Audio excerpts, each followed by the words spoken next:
This is not a good lane, right? Just hands down not a good lane, Shaker Pango, but... Satanic gets to the top lane, and that is going to be the death of Wits, so making a very early rotation on the Meepo. SSS taking quite a bit of damage, but El Misha is going to get telekinesed by 9 class. Fairy Fire keeps them alive a little bit longer, but the last right click should be enough. So 2 kills for PARIVISION. They get another ensnare as SSS and Satanic just completely surrounding Schofield. 3 dead.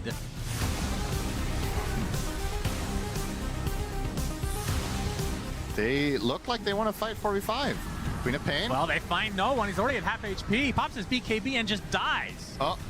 And just like that, the rest of PARIVISION now on the run. You see the Shadow Strike with the Aghanim Scepter onto Satanic, along with the Sonic Wave. Frank is there, the Mega Meepo, all in one special as they get the Roar finally onto the Queen of Pain. Dark Mago blinks out now with the BKB. Wheel of Wonder directly on the Mega Meepo as Satanic gets dropped. SSS next on the list as 4 dead for PARIVISION.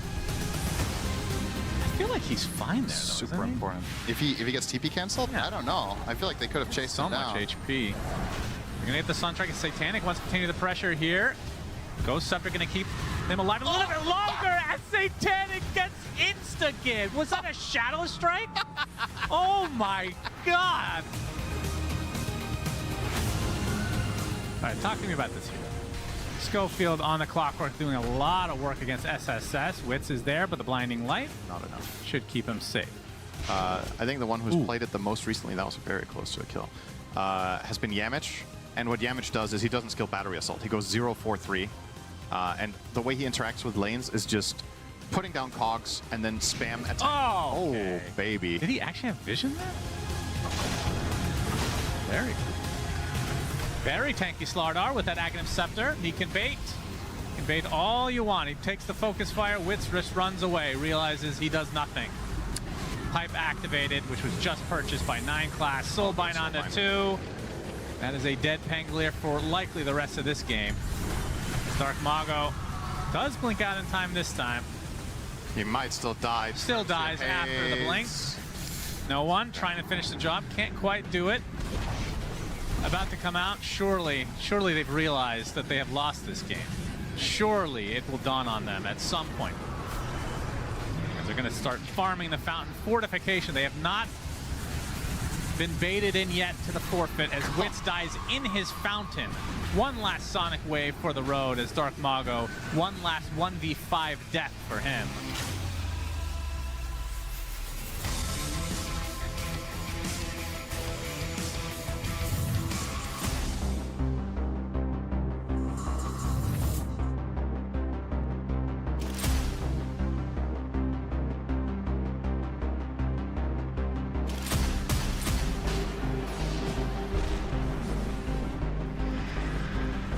Find a kill and you force an objective. Now you need to execute on this. No, but Centaur jumps right in. They're going to get the roar onto Tai Lung. He's in a lot of trouble. Gets telekinesis, gets killed off. And this is a complete disaster for Heroic now. They couldn't get Roche in time, and it's going to cost them dearly. Even Makoto staying alive thanks to the pipe. 3 dead for Heroic.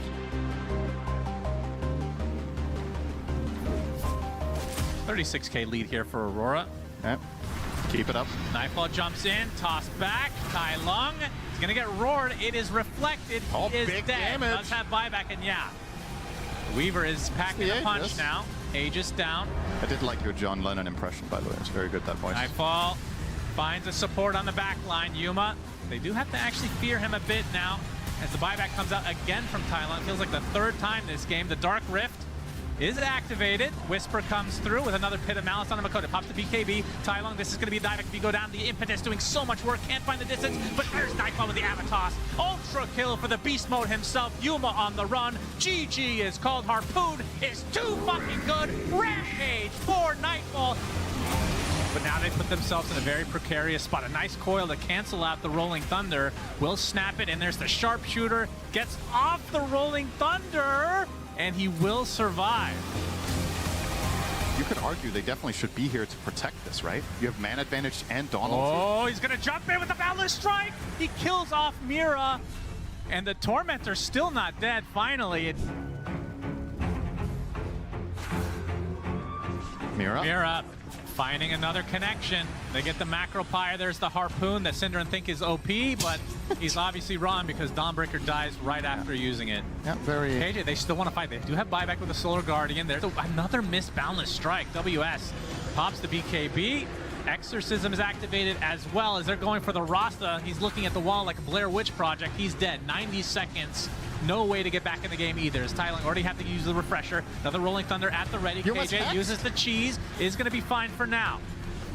Yuma, Boundless strikes in. He wants to get really aggressive. Uses the Wukong's command. Nullified off the Yules though. Turns into the soldier. Kills off Kaori. There's creeps in their base. They do have to be careful. Nightfall no longer in this fight as he is really, really low. Could be past the cheese potentially. As the Boundless Strike gets dodged from the Facius, and Nightfall jumps in, destroys Tai Lung, and Yuma follows suit. And that might do it, surely.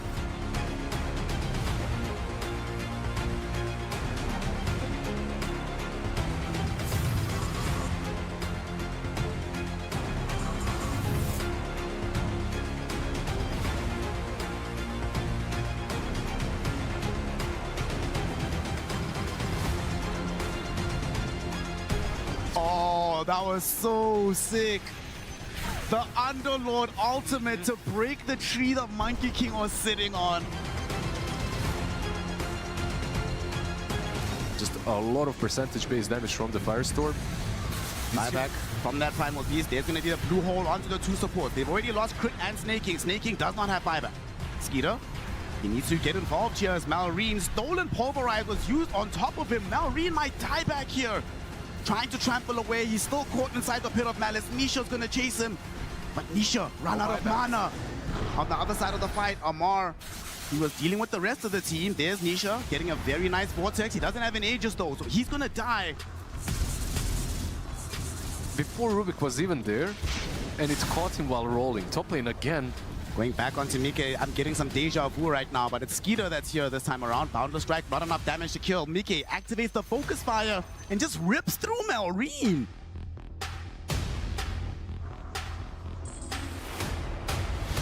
Overgrowth from Tofu, catching out the Rubik. Does have the shot, so lifts himself forward. Base though, doesn't care about it, still wants to get into the base. Rolling through him. Are they going to keep going? Shackle Shot was thrown as well. Power Shot misses, but wholly unnecessary. We still end up with a dead crit. Epicenter. Epicenter, Pyro, everything missed. And the Ravage misses as well because there's double BKBs on these cores. They've already killed off Malrine. Amar's about to die as well to these right clicks. He goes down. Skeeter can do almost nothing. He GG's out.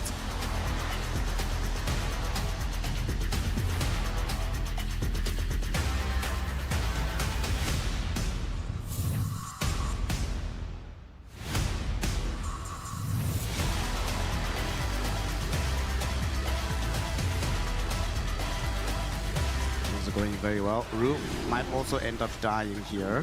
Shackle Shot will latch. I think that's like max range. Rue will almost certainly die here, and Yotoro won't be able to bail him out. Miro participating in his 2nd kill of the game. Look at Tiny, actually recognizing just how devastated they are on bot lane. He's actually going to make this rotation. Avalanche goes out onto Miro. They want to bring him down. Save. Beautiful Shackle onto Lord, and Yotoro dies. Ooh. That's tough. Tataomi did get caught by the Impalement Art. DD picked up by Miro. Miro could actually try to roll back in, but he's been silenced up right now. Kiritich though, with the rage, chasing down Law. They want to kill this Tiny, and they are going to get him. Is this fight going to still continue? Kiritich rushing forward. Just this Radiance putting in so much work, and there is the Raw. Miro with the double damage comes in onto Yotoro. Can they kill him off just yet? Shackle Shot does connect, but he gets saved by the Escape Act, and they kill Yotoro before he can find an opportunity for a Sunder. Kiritich now looking towards Bachuk. Will be able to run him down, get an Ultra kill, give this man a rampage! Well, Roshan. Oh, the Wolves, they just counted smoke.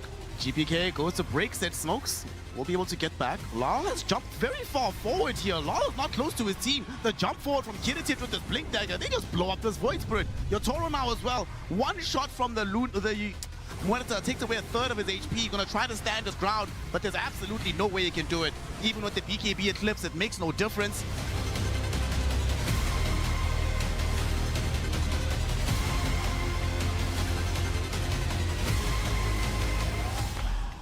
Greetings, Dota fans. Welcome back to PGL Wallachia Season 8. You just saw the highlights from yesterday, and highlights they were indeed. Some fantastic games. I'm your host, Richard Lewis. Always excited to be here. We're going to be breaking down today's action on the desk, and to do that, I'm not going to do it because I'm an idiot, but I've got 2 non-idiots that know all about Dota. We've got Jenkins, of course. He's a regular here. This is the new, upcoming analytical talent, resident Meepo expert, Weeha. Well, no, not according to Satanic. No, Satanic. Not according to Satanic thinks you're an idiot, but you know, you can't win them all, brother. Can't win them all. I mean, you gotta pick your fights, you know. Yeah, we were You saying you will fight him then? I will not say anything on camera. That's the way to do it. Well, For later. Save it for the green room. Why don't we take a look at some of those results that we had yesterday, because there were some, again, really incredible games. But I mean, also some very one-sided series, which did surprise me given the caliber of opposition. You know, you can see up there, we started the day with PARIVISION versus SA Rejects. SA Rejects did really well to take a map from PARIVISION. PARIVISION came in, started the day a little bit on tilt. Then we had Aurora Heroic, another 2-0, but that doesn't tell the story. That should have been a 2-1. Heroic really kind of just surrendered the second game in classic Heroic. Yeah, it could have been an upset too, actually. I think Heroic played very well, but they just fell short on the draft. Then we had the Team Liquid Team Falcons game. I'll actually save talking about that till the end. Let's just skip to BetBoom versus Spirit. It is a classic matchup, guys, but I think BetBoom are the eventual winners of this tournament. I think they've looked the best of any of the teams we've seen here. I think their carry and their offlaner, they have currently the highest KDAs in this tournament. Kiritic has like a 16 KDA, which is like, it's ridiculous. It basically means he's like getting 16 kills and assists every single game compared to like 1 death, which is on average. It's super. So many games played too. It's incredible for a carry player. You know, I get it, but these carry players, they're out here playing Lifestealer and festing when they're about to die. I really respect it, and I think Kiritic, like, finally we're seeing him shine. But Miro, like, that stat is impressive because offlaners, like, you're playing these heroes that are getting in there, you know? Like, every other game, he's Beastmaster-like, and he's playing some sort of, like, summons hero that, like, he gets into the fray. Offlaners are the guys you just send in the front line, you know? Just, like, put him in there, you tank the death, and I'll do my job, you know? Yeah, but somehow, like, this guy is... He's like, no, I'm not gonna die. And I think part of it is like he's top net worth at the end of every laning stage. That's how it feels right now. And usually it's not just by, you know, like a couple hundred gold. Like he's top net worth because he stomped his lane. Yeah. And he's 1,000 above the enemy carry at worst. So he just ends up in this situation where like he's not playing Dota. He's playing a different game from everybody else post-laning stage. Seems to be one of the more versatile offlaners as well. Obviously, we had an interview with Amar where Amar was, I mean, he was joking, but with Amar, there's always a kernel of truth in the humor. You know, he said that he's only playing 2 heroes right now, and it's Bristleback and Tide, whereas, you know, Miero is all over the place, you know, and kind of like has a bit more freedom to choose what he wants. And it's a good point to segue into. Falcons...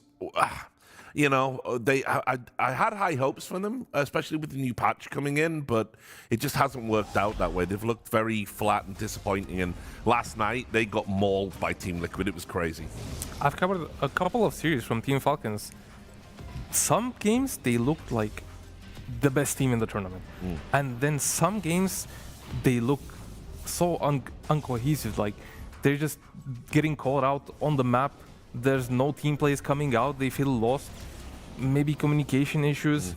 The draft is not necessarily an issue. They've been playing the same heroes over and over again. As you said, Amar has only played like 4 or 5 heroes. I actually have a stat on that. I'm going to talk about it later. We'll get to that, yep. Yeah, Falcons. I mean, yesterday in this series, obviously, he tried the Monkey King off lane. Good idea. Which was a great idea against the I actually think conceptually it was sound. It just didn't pay off. But they have this oracle that kind of like... So the point of the monkey against the Lone Raid is you get the Jingu stacks on the bear, right? Yes, exactly. But then they have this oracle to dispel it, so... It becomes a whatever matchup, you know? I feel like there's times in the history of Falcons that Amar has done this sort of thing where he'll take a hero that's kind of off meta, put it into the off lane, enemy team respects it because it's Amar, like you have to, but then he still does it, and then you don't really get that, like, you know, Amar, we talked about Miro being top net worth, like Falcons has always functioned off of Amar going into the off lane, like somehow winning the lane with heroes even that don't normally win the lane, and like snowballing on net worth, and then having like 3 carries, you know. Skeeter's really more of the offlaner sometimes for Falcons, but yeah, that just, it didn't really happen last night. And I also find it very funny, by the way, that Liquid did ban Tidehunter and Bristleback. Yes. I mean, he's been spamming these heroes. Yeah. Like, and it actually in worked. the tournament. Yeah, I mean, you know, he's going to have to do what he has done in the past. I mean, you know, obviously I remember when he first came through as a pro, Amar, and people said he's got a hero puddle, not a hero pool. You know, it was always the Timber, etc. But then he, you know, he did learn other heroes, expanded. Might just be a patch where he has to do that again if Falcons are going to have any sustained success. But moving on to the next topic, Jenkins, you moved to Serbia and then you become an expert in smoking. That's a good one. That's a good joke. Yeah, basically there's this meta of pre-game smokes that has been happening, I think, since last Wallachia, actually, maybe a little bit before, where people smoke just to get vision and try to find where the enemy team is, not even to go get a kill. And now what we're seeing is the early game, pre-game meta has evolved, where teams, we're showing Liquid here, but a lot of teams are doing this, are going for a portal smoke. They go to the portal, then they smoke, and then they kind of converge on the rune, but from an angle that is just preposterous. So I wanted to take a look at what happens in this game here versus Falcons. They run into Crit. It's not exactly the best positioning. You know, Crit, if he was a little farther out of position, it might have been an easier kill on him. But Nisha does end up picking up this kill here. And this is a classic mid laner, though. The team is smoking, and he's like, yeah, you guys go ahead. I'm just going to chill back.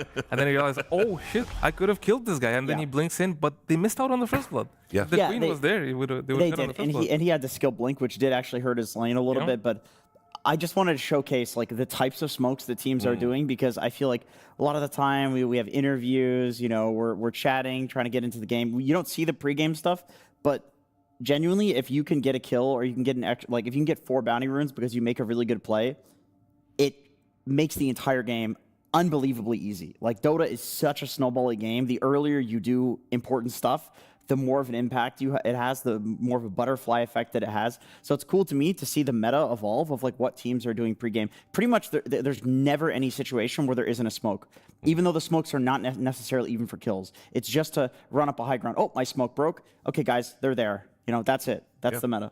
Also, as well, you've been focused on some of the matchups that we've seen that might not necessarily, you know, be even, let's say. Yeah, I would like to engage in some confirmation bias with you fellows. There's a few in here that we kind of knew that would, you know, have the high win rates. Beastmaster versus Pango, we talk about rolling him or roaring him during the roll. Batrider versus Pango, same thing. Like any BKB piercing disable seems to have a very good win rate against Pango. Obviously, Lifestealer versus Tiny. This one has looked incredible every time that it's been picked. And I think this stat was taken before the BetBoom series ended, so that would be even higher. Tiny versus Queen of Pain. And then does anybody remember what the first one was? Slardar Hoodwink. It was Slardar Hoodwink. Yes. That one was funny to me because I'm just imagining like tiny little squirrel, no armor here. really low armor. You run through the trees. He crushes. He sees you because you get the corrosive haze on crush. You're just dead, right? You're like, so that one makes a lot of sense to me, but I didn't think it would be that bad. Like 86% win rate or whatever that was is pretty incredible. No, because Slardar thrives on these kills. Like if he has this one Hoodwink, for example, that he just crushes with the shard, all it takes is like 1-2 hits and he might just die. And Slardar loves this type of gameplay. He loves to be an assassin. It's the way to boost his game, because then suddenly the map opens up and you get these kills. And get Roshan, get Tormentor, suddenly snowballing the game. So from bad matchups to heroes we've just not seen at all. Yeah, some heroes I'm so surprised that have been completely uncontested. I've played a lot of pubs coming into here, and I've looked at ESL as well.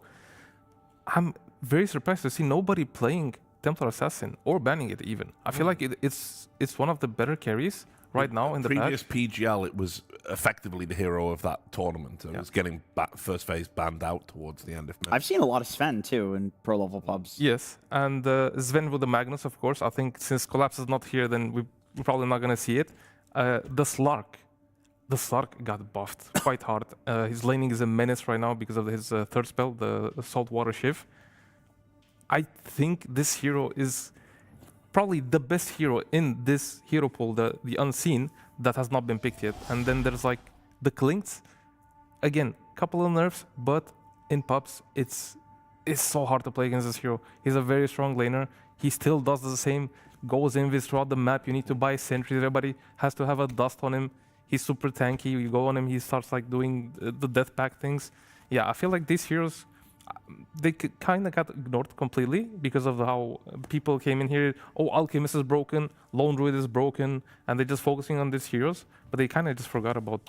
I mean, it's don't see it. it's possible we might see some of those crazy ones today because, as I'll show you on the schedule, we've got some matchups where people certainly aren't shy about experimenting. I'll just work our way backward. Obviously, Team Liquid versus BetBoom, based on yesterday, that's going to absolutely go hard. PARIVISION versus Aurora, looking to see if Puppy's PARIVISION can essentially get their shit together because obviously they've been having some issues, I think it's fair to say. But winning, somehow winning. And still powering through, so credit to them. It feels like they're disrespecting their enemies in the first game, and then they're waking up. Yeah. And then they start playing good.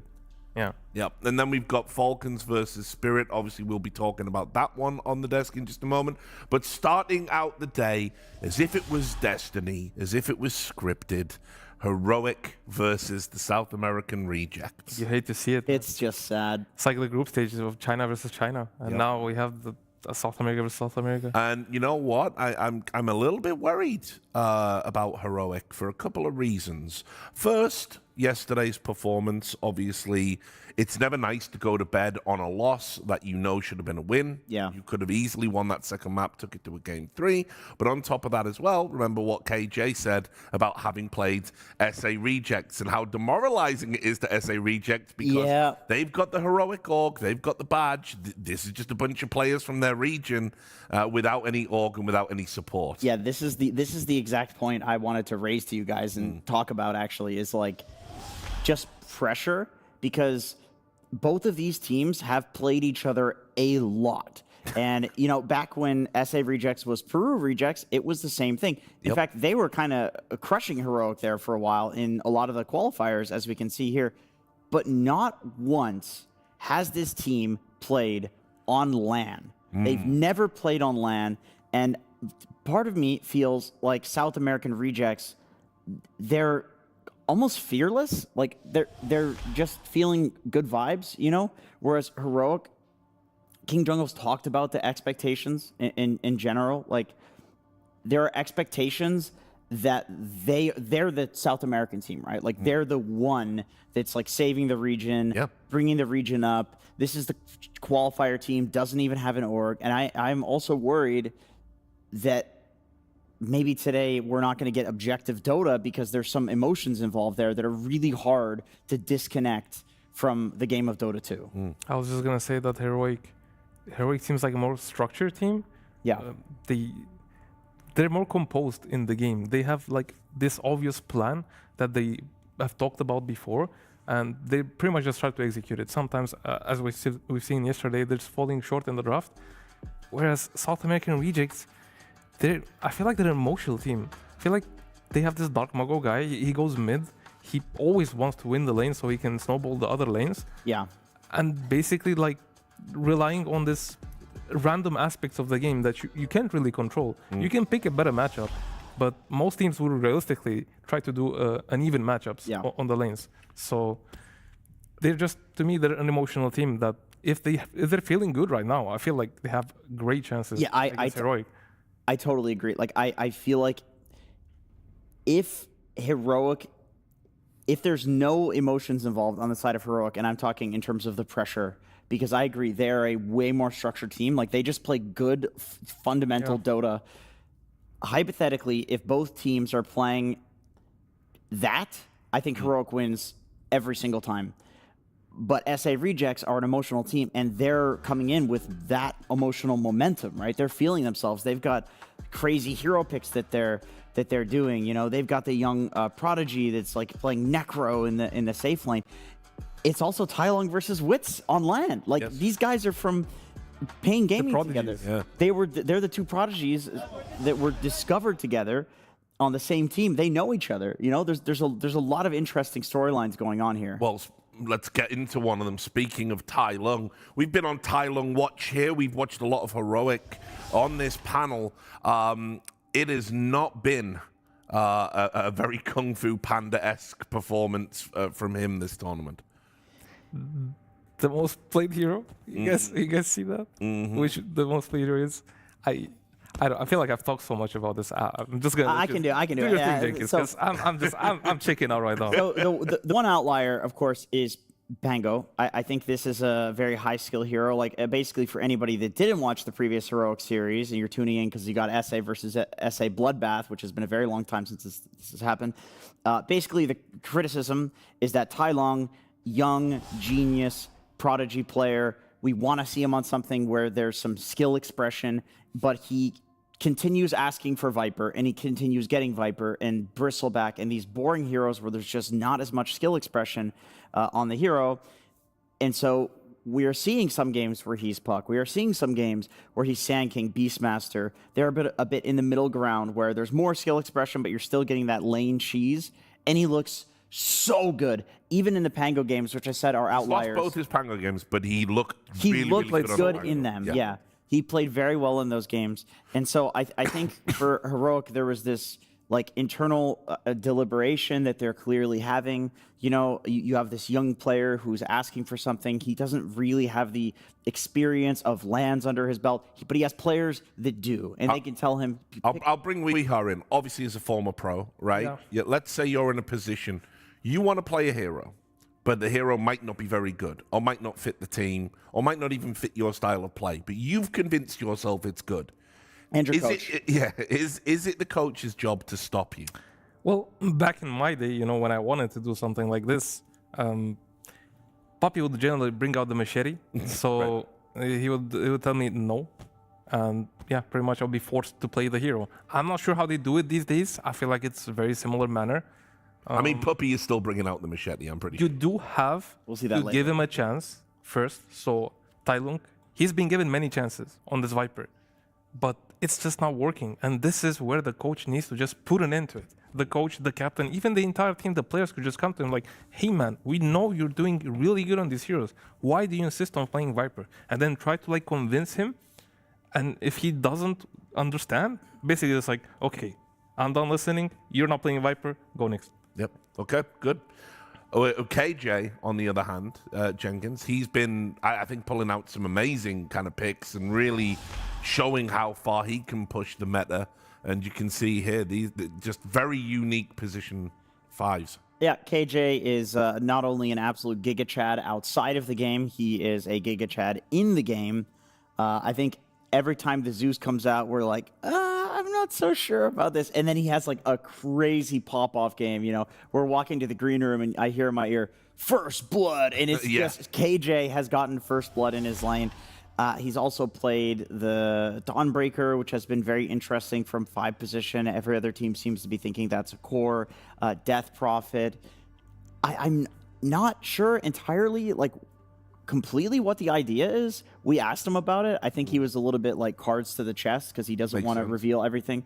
But he told us with Zeus, it's like decent at laning. It's very convenient because you have invis detection through D-wards for free. Yeah, D-wards for free. They did extend the range of that, so that's definitely a little bit of a buff. But no lockdown. No lockdown. Like, so there's got to be more to it, right? There's got to be a lot more theory to it. It's just that obviously his main priority is winning a tournament, and I can't see the connection between Dawn, Death Prophet, and Zeus the way I guess Heroic can, because we always look at the drafts, we're like, what are they doing? And then they win. So yeah, thing is, I feel Dawn and Death Prophet are much better than the Zeus.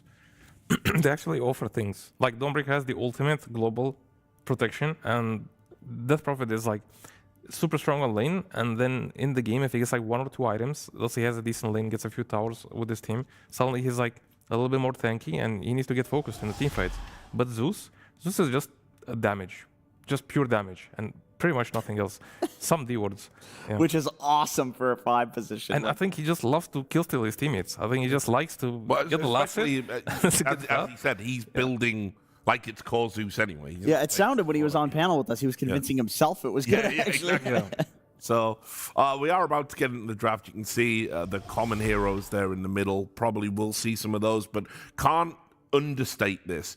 Lots of speciality picks, and also because of the history of these two teams, the rivalries, the storylines, don't be surprised if you see something crazy here. Can't forget about the Schofield, Nyx Assassin, and Clockwork. Like all these 4 players, they have these like niche heroes they really like playing.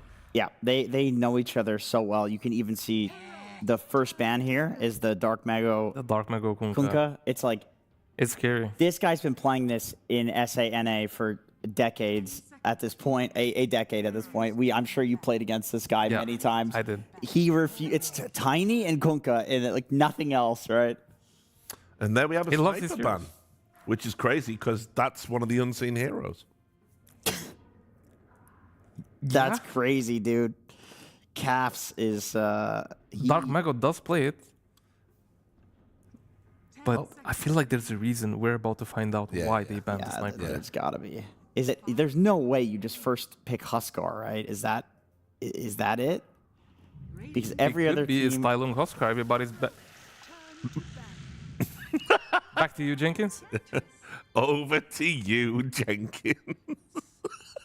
I don't know, guys. Like, I know as well. Can we just take a moment of silence? I just want to take a little small. Okay, you just have a break. A small Have a break. breather. 10 seconds remaining. I think I'm about to go to his to their PC room and just click any other hero Take the on Viper Tylung's key off. computer. Just delete Viper. I'm just say this. I know everyone watching at home as well, based on the Reddit comments that I was reading yesterday in the match thread. All the fans are sick of this too. By the way, it's not like just some we've tunneled in. I feel like Heroic knows this. They definitely know this. I'm 100%. I do not have any doubt in my heart that Heroic knows this, and I think this is a bait. I think they're baiting. They're gonna assume it's Tylung Viper on South American and rejects, they'll flex it to like. and they're probably gonna just flex it to maybe King Jungles, Yeah. maybe 5-4. That's a very low chance. No, more Actually- realistically, it could just be a +3. I mean, that could be genius. There was a meta where King Jungles was playing 5 Viper. I do remember that. This was the thing in SA Dota for a while. You know who I respect the most out of any human being who has ever lived? Sisyphus. This guy knows how to live life. He was happy. And I feel like Tylung has achieved inner peace just pushing the Viper boulder up the hill over and over again. It keeps rolling back. And he's happy. So if it works, it works. No, I mean, I respect continuing to double down on your ideas, like especially Even when it's not working. This is one A Meepo ban. situation where maybe it's okay because it's against SA Rejects. It's against a team they've probably beat with Viper. Like, Maybe this is the reason he likes Viper. Maybe he just screamed against South American Rejects so many times, he realized the only way they can beat him is with Viper. you just shit on Dark Mago in lane with Viper, and he just has doesn't know what to do. So you And win. Dark Mago's heroes all suffered against Viper. But again, the problem with Heroic is not the lane on Viper. He does good on lane on Viper. He just suffers after laning stage, always on Tylung. He seems a bit lost on what he I'm has going to to lock do. into the flexing idea. I think this is also a bait. I think this is a bait that has to be. Classic hoodwink. And no Huskar ban 10 seconds yet. remaining. Like, this is still a potential 18 pick for Heroic that, especially if Dark Mago reveals his obvious hero mid, Heroics turn to super punishable. Viper Tusk, I mean, that's a good offlane. That's a good offlane, and that's a good save for a potential Huskar. Maybe they thought South American Rejects might actually pick the Huskar. Dark Mago, I've seen him play it in pubs. I think it could open up like an opportunity for a later Huskar pick. If South American Rejects completely forget that this hero exists, they do have the 24th pick, but nowadays against Huskar, there's not many heroes you can pick. Viper being one of the only good ones. Tusk Rubik. Rubik has been played by both the supports on Heroic as well. So. Such a god tier support, like for both roles. I have changed my perspective on Rubik in this patch. It used to be this guy who's like a lot of damage, right? He gets to steal good spells, low cooldown, basically can spam it because of the fastest last patch. You can choose mana cost or like big AoE. Now he's a save.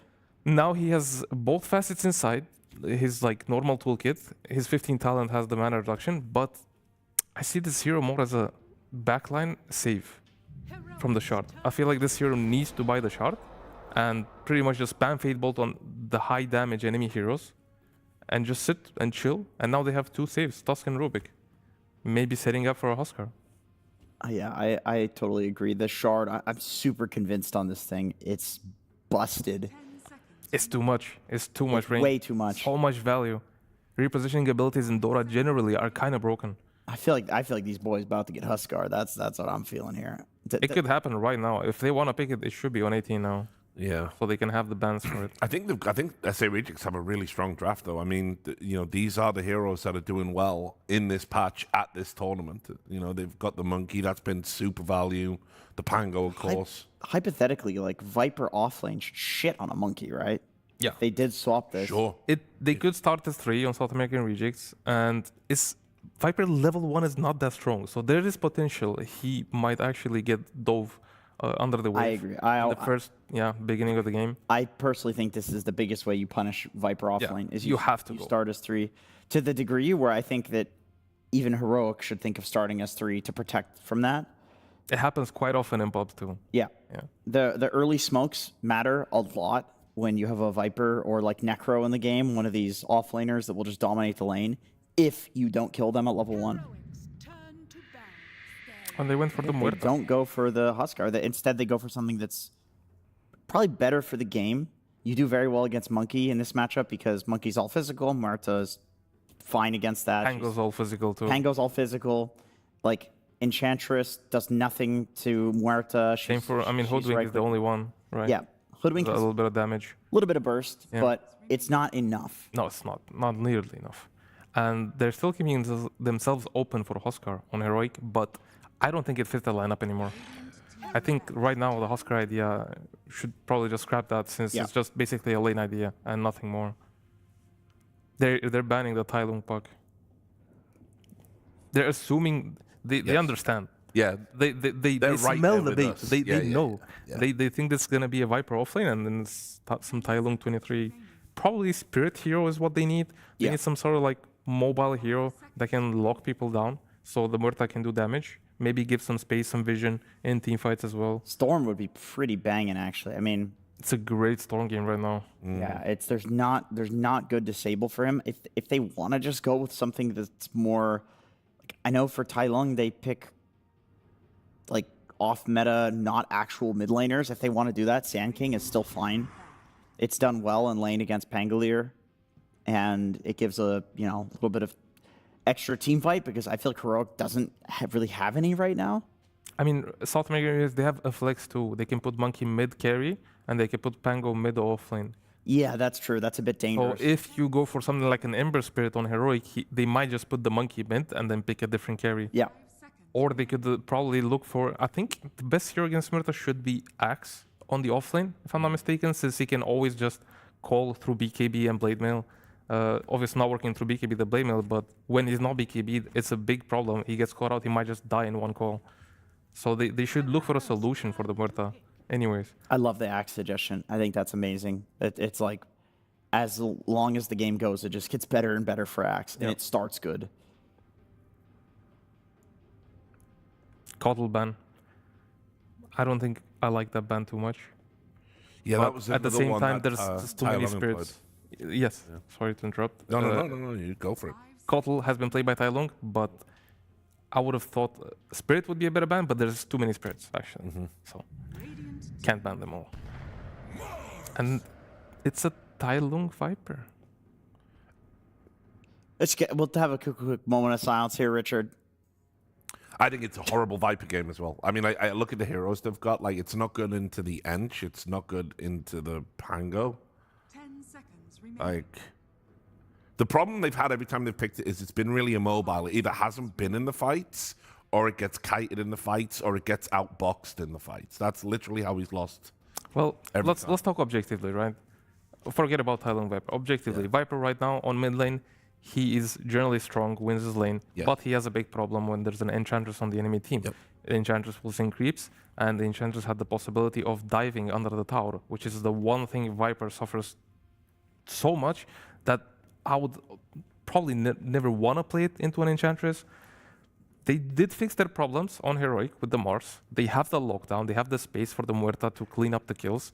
They have 2 saves. I feel like Heroic has a very solid lineup. I'm just worried. Now I want to talk about Tai Lung. Tai Lung Viper, good on lane, not so much in the game. It feels like to me, like every time I've seen him here play Viper, he's been very lost past 15 minutes. I hope they had a talk, maybe fix it. maybe they pull out a Mars mid. There's Who the knows? axe. And there's the axe. Nailed it. Yeah, banging pick. I mean, That's $100 to you, Weha. Well done. Yeah, so it's Tai Lung Viper against Dark Mago Pango. And then we have Monkey versus Muerta. I think Muerta wins that matchup. But they do have the axe, of course. Double save on Heroic. I think if I were to remove the fact that Tai Lung is playing Viper, I think Heroic has this in the back. But since this guy has not looked very good on the Viper lately, I feel like he might be too uncomfortable and might make too many mistakes. Still gonna go with Heroic though. Rubik, hypothetically, with the shard, should be quite good against Axe, right? 'Cause Yeah, you can either. and Tusk. Yeah, you've two saves. You can either like throw the Axe away and he's not, blade mail spinning on you, or you can grab the person that gets Tana. That seems pretty good. And honestly, I do like the Mars. I felt like Heroic has a lot of damage. They have a lot of, good laning, et cetera, combos, whatever. But they needed some big team fighter, some really easy, like, here, we're going to fight right here. And Enigma doesn't count. Like, you need some setup for the black hole, right? Something like that. Mars was a perfect pick for them. It does cause the problems that we're talking about, where you have the Tai Lung Viper, but I think overall draft, it makes a lot of sense. Whisper is like one of the best Marses in the world. We just see him playing other stuff usually. I'll bring in our commentators and ask what they think, and then Sunsfan will talk about what he had for breakfast or something. It is Sunsfan and Synderen. It's another Tai Lung Viper game. You must be thrilled. He's 1-2 on Viper. We have cast the 2. Just saying. I have never seen him win on Viper, Synderen. Have you? I just wonder what this guy, how much aura he has in this team. That's true. Like, you see him on camera, he's just sitting there chilling. They're like, well, do whatever you want, Tai Lung. We'll give you the first pick Viper even when we see no enemy heroes yet. You've been so good. No. Right, Prove well, it. let's all suffer together. The game has started. As we get into the game. This is an elimination series between Heroic and the Rejects, also known as South American Rejects. We're just going to shorten it today, just for ease of execution and whatnot. We get to see a couple of cool heroes. I mean, Muerta, we've seen a few times. She can be kind of exciting, depending on how the game goes. Mars is always a good classic, but really, Axe is just the Love dream. that hero. Always What a fun to cool watch. hero. Always fun to watch, always fun to play. With a little bit of an asterisk. There are some lane matchups that are atrocious, but Muerta is fine. So should be a decent game for Frank and one of his best heroes. So that'll be exciting to see.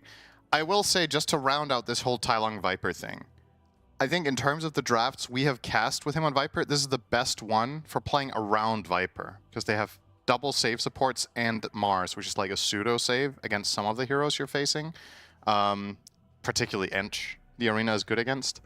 And it's also just like more, zone control and AoE protection. So they've done a better job of setting up the Viper for success, but as Weha pointed out, I do think there's a lot in this game riding on El Misho, on the Enchantress. I think with solid rotation to mid, you can really ruin Viper's early momentum. And the good news for him is the guy he's leaving alone would be Monkey King, who lanes very well into Mars. So it's not impossible to leave the monkey for a little bit, for a minute to go mid, or at the very least to just enchant a creep, send it mid, and not need it bottom to just float the lane against what I'm assuming will be the Mars Tusk combination. So interesting though. This is a classic rivalry. The two best teams in SA, hands down.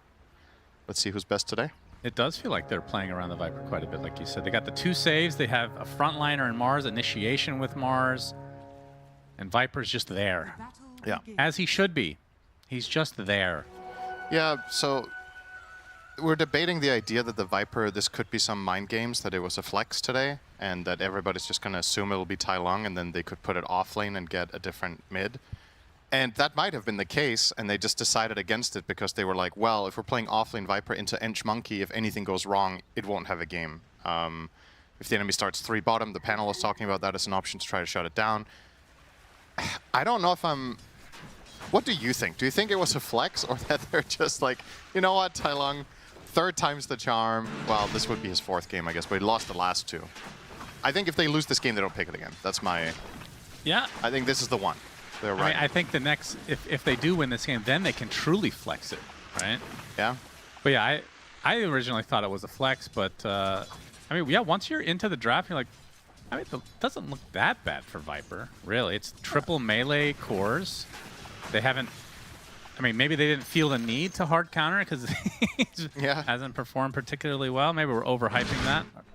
But yeah, only time will tell. This game will prove a lot. Is again, elimination series, so want to get off to a good start. There's also always the thing that when you look at stats, let's say you're 0-2 with Viper or 1-2. Oh, man, Dark Mago's just dead. Just a nice little casual. That's a good start. Right click. He eats the tree as well. Like, let's say you're 1-2, but your losses were against the best team of the tournament. There's like, are you supposed to lose faith then? Was it just because that team's just better than you? And I don't know who they won against. I know the games we cast where they lost was against, you know, solid teams. So it wasn't like, okay, this just isn't good. And arguably, this might be one of the weakest opponents they're going to face in the rest of the tournament, right? Yeah. So maybe it'll work here. I think we're probably over-analyzing the whole, this guy should be on these playmakers, which I think is probably generally true. But I think in the games that we cast, the Viper just didn't fit the playstyle that they were going with at all. Like, it wasn't even remotely close. This one does feel a little bit better to me. And obviously, the First Blood certainly helps. Now, the question is, when will El Micho join the party in that mid lane and start to take advantage a bit of the Viper? I mean, it's basically necessary at this point. Tai Long has the wave on his own hill, so he can zone. He can play the full-on. Obviously, this is a great hero for him. When you're good at Huskar, you're good at Viper. That's just how it is in mid, because they have such a shared skill set. They're all orb walkers that are exploiting lane placement. So he knows the tricks. He knows what to do here. To try to bully the Pango as much as possible. Pango now barely overtakes his position 4 in net worth minute 3. Yep, 7 CS. And Viper is 14-3, which isn't, you know, this doesn't look like an absolute landslide victory, but considering that the Pango also died, he is almost doubled up on net worth already by the Viper. In other lanes, up top, this should be a fun time for Axe. I think Axe Hoodwink is an incredibly powerful lane. Hoodwink just seems like the 4 of the tournament, together with Rubik, I guess. Oh, misses the dead shot, but doesn't matter. Frank, he's only level 3 right now, so doesn't have Berserker's Call. 2 in the Battle Hunger at the moment. Yeah, it's a good shout to go 2 Battle Hunger here. You can really bully. The level 3 timing of this lane is very, very strong. Looks like they made sure for Axe to get way more experience, too, than Schofield, who is going for the kill here onto King Jungles, and should get it. Oh, nice fear. But a new Battle Hunger will finish the job. So. Schofield really wanted that one. Okay. Yep, apparently. Yeah, so not too shabby in the top lane now. As here's the mid lane action. It's El Micho. He was the one that's supposed to be the saving grace, but he gets taken out. The Olakor blocks him in with the shard, so Tai Long with another kill to his name. Yeah. There's a couple of ways of doing this move with Ench. Either oh boy, get the water, and that's actually really big here. Oh boy. Oh, that's a huge kill though. Yuma, I didn't think he'd be in peril at all, but caught off guard apparently by Frank, who now has Berserker's Call. I think on paper the Radiant lane is just stronger up here, so I'm not too surprised they find kills. The one on Muerte in particular is obviously amazing. So we got this dichotomy here where the safe lane of Heroic isn't doing well, but the mid lane is stomping, which, you know, is probably overall good news for them, because we just want to see a game from Tai Long on this hero where he gets to pop off, so we can have that justification of why they value it. Because we've only seen like the bottom version. Yeah. Oh, Dark Mago. Okay. Not sure what that was, but Tai Long still winning the lane. It feels like when Dark Mago just has these moments in some of the games we cast where it's just like facepalm, like worthy, just over aggression. We've had a couple of blinks on Queens of Pain where he just goes too deep. Yeah, maybe trying a bit too much when he's under pressure to overcompensate. I think this is we've had other players in the past that had that weakness and overcame it. I think one good example that you love referencing a lot is GPK. Oh yeah. Where when he had a bad laning start, he would do his best to like try to solve it by making super high risk plays, and then if they don't work out, you're just screwed. And I just think the risk reward of some stuff Mago does, whether he's winning or losing, just isn't like, it's just hard to justify. It's just not worth it. Oh, if they kill him again here. They're trying to fortify the creeps as well, so he is struggling. Tai Long with the Viper Strike on the high ground. The Pango goes. Only so far as Yuma is killed off in the top lane. So there is some semblance of a comeback here for the Rejects, as that top lane's still in their favor, but this mid lane is a complete disaster.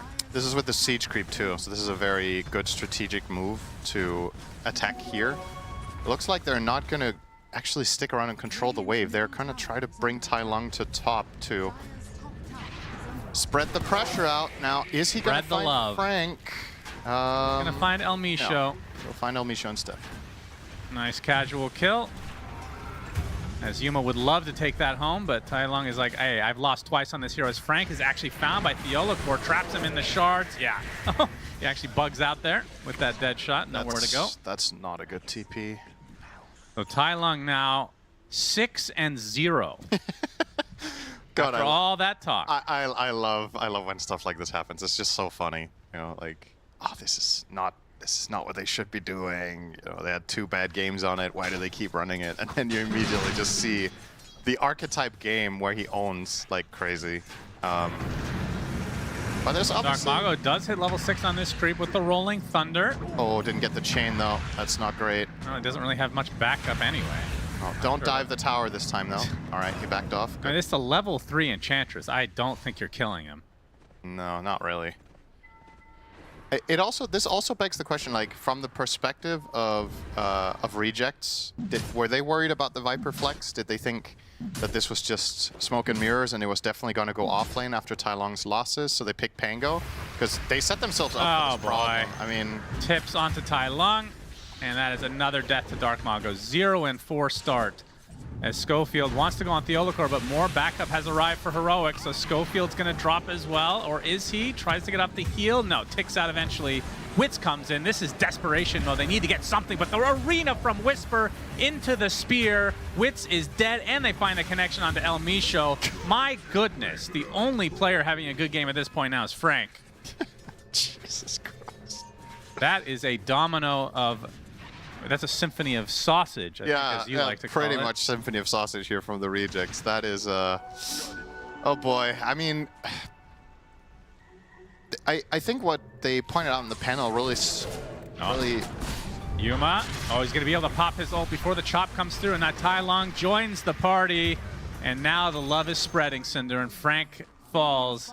Second death in just a couple minutes, as this advantage is starting to grow now for Heroic. I mean, we'll find Theolacor. No, okay, he'll maybe be out. not. It really rings true what they were talking about in the panel with Dark Mago, right? That this team seems to ride or die with his early start. It was Weehaw who pointed this out. And you picked... Are they actually going to get Yuma here? Yep. Didn't want to go onto the tower. He'll kill off Schofield. It'll cost him his life.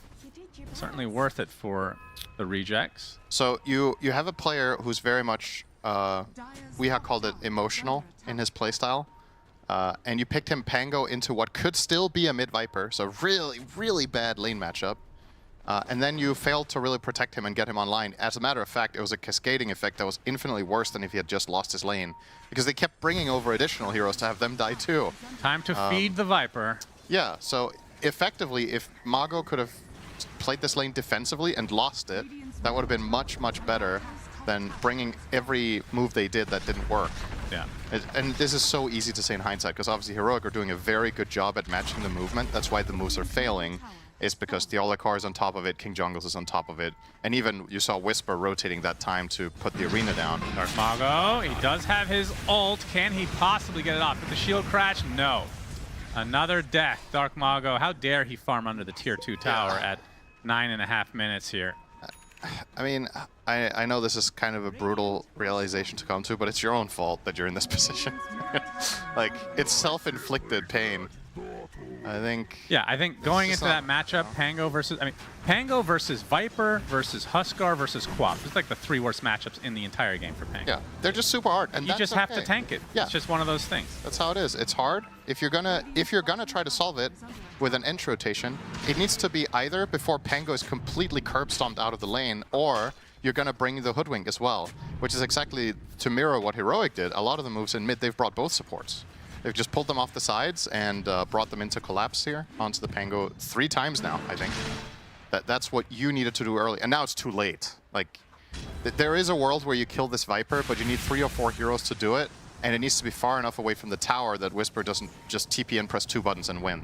Yeah. So it's really, really difficult now to be the Radiant. So what are we looking for? We're looking for Axe to get his Blink and Blade Mill, and then hopefully be the big player for rejects, because as it stands, the Monkey lane also went really poorly, right? Wits went for the rotation mid and died. Schofield found. Walling this. Tag team will slow him down. Rebuke for the road, and Spear finishes the job. Rebuke does so much damage with tag team. It's so crazy. It counts as a melee attack. So it's also why it procs orb effects. Radiant's bottom tower Oh well, attack modifiers. Orb effect is an outdated Thanks, word. Perch. Well, more than welcome. We still do call it orb walking though.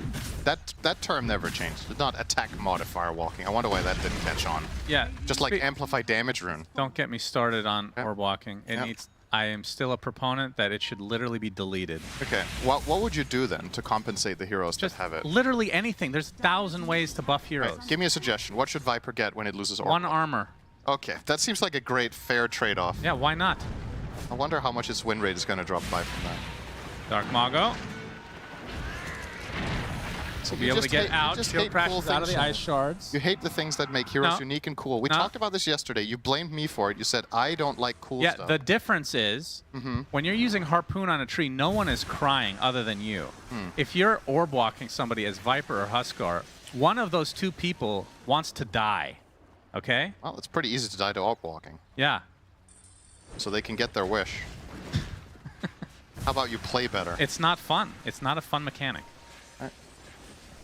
I think a lot of people would argue that playing against Lone Druid's bear in lane is not Something fun you either. could do so to you should just delete the bear. Something you can compensate is give him more range when using more attack range when using poison attack. Okay. That So more attack range. He already has more. it's fine. Yeah. Okay. There's a million ways to buff it. Okay. Let's not get into this discussion. That's fine. Already have though. Yeah. Dark Always Mago good to has start off your morning angry. It's Dark Mago has his defusal. Elmisho spotted here. Already got off his heal. Yuma though, gonna put down the calling, and Deadshot finished the job. Kind of interesting that Tai Long. I mean, I guess it's just a totally different build, but he went for treads instead of the boots of travel. I figured, regardless of the build, because he's going more right-clicky now with the Hurricane Pike. But I figured if you're dominating that much, I figured boots of travel is just the go-to, isn't it? Normally. Yeah, most of the time mid-Vipers do tend to go that. I think the reason mid-Vipers mostly go travels is because they mostly don't go right-click. If you do go right-click, I think this build is appealing. I'm not going to say it's just straight up better, but I think from his perspective, there's 2 ways of thinking about it. I'm snowballing, I should get travel so I can go everywhere. The other one is I'm snowballing, I'm going to farm up a storm and carry the game. And his side lanes don't need help, so he can do whatever he wants, and this will ramp up his farming speed, it will ramp up his combat prowess, he'll just have more health, more attack speed, he just tread switch, etc. So I don't mind it.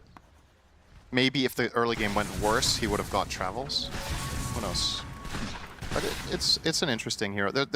Honestly, there's quite few heroes rather in Dota at this point that have this potential. Like almost every carry goes either treads or phase, depending on what hero they are. Very few heroes do one or the other. Like, there's like a handful of heroes where it feels like you can go either treads or phase. Almost everybody is only one of them. Yeah. That's true. So Viper is one of the rare mids that can go treads and travels. There's not very many heroes that seem to fit this archetype. So it's kind of cool. Bottom lane, they've got plans.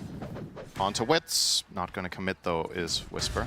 Yeah, Whisper does have his blink. Yeah, he definitely could have gone for that, but didn't want to. Frank is getting close to his blink, and that is, I think we both agree, when they need to do something. Honestly, I think it's almost their only chance is to play off of him. This is just generally good advice about Dota in most games, also in pub games, is whether you're losing or winning, play around your strong hero. That's just a simple way. It's a good way to simplify the game and make successful moves. Is if you keep helping your weakest hero, then in every situation that the enemy team has more players or stronger heroes than you, you're going to bleed, which is exactly what happened mid, right? Rejects kept trying to help their weak hero, and they just lost every engagement. Whereas if they had played around Axe, perhaps they could have dove them where to top and actually got this hero into the game 2 minutes earlier, and then maybe he could have recovered everything. So I definitely recommend just listen to Frank, do what he wants. And if it fails, so be it, right? Because like the alternative is just get dominated out of the map. So play with your strong guy. Frank did avoid a gank there as Dark Mago, or to use the swashbuckle rolling Thunder, but the telekinesis, he has enough to get the kill. There's the blinking from Frank, so that is the reveal. Into the sharpshooter, into the dunk. So Tai Lung, 10x kill streak, by the way, finally ends, and Frank will be the recipient of all that juicy golden XP. You got over 1k gold for a kill at minute 16. That is insane. It's just, there's like never a hero that's beyond godlike at 16 minutes. So seeing that number just feels ridiculous, right? You got 1,004 gold.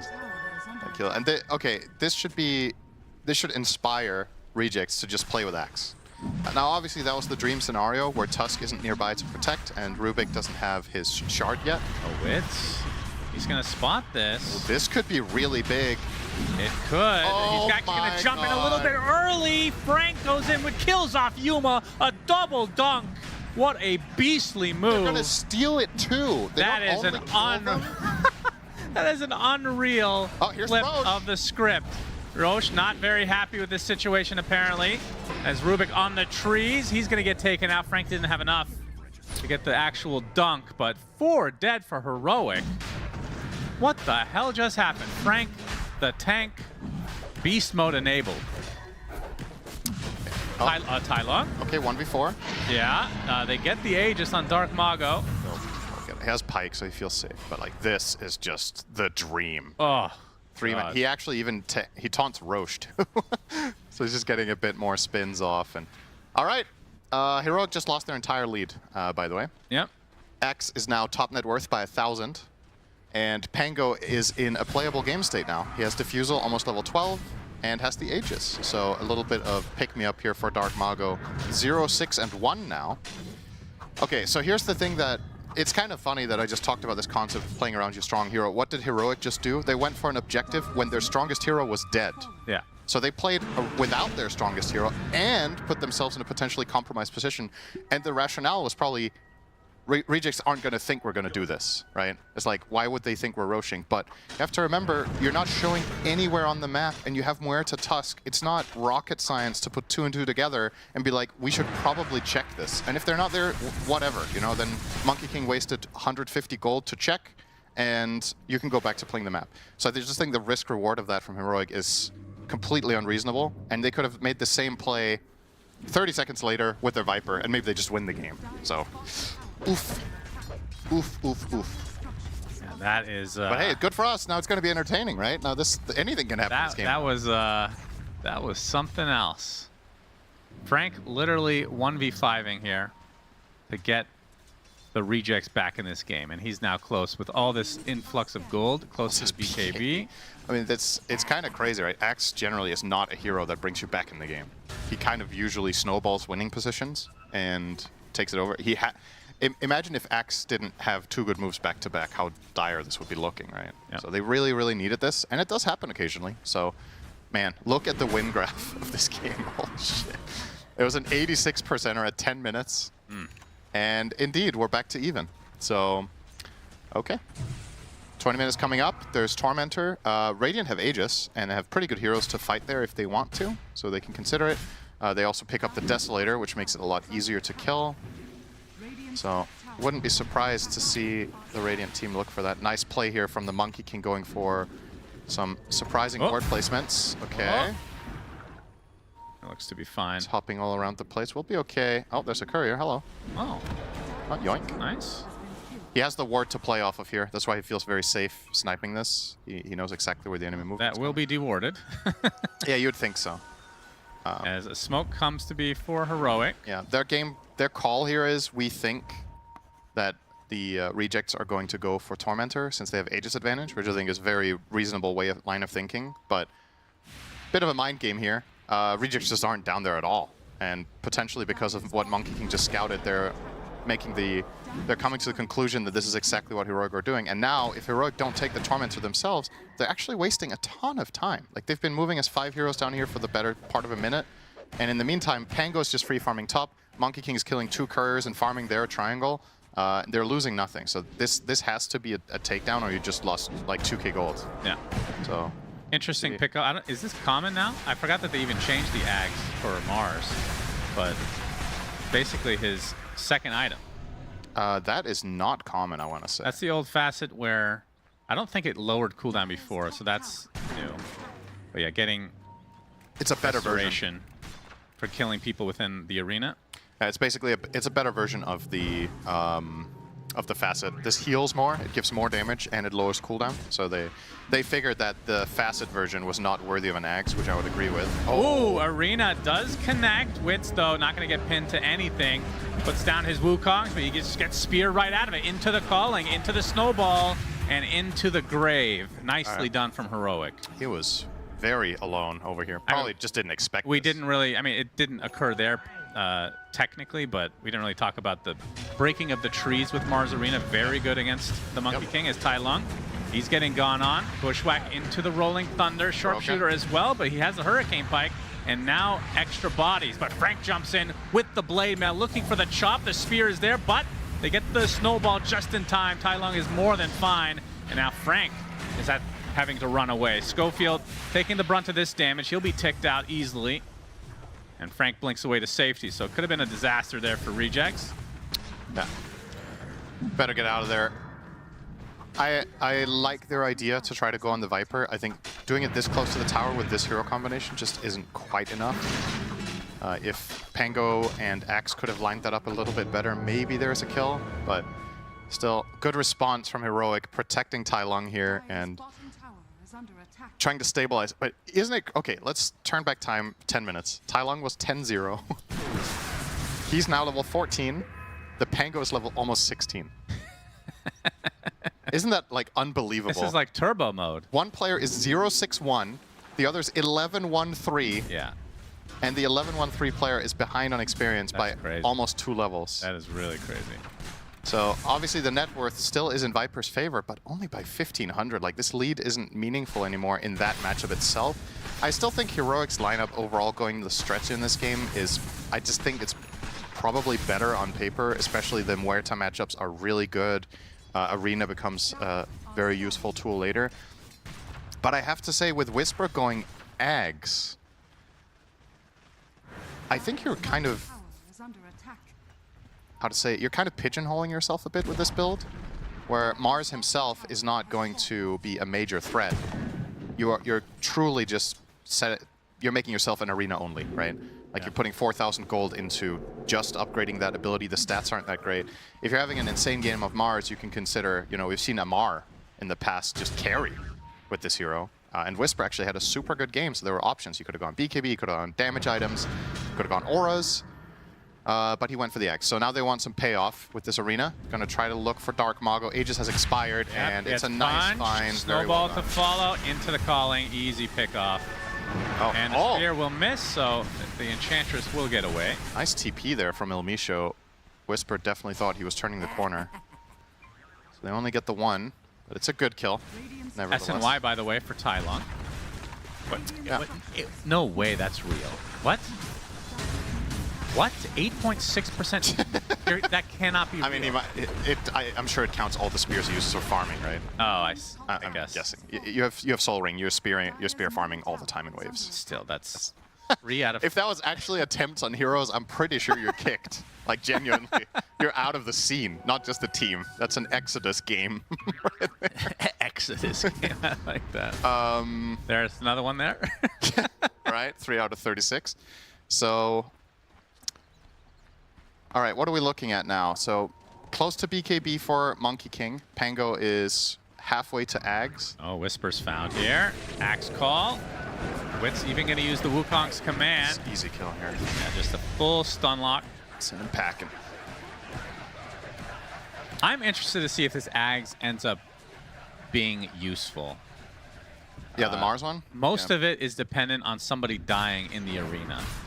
So you basically have to be the aggressor. I mean, you get the 10 seconds CDR, which is whatever. And I think it does something else, right? I mean, the big thing is when heroes... It does last longer. What is arena normally? Is that a full second extra? I'm actually unsure. Let Let me check that real quick.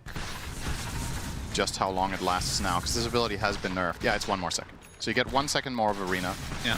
I mean, it's a couple of little things, right? Because they recognized once again that the facet just wasn't good enough to be the eggs. But I don't know. I'm still not overly impressed with this. But I will say the big upside here: if you kill anyone in the arena and Muerta is part of it, getting plus 35% attack damage on that hero when she converts it to magic is crazy strong. So I get the idea. It's it definitely has a lot of upside, but it's conditional. Yes, exactly.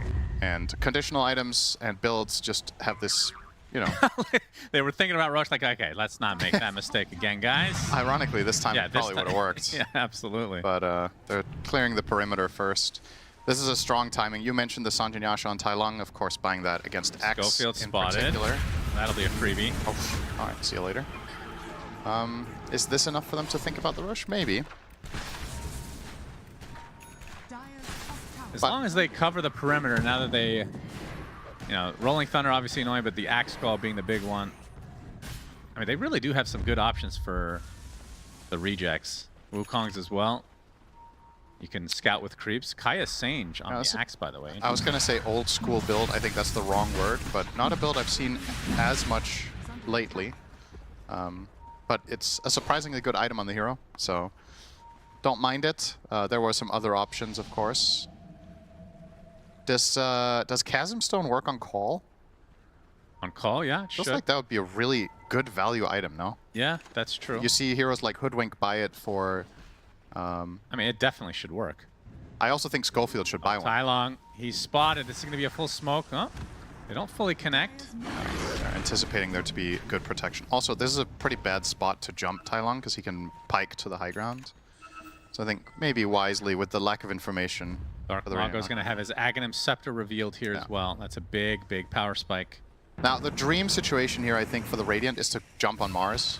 And for the Radiant, you just want to get a good arena off. It's very kind of a binary situation here.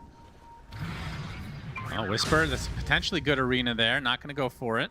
He only sees the Ench. Doesn't want to overcommit on this. Ench with a 4-step in the backpack. All right, he's going to swap it in. Probably a good idea. Oh, see Tai Lung. Okay, they use the Viper Strike onto the Ench, and there's the Rolling Thunder response from Dark Mago, but that's a full disengage, although they get the Balance Strike onto Tai Lung. Still pretty healthy. Witz is already going to pop the BKB with the Wukongs as well. Do they have the save? KJ gets the telekinesis. They're going to be able to take out Schofield, though, to start this fight, but you can see the Viper is all alone, a little bit late on the arena, and the Spear completely whiffs, but the Muerta comes in with the ult, and they delete Witz from the face of the map. Just gets 2-shot there. This fight is not over yet, though. Dark Mago spotted, punched up in the air. There's the call, though, and the dunk onto Yuma. The biggest kill, the double from Frank again. Spear comes out, not going to be doing too much as KJ looks to be next on Frank's list. Chop number 3. Yeah, we should... I hope we get a replay of this. This is just not good enough formation for Heroic at this level, right? Viper cannot be on an island for 10 seconds without protection. The only thing they got on him was a defensive telekinesis. Where's the Tusk Snowball? Like, if you're waiting for Blink Call from X, it did happen. And Tusk was still unable to connect, so they kind of just left Tai Lung out to dry. He just got well, he didn't get soloed, but he got very minimal protection. He's just the centerpiece of your strategy. You can't just let this happen. Like, he's genuinely being 2v or 3v1 for the better part of how long. Like, Theolikor is killing Schofield here. And unfortunately, I think the telekinesis, if he had just put him closer to your down team, right? the south side. Put him down toward Whisper so he can arena for you. Put him down to your Tusk so he can snowball for you. Like, this is very backwards from Heroic, and it's going to cost them dearly, right? That was a pretty major loss. Now, they don't lose Roche, which is the good news, because Witz was the casualty here, so they couldn't kill the big guy. But it's still... and also, of course, I mean, mechanically, some misplays, right? Whisper misses the spear completely, even though he has shards, so he gets 0 connections. Oh, back in live. Okay. Good news for Heroic is they will still get the Roche. They will, which is a bit surprising. Yeah. I guess they didn't have enough in the tank to take Roche out themselves. That's very good news. Aegis is the best item in the entire game against X. So that is going to help Yuma a lot in the coming fight with safety and confidence. Interesting choice that they give it to him, to be honest. I thought they were going to put it on Tai Lung. But yeah, it feels like a transformation hero, so But it does offer that layer of protection where if you get called before you can get anything off. Yeah, I get that rationale. It's just in every situation where you get ulti off in this game, you don't die. Whereas Viper can very much just bully like crazy in the front line because it's a hard commitment to take him down. He has so many stats. But you know, maybe the overall call here is we're trusting in Yuma to carry. And if you want to hit towers, I still don't know who's better to put it on, to be honest. But you might want Viper to do that as well, since he's going right click. But okay, wait, did Tailong stop his Scotty? So he bought an ultimate orb, and now he's going BKB. So he decided to do things in different order. Okay. This is basically, my team isn't helping me with the saves. I'll do it myself. Yeah. I personally think he should finish the Scotty. That's and a just pretty expensive stopgap, I have to say. I think finish the Scotty, and you just need to, as a team, just need to protect him better. Right? Like this is... Having a casual ulti orb, it's atrocious value. It's one of the worst items in the game for what it costs, which is obviously by design. Because if this was an economy purchase, it would be the most broken item ever. Oh, Tailong, he's getting gone on. They have the Wukongs again. They have everything. Very easy kill. All right. Let's think about another thing in this game, except the actual game state. Let's think about the mental here. You were 10-0. You were completely on top. Your teammates were tipping you. You were crushing it. You're a young player playing a high-stakes game on LAN, a little bit of experience, and it feels like your world is coming crashing down right now. It's like, I was winning this game so hard. Where did it all go wrong? You're cutting your item build in half to readjust, and then even though you're doing that when you're farming, your teammates still aren't protecting you in the mid lane when you're farming. So yeah, we brought this up at the beginning of the game. They have 2 saves, especially with the shard onto the Rubik's. So how are you going to communicate, and how are you going to adjust your playstyle in the game to fit these conditions? It's like the mental side of things is like arguably the most important thing, whether you're stomping or being stomped. They keep getting objectives despite losing these really important heroes. It's costing them a lot of gold, though. I mean, hey, he gets a little injection here, Cinder. Yeah, that's good. You can hit buildings. Yeah, I think he's going to think twice about hitting anything right now, but eventually. It's very important for Heroic that they are getting these objectives because they're getting mega out-farmed, and that's obviously a consequence of how much they're grouping up, but they're not grouping up with Tailong. He's like the one guy who has no protection in the moments. Just, yeah. Not the greatest from Heroic, and unfortunately, I think if you look at this tournament as a whole, the games we've cast of them, they have just been prone to make some pretty critical errors. We had the series as well yesterday, or either it was yesterday or the day before, where they were in a really good position and kind of just dropped the ball.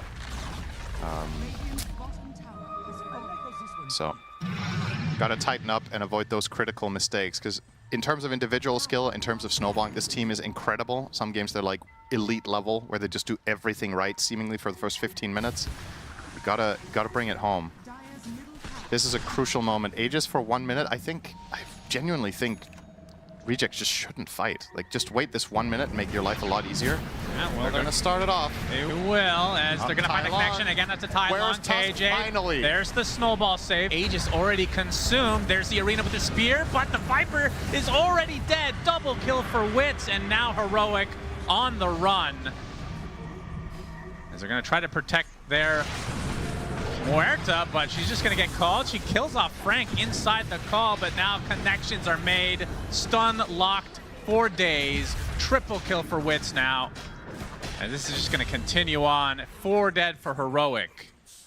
Feels like we have seen this a time or two. They did get the saves eventually, but it just felt too late. Like he had such little HP at that point. He was already down to a third when he got snowballed, and the arena comes in, but again, this is a compounding problem, right? Because of the previous deaths Viper had, where he was the strongest hero, he is now missing the item that would have saved his life there, which is the BKB. He still doesn't have it because of prior 2 to 3 deaths.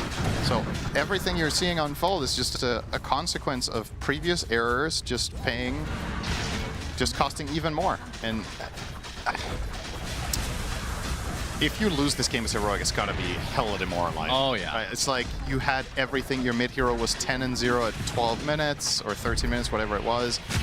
Or set us down. They get a range barracks, but there's enough heroes up to try to fight this out. They're gonna try with Wukong's command. Oh, the telekinesis back in. Okay. We'll force staff away. Tailong staying alive. Your favorite item, the harpoon, was pulling him in. That's right. Very important. Bring that up. If this Balance Strike's not going to hit, but Tailong is still low enough for them to take out. Oh, it hurts. He has buyback hurts. if he needs to use it. As the rejects, they're not able to finish the full set. There are some siege here as well. And Yuma, it'll be enough to defend at the very least, but this 5 deaths now on the Viper after starting 10-0. He's been 1-5 since. Fuck me, man. This is... I feel like, I don't know, I feel like Cafs is just like, I think he's run out of palms to face in at this point. It's just, you're watching this as, I think this is one of those games that's just, when you go as a coach afterwards, win or lose, and you need to rally the troops and figure out what to do for the next game. It's just, I think you have a bit of a challenge ahead of you here. Oh, I think they am I not mistaken that they stacked the telekinesis and snowball? They might have also, That also, for what it's worth, I don't know if that would have changed much. I think the moment the Pango roll connects, he's going to be able to roll through and finish the job too. But it's really great teamfight execution from Rejects. They're exploiting every moment of opportunity they get and isolating and killing the correct targets. So as much as we're criticizing some mistakes from Heroic, got to give props where it's due, right? It's Rejects from a terrible position have managed to swing this game completely around, making tons of good moves. And now, oh, Axe went Conda. That's cool. Oh! Now this doesn't break anymore. It would have been insane. The old Conda would have been a gimme here against Viper and Mars, but it still drastically increases the damage of culling. Wait, it does break. What do you mean? Wait, what am I saying? You're saying incorrect. You're spreading lies. Forget what I said. Dire's top tower is under So attack. it's good against Viper. It's good against Viper and Mars. I had a brain fart. How does that work with? Really major one. Oh, the jump in onto Muerta. There's the save. Fast snowball. Good. All right. Frank already popping the BKB. Run to the damage now onto the Tusk will be the sacrifice for Heroic. Dark Mago's already used his Rolling Thunders. There's the Pierce of Air from Yuma. Gonna pop the BKB to avoid the stun from Dark Mago, along with the Boundless Strike as well. Oh, the Looks like call Heroic missed. on the run. They're gonna buy back onto the Tusk though. There's the Viper Strike onto the Axe. Down and out, and now Wits kind of all alone. Puts down the Wukong's command, gets the Jingu stacks as well. Good spear to buy some space. As Yuma gonna focus on the Enchantress, gets the break, but they're gonna lose Whisper in the midst of all this. Oh. Big Boundless Strike from Wits coming in with that shard, but he gets telekinesis. Tag team is destroying him. Wits will drop to the deck as Dark Mago, the last remaining member, but not for long. Heroic prevail in a fight after losing fight after fight after fight. Are they back in it now? The critical difference this They tossed time. the buyback. Fast snowball, and the initiation was on Muerta, not Viper. Those were the two main differences, and of course Tailong has a BKB this time. So Heroic, they find a timing, now they finally have some stuff, and ironically after we just said this is an insane Conda, that's the worst fight that they've had all game, more or less. But this was a mixed bag, right? This is a great snowball, very early. He's on 85% health, so, and some serious damage coming out of that obviously onto the Theolic Core, as you pointed out. He will die, but with this call down, Radiant's and with the bottom roll tower being is under BKB'd off by Yuma, he gets to play the fight. Big Lotus there too. And this call, if this call hits, totally different story, but not connecting from Frank. And Whisper finally, had Arena Heroic. this whole time too. Yeah. Interesting. Finally, this axe has not paid off. I don't think they've got a kill inside the He arena. didn't use it at all. No. But didn't need it. You'd think even, like, maybe that's a downside of it as well, but having the axe, just using it on somebody that's about to die could also be a huge benefit. Just to get that restoration and the attack damage. Like, Absolutely. I think it's... I agree. just I mean, put it down. there shouldn't be a fight without it being used when it's this long, right? You have to get some arena off, but... All right. Weird game. Entertaining game, though. That's all we can hope for. All right, so Tailong, like you said, his BKB is done, and oh boy. It's still going to be a casual ultimate order, changing to an AC now. Still think the Scotty would be fine. I mean, he just wants more armor for protection against Monkey King, I'm guessing, and Pango. It makes sense to get a plate mail item, of course, in the build. I guess the order is a bit... He's going for the 60-minute build here. All good.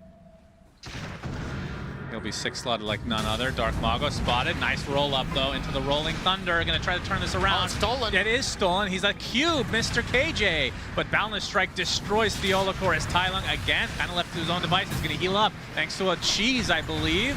as Dark Mago rolling around, gets the swash, not really going to hit too much, but the shield crash is there. Tai Lung getting to the low ground, but he gets blocked by the trees. Triple kill for Wits. And now, again, no arena usage. I am 4 dead for Heroic. Uh-oh. This Ags has been completely useless. It's been Whisper's worst purchase of the tournament, because he's got no value out of it, it feels like. That was another, as you mentioned, another fight without the spell even being It's used. low enough that you just throw it out anyway, like the cooldown. Yeah. I get that you don't want to waste it. If people are BKB and they're just going to run through it, or you don't have a good target to isolate, like, of course, like, you don't want to use it for nothing, but once again, if you're in a position where it doesn't get used, that means the fight was bogus to begin with, right? Like, you have to find better fight selection than this so that you can activate the potential of the hero. It's just so much wasted net worth. This is 2 lanes minimum. Indeed. Mid is gone, top is gone. If they make the call... Oh, never mind, they're still tier 2 bottom. I don't think we're hitting tier 4s here. I think we're taking Roche, if you're the reject side. And they're pinging it already. If they get this Aegis, surely this is... I mean, I say surely it's in the bag, but... You never know. I would be more worried for Heroic in this position than I would for Rejects, because I feel like they're just more prone to make these late game errors. So I think for Rejects, this one... A better track record of converting these positions to consistent wins as of late. This Aegis will be going on to Wits on the Monkey King. So also refresher for Dark Mago. You got a cheese on Axe. By the way, you mentioned the Viper being healed in the previous fight. That was another greater Lotus from Rubik. And King Jungles, that was actually a cool play. He did it while rolling through the Viper in the cube, so he could reach him. So he did his best to help out his buddy. But once again, unfortunately, the timing of the Tai Lung finally getting the help he needs is too late. And I said, if you're losing this game, you're not picking him Viper again. Yep. He is going to have a really hard time accepting this loss, Yes, I think. he He's will. like, guys, this is why we picked... I destroyed this game. I mean, they basically won the game at some Absolutely point. obliterated. You can't ask for more of me. Yeah. And still, it wasn't enough. Well, Dark Mago has a refresher, so the shard can be passed around. It's actually going to be on Wits. I was thinking Frank might take that. Double call seems to be a game ender in many games from the past. Doesn't really have room to hold it, though, unless he wants to drop his boots, I suppose. But yeah, these refresher shards seem to be just backpack items. You pop BKB, then you replace it with the shard. I wonder if this is the first Conda tournament purchase of the tournament. I think I haven't seen this item bought a single time in like 2 months. No. So still very interesting that I somehow thought it lost its break, but there you go. Like when items just disappear from the game almost, you kind of forget what's going on. I mean, technically it doesn't say it breaks. It says disables passive. Yeah, I mean, it's... Okay. Now we're really trying to help me out. I don't think there's You're still really good at your job. I don't think there's a good excuse for that. Sometimes you just fuck up, okay? It is what it is. I think I fucked up less than Heroic in this, so it's all good. Wits with the Wukongs to create some space to try to get this last pair of barracks. Whisper is found. Call? Actually called as well. He's not going to be able to get the arena up, but he gets saved from the snowball, but they're going to be going the other way. The Rolling Thunder right on top. What a disaster, man. Heroic going to have to buy back in mass. They have another Wukong's command if they want to use it. They will. There's the arena finally used. The first time in the last 15 minutes we have seen this spell as Whisper trying to make something happen. Schofield still living on the outskirts of this. Nobody has died yet, though, from the reject side. But, of course, Viper will take a tumble. And now this should be coming to an end. A triple kill for the Enchantress. Yeah, she's just getting some free hit non-stop. Schofield is spotted, but there's the one last dunk from Frank. He's going to fall for this effort, but can buy back and just help finish this game as GG is called. And the South American rejects, well, they take game one, not in the fashion that we were expecting necessarily. Not whatsoever. But I think regardless of how good the Viper actually looked here, I don't think we're going to see it again.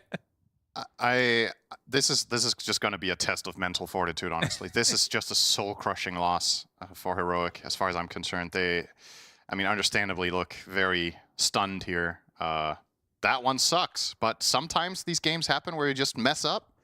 If you're a great team, you can come back from this. Rejects take game 1. They do, and a very solemn and somber heroic there, because ultimately, and we're definitely going to talk about it, you get off to a start like that, the game should be in the bag. And especially given, we thought we were going to be eating humble pie on the desk. We saw the Viper start 8 kills by 8 minutes in the mid lane, including a first blood on the Pango that it was laning against. This is it now. You transition into the win. But maybe this hero just doesn't do anything. I have a very weird comparison. Just hear me out on this one. I feel like Viper is like a really good drug for heroic, but one that just completely destroys your insides, you know, and you get addicted to it. Like, it's just, I can see what they see in it. You know, you're absolutely god tier 17-year-old goes 9-0 in the early game, stomping, destroying, and then this happens, and then you fall off like this, and it's so tempting to go, it wasn't the Viper. It wasn't the Viper. We just played bad. And it's like, well, okay, but you're putting yourself in a position where this can happen.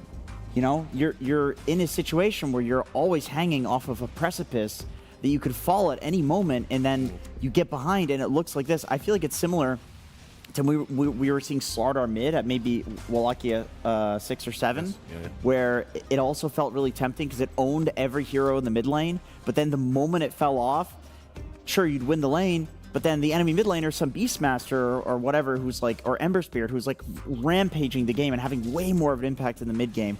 I hope they see that. I really hope they see that. I like that this game was competitive. Shoutouts to South American Rejects. They did amazing, but we have to talk about the Viper. Yeah, I mean, I'll tell you who did amazing. We have Frank the Tank. That axe pick that you called, he was a beast with it. He did his job and more.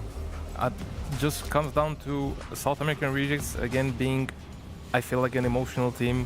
If you look at the game objectively from the beginning, you have Dark Maga going mid in a bad matchup. He gets a bad block, so the lane is on Viper's Hill. I feel like his first test was him basically giving up. He kind of like got tilted, in my opinion, from Viper, and he just fed the kill, and that snowballed into another kill, and it snowballed into like the entire team. Instead of thinking about the game objectively, they just looked at the Viper. They just wanted him gone. So they tried to kill him a couple of times. They failed, and suddenly like Tai Lung is on this like 10 kill streak, right? And this is where the Viper comes into play again, as we're gonna see like in all team fights. Tai Lung is not comfortable playing after lane exchange on Viper. The entire game, he's been getting caught out and putting his team in a bad position. The Roche fight that we saw. Yes. Again, Tai Lung was dead. He was too late on the fight. They felt rushed. They went to Roche pit. They made a big throw. Moments later, Tai Lung again getting caught out. Again, the team falls apart after that. And it just kept happening over and over and over again. And I still feel the root of this problem is this Viper. South American Rejects, they smelled blood. Frank especially, he saw his chances. He was very good against the Murta. That was their biggest problem. He dealt with it swiftly. Yeah, such a good pick from them, and amazing gameplay as well. Like when you have a mid laner who is just feeding, it's just absolutely feeding. Classic Dark Mago. You know, next game he'll be fine. But I thought, like, I was like, this one is over. I've seen this before, like in my pubs. I've seen it in Dark Mago's gameplay for 10 years. The guy starts feeding, it just does not stop, you know. But somebody had to come in. One of the other cores had to come in and like save the day, and it's almost never going to be the carry unless you're talking like super late game. But after laning stage, like basically the offlaner has to be the savior, and Frank was. He was hitting like 2-3 man calls at the very least on very important heroes, and then eventually Dark Mago is able to catch up. I mean, look at this: 8 minutes, 30 seconds into the game, 8-0-3 on Viper. Yeah. Yeah. But I mean, it's like I said before we went into the game. Like, yes, laning phase, Pango's not going to have a good time. But then once these team fights start out, you've just got Viper, and he's on an island. You've got Pango rolling around, knocking him everywhere. I mean, and also, just to say about the clip that's happening here, this was the moment the game really turned. And this again comes from Tai Lung just dying 30 seconds ago. As you can see, he came in 3 seconds too late to the fight. If he was alive, the team would have probably taken the approach differently and not been everybody in the pit. They probably would have had somebody scouting. The thing is, it would have been more comfortable, more calm. I feel like Tai Lung dying usually gives his team like a bad vibe, and they feel like they need to do something, right?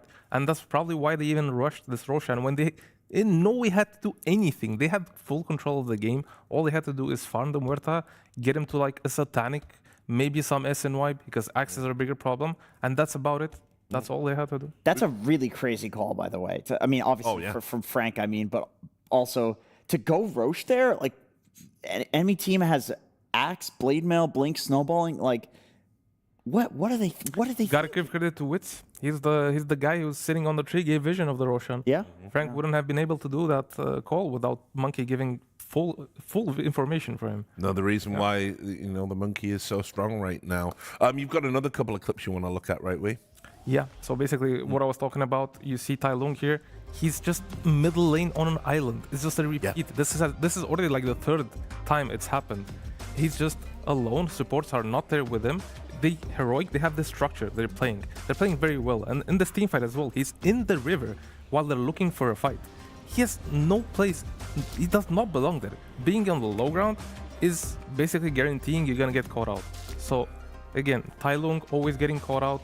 The team is playing cohesive, the other 4 players, but they have this factor, the wild factor, and they seem like they're kind of falling apart because of how Tai Lung is playing in this game. And it's mainly because of the Viper. He does not play like this in general. It's only on the Viper. He's played 4 games on Viper so far. He's 1-3. Every time is the same thing. He just does good in lane and then completely gets lost, gets caught out everywhere on the map, and just keeps feeding, and his team is just crumbling apart. This is the most like polarizing example of it, of like the best early game into the worst late game. Like there is no better example of exactly what we're talking about than literally the game that just happened. To the point we were like, we're just wrong. Like they have a better read on this than we do. We didn't think that the fall off could happen from that much of a peak.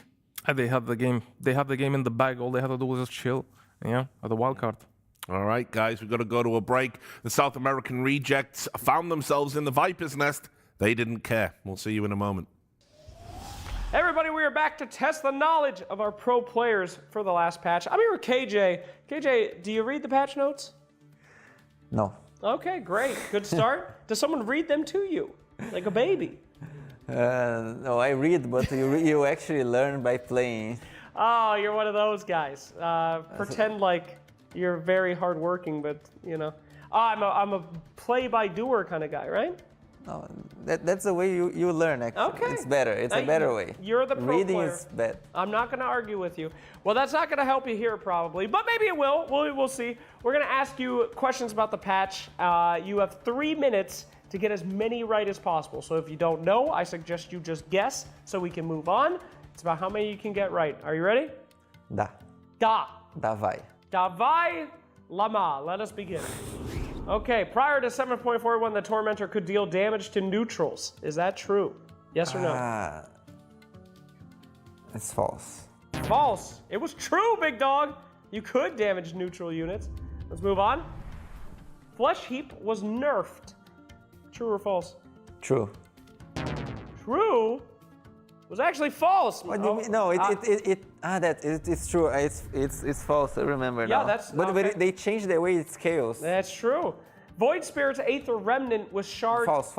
Cap false. That is right. It used to. They changed that. Well done. What is the active spell of Metamorphic Mandible called? Bug Out, Arachnid Assailant, Pupate, or Metamorphosis? We're talking about Dota. Yeah, that's in the game. Metamorphic Mandible. That's in the game. It's Bug Out. He's not Bug Out. That's a trick one. Something else is called Bug Out. I don't even know which hero is this. It's a neutral item, the one that makes you small. In 7.41b, the only one thing lost true sight. What was it? Hero spell. No, wait. Okay. It's the only one thing lost true sight. What was it? I know. Yeah? I know. Take your time. There's not a timer. There is a timer. I know because I did not something take your time. You should just say something. Anything. No, I know. I know you know, but it doesn't matter at this point. You've wasted. A hero's innate. No. Neutral. It was a Necronomicon. That's right. Necronomicon. He got it. That's right. It was Necronomicon. It only cost you half your available I cannot time. reveal which of the following words. That's right. Okay, we're making some room. Good job on the Essence Distiller. Which of the intelligence in the game. I'm not reading fast enough. Go ahead. Boundless, vast, wise, or audacious. Only one exists still. I think wise exists. I don't know. No, we don't have longer. XP anymore. Yeah, no, you can't ping that someone should buy wise. It's audacious. Sorry, buddy. I was gonna go for that. Okay, which of the following heroes did not have their base armor increased by 1? Terrorblade, Anti-Mage Legion, or Death Prophet? Did not have their base armor increased by 1. It was. They can literally take damage. It was Terrorblade. Terrorblade? Yeah. Everyone says that. No, it was Legion Commander. So sad. Yeah. Went to the innate. Which of the following heroes cannot miss uphill units while flying? Batrider, Wyvern, Dragonite, or Lina? I think Dragonite they fixed, right? It's Dragonite. It's Dragonite. No, it's actually Winter Wyvern. Dragonite can miss now. Can miss there. Can miss. Yeah, that's on me. Lone Druid only received 1 change. What was it? Attack speed buff. Attack projectile buff. That's right. We go to one more. Quick. Which of the following heroes did not receive a change in every single patch? Doom, Tiny, Tinker, or Bat? Doom. No. It was. Which one do you think it was? The 7.41. Which one do you think it was? I mean, I don't remember. What? Because Tinker changed, Doom changed, Doom got nerfed, Talent, Tinker got nerfed, the thing go down to the ground. Then Tiny was. It's Tiny or Bat? No, Tiny or Bat? Which one?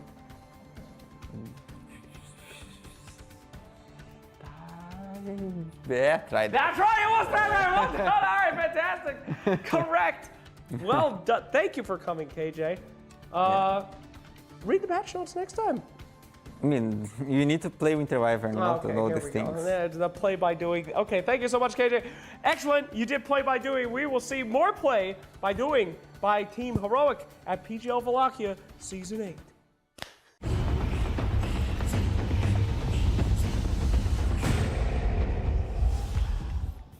Welcome back. KJ there, and he's got bigger problems on his plate than patch note memorization right now. They are down against South American rejects. He has told us himself the psychological damage that being behind against his local rivals without an org has done to them.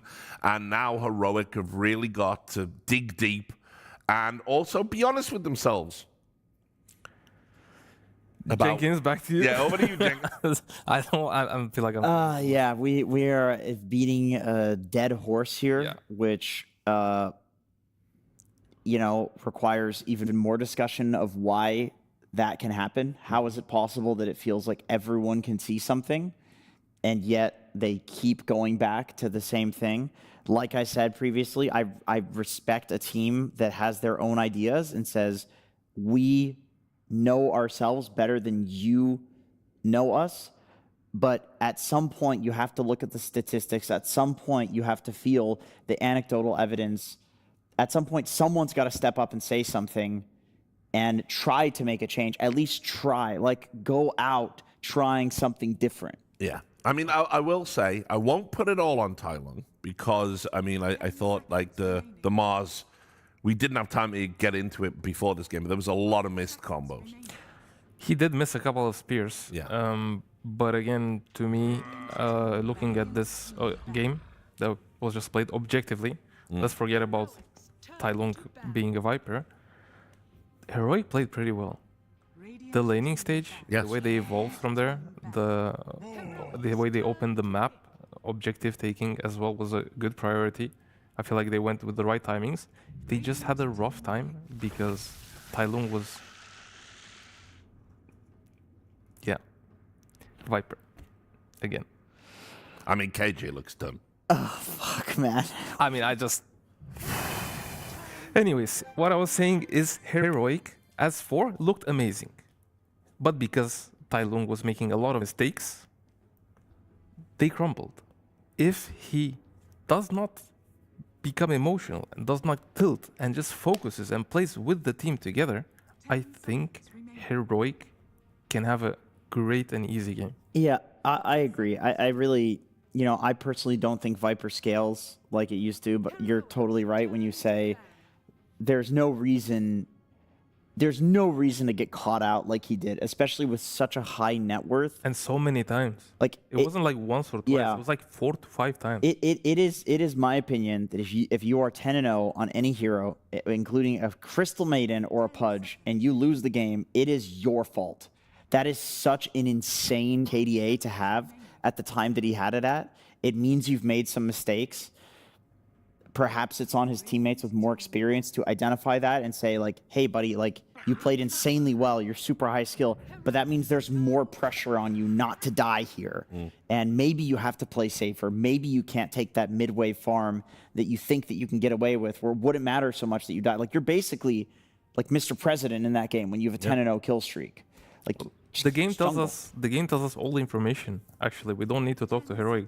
Basically, after a couple of deaths from Viper, Heroic actually went behind him, and then he kept doing the same moves on Viper, and then Heroic got baited into bad fights, and not only the Viper died, but he killed his entire, like, all of his teammates as well in the team fights. So they understand that he had this issue last game. They tried to fix it, but I feel like a discussion in the game, like, stop feeding, stop going there, usually is bad for the team energy, right?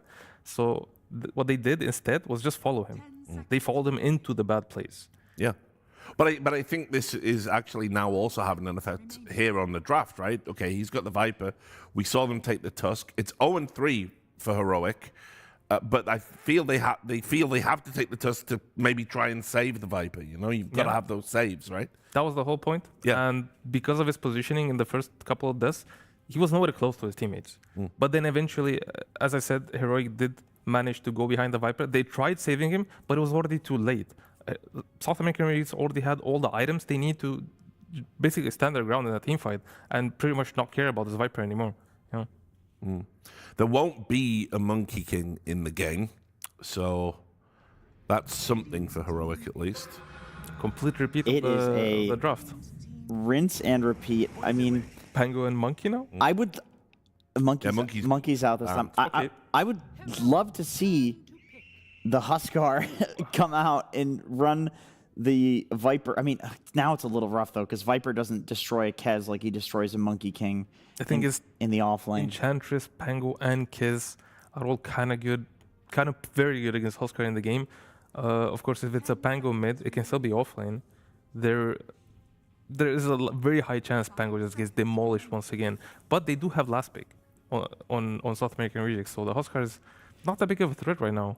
And not only that, Huskar plus Viper in the same team. Yeah, you don't need it. That's true. I mean, it feels so bad to play. He destroyed mid lane on Viper anyway last game. Maybe just pick something different for Whisper that will. I mean, you can't Mars anymore into Kez. Like, that one is a very rough matchup. Maybe they like Tidehunter, the Kez. Tidehunter is pretty good against the Kez generally. I think on lane, since Kez has super high natural base damage, very low attack speed, just anchor smashing him once can be detrimental to his damage on the Tidehunter. And basically, like, they can guarantee they would just free farm. I don't think he stops the Kez from farming, so basically they just like trade farm all the time. And they do go for it. It's quite nice. Yeah, I mean, I like it. I think just a better hero than Mars right now, too. But you know what that means? The Viper is locked on Tyloo. It's a mid Viper. I mean, unless they pull out the Yuma Viper, but I don't think so. I don't think so. Owned with it last game. He destroyed Dark Mago in lane. But then he destroyed his teammates. So if you can just not have the mid game, not repeat the same mistakes, maybe they had the talk. I think Muerta again is actually good. I would be surprised if South American Rejects don't ban Muerta. All this physical damage between the Kez and the Pango. Well, if they do want the Muerta, they will probably ban the Axe. And since they don't have last pick or last ban, yeah, true. It's probably just like if the Axe ban comes out, the Muerta ban will come out most likely. Yeah. They banned the Night Stalker instead. Maybe looking for a buck. Is there a reason for this Night Stalker ban? I feel like it's probably because of the carry that they're gonna pick soon. Because right now Night Stalker does not look like a good hero to pick into Heroic's lineup. On the other hand, South American rejects, they have very strong lanes. They have very strong mid to late game. I love Pango. Kez proved himself once again in this tournament to be just an absolute beast of a hero. He's like, I think he's 12-2 right now currently. His insane win rate, and most is 9-2 on the carry and 2-0 on the mid lane. So 11-2 currently. I think Satanic played it with quite a big success. I think and declared himself the greatest. He Kez did declare right himself. Now, Yeah, he said I'm the best Kez player. Yeah.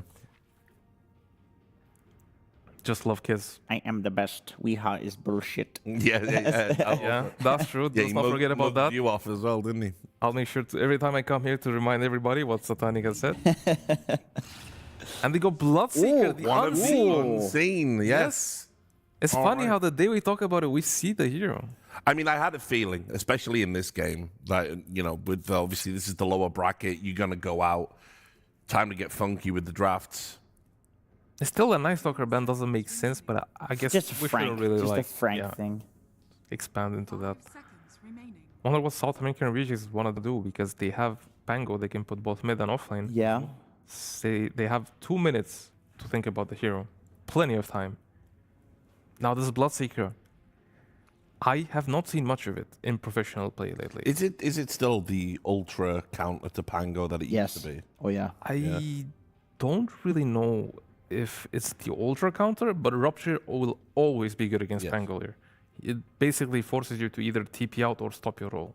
And it's just something you don't want on Pango. But the thing is, now in this patch, Pango has been buffed so much on his Swashbuckle and Aghanims that he just doesn't care at some point. When he gets to level 15, he gets Swashbuckle cooldown reduction talent. When he gets to level 20, he gets Shield Crash reduction talent. Combine that with an Aghanims Octarine, suddenly he's just like, he doesn't even want to use roll, because he just has infinite spells, Swashbuckle and Shield Crash over and over again.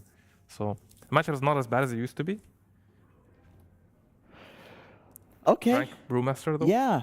We haven't seen a Brew win yet here in Wallachia, but it's definitely good. I think in this situation, there's like almost nothing that can burst him down before his split. And more importantly, there's not much to kill the Pandas when he does split, which I think is how most people are countering Brew these days.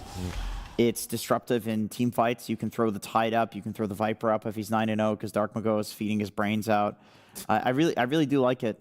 I think it brings the draft together. Although I do like the Bloodseeker too. Really good against Kez and Pango, obviously. But even Kez, like the hero runs around really quickly. He's in and out of fights. Like he wants to play on mobility. And obviously Rupture prevents all of that. I feel like this game is basically Tai Lung holding 9 people hostage. Yeah. I mean, I agree with you, brother. It's crazy. He can make or break this game by himself. Like on Viper, he usually is the one who wins the early game, and then he's the one who throws the mid to late game. So basically, yeah, it's this Tai Lung versus himself, pretty much. I can't even make a prediction because it's just such. It's so crazy to me. They end up throwing so many games. I think Heroic have, KJ is so honest and open about it. I just think right now, mentally, they're just not in a good place. And I think when it's like that, it's hard to make clear, concise calls, particularly in the mid game when you've got to play objective Dota, I hope they all agreed on this, that like this is something that they discussed and this is not like factions forming within the team where they're just like, some people are, oh, fine, we can play the Viper again. I hope they're all like, okay, let's clean up the mid game, run it back. Fine, I'll go with the South American rejects. Yeah, all right, let's see what happens. We've got Slacks on the sidelines for some insight. Absolutely, guys. Yes, I am here with Cavs from Team Heroic. Now, Cavs, our panel spent the entire time yapping about what cowards they were. They see something not working out, and they're like, stop, I don't know what to do. Yeah, you've lost a lot on Viper, but I have a lot of respect for a guy that sticks to his guns, stick to his cojones. All right, why are we still picking this hero, even though it's not working out? Is it just because you're the big balls, or what's the deal? Actually, Tai Lung asked for it. Yeah. He was like, let's do the same, please. Let's do the same, please. I just did it, But what? Our mid laner wanted to do it again. He felt really confident doing it. I don't think we lost because of the Viper. I think we played really bad in general. We had the game completely, and we made some really questionable decisions. I don't think the reason of us losing this game was because we had Viper. And anyone that says so is completely wrong. So the thing is, if you go and look at our qualifier games, us against SAR, we have a lot of history. If you look at older drafts of us playing against them, they ban Viper first phase every game. Because Dark Mago doesn't have heroes against Viper, apart from the Sniper. So And you did win. Yeah. That lane. Yeah, we did win that lane pretty hard. So, like, it's just a matter of matchups and our history in the region, things like that. The Tai Lung just got first blood. He just got first blood, you dumb bastards on panel, you dumb idiots. That's why you're retired. That's why he's coaching. That's what I'm talking about. Let's get into the game and get in with some casters that definitely should also retire. Yep, that sounds like a good move here. Yeah. Game number 2 between Heroic and South American Rejects. Here we go again, the Viper. Yeah. I mean, I agree with him, though. He's right. They did not lose because of the Viper last game, and we were saying that, hey, we're not part of the panel. I just want to separate ourselves as far as possible from Jenkins. The other two are okay, just Jenkins. Want to make that very clear. Even though we're business partners and we're losing a lot of money together, still want to separate myself from him right now, just to play it safe. But yeah, Viper again, and I actually respect this. I do too. Because you know it wasn't the Viper's fault. Okay. And so again, it's against triple, I mean, Brood doesn't really count, I guess, but triple melee cores. I and think he's already gotten first blood against the Pango. There's a very important distinction to make when we say it's not Viper's fault. I do think it was largely Viper's fault, but I don't think it was the pick's fault, right? And as the coach, he's in there. His player is asking for a do-over, which is essentially Tai Lung saying, guys, I fucked up, or we fucked up, right? One or the other. That game was, Viper was amazing for what it was supposed to do. And then they just, like he said, made some, I think, questionable decisions was a great way to put it. That was a very positive word, even, for what they did. I think they just flat out really messed up in that previous game. So, especially with what he's saying with some more context, which is obviously interesting, these teams know each other very well. They know Dark Mago can't deal with this hero. And you saw it last game that he couldn't. They threw the game away. So, if your mid player is not scared to run it back and show that he's got what it takes, that's fine. Now, what sucks here is if they lose this game as well on the Viper, you're going to leave the tournament and be like, what could have been if we just weren't so stubborn? But I very much respect the mindset. Under the tier 1, this is another death. And I mean, the silver lining here, Cinder, if they lose this game, they won't be picking Viper again because they'll be out of the tournament. So that is a silver lining. For somebody, at least. Yeah. I think he's a bit frustrated, the coach. I feel like he actually revealed quite a bit, basically talking shit about Dark Mago. He can't play against Viper other than Sniper. Like, how often do you hear that directly, right? Giving this much, like, deliberation on a hero pool of an opposing player is quite unusual. But I think Caps, from the position that he's in, is also, you know, trying to both protect himself and his team a little bit from, you know, 100%. Public pressure. And it's like, you guys are watching us lose on Viper. You're going to think we're just complete morons. So he probably feels like he has to go a little bit out of his way to justify how they're thinking and maybe show a bit more than you're usually comfortable with. And I get it. Like, obviously, fan bases of Heroic are very passionate, and they have a lot of fans in the South American region are obviously going to give them a ton of shit for losing a game like the last one. So I think it's really good to hear a little more some depth. action top lane. Frank's going to get some accompanied with a couple supports. They do take out KJ. Actually turn into a try, but Heroic are the ones losing it at the moment. Double kill for the Enchantress. And look at the support's dead. Look at the contrast from this game to the previous one in the support play of Rejects, right? This time they're not going mid. They sent an Ice Ogre there one time to give some armor to Dark Mago, but unfortunately he died while he was on the way there. They are not compiling all of their resources. They're not sending everything into mid to try to help him. There's like, Mago, get your shit together, buddy. You're on your own. Yeah. And there are ways of dealing with this kind of pressure. I think if you want to get better at laning into the impossible matchups, watch Malrine. He is the best at this. Just pull those waves. Pull waves, get creative, mess with equilibrium, whatever you need to do. If the lane's completely hopeless, you can't even do that. You go jungle, you roam, you TP bottom and kill them on level 3. Like, the game isn't forcing you to stay here. Right. I mean, the other core makes his way over with the tag team. Schofield taking the brunt of the damage. Gets a nice bushwhack, though, as Elmisho joining the party. So Tai Long gonna take a swashbuckle under the cover of the tower. Whirlwind. Tai Long does die, but first Dark Mago goes down. So no more XP for the Pango. Still having a completely miserable game as the other core wants to finish off Schofield. Does so. Getting chased by the Wild Wing Ripper. When does it have... What's the cooldown on this ability again? Hurricane, 30 seconds. So he's going to live. Oh, he took the watch. Okay. He's not afraid, no bird. All right, fair enough. Okay, he's fine. So yeah, again, contrast to game one. Now they do help the Pango, but it's both supports. It wasn't just one of them rotating in. I still feel like that wasn't clean. Like Hoodwink came in 5 seconds before. Oh my guys, He's fine. it's just still happening. Bloodright, we'll talk about that hero in just a moment. Not enough to save KJ. But yeah, Bloodseeker picked. I haven't cast this hero in years. Literally. Dark Mago able to traverse the terrain there to get out of the ice shards, but just trying his best to leech some XP. He has 8 CS versus the 22 and 10 of Tai Long. But yeah, let's talk about the Bloodseeker. Traditional counter to Pango, which you just can't roll. It's insanely effective. You need to get Lincolns, you need to get Lotus, something. And then haven't seen it against Kez, but it makes sense with all the mobility that hero offers as well. I think the matchup against Kez is a double-edged sword, though, because if Kez enters with, let's say, Raven's Veil, and just gets on top of you, he's one of the carries that just deals so insanely much damage so fast that the mobility aspect doesn't even necessarily get to come into play.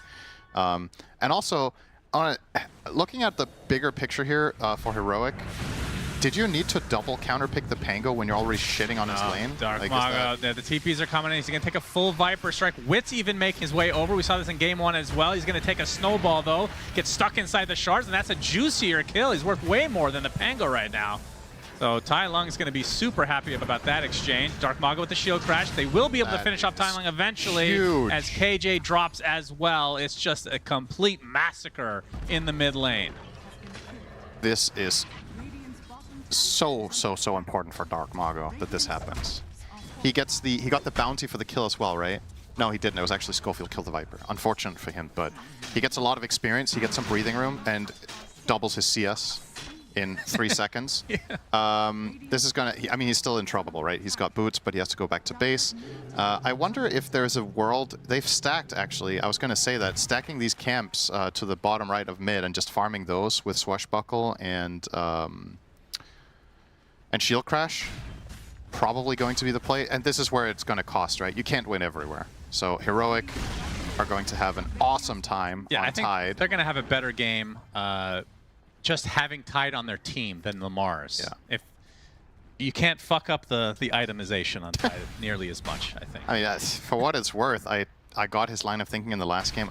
They just didn't play well, right? That's it. That's just it. Like, there's a lot of things you can dissect in the game, but when it all boils down to it, they just didn't play that well. And then every item pick is going to look bad, and maybe draft hero picks are going to look bad. But, you know, the execution needs to go with it. We didn't mention this, but this is the best offlaner in the entire game against Kez. When people were picking Kez in previous tournaments from the last months, they were banning Tide, because specifically he was the only offlaner in the extremely safe laner favorite patch that could actually just stand in the lane and do well. And you're seeing why here. He is winning the lane against Kez, which is very good news. And in addition, Wits had to rotate mid to bail out Dark Mago once again, so even more help for Whisper, plus the tower. So he's going to get insanely farmed. The Ola core will go down here. Oh yeah, also, I was going to mention, this game is going to be a test of which is worse, right? Heroic are 0-3 with Tusk. They're 1-3 with Viper, of which we've cast all their losses. And on the other side, Brewmaster hasn't won a game this tournament, but he's coupled with the biggest winner of all of them in Kez. So how many what games is the of stronger Brew, force? 3 games, yeah. 0 and 4. That's a small sample size. Oh, you could argue it's the same for Viper and Tusk for this team, right? No. But it's on one team. That's just for the team. Yeah, it's on one team. Dark Mago going to take the Viper strike. He has a shielder in this time. He does. Has the Rolling Thunder as well. Whisper. No Ravage skilled. Oh, he came in with... Oh, I thought he was holding it. Yeah, right. if he has Ravage, then that's shards. Good attempt. Dark Mago will TP out. 5 hero rotation, no kill. They want to get the tower, though. It looks like that will be the case. This is something you relatively often see on Tide in like just farming lanes is that you just go 0-3-3 or excuse me 0-3-4 or 0-4-3. Yeah, it's going to cost him a kill on Pango there that he didn't have a point Ravage. Which then begs the question, does this rotation even make sense to begin with when you don't have Ravage? Well, it got them the tower. They got the tower. Yeah, That's something. it's still fine, I think. An old classic Tide Hunter.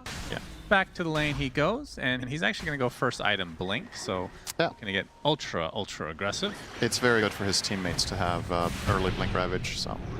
Primal Split, Indeed. King Jungles will be going to the King Fountain, Yes, but he will. only him. Yeah. Talk to me about Bloodseeker, though, other than the obvious. Have you seen this hero at all? Not much. The only player I really look for it in is Chrysalis. He's like the most likely to run it.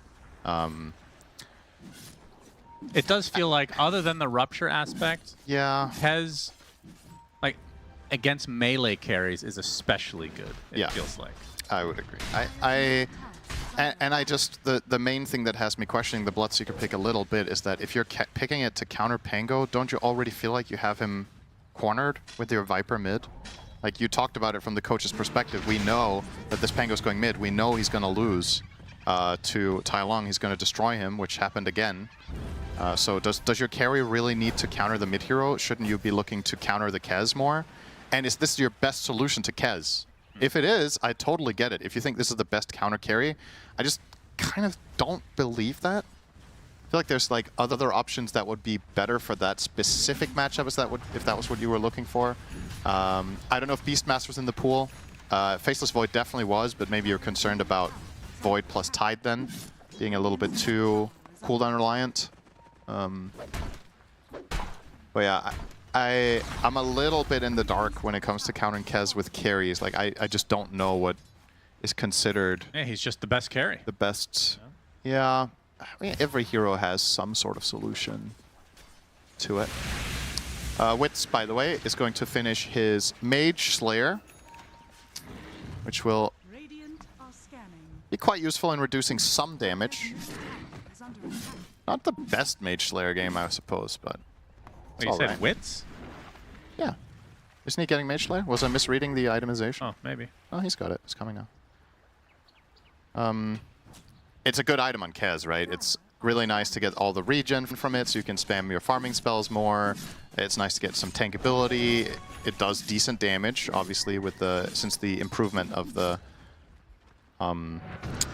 passive, which is, by the way, called. Don't look. What do you think the passive Mage Slayer is called? Slayer of Mages. I was pretty close, actually. It's called Mage Slayer.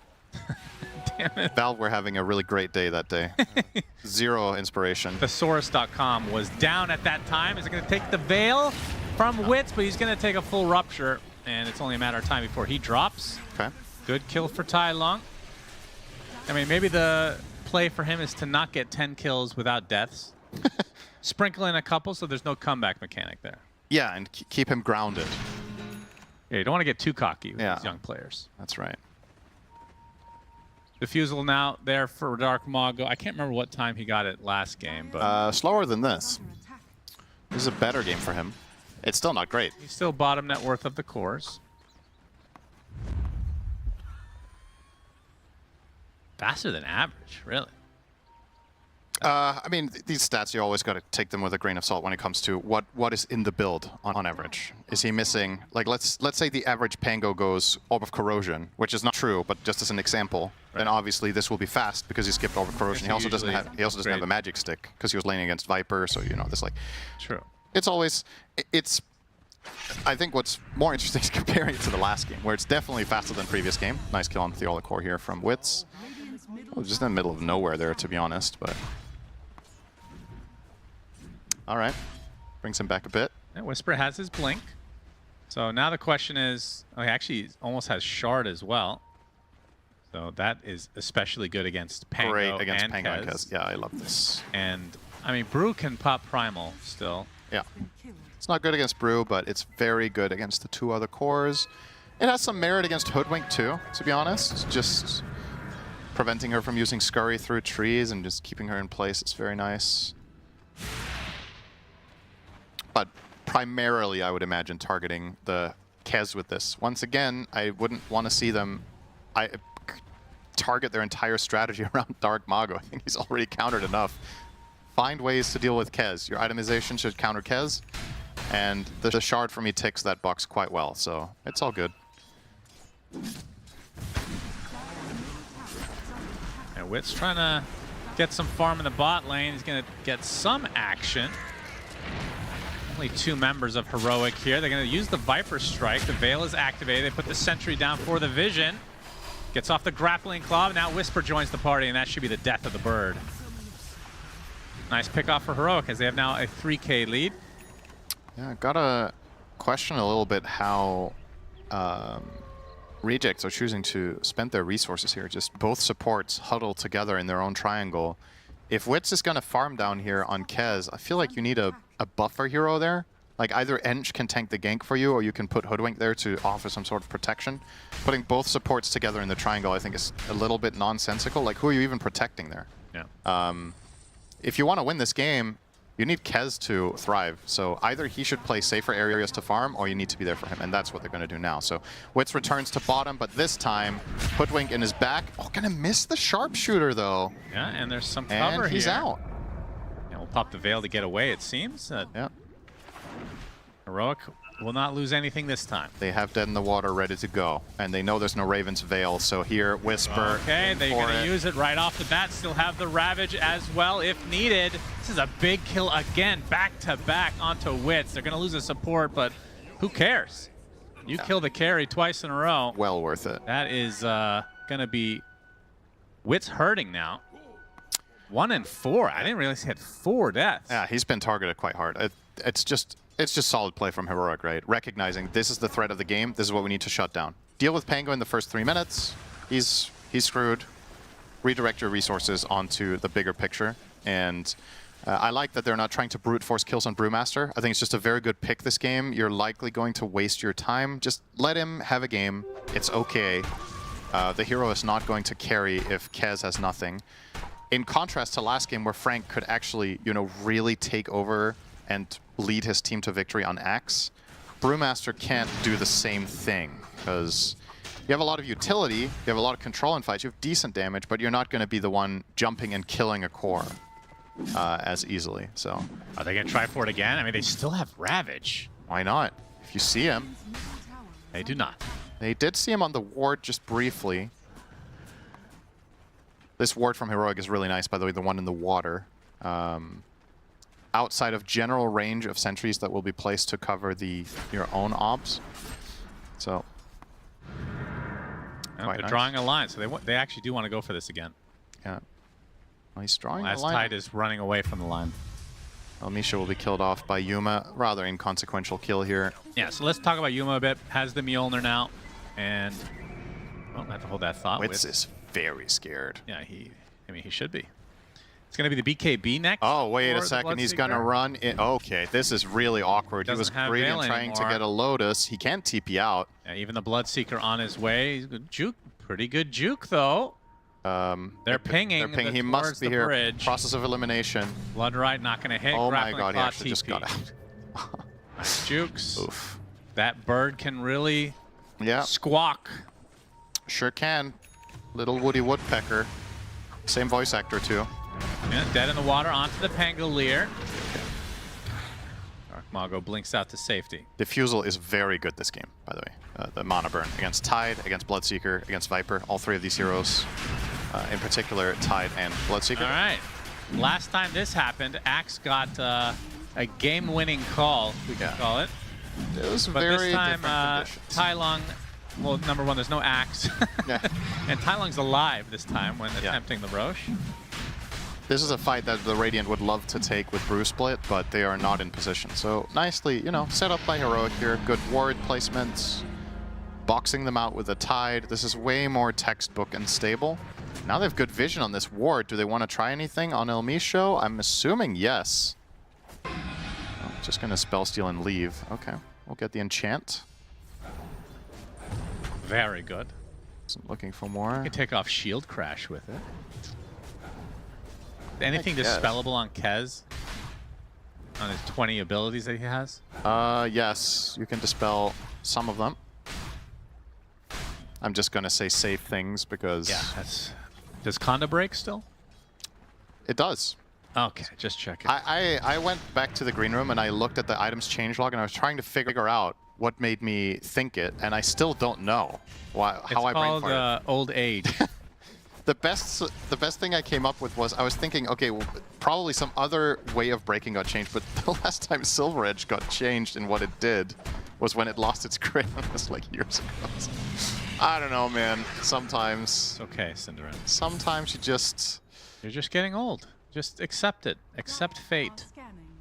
As a Tormentor will be attempted now from Heroic. Still have yet to see a Ravage. Yeah, there's no contesting here from the Radiant. So it should just be nice and free. And who is the Shard going to go to? I think they're hoping to get it for free on the Rubik, I would imagine, unless he just bought it. He did not. Let's see here. It's either him or Tusk.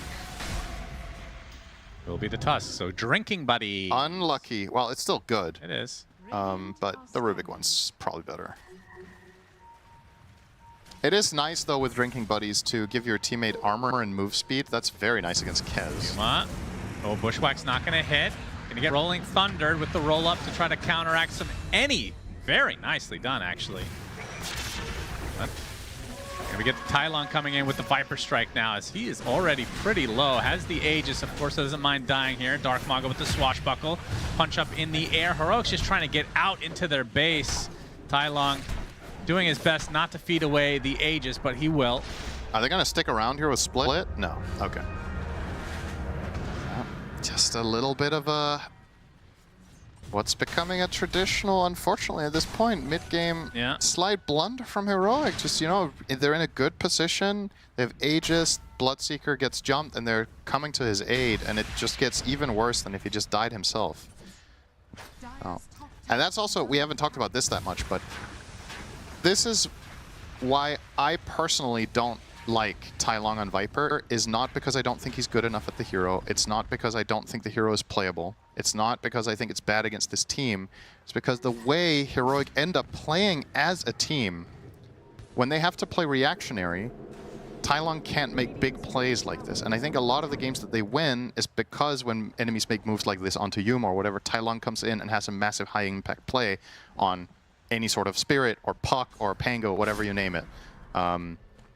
This hero doesn't work that way. So either the team needs to get better at playing around Viper, or he himself needs to lead more to get things the way he wants. And sometimes that can be the thing, like I was talking about with inexperienced players, is are you going to have the confidence and are you going to have the knowledge to, with these way more experienced players, tell them to play the way you want? Like it's just so different from every other hero he plays, right? So Whisper. Take the initiation. Theoloker looking for the save. He will get the snowball. He's gonna. That's back into the numbers. Oh, good blink out. Allows the blink for Whisper. Now the rupture onto the Pango, who's just going to TP out, so we'll be fine. And now the Primal Split. Tylon's the recipient of the stun. Bloodright is there to try to give him some cover, but he's stuck inside the creeps, and he's just going to get bursted down by El Misho. And you pick this Viper. We talked about how it's good against Pango. He dumpstered the hero. Pango is second in net worth now. Yeah. And Viper is almost at the bottom. I mean, mission failed. Mission failed again. And you can understand from Tylon's perspective after game one why he's like, we messed up. I want to play it again. Did you guys see what I just did? And they were tipping him. They were laughing. They were cheering. He was completely obliterating the game. This game state is worse now than the one in the last game was. In the last game, they were still up by a good amount here, and Tylon was still very, very strong. This time, he's 5th in net worth. I don't really think the Viper matchups are good anymore. I don't think you're good against Pango anymore. He has so much physical damage, so you don't get a lot of value out of Corrosive. Enchantress, I think, is going to be a thorn in your side the entire game. We didn't talk about El Misho that much in the mid-late game last game, but he was punching this Viper. He was just killing him every fight. And what's going to stop Ench from just freely hitting here? You can't just rupture her. You need to reserve it for the Pango, and you can't just burst her because you don't have burst. So, get a Conda. That's right. Well, you already have Viper. Yeah, we don't want a Viper Striker. Tidehunter Conda. Imagine the gush Conda. Yeah. Dirty. That's the stuff. Into Dagon. Ah, yes. All the burst. Dagon feels like a dead item, but I don't like those changes. Really outing yourself as a turbo player with this build suggestion, I have to say. E-Blade, of course. Yep. Oh, nice play from Schofield. He's fine. He's out. Beautiful play there with the sharpshooter, getting himself on a little cliff. And this is where I feel like it's getting scarier for Heroic, is this hero, despite all the deaths on Kez, 2 and 4. Top net worth in the game, and I think unquestionably the hardest carry in this particular game. Yeah.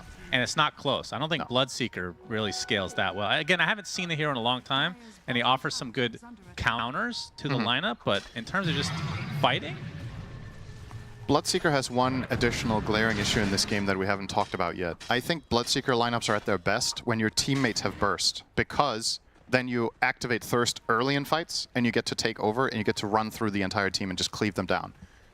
You don't get heroes low fast here.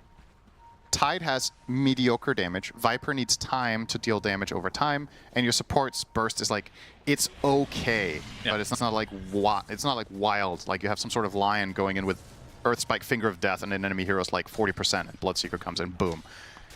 So Yuma, I think, can't play these like easy cleanup Bloodseeker fights, and then I just think the hero is way worse. Like, at this point, to me, it's just not even really a good pick until I see it. I want to see that fight where I'm like, okay, this is why it ruins Kez, and hasn't happened yet. I mean, we haven't really had a real fight where he's just attacking anybody. That's true. He's just been farming away, but again, at the same pace as Kez, despite Kez having way more deaths. I mean, Bloodseeker, Mr. Yuma, 1 and 1. Yeah. Had a lot more time to farm. It's still basically the same net worth at this point. Yeah. This again, this often happens in Bloodseeker games, specifically because of the way they structured their lineup. So, but you can see the positives. You can. It's the classic glass half full or half empty kind of thing. Because there's also major upsides to the hero. Like you're good against Pango, obviously. You had good laning stage into Brewmaster. Where you didn't know your matchup, to be fair, but it went fine. So his game has been all right, but haven't seen a big payout. Now this is an early Hex on Tide. So this unlocks some new plays. Elmisha, a Whisper. Gonna be spotted. That could be a huge Ravage. Not gonna use it outright. Finally will. Focusing on Dark Mogger, they get him. And now Yuma in the cover of his BKB, taking out the Panda Brewlings. One of them drops to the deck. The Fire one looks to be next, as the Sharpshooter does miss on the low target on the Tusk, but Heroic, they get what they came for. They get a Pango kill. It cost them Ravage and the Bloodseeker BKB charge. And it was their Hex reveal. It's fine, but I think Heroic were hoping for more than that, to be honest. This was such a big timing. It was kind of a late Ravage. He blinked in, didn't initially Ravage, would have hit 3 people. I think seems to be he blink a little hexed, hesitant. Right? He blink hexed, and then they want the fight to develop so he can hit a fat Ravage, but they just didn't fall for it. They let Pango die and got out. The Bruise Split was used, though, which is nice for the side of Heroic. That's going to align with Ravage more or less, coming off cooldown simultaneously. Yeah, and one good news for Yuma is he's 700 from Ag, so that's going to be the double Rupture. Yeah. We'll see how effective that is. It could have big impact. And it gives some initial damage, too, which doesn't sound like much. It's 13% pure, but in a game where you're starving for some initial damage to build up your thirst, this can help get the heroes into kill range earlier.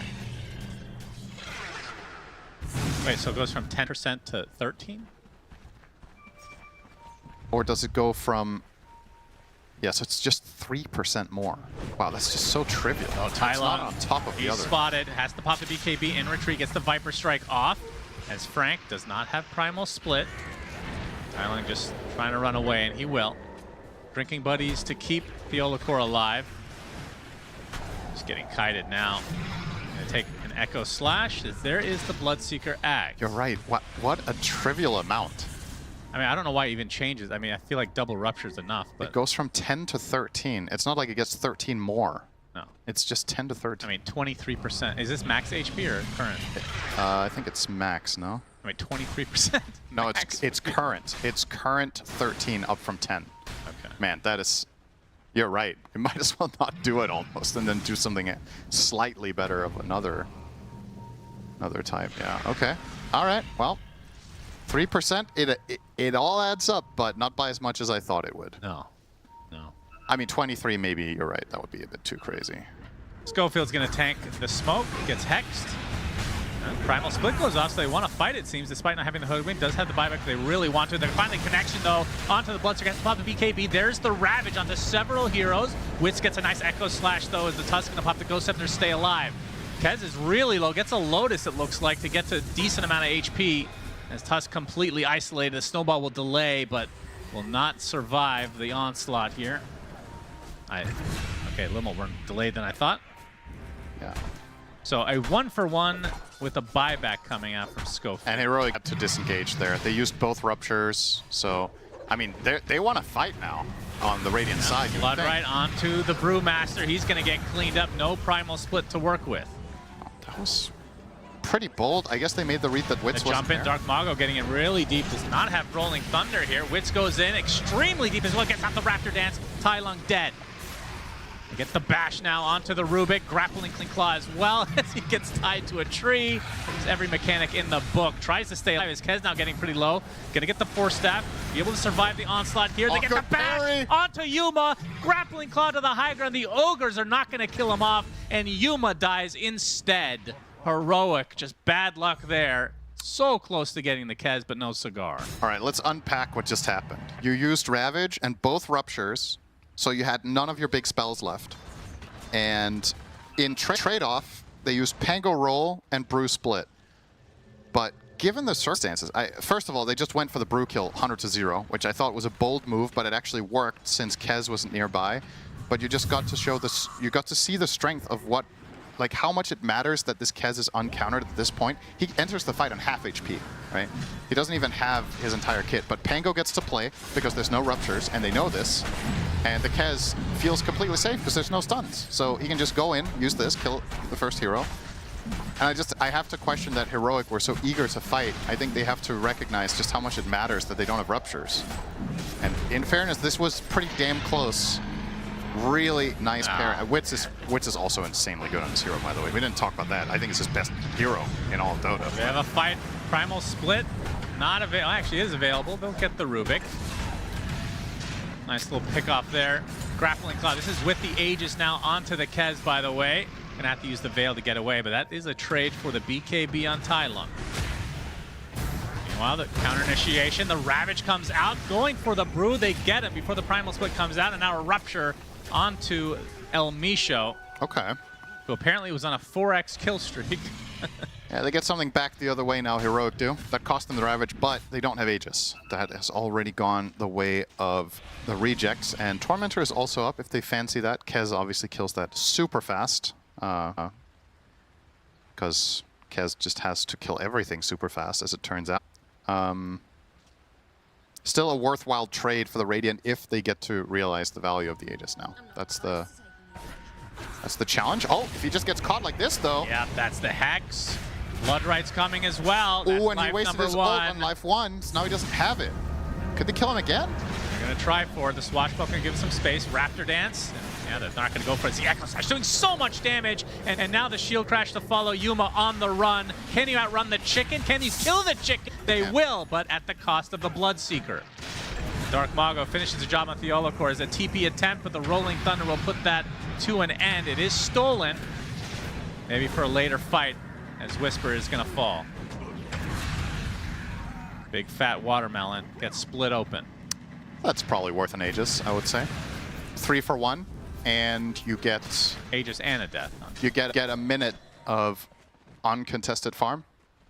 So, and on top of all of that, look at Dark Mago's net worth.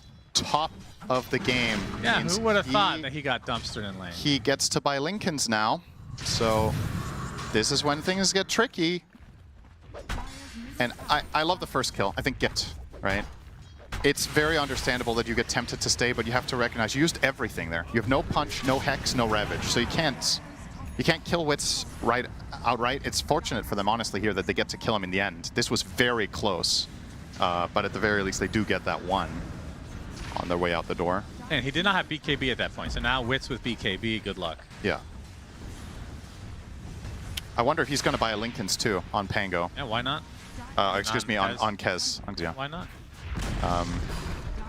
This is a hero that really thrives off of buying multiple damage items, and maybe having BKB and Lincoln's is too defensive, but I feel like he has enough damage regardless. Like, especially he has the Serrated Shiv as well, which is the dream neutral for this hero to find.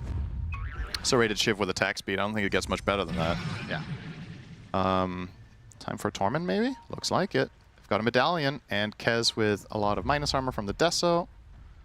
They'll take down Tormi, no problem. Who's going to get the shard? It is Frank. Uninspiring shard. Darkfago shows. Oh, that was fast. Gets ruptured. Oh, the TP! He's good. Oh. All right. It'd be more embarrassing if he died in Fountain while rolling. Yeah.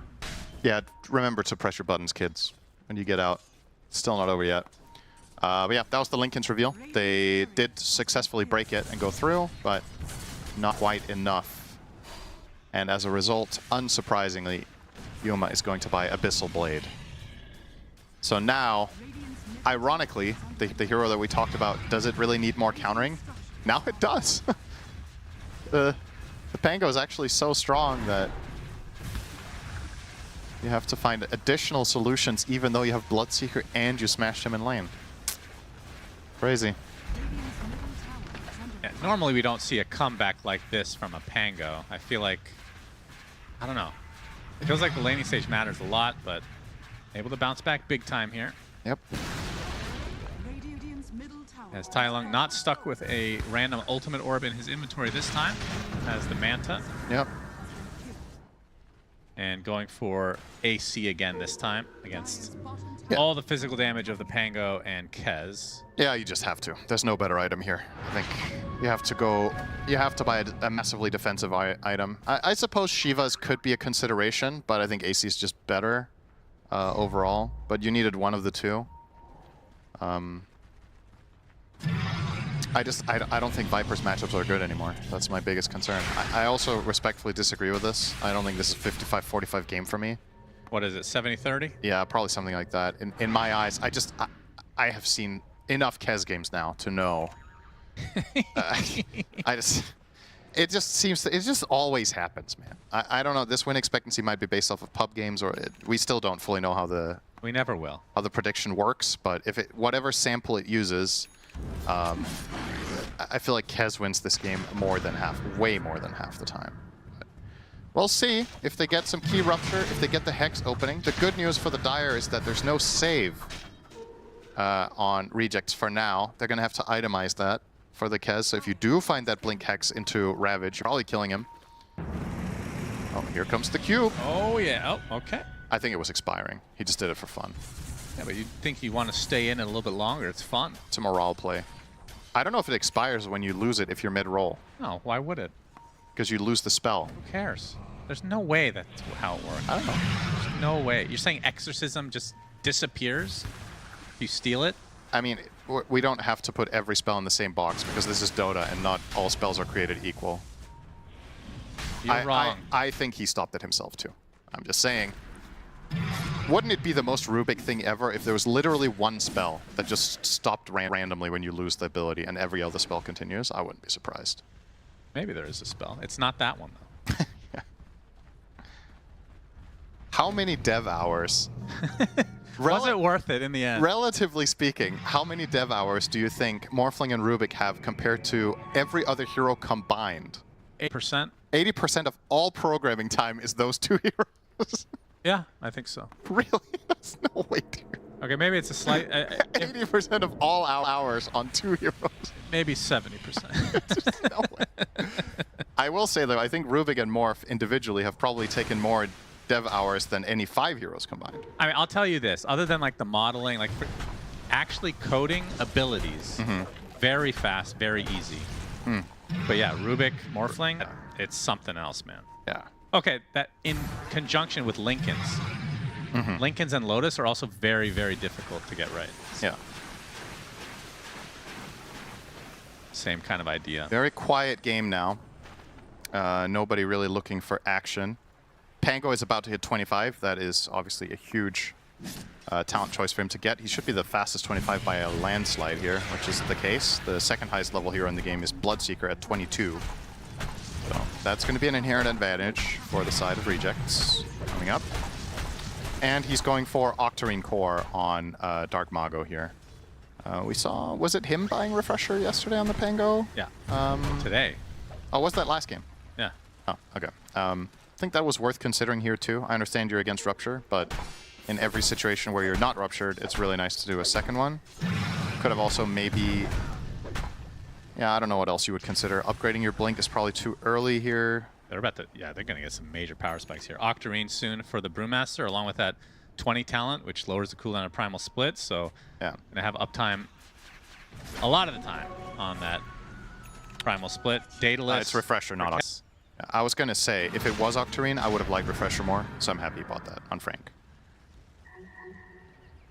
And yeah, the Dark Mago, I don't know how much he wants to hold on to buyback, but could get the Octarine pretty soon as well. Bit of pressure. He's hasted, though. What's this? Maybe thinking about it. Okay, there's the smoke. This is a pretty good move to make. You know you're entering the fight into a 2/3 HP Viper after that break connected from the Hoodwink. Still timid about it. Heroic in good defensive formation. Tide has Refresher as well. So Refresher, Tide, and AC Viper versus the Refresher Brew as the new big reveal on that side. Kez could buy a Daedalus but won't have buyback, and he's going to save for that. As he makes his way up top to push the wave, and this should be the end of it. Now there's not going to be a fight, because they're definitely not fighting without Wits there. He's never know this series. Yeah, he's trying to get quick buy plus Daedalus. Now he has it, so... Or at buyback. No, he doesn't. Wait. Oh, I think he might have misread his buyback math. He needs 400. Yeah, kill 2 heroes. He'll be fine. Or 1. I mean, just press 2 buttons in case something's going to die, right? That's how the hero works. Yep. I feel like we always downplay the skill it takes to play this hero well. It's an extremely high skill expression hero. It's just less obvious to viewers compared to something like Invoker. It's because we don't like the hero. Yeah. We're not biased against teams, but we're biased against heroes. There are heroes both of us don't like seeing succeed and don't like to see played. You hate Terrorblade and Lion. Yes. I am not the biggest fan of Kez. Wrap around KJ. Oh, good Frank disengage. Popped the BKB. Good reaction. That's the end of this. Just get the hell out. Now they're sticking around. Maybe a false flank here, or false... I can't even think of the word anymore. False. Yep. They're going to jump in. Okay, KJ going to be the recipient of this Rolling Thunder. He's dead to rights. Rupture onto the Pango will TP out. So now what? Primal Split's already been used. Are you actually fighting here? Whisper jumps in, gets the Ravage off. It's going to connect onto 2. They take out the Hoodwink. As Wits on the cover of darkness will be able to get out for now as El Misho isolated, killed off. Double kill for Yuma. And that's a Nightfall away for Kez. Yeah. All right. Good fight from Heroic. It's going to King Jungle's buyback, but I think that's decent, especially if you get this additional kill and a potential Roche. Pops the Refresher. Can't get the Primal Split off. He's going to get some space, though. And he will be able to use it if he wants. As Dark Mago, he's just getting hounded by Tai Lung. My goodness. That is a fast attacking Viper right there. Yep. Together with Bloodseeker. This is really good news for Heroic. Time to get that Roche on. Frank. You're good on health. You should probably just rush into the pit here. And I can't help but wonder, is Kez actually going to try this? Ooh. Oh. Kez has some pretty cool Roche Pit interactions, obviously. You can grapple to the trees across, you can Echo Slash into the pit without going in. But yeah, this is the key part of the fight that we're looking for every time, is Dark Mago getting ruptured. If yes, and he TPs out, you have a 4v4 essentially, but Rubik buys back, so it's a 5v4. And Hero started dropping low, so Yuma actually gets to do his thing. Yeah, I will say, Lincoln's used to be way better on Pango when BKB worked the old way. Yes. Now that it's debuff immunity, you can cast literally anything. It won't have an effect, but it will take off the Lincolns. Let's get back into live. Frank popping the BKB again. Able to use it in an actual some fight decent here. time Roche here. is at half HP. Bushwhack's not going to hit. Kez available to go. 20 seconds for Dark Mago. There's the Veil. Running extremely low. Looks like it will go to Heroic as the Impetus doing a lot of damage to Whisper. Meanwhile, Tylong and company trying to focus onto Wits. He's ruptured. He's going to go down to the Raptor Dance, trying to keep him alive. The Impetus is still doing massive damage. Finally, the Raptor Dance comes out as Wits is now going to get ravaged, and that is a dead Chicken Man. A little bit too much for the rejects to handle as Heroic get all the goodies on road. They still have a second banner, apparently. Yep. Down Aegis for 4.5 on the Tai Lung. This is one of the most awkward positions to be in as a core, was what Pango was in there. He sees this fight unfold. He has 10 seconds remaining on his respawn. And if he feels like if he buys back, it's just such a waste to TP in too late to the fight. Yeah. So I think as rejects, you have to make a clean call there. Either you fight with the buyback of Pango if you see some sort of angle, or you just have to give it up. I think this was the worst case scenario. A flat 4v5 against everything. You went in, it didn't work. And this is really big for Heroic. Not only do they get the Roche, they have the time to siege mid, Tai Lung going to work. I'm seeing the replay here. Just not enough in the tank, right? Brewmaster doesn't even have split here. Ench doing some good damage, but yeah. Even I think that was a Lotus passed over from Schofield onto Wits, but the cheese huge on Tai Lung. Otherwise he loses Aegis, which, you know, they would have won the fight regardless. But now he even retains that. Yeah, so Heroic now in the driver's seat. A lot of back and forth this series. These games are impossible to predict. Yeah. We has it the same on panel too. So, I like the picture he painted of it. It's Tai Lung versus his inner demons. And it looked like the demons were gonna win, but speaking of demons, Bloodseeker gonna get the rupture on the Schofield. Trying to get to the other side. The Rolling Thunder from Dark Mago. Look at the impetus and the damage coming out from Wits. They finally take out Yuma. And now Whisper on the run, but not for long. They're gonna get the Rubik as well as the Tide. So Heroic punished pretty damn hard here. They do retain Aegis still because Tai Lung was not anywhere to be seen. What's the structure here from Heroic? You just took the mid lane of Barracks, you have pretty good waves, and you just spread incredibly thin with Aegis. Viper is far away from anybody else, and you kind of just YOLO in on this Hoodwink, the first hero to show, but there's 5 enemy heroes missing. That's, honestly, I know you're up a lane of Barracks, I feel like you're just back to being behind again, because now you're not even going to realize the value of your Aegis either. 2 minutes on that, your heroes respawn in a minute. Rejects can choose not to fight, and then it just expires, or they can try to press the issue here and maybe even get a lane. That felt very, very unnecessary. They're playing it a bit safe here. Yeah, I mean, if they knew that there was no buybacks on the Bloodseeker and Rubik, they would go for this. I mean, the thing is, I don't really mind that much regardless. It's just, the map play is also super valuable. If you want to push here a bit... Tower's almost dead. Yeah, this tower is gone for sure. Gonna force out the Glyph too. Okay. Yeah, Theolacor. Got to use the drinking buddies to get away. As Dark Mago creating some good space here. Tai Lung trying to defend, but his barracks are melting. 10 seconds for the Bloodseeker. Dark Mago stuck inside the shards. Always funny to see as Frank will pop the BKB and retreat, so the barracks will not go down here. Although Dark Mago popping the refresher to get out of dodge, but they get the Abyssal proc. Hello! And Dark Mago dead. That was nice. Yeah, he tried to... I like how Dark Mago tried to play that to the limit. This is what he does as a player. He got the math wrong with the respawn timer on Bloodseeker. Just stayed too long. But what he was trying to do there was very good. He was trying to box out enemy heroes from interacting with the push on the racks. They do get the set, but it's going to cost him his life, which probably could have accomplished the same thing, but just with better timing. Oh, nice kick into Hex. Oh, yeah. They have so much damage, so much lockdown. Kez now dead, so 2 big cores down for rejects. Not expecting that. They both have buyback. 30 seconds on the Aegis, so they are getting some value out of this. As, Courier killed. That looked like an AC. Yeah, that was Frank's AC, did. Okay. Boy, and actually they're going to try to go for Throne. They're going to force these buybacks. I love this play from Heroic. They have the shard onto Tai Lung. Out of mana now, though, but his Aegis is expiring in 10 seconds. 1 tier 4 down. They have Glyph, no? Surely you buy back here. Tai Lung Getting some mana back, and this is going to be another tier 4 down. They put the Roche's banner as well. And Misha with the BKB going to force them out. There's buyback number 1 to Kez. That's going to force everyone out for Heroic, at least for now. Try to blink out. There's the Primal split to hold Whisper in place.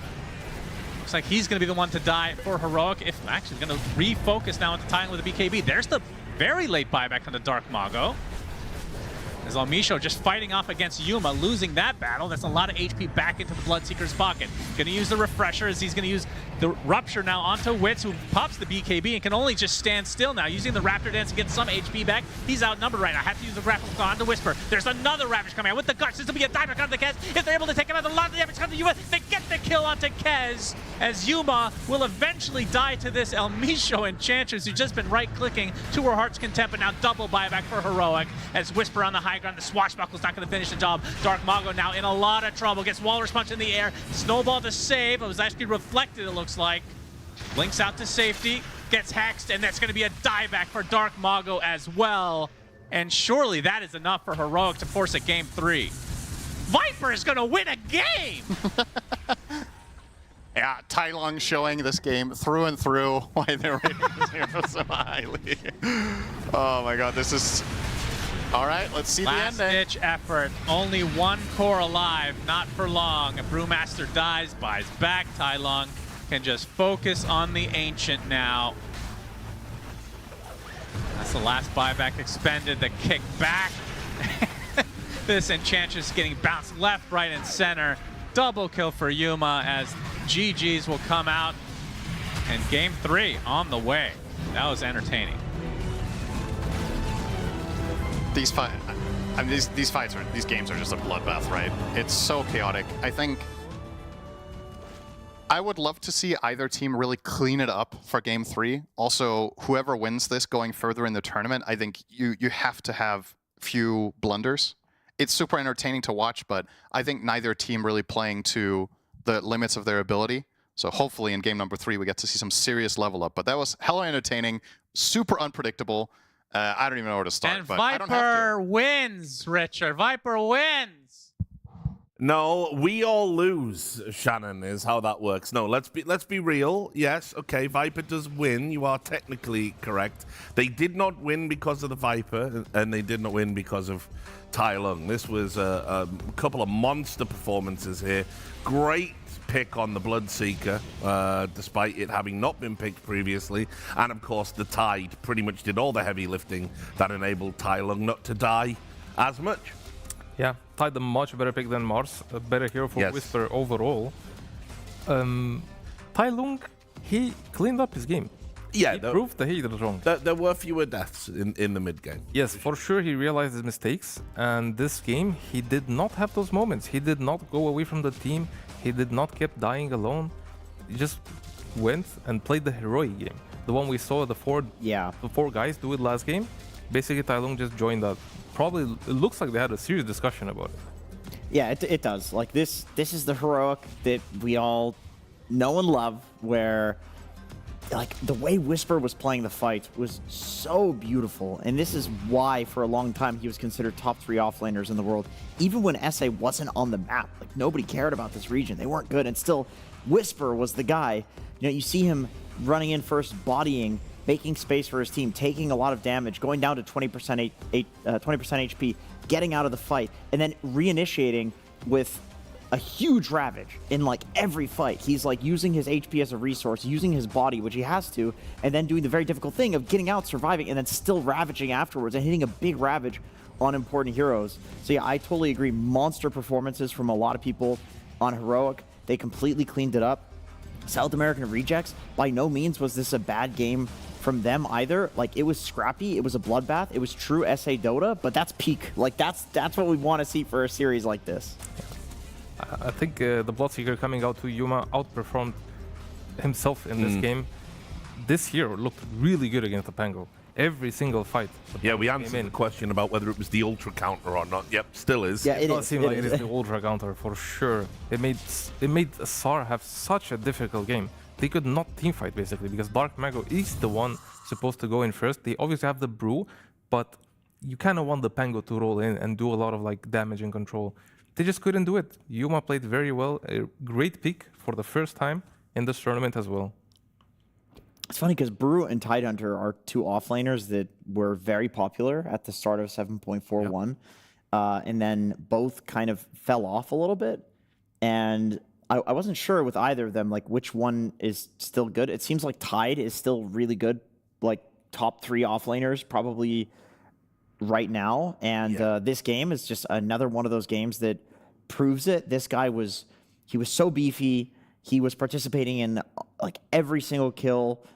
I love the Hex pickup. Like the Sheep Stick was really good, super necessary. It meant that they could set up for kills without having to blow everything, or maybe if it was on a very important core, you get Hex into chain stun with the Ravage, which we saw plenty of times. Like not only was Whisper carrying when it came to the team fights, the guy was also carrying when it came to pickoffs as well. Like just full on my shoulders, boys. Like I got this. I'm Whisper. I'm top offlaner. I got this. Yeah, really good. Going back to the Viper, the first game I mentioned before, he did not lose because the Viper itself, the hero, is Tai Lung how he played on the Viper. He changed his gameplay up. I don't know if they want to do it again. I feel like he still could play other heroes and have a lot more impact. To me, this Viper, this game, sure, he didn't feed alone, but it still doesn't seem like Tai Lung has the impact he could bring into the game. But I'm also going to say, Andrew said when Tai Lung's ahead like that, and on the Viper and therefore immobile and vulnerable, everyone else around him, it is the VIP mod. It is Get Down, Mr. President, right? And they played that way. Whisper did so much work in keeping the Kez off him or hitting the Kez with a damage reduction or, putting the dead weight on somebody so they couldn't close the Viper down. You can't play around. It's not feasible to. Everyone else on the team has to change their game to suit one of the players. I like what Cap said in the interview too, by the way. The fact that it's good against all of Dark Mago's hero pool. We were theory crafting this at the start. We weren't sure if that's exactly why they were prioritizing it so highly, despite the Viper performances in the last few days that kind of got the criticism. So it was really nice to hear that confirmed. But if you're going to do that, you need to have the team playing around it. You need to have the team in that comfort zone. And it didn't look like they were until this game. Yes. So it's very cool to see them have the talk and then make that transition and hopefully go into game 3 with a little more confidence. We see something really competitive. We've really seen the good, the bad, and the ugly of the Viper drafts, but this was the very good. This is Whisper and his game. This was him at 27 minutes. Like, look at the item. First big item.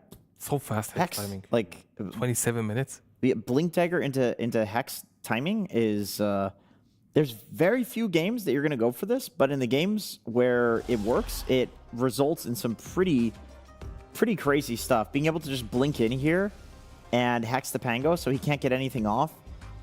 Good lord, what a rough game Dark Mago had. And he had a rough game 1 as well. And they had to come back, of course, but, feeding his brains out. And in this game, it was like he had a good early game, but then Whisper was like, no, you still don't get to play Dota. And if Whisper wasn't there, then Yumo was like, no, you don't get to play Dota. You're ruptured. And then we can look at this team fight you've picked out for us, Weha.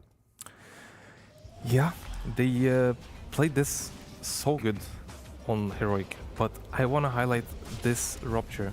So Pango rolls into the fight, he gets instantly ruptured and immediately has to TP out. Bye-bye. This shows the flow in the draft, and just such a great last pick from Heroic. And the Kez here makes a huge mistake that he's going to get punished for. He basically took all this damage. He didn't use one Echo Slash in this entire fight. And then he ran himself away from full HP and lost 70% HP to a Rupture. And then he had to BKB TP out. A crucial mistake that has led to them losing the Roshan fight a minute later and him not having a BKB. So this Bloodseeker pick for me is it was really the deal breaker. I feel like they were in such a dangerous position, Heroic. They could have lost this game. They were very close to losing this game. One team fight away, and they would have probably lost at least 2 Raxes. This Bloodseeker made the difference. All right. Well, thanks a lot, gentlemen. So thanks to a careless Whisper, Heroic are able to go outside, take a break, and have faith that they can win this series. We'll see if they do after the break.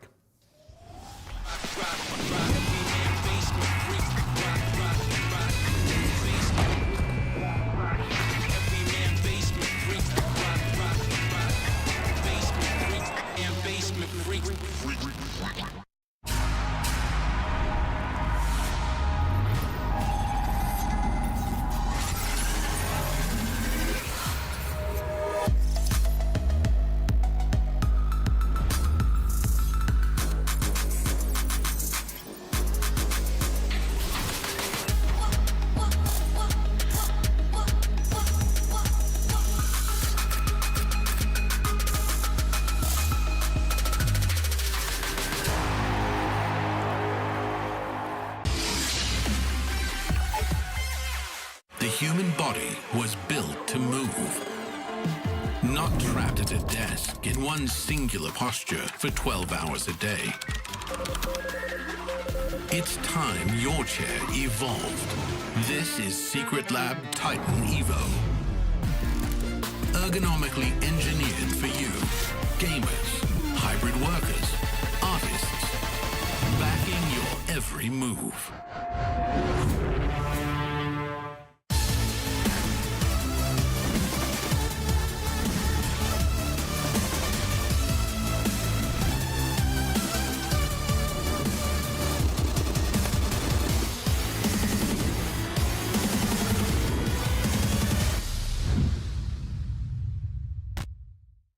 Hey everybody, we are asking the experts. We have Lizard here, an expert Unk, to ask who are the top 5 Unks in Dota, still good old players? Actually, an Unk in a couple of months as well. Are you? Real life Unk, A yeah. real life Unk.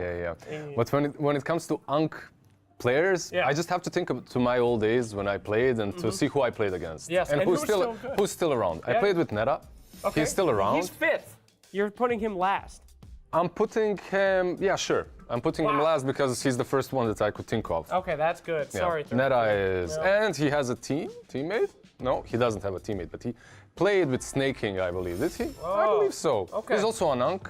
With old age, you lose your memory. So Snake King will be number 4? Exactly. The old ticker isn't really working all too well. Snake King is there as well. Okay. For third, we're going with, can I do a coach? Please. Puppy. That's boomer status. That's past Unk, my friend. But yes, we'll put boomer status for 3. Grandpa, Papa. I only call him as well. I called him out because he's on the screen in front of me right now doing an interview. Genuine ancient. Pupan is there. Okay. I'm gonna go. You know what? Like I've been doing the West. Let's do the East a little bit. We're going to go with Bach. Bach. That's a very good one. Very. He's still old as playing. well. They're still kicking in there. You know, the diapers are on. They're playing Dota. Very good choice. Who's your number 1? Old player, but is the best still currently skilled? The last one will be Fly. Like he's still Fly. The best player. 1. He's still playing. Certified Unk status. That is true. Maybe real life Unk as well. I'm not really sure, but yeah, that's my top 5. And I know you put him as number 1 because he's the only person that He's buff. is right. Your muscle mass. So Exactly. Jim Bro's got to hang I value together. people by their muscle mass. That's fantastic. All right, protein shakers. Well, I hope you guys enjoyed that one. We'll see you next time.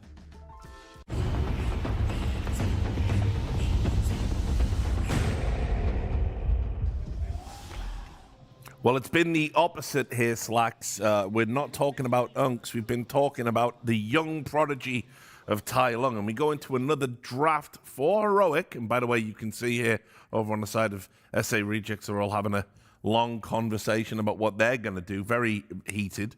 But yes, over in the case of Heroic, as we head into this draft, the question becomes, do they do it again? Are they gonna pick the Viper again? Yes, they will. I unironically think South American Rejects might ban it.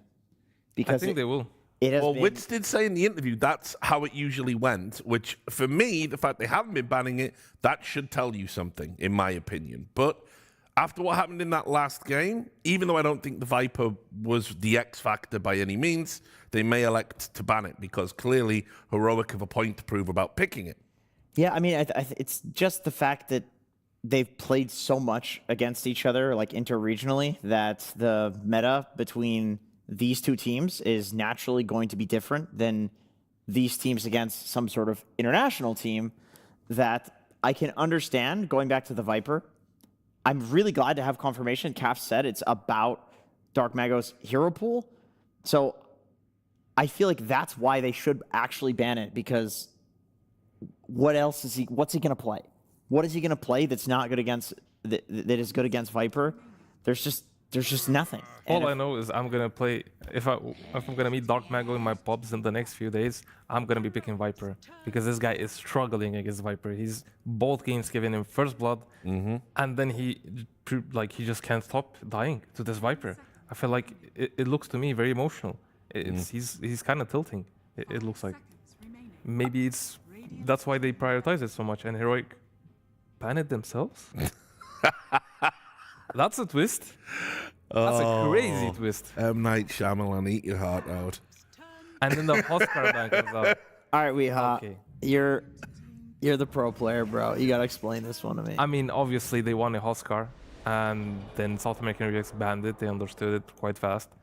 And Heroic do steal the Pango. SAR still love the Monkey. Flex pick, just strong carry overall. Yeah? We just set up this entire narrative. No, but I'm the happy. Viper. I really am happy. We're gonna get to see Tai Lung play a different hero. But one he hasn't won on yet, potentially, if it is one the more Pango with mid. Viper than It with doesn't Pango. matter. Yes. I believe they did not win last game because of the Viper. I believe the Viper was just a big whatever. Yeah, he was a passenger. If Human didn't play Bloodseeker, Whisper didn't play so good, I feel like that could have been it, you know? Could have had already like a winner, but... Oh, sure. He played very well in the Pango games too. We're just memeing. No, he did, yeah. But he's an excellent Pango. And it could also be Whisper Pango in the offlane. You know, it's flexible for this team. Honestly, just look at the KDA. When he's playing Viper Bristol, his KDA is pretty bad. Maybe the thought process was because Viper did dumps to the Pango in lane both times we saw it, they take the Viper out because they wanted the Pango. And so it is going to go mid. Most likely. They did give it to Tai Lung last time they picked it. He played very well. They did lose that game, but he played very well. He died one time in 51 minutes. Like, he had a lot of impact, and the reason why they lost was definitely not Tai Lung. Yep. Yeah. So it looks like the counter pick to Pango is to give him two bad lanes. You have Queen of Pain mid. That's true. Good, very good for Queen of Pain, and then Monkey King safe lane. No matter where Pango goes, it's gonna be pretty rough. And that's when you pull out the Pango carry. It's coming. Yuma, he's already done the unseen today. He is that type of guy. I could see it.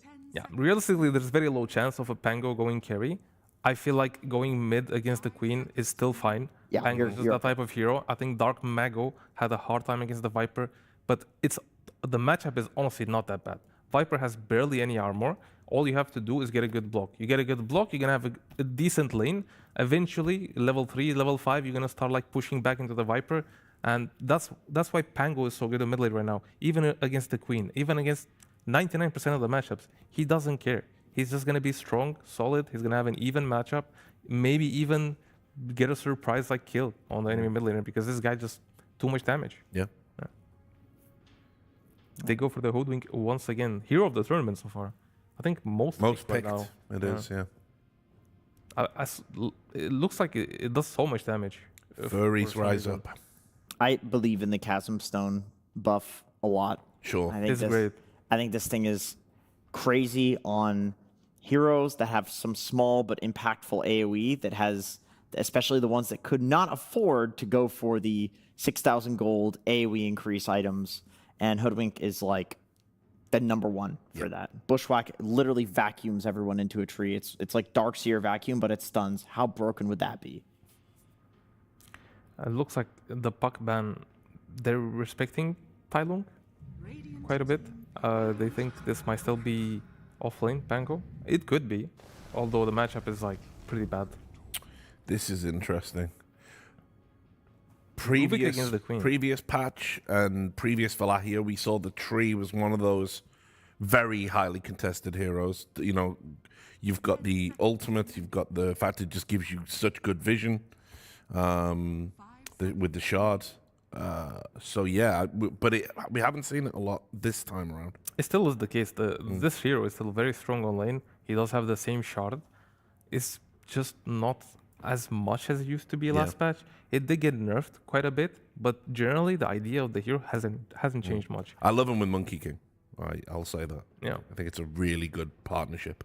Yeah, it's a good setup with the Monkey Ring to have this big AoE stun like Ravage, Tree, and Ulti. Even just the sustains so you can get the Jingu stacks up. Yeah, like the healing plus healing and armor. Yeah. Like, it's really good. Any hero that's giving Monkey just like a little bit of defensiveness or save is so good for him. He gets the Jingu, one big boundless, boom, he's full HP. You know what I'd love to see this game from Rubik? Rubik can become a better Queen. So Queen gets her Aghanims, gets 2-3 more items. We've all seen it, does a lot of damage, high impact in team fights. Rubik can do that. I haven't seen a Rubik against the Queen yet go Aghanims and just try to get his first, the Shadow Strike and the Blink. You get those two spells, suddenly you're the better Queen. You have bigger cast range, You have a stun on top of it. You can fade bolt the queen. I would love to see that. They went for the brew on heroic this time. Seems like they're stealing heroes. These guys have a lot of experience with each other. Still yet to win at the tournament as well. Yeah, it just lost last game. And it did not look very good as well. It didn't. But if there's anybody that I would trust to win with Brew, it is like maybe 33 and Whisper. So, and you know what question we have to ask? Because it's heroic. The Meepo. Will there be a Meepo? Yes, read my mind. Yuma Meepo. Against Queen, I could see Yuma of all people doing it. I think it would be rough. It's too much. We saw it. It was a lot. It was a lot to deal with for Satanic. I think it's one queen you could deal with it. Satanic could have dealt with it. He had different problems. It was actually not his fault. His team did make a lot of mistakes. Didn't have the wraps though. Didn't have the wraps as well. The crap. Bullshit item according to Satanic. But this game, there's a Treant Protector, which is pretty good against the Meepo because of the ultimate. A queen, Lion has an AoE spike. There's a monkey, a lot of physical damage with again an AoE stun. I think this is too much for the Meepo. Yeah. He could prove me wrong. No. Satanic tried. Yuma could definitely. It's Meepo players. They have this like intelligence, high IQ about Dota, and you know they don't accept being wrong. So I mean, I kind of get it. It's fair. They can just go like Tiny's still in the pool. I think they could just go for like generically good hero that's really hard to counter. You're not going to get Lifestealer because there's already a Monkey King. Definitely a great Tiny game right now. Yeah, kill the two supports. Queen has been suffering against this hero. 83% win rate against Queen. Doesn't like the 2 stuns for I think it's 5 seconds, 6 seconds total combined if you chain them properly. Yeah, and a lot of burst damage as well. Seen it time and time again. Just Tiny coming in with the Shadow Blade on top of the Queen. Just one stun, dead. Lion, this patch I'm loving Lion, the finger. He can get stacks more and more just by right-clicking some dudes. Yeah. And I see a lot of people doing this like Shadow Blade build on Lion. I know probably not gonna see it happen, but well, Lifestealer is pretty nice against Tree. You're a natural Manta builder, so you're gonna have the Dispel. Rage takes off the Tree ult as well. Stops them picking Tiny as well. Yeah. Not a good matchup into the Monkey though. Not great into Monkey. But as you said, it does stop the Tiny. Probably were worried that if they do ban the Lifestealer instead of the Night Stalker, the Tiny would have gotten banned. So they maybe thought it's kind of pointless. And if they pick Tiny, then they can get Lifestealered. Maybe. Yeah. It would require some weird swapping of heroes, but it's a possibility. Because all right. Okay. Primal. I generally don't see a good scenario for this Primal. He's gonna give out Rubik spells. Not very good into Lifestealer, but it does stop the roll. I feel like this is the idea of this hero. They just kind of want to stop the Pango roll. Yeah, BKB Piercing Disable against Lifestealer and against Pango. Very good. I agree with the Rubik point, though. Like, it's hard. It's hard against Rubik. It's really hard. He's going to steal it and instantly use it with bigger cast range, and suddenly your BKB Piercing Disable is just another spell for Rubik. It's being used against you. Yeah, pretty much. So even Primal, once he gets a BKB, Rubik can just spell steal, use it against him, and interrupt it. Co-op Monkey, decent pairing. There's no Tiny to worry about. I generally like South American Rejects lineup more, but Heroic has been playing more as a team. They're just playing better, in my opinion, as a team together. South American Rejects, on the other hand, it feels like their gameplay is very random most of the time, and they're just basically reacting to what happens to the game. So I think Heroic have a good showing here, good chance. Yeah, I agree. Maybe. I mean, momentum can carry you. It definitely can. Like, they look good when they're snowballing, when they're fighting. But after watching last game, I feel like Heroic is playing more stable, more structured, more like we would expect from them. So. And last chance for South American team, one of them is going to go out, unfortunately. True. I think as well, though, it's got to be said, like, Tai Lung's proved the point now with Viper in his mind. Move on. So, yeah, we can all move on now, right? Like, so hopefully that's going to help Heroic. We see you, Tai Lung. We see you. So. Yeah, I mean, there is a world where it goes late game and Heroic just loses to the crazy late game. Could be. Zara have. All right. Well, you know what we have to do? We have to go back over to Slacks on the sidelines. Absolutely. What a treat, my friends. We are here with Cavs again. Cavs, you were right. Well done. Looking great. Absolute big smiles from you and the boys. But let's move on from this game because we got to get our heads in the next one. Question 1, do you guys just not believe in Lone Druid in South America? I mean, you guys don't want to pick it. You don't want to ban it. You think this guy's garbage? What's the deal? Against every single other team, I ban it in first phase. The heroes is stupid right now, but unfortunately, South America has no Lone Druid players. Okay, so, the market is open, boys. Get in there. You could be on the top teams. Fantastic. If you are a Lone Druid player, please email me. Okay. Right. Emails. Wow. We will kick someone on the team. Fantastic. Asler in game 3. Jesus. All right, let's talk a little bit about Brewmaster. Brewmaster didn't do too amazing last time, and you guys seem to value it. It's the first time you guys have picked it so far on this guy. Why? I think the Brewmaster, last game, he did a lot. And I think it's one of the best heroes against Monkey King, the actual Monkey King, both in lane and in the game. And it had some other good matchups as well, like their supports don't do anything against Brewmaster. So I think it was a really good pick. All right, we got to get in the game, so I'm going to steal one from Mr. Cinderin in the back. We were talking about what is the best counter to a Queen of Pain mid. You know, Huskar was brought up, Viper was brought up, and now we see the Pangolier. Is this a lane that you're happy about, or is this just a survive kind of deal? I think this is a very skilled matchup. I think it can go both ways. Usually, if the co-op player is like really sharp and knows the matchup really well, co-op tends to win by a little bit. But Tai Lung is a really good laner, so I think we should be fine on this one. All right, so with that, you think Dark Mago sucks at co-op. That's good to know. Thank you so much for that insight. We're going to see if you guys do well in the game. The game is well underway. Let's take it to two very unsharp guys, Sunsfan and Cinderin. Thank you so much. Always a nice positive throw from Sir Action Slacks, the least toxic person in our scene. As we get into game number 3 between Heroic and the Rejects, and I was actually shocked to hear what he said. I feel like co-op dumpsters this hero. Am I crazy?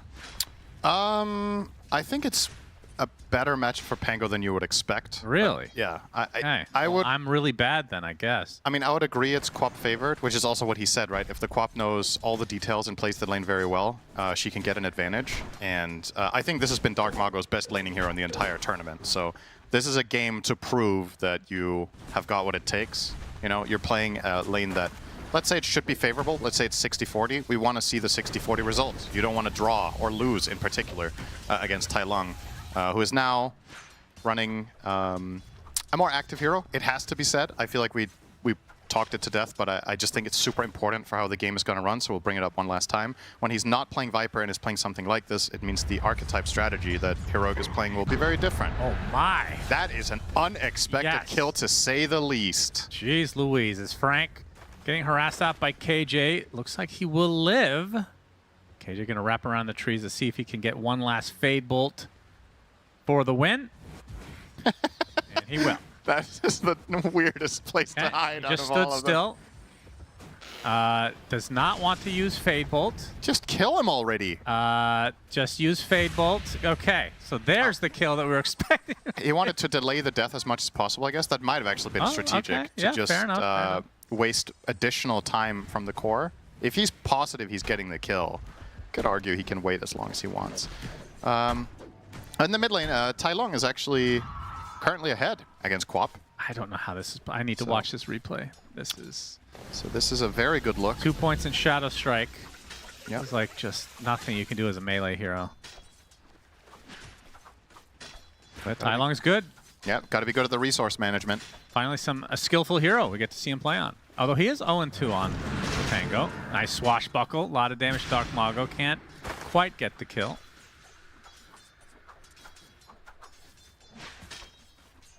(22-5) right now to 16-0. So yeah, Dark Mago is going to get some help from the tree, who we haven't seen in a little bit now.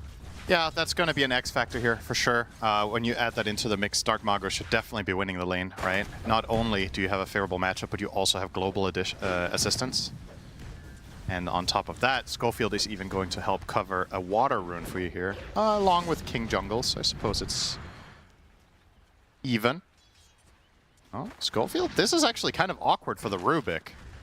In the middle of nowhere, no mana for lift now that he used Fade Bolt. But he might just be strong enough with that damage reduction to stand his ground, and that is indeed the case. Healing Cell will be used for Schofield, and Blood Grenade. Ooh. We'll cancel it out. I don't think there was any reason to salve yet, to be honest. Like, it looked good because he was walking away or whatever, but could have waited until you were in the cover of trees. That Blood Grenade did 300 damage, if you think about it. Yep. So pretty powerful. Very nicely done. Now, I was super surprised to see the kill top. I just think Primal has no business finding a kill in this lane. And realistically speaking, that's the only one he's going to get. Now that Yuma is level 3, almost 4, he's going to have a point in Rage. He's going to get more points in Feast and just kind of stabilize this lane. Down bottom, I was a bit surprised to hear Kaf say he thinks a Brewmaster is good against Monkey King in the game as well. I understand that in laning it's quite good, but actually, historically speaking, Monkey King's been good against Brewmaster split. One of the better heroes is just killing him off. I don't know if that has changed or if I'm missing something here with how they interact with the soldiers, but maybe you're just too tanky, maybe you're too fast, or the speed of everything is better. But either way, I would expect this to be a matchup that Wits is very experienced in. That's the other thing. He plays a lot of Monkey King, and Brewmaster had, especially a couple of months where a lot of people were playing it at the beginning of 741 as well. It was pretty popular. So you'd think he is in his wheelhouse here with the Monkey. Also against Pango Roll, another thing that the arena is good against. Oh, Bushwhack's going to find the Quap. Dark Mago, though, gets some help from El Misho as Theolocor in a bit of trouble. Tai Lung creating some space, threatening the Rolling Thunder. Theolocor will live. And a regen goes the way of the Pango, and you talked about no more deaths. Well, Wits joins the party up top, and that changes things. As a dead life stealer. Rotating the Monkey through will do that. Oh, what do you think of the Primal in the game itself? Because the panel kind of talked about easy Rubik steals. It does go through Rage, though. Yeah, as usual, you got to weigh the pros and cons. I am a little bit more pessimistic about this pick than I am optimistic. I see the point in pulverizing Lifestealer and the Pango, but the Rubik is a major downside, and the question is if you kill people when you pulverize them as well. I mean, honestly, it's fine, I think. I don't think it like blew me away, and a lot of the time when Primal gets last picked, it's like, okay, this was really strong. It's all right. And sometimes that's all it takes. I think for comparison, I think the Axe pick in Game 1 was better on paper in what it brought to the game, but understandably, you're not picking Axe this game. Yuma, already 2 deaths to his name. It's used Rage. They have... Yeah, they have Impale, but no chasing. No follow-up there. Frank will be the one to take the Wisdom, interestingly. Show. Okay, wanted to try to get some steal action, but not to be.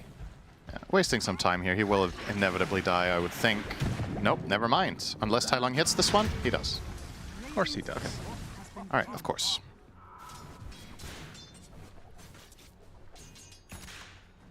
$700 up on Pango against Quap right now. Yeah, I really, would not really have good. Anticipated that. And he's going to be accelerating his game off of that toward a fast Mage Slayer. Actually, he's going to walk into Wits here. Yes, Swashbuckle into the Rolling Thunder. Gets canceled initially. Wukong's command. Let's see if Tai Lung can get another stun here as Whisper on the outskirts. Nice dodge. Turns into the soldiers, so Tai Lung will just go back to the mid lane. The fact that he got this changing of the guard just as part of the ability is so strong. Oh, the Invis rune looks like it will go to Dark Mago. Much needed for him. Yeah. So in the end, kind of a wasted rotation from Tai Lung. It's... Am I missing something? Why is Quap buying Soul Ring every game? I think I understood the logic when they were... I was talking to Weeha about this. We understood the logic when they were going the Bloodstone build, but I've seen people go Soul Ring no matter what now.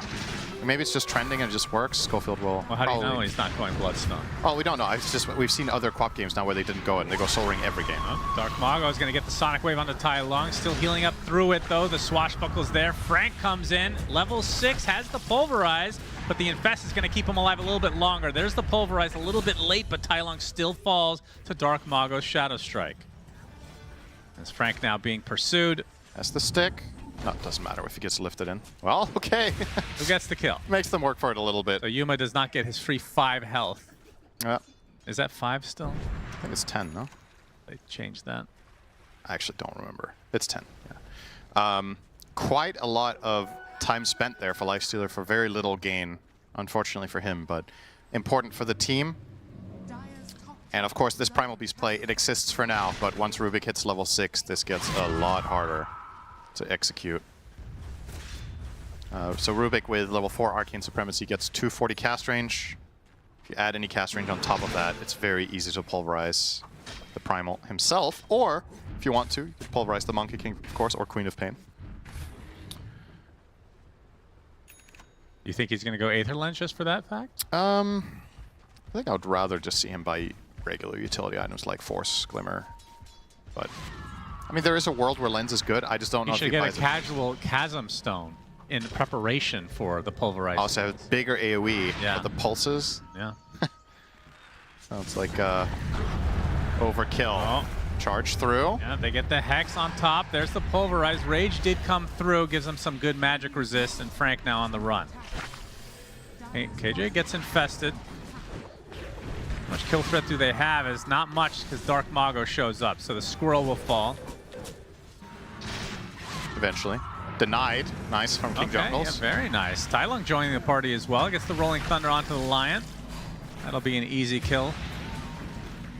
Another one for KJ. Just stealing all of them. Yeah, he's gonna shout out to Yapzor. Yeah, your favorite. Heard he's doing well, so that's good. Did an episode with Kezu on his video series interviewing Unks. What does Kezu think of Kez? Was he upset that his namesake was taken from him? I think he wasn't celebrating the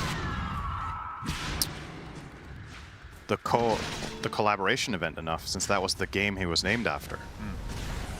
Oh, I see. To just not answer your question at all, of course, you're more than welcome. I would do well in politics. It's all about just answering a question you weren't asked. Yep, deflecting and then talking about something that's not interesting so people tune you out. Yep. Very good. But you have to sound smart at the same time. It's hard. I don't think you have to do that. That's true. Yeah, we've learned that in recent times. Kaya is going to be the first purchase for Dark Mago. Okay. And it will be the Radiance Lifestealer. And Mage Slayer will be the first choice for Tylung. So when you go Mage Slayer, do you not go Diffusal? You can do both. I think most of the time it is not the correct build. I wouldn't mind if he does both here because they're both very good for different reasons, but you know what I miss it on does Pango? delay your ag significantly. Can you guess the item I miss on Pango? You miss the neutral item that gave you... Oh, that was good too, but no. What would you miss on Pango? What was that called? Mystic something? It was tier 4, right? Yeah. It was tier 3 at first and then tier 4. Beyond busted on that. Silence. Yeah. What do you miss on Pango? Yeah. It's not coming to mind, actually. Maelstrom. Oh, really? That's the one you missed. I was thinking about it. I was like, why would you miss that? Okay. God, you're the worst. I should just know. I should know my... If somebody likes something, don't put them down. Like when you eat the, what do you think is the best burger you've ever had? Don't tell somebody that they're an idiot. All right? Oh, it never gets old. Frank just about to finish the blink here, another 100 gold. And of course, he's going to have to couple that with a BKB. I mean, the problem, even when you get the Whisper. BKB, you have the spell steal. And I get fully combo. Do they have the Whisper damage? trying to get off the primal split. He does. There's the overgrowth. Can they kill the Brewlings? But Yuma coming in from the south. Pops the rage to try to kill off Schofield, but the Sonic Wave is going to clean them up nicely. So Brewmaster dead to rights. As Tylung now infested in the Rolling Thunder. Unfortunately for him, he doesn't go any faster with that. But they do find the connection on Dark Mago, which is all that matters. So 2 for 1, as El Micho likely to be next. Although... hiding as long as he can, but no way out of that corner. All right, really important there that Whisper gets his ulti off. Sure, he does end up dying in the end, but bought a lot of time for his teammates to rotate over. That's... in spite of, I would say, pretty clean spell casting from the Radiant, just couldn't get the kill, which means it was not a good idea But it's one of those situations and one of those heroes where it can be a little difficult to gauge just how tanky actually is when you go for it. Oh. But that costs them dearly. All right, Blink Dagger reveal into the Oh, that looked weird. That looked weird to you? Which one? Which part? Pulverize. It looked like it was going faster than normal. Just the visual, but not the actual stun. All right, I'll pay attention to that coming up. Really important. Yeah. Just getting the bug reports in. That's right. Because we are ending beta soon here. Mm-hmm. But yeah, once he gets his BKB, I mean, it's still good, but spell steal, pulverize, steal it. Guess what? That goes through BKB as well. Yeah. This is going to be a lot on the shoulders of KJ. Needs to be in position to get those off. And you can't, the problem for Frank is you can't itemize against this. It's the same issue that Enigma has against Rubik, which that matchup changed a lot when they changed Lincolns and BKB in combination. Because you used to be able to counter Rubik with Enigma by having both, and then you could just blink BKB Black Hole and he couldn't spell steal because he couldn't cast the other spells on you. But now, same problem for Primal. I don't think there's any point in buying Lincolns because Rubik is just going to Fade Bolt you from 1,000 range, spell steal. All of his spells are instant, so you don't even waste a millisecond of his time. And he'll do the same thing. So you still have to buy the BKB because you're Primal Beast. Like, this hero can't really play without this item, in my opinion. So don't really have a choice, but doesn't feel the best about it. Yeah. All right, so Yuma just about to finish his Radiance now. Right, Whisper close to Ags as well. This is a pretty strong timing coming up here for the Heroics squad.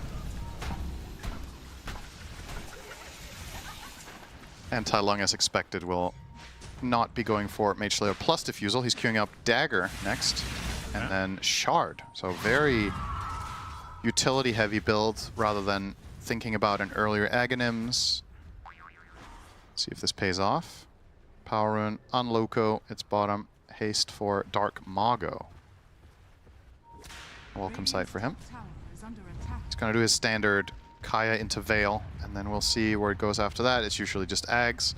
I think in this game, you can maybe make a case to get BKB first, because I think your Ags is actually not very good here, compared to many games we've seen him play. It's good against Brewmaster's Split, but that's kind of it. There's no illusions, there's no obvious way of connecting on multiple heroes, because Heroics lineup by nature is going to be pretty fragmented. They find El Misho here. And he's going to get the Overgrowth off. He can't steal that. It's already on cooldown. Attempted TB. Is he actually fine here? Yeah. Wow. Just gonna get out. It's an interesting steal here, though, from King Jungles, stealing the Nature's Guise. If he would have been patient, he might have killed him by just stealing Overgrowth. He wouldn't have used Overgrowth then, I think. Yeah, probably not. All right, there's the Radiance. So they find the connection onto the Queen of Pain. Dark Mago in a lot of trouble. Blinks out. Tai Lung pursuing. Sharpshooter not quite there. Very close. As meanwhile, Schofield able to kill off KJ. But it might be at the cost of Frank. Pops the Uproar. There's a big Sonic Wave onto 3 heroes. Dark Mago back up and healthy, but Tai Lung is as well as he gets a little infestation. Pretty big kill trade. I think that's relatively even though you traded Primal for a support, because the Rubik was 4-0. So a lot of gold for Schofield, and that's going to accelerate his Blink purchase. I think in the grand scheme of things, that's probably worth it, but only because he was on a streak. And because of the relative impact that Lion's Dagger is going to have. This hero is... Some heroes just transform completely when they get their first item. Lion, I would argue, is one of them, where you go from being like overall okay as like mainly a counter initiation or a combo hero, and when you get Blink, you suddenly become one of the best initiators in the entire game. So it's very, very big to get that item as early as possible. No shit. But some games, the Lions get caught in this awkward like farming stage, and you don't want to show, so you kind of have to get the gold, but it's bad to show on lanes because then you're not a threat on the map, etc. So getting a little injection there is going to help him out a ton. I think he got 400 gold for the Rubik kill. So, 200 to go. A sub 20 Blink is okay, especially for Schofield. The way he plays the game in general, he will be dying a bit more than some other 4s. He's playing more sacrificial, so it's to be expected that he will be a little later on his timings. It's a farmed brew. Gotta say. Whisper staying up there. And I'm curious to see if my theory about this against Monkey King is right or not, because I had a little bit more of a negative outlook on it than Caps does. So let's see when push comes to shove how it actually goes. Is that a Deso? It is. Okay, so Deso now completed for Wits. This is when he starts hitting a lot harder. Oh, barely missing there on the Distiller. That means he gets to reinitiate potentially, but no backup. Do the enemy see that AoE or is it hidden? I think it's hidden for the enemy, right? They don't see the ring? Oh, they do. They see it? Well, spectators, we see it, so I guess that should be the same, yeah. Oh. I must admit, I think I've played against this item very, very little in games. It's more of a pro item, I would say. But, huh, okay. Can't answer that question. It's too new, Shannon. We're all new. In our own ways. Yeah. Yeah, Whispered. Top net worth, as you said, not something we see all too often on a Brewmaster. Looking quite good for Dark Mago, does have too, Midas, though. of course. Wow.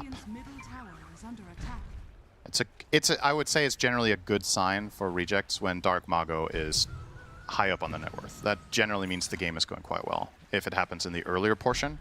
And the last game, it obviously didn't happen with the Pango. They recovered. He got top net worth, and they still lost, but that game had some wild engages. I think this one might play out a little more, how to say, I'm not going to say predictably, as in it's obvious who is going to win fights, but I think it's going to be more structured by the nature of the lineups.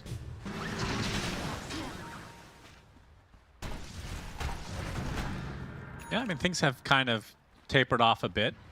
Both teams a bit content to farm away, so Blink Dagger for the tree. And you're saying that they don't itemize the shard anymore? Generally, no. It's just, it got nerfed so hard. Can you think of a shard that ever got nerfed that much from one patch to the next? I mean, there's been a lot, so. But yeah, that's a loaded question. It's a crazy nerf, though. Boomerang online now. Well, Boomerang used to be an Ags, right? So in a way, that got nerfed by becoming a shard. Oh, wait, what? What? Why did it become nerfed by becoming a shard? Because it's... Oh, so you mean you made the ability worse, but cost a third of the price? Yeah, you're not counting those then, I guess. I mean, that wasn't really the question, so no, I'm not counting them. Your question was stupid. Yeah, fair enough.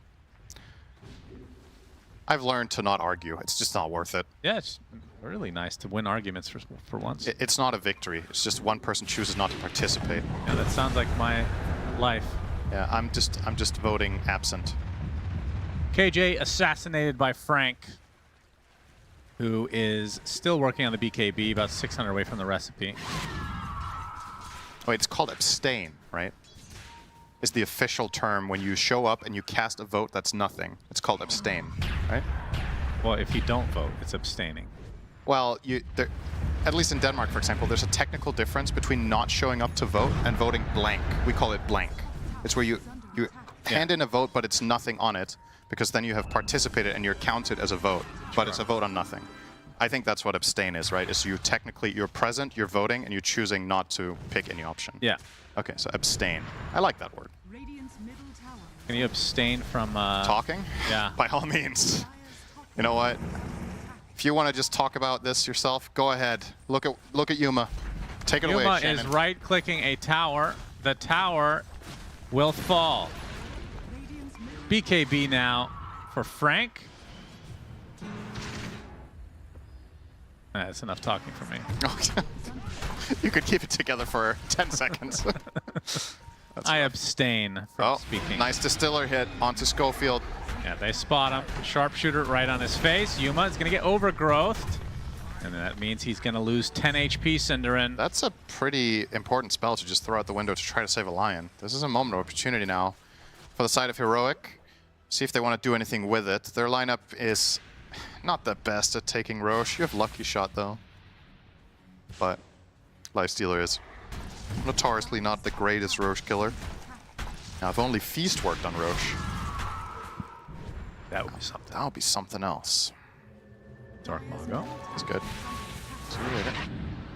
Showing off that Achenim Scepter. Yeah, so he did go for it regardless. I mean, I think it's fine. It's just a great item overall. Farming speed, team fighting output.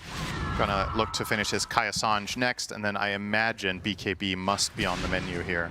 I think playing without that item in this game is a little bit too greedy if you get caught in some sort of stun chain between Pango, Hoodwink, and Rubik, so just cover your bases. But let's see. Once the Kaya... I mean, what team is happier with the current state? It's very passive, I would say. And overall, I kind of like the Elimination Radiant a bit. game, of course. I like the Radiant a bit more because they have 2 BKB piercing abilities later in the game between Primal and Treant, and I just think Quap and Monkey King, in my eyes, have good matchup in late game. But again, I'm ready to be proven wrong about the whole Brewmaster versus Monkey interaction. So I would prefer rejects currently in this game, but it's very... I mean, maybe it's the long game with the Primal, or rather the Brewmaster. You get that refresher. Yeah. You can pop out early, so the Monkey King just has to have all his focus on 6 pandas, you know? Mm.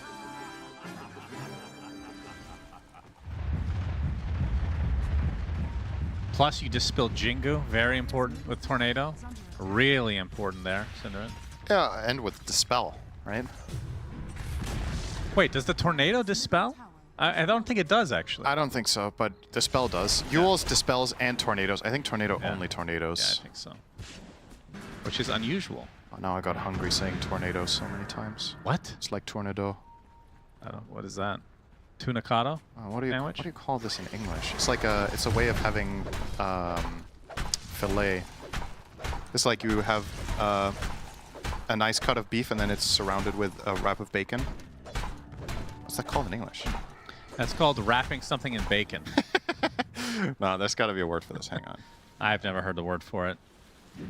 Okay. Give me a second here. That's just standard dining in America anyway. You just assume things are wrapped in bacon. Alright, it still says tornado. I don't know. Anyway. There's the Sage Kaya.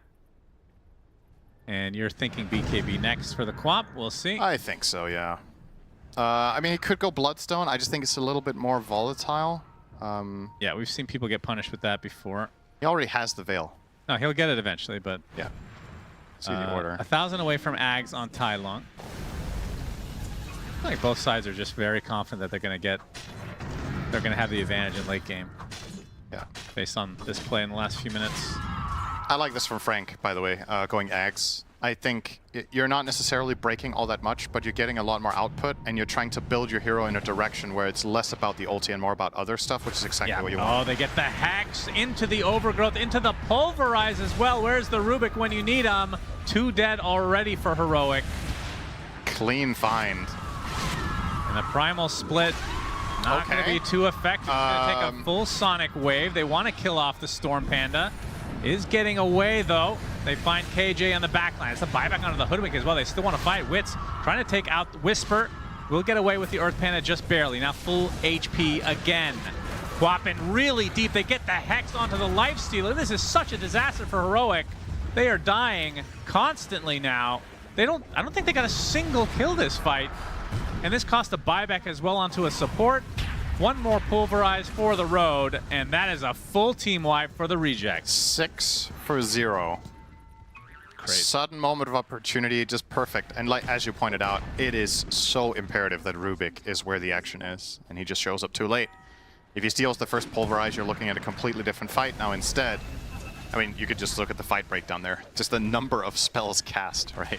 Yeah. The Radiant just got to have a complete field day there. A 6k swing in the fight itself. 7 Shadow Strikes? Is that what that said? 7 Shadow Strike cast? I don't know how it counts if you hit multiple heroes with 1, if it counts as 2. You know what I mean? Yeah. It's because AoE, but... Yeah, that's true. He might have cast it 7 times as well, honestly. The fight was long enough for it. We can start counting if you want. He just arrived. That's 1. Yeah. Okay. I don't know. 6 more seems unlikely. I'll say 2. Yeah, 2, yeah. Counting with Cinderin. Watching nothing else, of course. There's number 3. Okay. That's probably just 7 individual casts. This fight's halfway through only. Yeah, where's number 4? There it is. Yeah, you're right. 5. I think it ground cast 1 there. Yeah, maybe. That's true. If you ground cast onto nothing, it counts as... yeah, it still is. It used spell, right? Yeah, so that was 6 at least. And there's the 7. Okay. Wow. Good job, Valve. You have got the software under control. We've established... That's insane, though. With human testing, we've counted that it works. But yeah, that is a pivotal moment in the game. That is pretty much a complete disaster for Heroic. It's one thing to lose a fight, but that was just not even remotely close. Just got caught off guard by a successful move, and now in the driver's seat, as we like to say. The Rejects looking very comfortable. It will be neither of our ideas for Dark Mago as it looks. Oh, Schofield will be dying here. Nice and quick pickup. And a nice steal. This is a very good spell steal for Rubik, having the Hex here. He has insane cast range and already has Blink, so very, very nice. It's just a better Lion version. Quap is going... Oh, never mind. He switched to BKB. Okay, well, he had Octarine queued up, and he decided, well... Probably better. Man, Heroic love to go for Roche despite being behind. They're going to have to back away as the balance strike makes them a little bit worried. They will smoke, though. Yeah, good coverage. Elmisho has Shard, by the way, so can look inside of the pit. This will not be a surprise. Yeah, now these trees have 6 minutes duration Frank instead of 5. blinks out. He's fine. Wits. Okay, so the smoke completely gets nullified. You can see the Essence Distiller on the ground. No connection, though.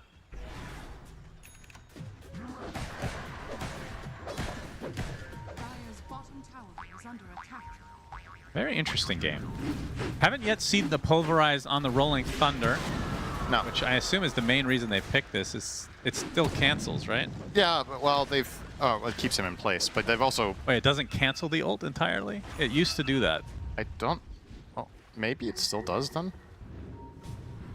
Maybe we'll find out. Okay, instant cancel on that.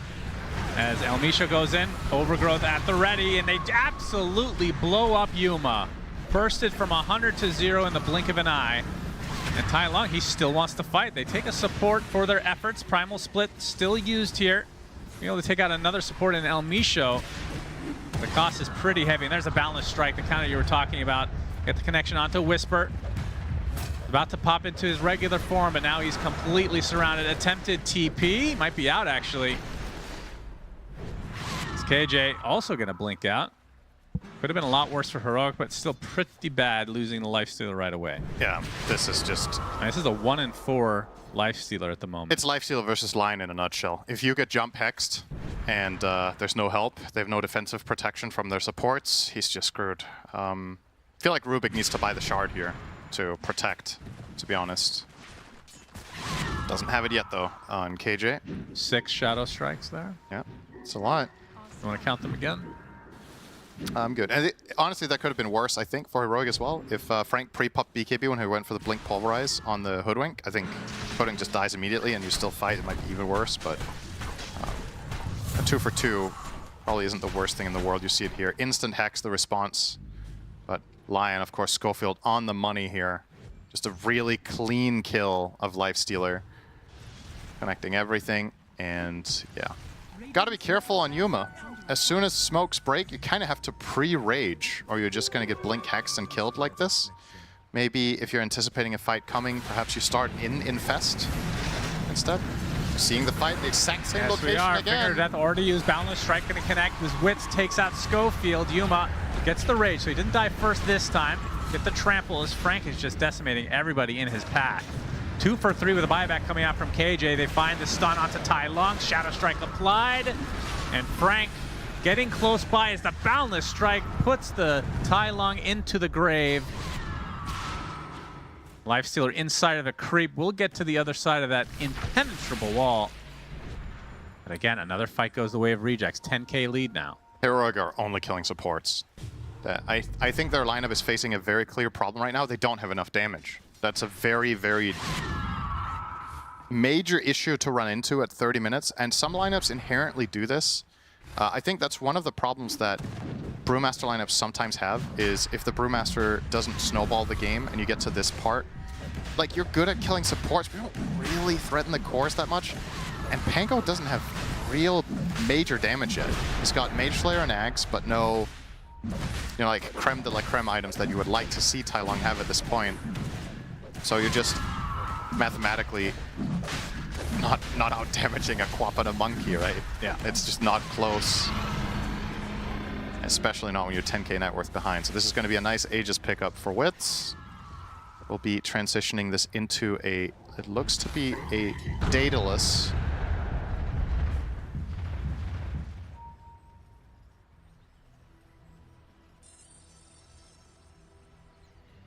Things looking good. 4.5 minutes on the Aegis. Nice blitz. How much can they get out of this Aegis, really? They have 3 tier 2 still up. So at the very least, you go for all 3, or at least 2 out of the 3. Maybe a high ground poke, but probably not going to go unless you get another team wipe.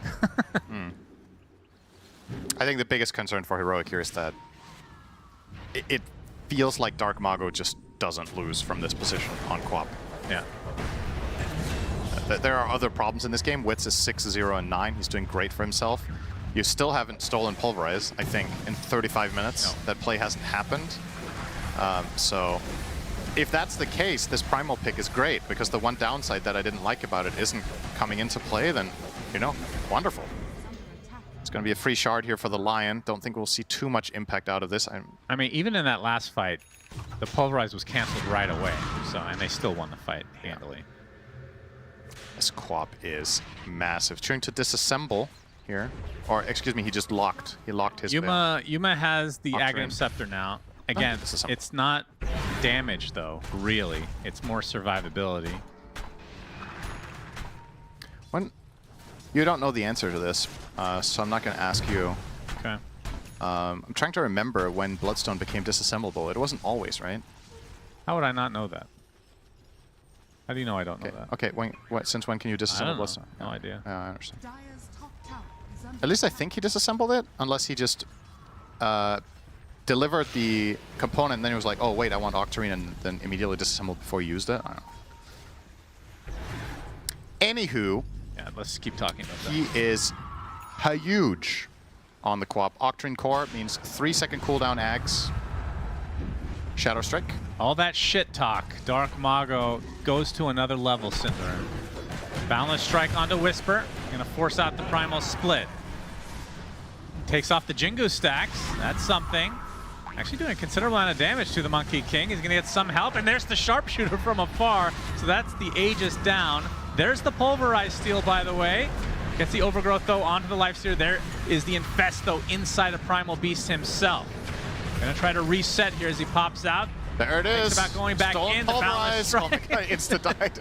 Yep, that's a Rubik against the Monkey King that is this farmed. It's just an unfortunate reality, as the Wukong's command was still up this whole time. Same with the Sonic Wave. Didn't realize they had all these big spells at their disposal, as Yuma now gonna get the Lotus applied to him. Shadow Strikes will continue to play. He has another Infest into Frank that seems to be the body of choice for him. Very happy inside of that disgusting Fiend. He's gonna get Pulverized now. Nobody to save him this time around, although Frank being pursued now by Yuma, as everybody else is focusing onto Tai Lung. Gets one more Shield Crash for the road, but they will have the damage to take him out. So eventually Yuma does kill off the Primal. It took 2 Infests from him, among God knows how many right clicks. I wish it showed right click attacks here. Yeah. Times 100. It's kind of crazy to look at this chart with 9,000 damage Lifestealer, and I was just going to make the comment that his build is actually quite low damage, right? But it was such a long fight. He got to stay in 2 Infests and, you know, have passive Radiance Burn, etc. But this damage is very slow and very spread. And as a result, the cores of the Radiant, once again, just survive forever. Yeah. Like, this was with Brewmaster taking down the Monkey King Aegis first. Of course, it was an unfavorable fight to begin with, that you're fighting into the MK. But yeah, they run into the same brick wall once again. Tai Lung here had to buy the Lotus Orb against Overgrowth, so he doesn't have damage. The damage dealt, that's before reductions, I assume, right? Yeah, I think so. So 9,000 damage. Primal himself has 4,300. And then after reduction, what is that going to be, like 55, 6,000 maybe? So most of that damage is just Primal Beast. I mean, Primal's EHP is insanely high. Yeah. Yeah, when you pop Uproar, you get all that physical armor. Yeah, and he has Bloodstone too. So. Yeah, a lot of that damage just on the Primal Beast. That's the problem, that if Heroic want a chance of staying in this tournament, they need to buy damage right now. Otherwise, I just don't think it's possible anymore. Like, Yuma buying BKB after Basher here, I get it, but I just like a Daedalus or something. Yeah, I just don't think this is going to keep working. Like, you're relying way too much on circumstances that are unlikely to happen. Brew isn't killing cores that easily. Sure, he killed the monkey there, but he was 1v1 for like 10 seconds and got a Sharpshooter to help. That's not going to happen again. I mean, going Nullifier. I mean, against the Lion, who has Ghost Scepter and Glimmer. Nullifier could also help. Crimson, is that still dispellable? No. Oh, that's right. So that's also another problem. That is very good against Brewmaster and the Lifestealer. So yeah. Tough times for Heroic. And Dark Mago now is effectively 6-slotted with Treads. You can swap those out for a final huge item. Wonder what that's going to be. Hex, Dagon 5, maybe Refresher. See what he fancies, but he has so much net worth. And the other thing is levels. You saw in that team fight, Monkey King had the big ring because he already had level 25. Now, Queen of Pain also 25. Look at the other side. Highest level heroes on the Dire, 23. So the experience is just a massive... It's like hidden additional net worth. And Lifestealer's 25s are some of the worst in the game as well. So even if you had them, it wouldn't be that big of a deal. It's more just... The lead isn't only 18k gold, it's also the value you want to assign to these talents, which I think is very significant. Queen of Pain, 250 Sonic Wave damage. You add the Spell Imp, that's probably like 300 pure. And Monkey King, of course, the big ring. What do you think about this as a 25 talent for Lifestealer? Okay, just hear me out. Okay. You're already defending yourself before even... Hear me out. Okay. I know you're not going to like this one because you don't like this late game kind of shenanigans, but okay. Gaining... So he gains 10 HP for hero kills. What if you increase that to 100? It's a level 25 talent, 100 each time you kill a hero. Super late game. As you can see the finger get dodged. Primal Beast ult though into the kill onto Tai Long. No way out of that one. 100, you can make it 200. 200 HP for each hero kill. I mean, conceptually, I don't mind it. I don't know what the number is, but I think that's an interesting... I think 100 is not enough, actually. It's like a good thematic talent for the hero. I think it's cool. And the hero gets larger. Physically, of course. That's very important. Yeah. It is. I don't know what the number should be. To me, 100 sounds high. Really? This is a level 25 I know it's 25, talent? but it does sound high. And it doesn't do anything unless you get kills. Frank, you'll be able to pop that uproar with that Aghanim Scepter. He has 84 armor. Yeah, keep in mind, even though Break is not this, something you look at a Lifestealer for, but taking off Feast. Here comes Smago. The Hex instantly onto the Primal Beast. Able to get off the Pulverize as well. No Rubik nearby. Finally gets the Primal Split. But meanwhile, Dark Mago just having his way with the supports in the back line.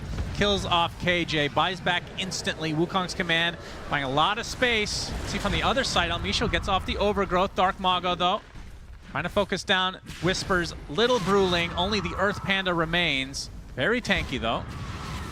Another Shadow Strike apply. There's the Hex onto the Lifestealer. Frank is there with the Trample. Telekinesis save.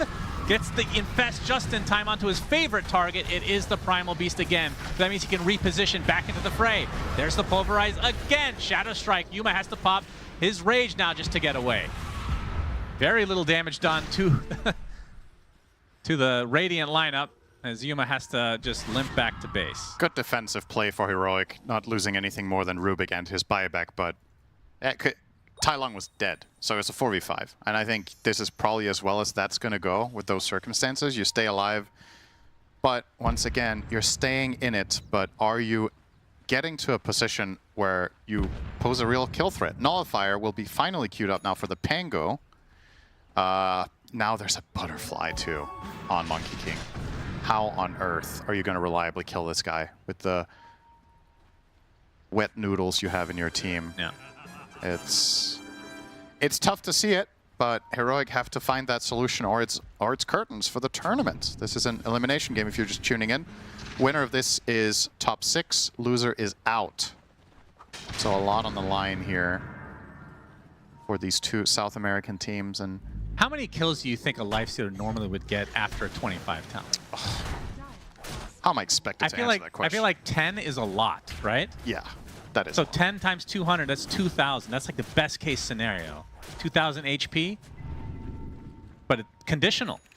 Yeah. Think about it, Cinderin. I mean, like I'm saying, I don't mind the idea. I just don't know what the number is. I'm telling you, it's 200. Okay.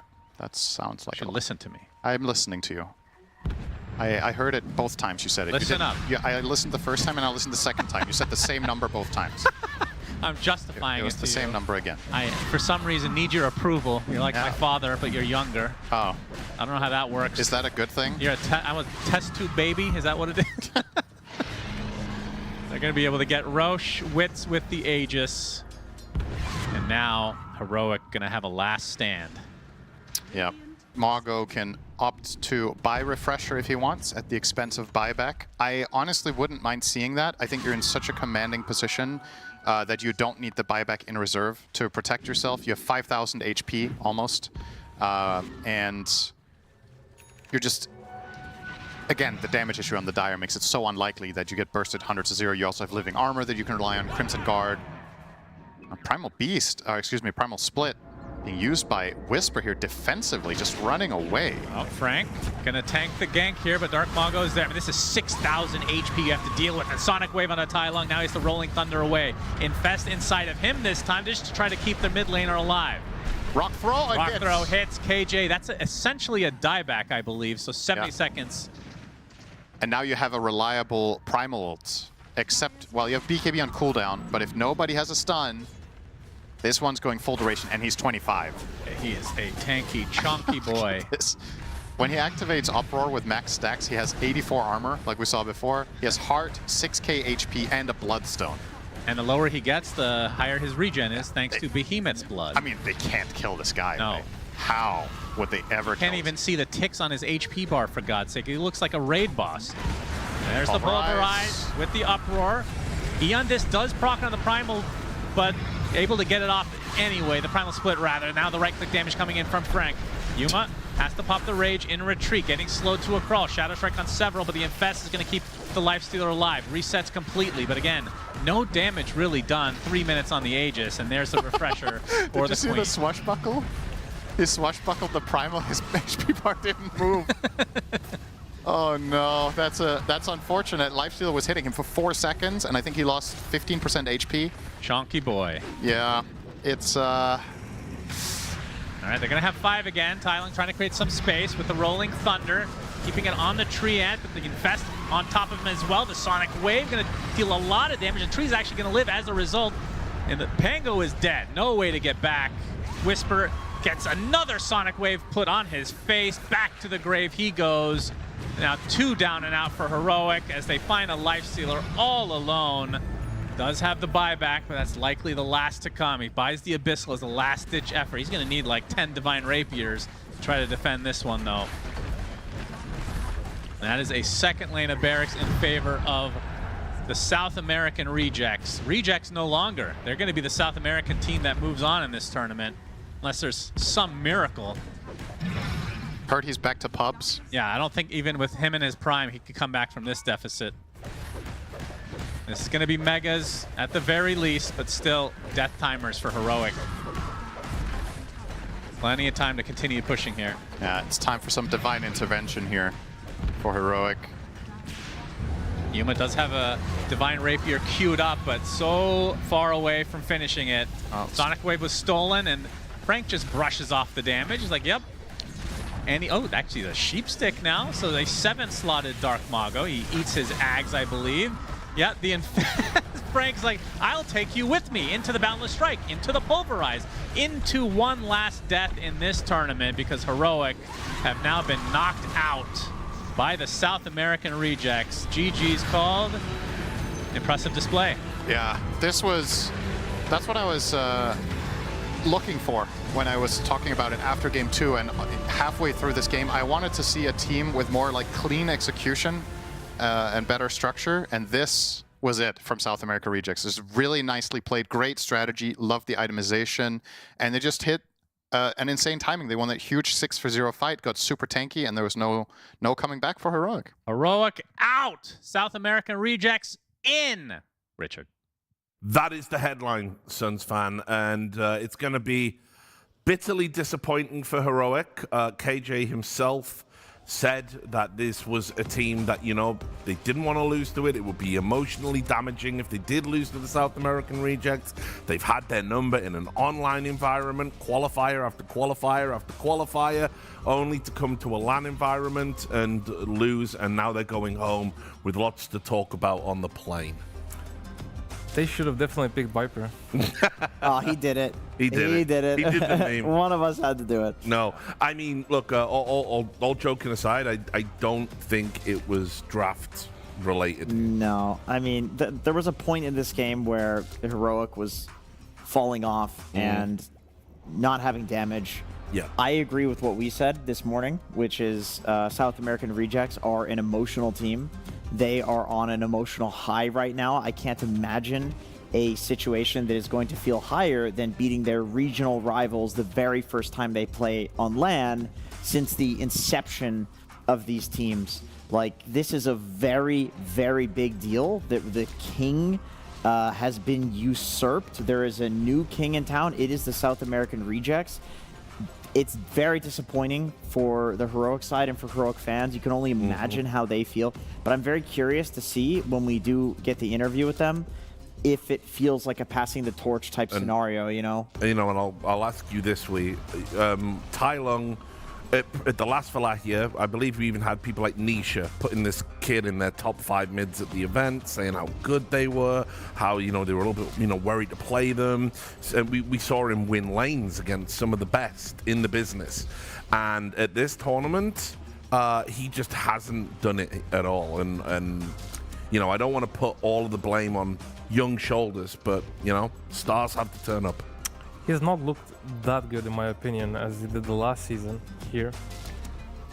Partly this Viper bristleback thing, but at the same time, to me, this last game, they did ban out the Viper in the first phase. I'm not sure why they're scared of Dark Magoo. Viper is not one of his signature heroes. I'd be scared of his Queen of Pain after these performances. It might have been a mid laner's call, basically playing 2 Viper games. Maybe he didn't want to play a third, maybe he was just scared to give it away. Yeah, it feels like a mid laner problem here in the draft, and at the same time, I didn't like Yuma Lifestealer.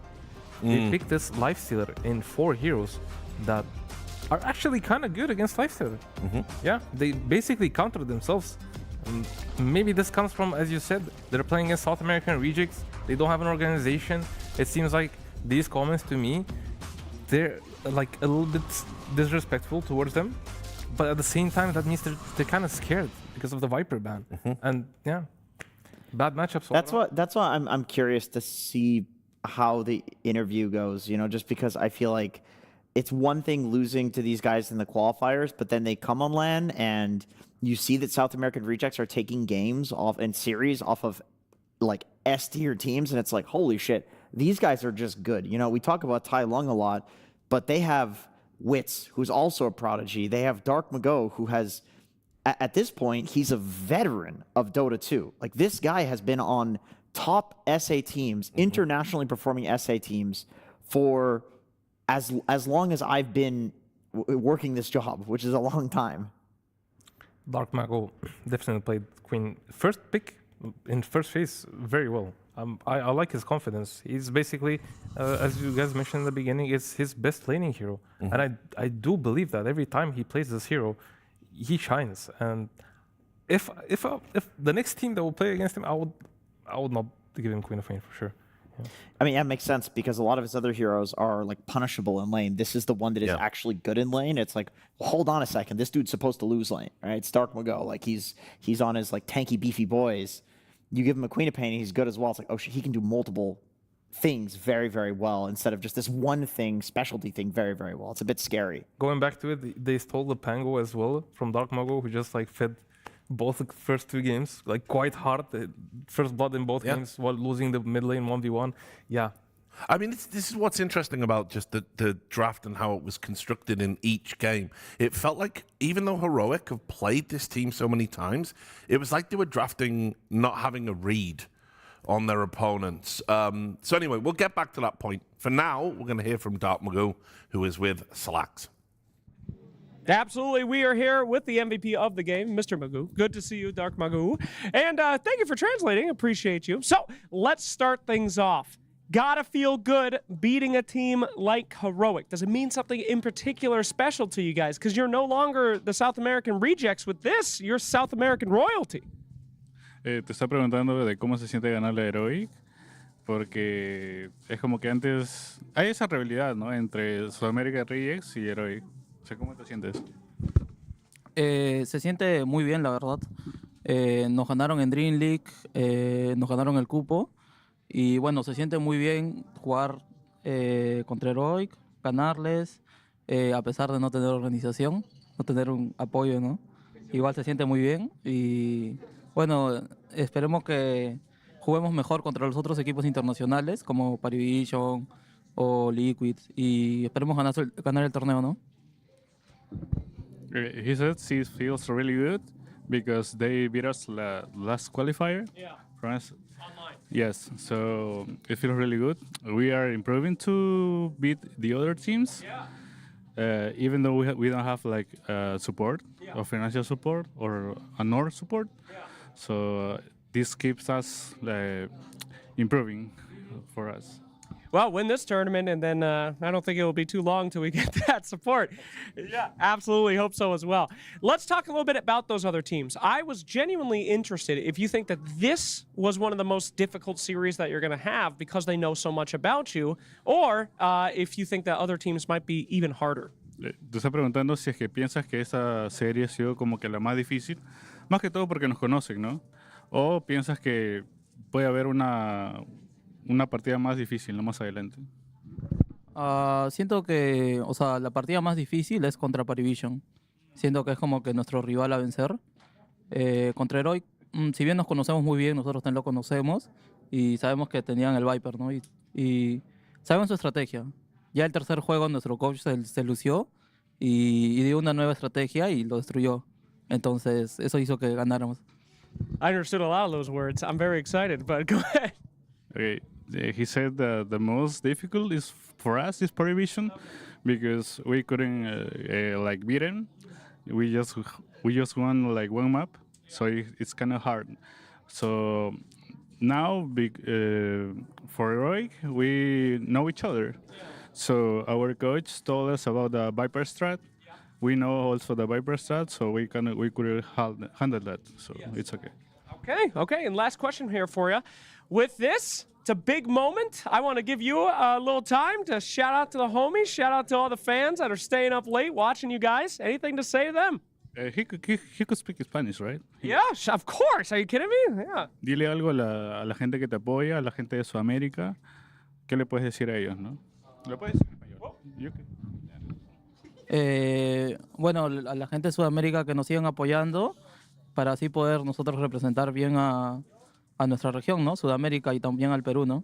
Y bueno, así ganemos o perdamos, igual que nos apoyen y vamos a dar lo mejor de nosotros. He said that he's waiting for their support. It doesn't matter if we win or we lose. We are trying to keep ourselves better, you know? So he expects the support from the region, I think. Okay, great. Well, I hope they will give you support for the next team. It matters to me if you guys win, all right? I want that South America royalty, baby. All right, well, thank you so much for your time. Thank you for translating. It was absolutely wonderful. Get some rest. Get out of here. You got much to do as your team waits for you. And we will throw it back to the panel. Thanks, Slacks. Yes, I'm glad he asked that question. It answered exactly where I was going before the interview, which is, yeah, the SA Rejects team said, we're going to just let the Viper through, and whatever they do, we're comfortable. We're going to counter them. We know this team intimately at this point. To me, it's kind of funny that I said that, because I feel like if Tai Lung didn't have the random feeds in game 1, this would have been a fast 2-0 with the same draft. So I don't see exactly where he's coming from with the strategy against Viper. To me, it seemed like this Viper went out of control, but they did end up beating it. I think Heroic banned it themselves in the last game, so they were definitely like planning on giving Viper again. But Heroic had a different plan, of course. Just so interesting to see what was an intra-regional matchup go to like an international matchup. You know, they're on an international stage, and you have this meta that they developed in qualifiers, and things have changed so much that now South American Rejects are like not banning the Viper, they're letting it through, still getting kind of owned, just like how things change and how much of that is based on the emotions of being at a LAN. And I hope going forward, South American Rejects can continue the momentum because they look really, really awesome when they look good. Vibes reign supreme right now. Time for a quick break. When we come back, last night, Falcons had their wings clipped. Today, they're going up against Team Spirit. We'll see you in a moment.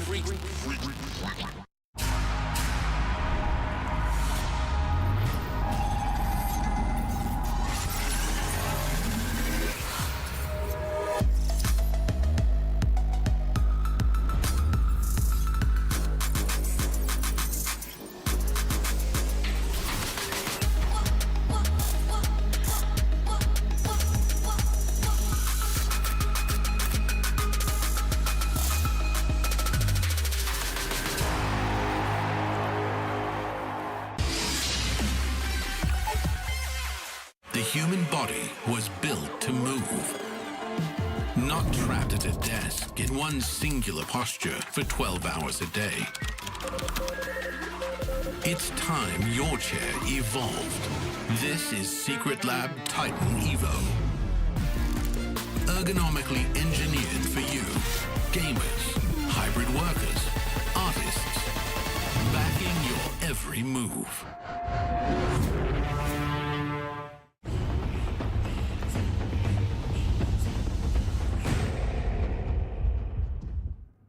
Welcome back. It is time for Falcons versus Spirit, a classic encounter. We're going to start as well by talking about Falcons and how they're adapting, if indeed they are, to this new patch. Because out of all of the teams here, I will say this, even though it was a rough day at the office for them yesterday, they're at least trying new things. They are trying to find what works.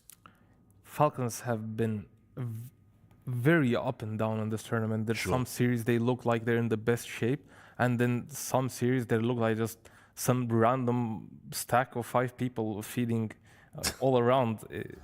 It's wild how a team that has so much experience, they still have these communication problems. Yeah. Is that what you think has been the problem? You think it is a communication? I mean, what else could it be? They've been playing together for so long. I feel like when you have this amount of time together, from my experience as well in professional Dota, things build up between players. And usually that's when nobody speaks up, they just keep building up, and it creates tension and problems. And as long as you keep it to yourself, you're only making it worse. Now, whereas a new team, they would be like inclined to speak to each other, try to fix their problems because, hey guys, we're new together, right? You need to fix this, I need to fix that. But the more you play together, you get that friendship going on. It's kind of harder to be blunt about things between players. And yeah, that's where communication problems come in. Interesting. Now, I did say they've been versatile. Obviously, not Omar so much, because he made the joke when we interviewed him. He's only playing 2 heroes right now. But you can see the difference. You know, as a result of what's happening in the offlane, I suppose, it's had this compounding effect. The difference is immense between the two teams. Falcons, they seem like they have this composition they want to play. They came into this tournament prepared. They have only like certain heroes. As you can see, 5 averages per player. They know exactly what they want from the draft, and they're not going away from it. While Team Spirit has a different story. They have 8.4 heroes different played. They want to experiment.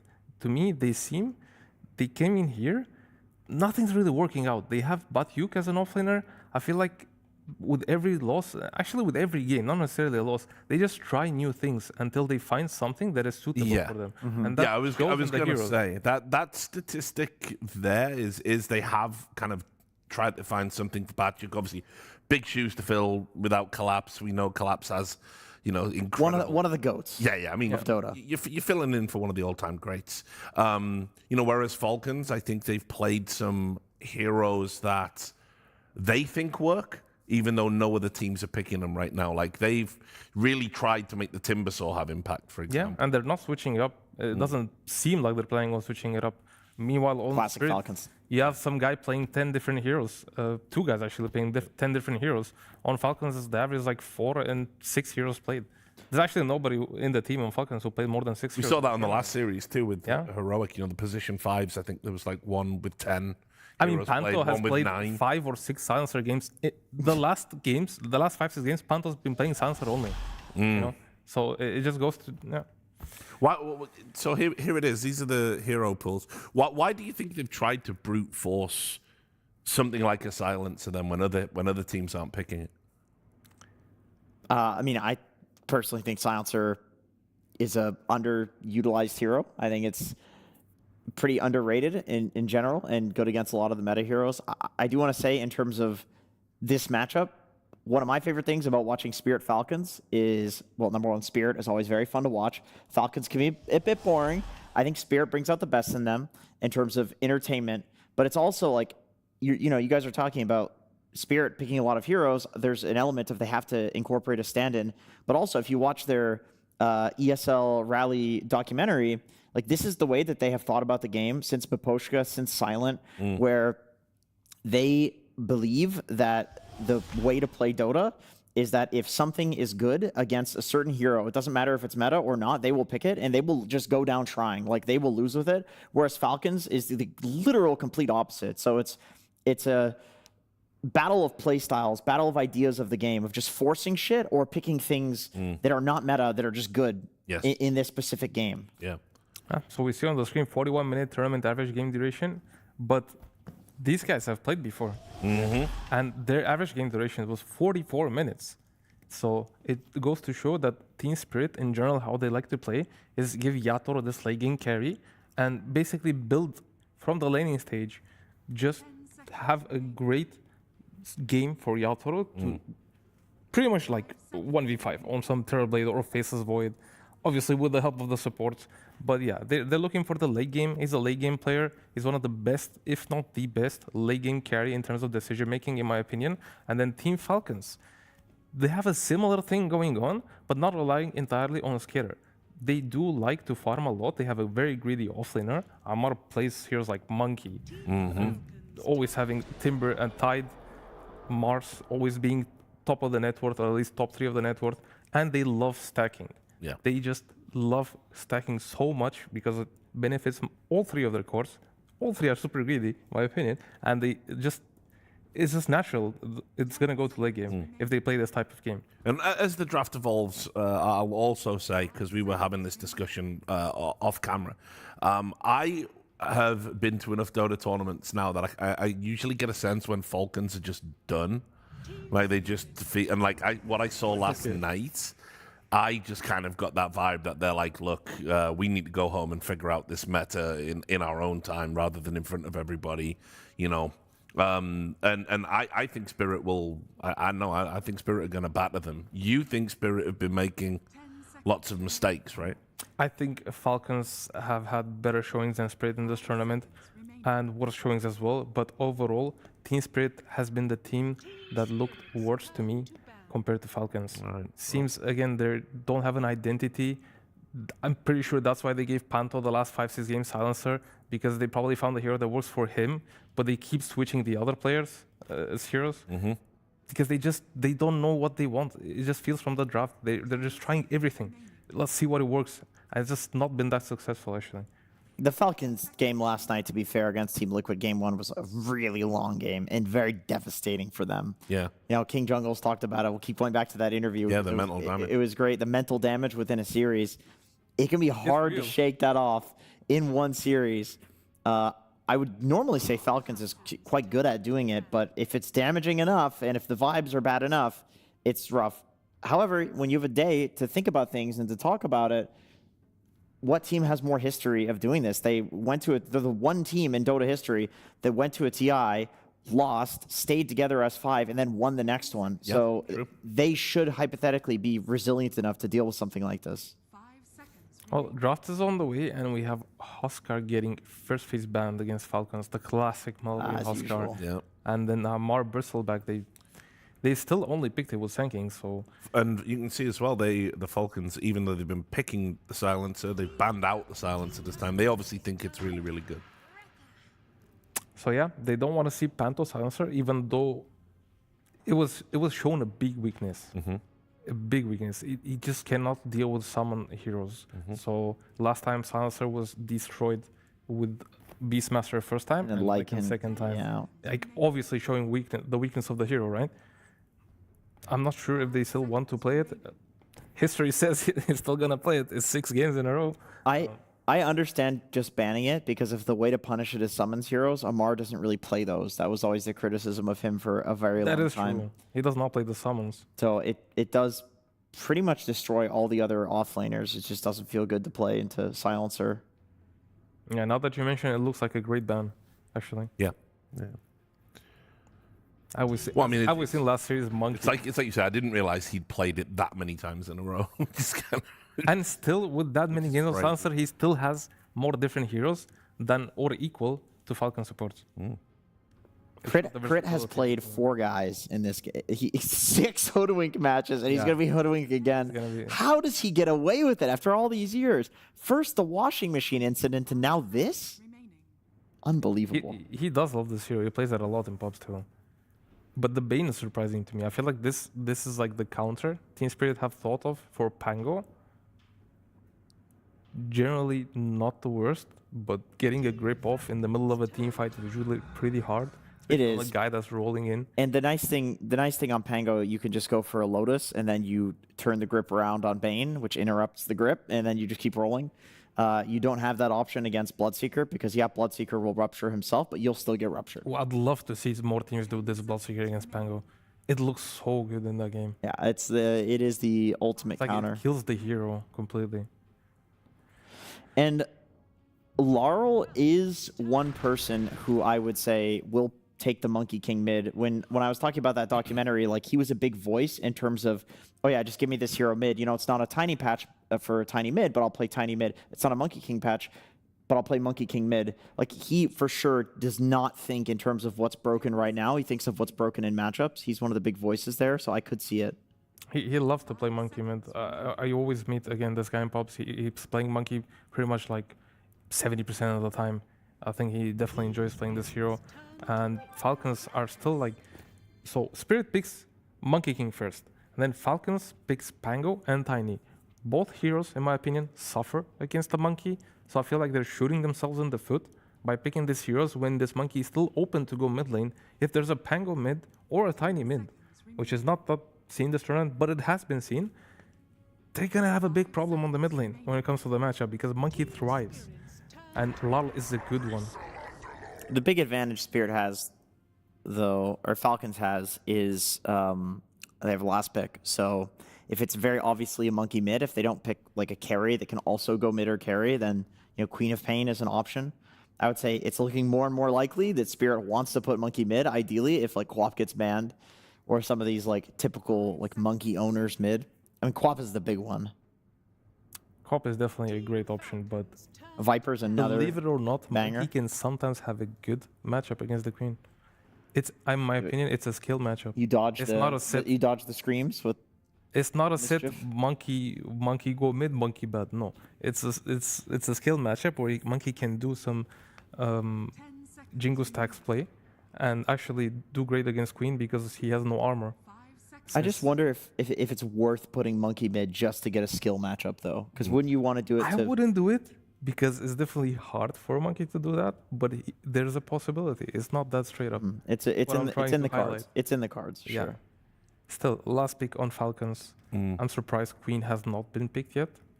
Falcons usually tend to pick Queen in the first phase when it's available. Malrine, they did that a lot against Alchemist too. Might like to see Spirit as well just do what Liquid did to Omar, right? They've took out the Bristle, take out the Tide as well, because he's saying they're the only two heroes I'm really playing right now. It is true. He's played both heroes, I think, in total of 7 to 8 times. So 4 and 4, 4 and 3. Speaking of shooting yourself in the foot, it's like, yeah, 4 games on BB, 4 games on Tide. He just says this in an interview, and he's not kidding. No, but this is what I mean. It's serious. It's what I said. It's like whenever he jokes, the kernel of truth is always there. I think it's the whole nugget, you know? Yeah, well, yeah, it gives you the whole at this thing. point, it just is. It's just hilarious that he's just playing two heroes. I mean, it's the personality of some of these players that have come into the scene the last few years. They're very refreshing. Yeah, agreed. To put it this way. I mean, I love it. Usually, players they don't mention anything about their strats or the plans they have in the game, but then Ammar just comes in and it's like, yes, I play BB every game, I play Tide every game, and it's like, yeah, now suddenly everybody knows what you're doing. You don't even have to like make an effort. He certainly does not care, though. He does not care. Oh no, he's very confident and cocky. Not a bad thing, by the way. No, not at all. Not a bad thing. I mean, the funny thing is, he's literally one of those people who he is no different from the shit-talking kid that got picked up by OG to now, really. He sleeps more. Yeah, exactly. He did tell us he's improved his diet. His health is better. Less burgers, more sleep. But I'm happy to hear that. Yeah. He's very confident. I think cocky was a bad way to put it. I would say confident, not high ego. Confidence and ego are two different things. You need confidence, you need ego as well, but you cannot let it take over. No, definitely not. They banned the Sank and they're banning Malorine hero. Viper is... Malorine played Viper? Does it mean Spirit is just going to snipe the Queen? I mean, if they do, that Falcons could ban... They could take Puck. Do they really want Queen against the Tiny? Doesn't Tiny has a... It does have an insane winner. Yeah, it does. I mean, for good reason too. This Queen always like goes alone around the map trying to farm up when she gets Aghanims, and Tiny is just this guy with Shadow Blade that has like 600 damage per hit. Just finds the Queen somewhere, stuns for 6 seconds. Queen disappears pretty much. So I wouldn't be so sure they want the Queen on Spirit. Falcons probably do want the Queen of Pain. I mean, you know what else is like a potential... I'm just trying to think for Malorine, like what you have 24 pick. I mean, he could just be Pango. They could just be doing the Falcons where they don't really... Okay, so they went for Puck. Spirit picks the Puck in anticipation of the Queen being good. Now it feels bad to pick Queen of Pain. You can run the Pango mid, though, and just be fine. And play some offlaner for Amar. Yes. Puck against Tiny, though, I feel like it's a similar situation to Queen of Pain, where Tiny is very good against the Puck, since obviously you have 2 stuns that can last up to 5 to 6 seconds if you chain them correctly, and a lot of damage. And generally, last patch, when Tiny was played mostly mid, it was picked against the Puck as a counter. Okay. Then they go for mid Pango. Yeah, it makes sense. I mean, we've talked about this matchup. It's between Puck and Pango. Pango is fine in the game. Pango actually like he has a big advantage on lane. Big advantage. Big advantage on lane. Okay. And then the longer the game goes, up until Puck gets 25, that's when it completely turns around. But Puck is generally good against Pango in the game. But giving Monkey free farm, I don't know if you want to do that to Yatoro. I think Doom is gonna probably struggle against the Monkey with the Bane at hand. The Hoodwink is pretty strong. It might turn the matchup, but generally, if they're left alone, I think Monkey likes this matchup. Yeah, I mean, Bane is such a good body here because I'm thinking like, if it's Hoodwink Doom and there's a weaker support, you could probably punish the Monkey just by stunning him and Infernal Blading him, and it's enough damage that he can't turn around and Jingu on you. But in this situation, you have to get through a Bane first. Like, I know for a very long time, when it was the Hoodwinks, the Dark Willows, these like lane-dominating 4 positions, the counter to it was like Nature's Prophet or Bane. Heroes that just man up against you, high physical damage, high armor, they just hit you. And if they kill the Bane down here, Monkey still free farms, and I think Yatoro's like more than happy in this game free farming. I mean, I'm just going to assume this game is going to go to 50 minutes. I think every game in the series is going to go to 50 minutes or like 45. And I think since it might go there, Spirit is kind of favored. I feel like their cores are better. Puck in the late game, of course, invulnerable 99% of the time. How to even kill a guy who doesn't even exist. And then Monkey is just level 25. It's too strong. I'm going to go with Spirit. Just to ask you about the Doom pick as well. Yeah. How do you feel about it? It's great against the Puck if he can get the Doom, but it's been known once the game progresses, it gets harder and harder to get the Doom because, again, he's literally invulnerable 99% of the time. He's out of the game. Doesn't exist, off the basically, map. yeah. Definitely favoring Spirit if it goes late. Really good against Monkey and Underlord. Like, I was looking at the Doom Tiny stats, and Doom is a really good win rate against Tiny despite the status resistance, just because of the raw percentage damage. And I feel like this is really good against Monkey. This is really good against Underlord as well. So Puck, no bueno, but the other 2 cores, very good. Yeah, as well, Tiny versus Monkey. I think Monkey favored, so. Okay. Well, we've broke down what we think about the draft. I'll throw you over to Slacks on the sidelines. Absolutely, that is right. We are here with Owie2000, big goat of Dota. My friend, it can be high stress in these elimination matches. This series, you are up against Team Spirit, a very scary team. They picked Bane, so I'm wondering, what is your greatest fear when it comes to these kind of events? Well, I think most Dota people it's like losing, but I think it's like losing to yourselves even more than your opponent. Like these things you can like the high stress can cause bad calms or like you don't get to play your own game, and that's when it feels the worst. Oh my god. That was a really good answer. Thank you, Owie. Which hero do you think is the smelliest on your draft if you smelled him in IRL? I'm gonna say probably Doombringer. They smell like fire, you know? Who do you the furry? Hoodwink? Furry? Absolutely. That's disgusting. Let's talk a little bit about the match. If we could stay on topic, that'd be really great. We're taking Pangolier picked up in every single game today. You of course, have a level 30 Pangolier on Malrine. What do you think is it about this hero? We are seeing this over and over again.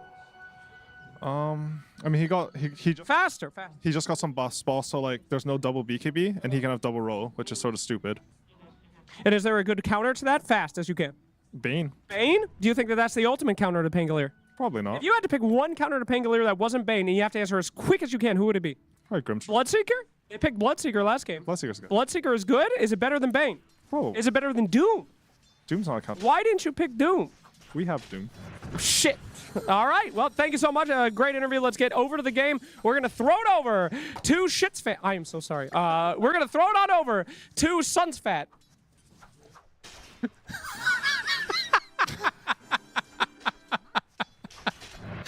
That was a great interview, man. Oh man. Welcome to game 1. Falcons and Spirit. That was like a fails of the week intro, outro, all in one. What a god. Yeah. Owie, that is, not Yes, Flax. of course, it goes without saying. Yeah, this should be, I mean, this. You're looking at this matchup, playoffs, you assume upper bracket. No, this is lower bracket, believe it or not. I know Spirit does have a stand-in, but still. One of these teams will get 7th, 8th in this tournament. What were your predictions? I don't remember. I think I had both Yandex and Tundra going deep, so I was screwed after 3 days, basically. That's on par. So, I mean, what can you do? Sometimes you're just wrong, and when it comes to me, every time you're just wrong. That's right. So, I don't even know why I'm talking about the game. I must be chronically cursed, just be wrong about everything. So who's going to win this game? Say it now. No, I don't want to predict a player or team or anything. Do it now. I want to talk about something totally different, actually. They didn't talk about this much on the panel. I think the series yesterday is the hardest I've ever seen Spirit lose a BO3. I cannot remember a series where they got smashed that hard. BetBoom obliterated them. Neither game was even remotely close. Just a complete smackdown. And even with Spirit's history of being able to turn around difficult games, they didn't stand a chance. Falcons, they also got 2-0'd, but it was against a Liquid team where game 1 was close and long. And I just think they had showed more promise. So for me, I don't really care about the drafts that much right now. I want to see Spirit just get something going. I think in the series against BetBoom yesterday, I don't know how many total kills they got across those 2 games, but it was miserable. Nothing seemed to work out. So let's see if they can just get off on the right foot, and then afterwards we can start looking at some more depth. But the game where Batyuk was on Tide and died 20 times? No, that wasn't that series. That was better. Oh, yeah. That series went better for them. I mean, considering how that series against BetBoom went yesterday, it's kind of... There's some serious tiering in this tournament that those 2 teams met in the upper bracket, and it was not even remotely close. BetBoom just looked like beasts right now. Yeah, BetBoom are on another level for sure. But can they finish the job? Not for us to answer in this series because they're not playing here. Well, we see a Bane Elemental as Amar will take the first Nightmare of the game. Probably not the first that I've seen, though. Why is this hero not picked more? I feel like it's always solid. Bane has some... It's like out of the, let's say, classic, very popular old school 5s, I think it's the last one that doesn't have wave clear. It genuinely is such a big part of it. Yes, you can buy the shard to have mediocre wave clear. You're paying 1,400 gold for like some meh ability to kill creeps. The other one that was the stereotypical win lane farm nothing hero was Undying, and then they made Decay do a lot of damage to waves and have low cooldown. So you can actually farm. And the reason that matters so much in modern Dota is the map is big, there's a lot of downtime, and you don't want to just default fall behind and have fewer utility items than the opponent. So Bane, I think you need to have a good reason, because the hero will just never have 3-digit CS, even in long games, just doesn't farm. So It's going to be a double route onto Skeeter, yeah. taking a Fade Bolt, which is very good against Tiny, as we've established before. And I do think it's a shame, because I love Bane. I think it's a very cool hero to watch. I think there's some very high skill expression in terms of positioning and nightmare usage. I think it's one of the coolest saves in the game, because it's not really a save, but you can make some very clutch plays with it at a high level. You can also fuck your team. That's right. That's why I love Wyvern. One of my favorite heroes. And Oracle. Snaking in the pit. Will drop Burn to a crisp. The Firestorm. Batyuk with first blood. Good to see for the... I mean, he's filling some enormous, gargantuan shoes in Collapse. Yeah. But he's looked pretty solid, other than that one tied game, which we won't discuss. It's been a little bit of a mixed bag. I definitely think it's been clear that it's been an individual overall downgrade, but it's hard to, like you said, it's hard to match. Who's not going to be a downgrade? But he has games where he looks, I would say, very competitive with, you know, this is world elite play, so, and he hasn't played much tier 1. And then there's games where it's just, okay, you can tell the inexperience really seeping through, so. Crit taking heavy is in damage, trouble. has to pop the Fairy Fires, the Boundless Strike did hit, and the last right click is enough from Panto to claim the Squirrel, which apparently is the worst smelling hero on the Radiant lineup. Yep. It's probably Pangolier, if we're being honest, though. Yeah. This will work. Depends on how a demon smells, I guess. Maybe it's Ench. No. You know, it's like classically traditionally in lore, when there's like a really beautiful witch or whatever, and then when they drop their disguise, they're just an absolutely disgusting hag. Maybe Enchantress is like that. It's all the enchantment, and she's actually very gross. I see. No. Panto on the run. I appreciate you listening, though. That's better than usual. Panto's dead. Malrine off to a pretty good start, 35-9. In fact, all 3 cores off to pretty good starts for the Falcons side, at least. Is there a better mid-Pango in the world? And if there is, who is in contention? Quinn Callahan. Quinn and Mikoto, I guess. Also very, very good. Toro in a bit of trouble. Scorched Earth upon him with the Infernal Blade as well. Is he actually just going to tick out here? What? Okay. I'm not understanding what I'm seeing. Can't compute. The bushwhack timing. Okay, then he dies. All right, well, they get the kill one way or another as Panto under the cover of the tier 1. Amar, he gets telekinesis by Rue. The last right click, not enough. Amar will live. This is just a try all of a sudden. Bushwhack onto the Rubik. Crit. That's his best hero for sure right now. Rue's going to get away. Yeah. Heavy damage to the tier 1 here. There was meaning to that, though. The reason Amar was kept inching away was he had 3 stacks on him of Jingu. So he needs to make sure Yatoro doesn't get the 4th hit. So he was like edging away narrowly. Pretty clutch situation. But yeah, with the Yatoro trying to jump back in again and get bushwhacked, that looks stupid. But from his perspective, it made a ton of sense the way he played that.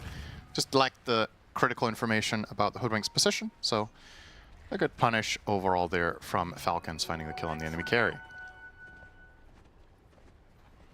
Still relatively stable overall. And I would say when it comes to Laurel, when I think about this player, he has never been like an excellent laner. I don't think that's his primary skill set. So whenever Laurel is drawing his lane or only losing it slightly in either an unfavorable matchup or an even one, I think that's good enough for Spirit. Never been a dominator. He's just super good at playing sacrificial mid, so where he's either picked into a bad matchup or playing slightly from behind. And he's very good at making moves with the team. So what I'm getting at is he's drawing, basically, with Malrine's Pango. And Weha, as you pointed out, says this is a good lane matchup for Pango, so by extension, Laurel is doing very well into Malrine. Radiant's bottom tower is under attack. Malrine even with the kill, and they're even. So. Yep, on a support, but still a kill. Yeah. What do you think of the Doom this game? I talked about the matchup with Puck late game being, you know, hard to get that off. What about the rest? I mean, you can't heal with Jingu. He's very good against Monkey King later in the game. Getting doomed is just awful for that hero. Which is funny because old school, not the case. Yeah, it was way better in the past, but not being able to heal, and I think something as simple as not being able to use changing of the guard actually really sucks. Yeah, true. When you're in your ult and you get doomed, you can't reposition, so you're actually stuck in place. You're going to get killed by the heroes that have the ability to do so. I think this hero is also great against Underlord. Sure, if he goes an aura build, he can activate his auras, but like Jenkins pointed out, percentage-based damage has always been a very strong solution to Underlord because he's big and beefy and you just want to chunk him down. So I think it's a good pick. And Amar, you know, greedy offlaner. Well, Fiend's Gate placed as they put Amar in a precarious spot under the tier 2 tower. He's going to use the Doom on the Monkey King, but Amar gets absolutely destroyed. Amar's probably like, how are there 5 heroes here? Minute 9. That's quite the commitment. They know who the carry is, though. Yep, that's right. Skeeter is just Mirage. Yeah, don't worry about the Tiny. You can let him free farm. It's surely not going to be a problem. What is Tiny's win rate at this tournament? Do you know offhand? It's pretty solid. It's been picked a lot. I want to say it's like 60 would be my guess, but there's also been some, I want to say 60 in the carry position. Oh, here we go. This is the overall win rate, but I think there's been 1 or 2 mid games that didn't go well. So I would say 60 on carry is my gut feel. It's a very strong hero. And I would not advise letting it get free farm if you don't have carry. Avalanche toss with the Rolling Thunder. Rubik eventually will fall surely, doing a nice ring around the rosy, but only so much you can do. Yeah. Snake King with his Alpha Wolf going to pressure this tier 1 tower. Falcons are very good at doing this when they're playing Eng. I think they maybe play better than any other team around catapults.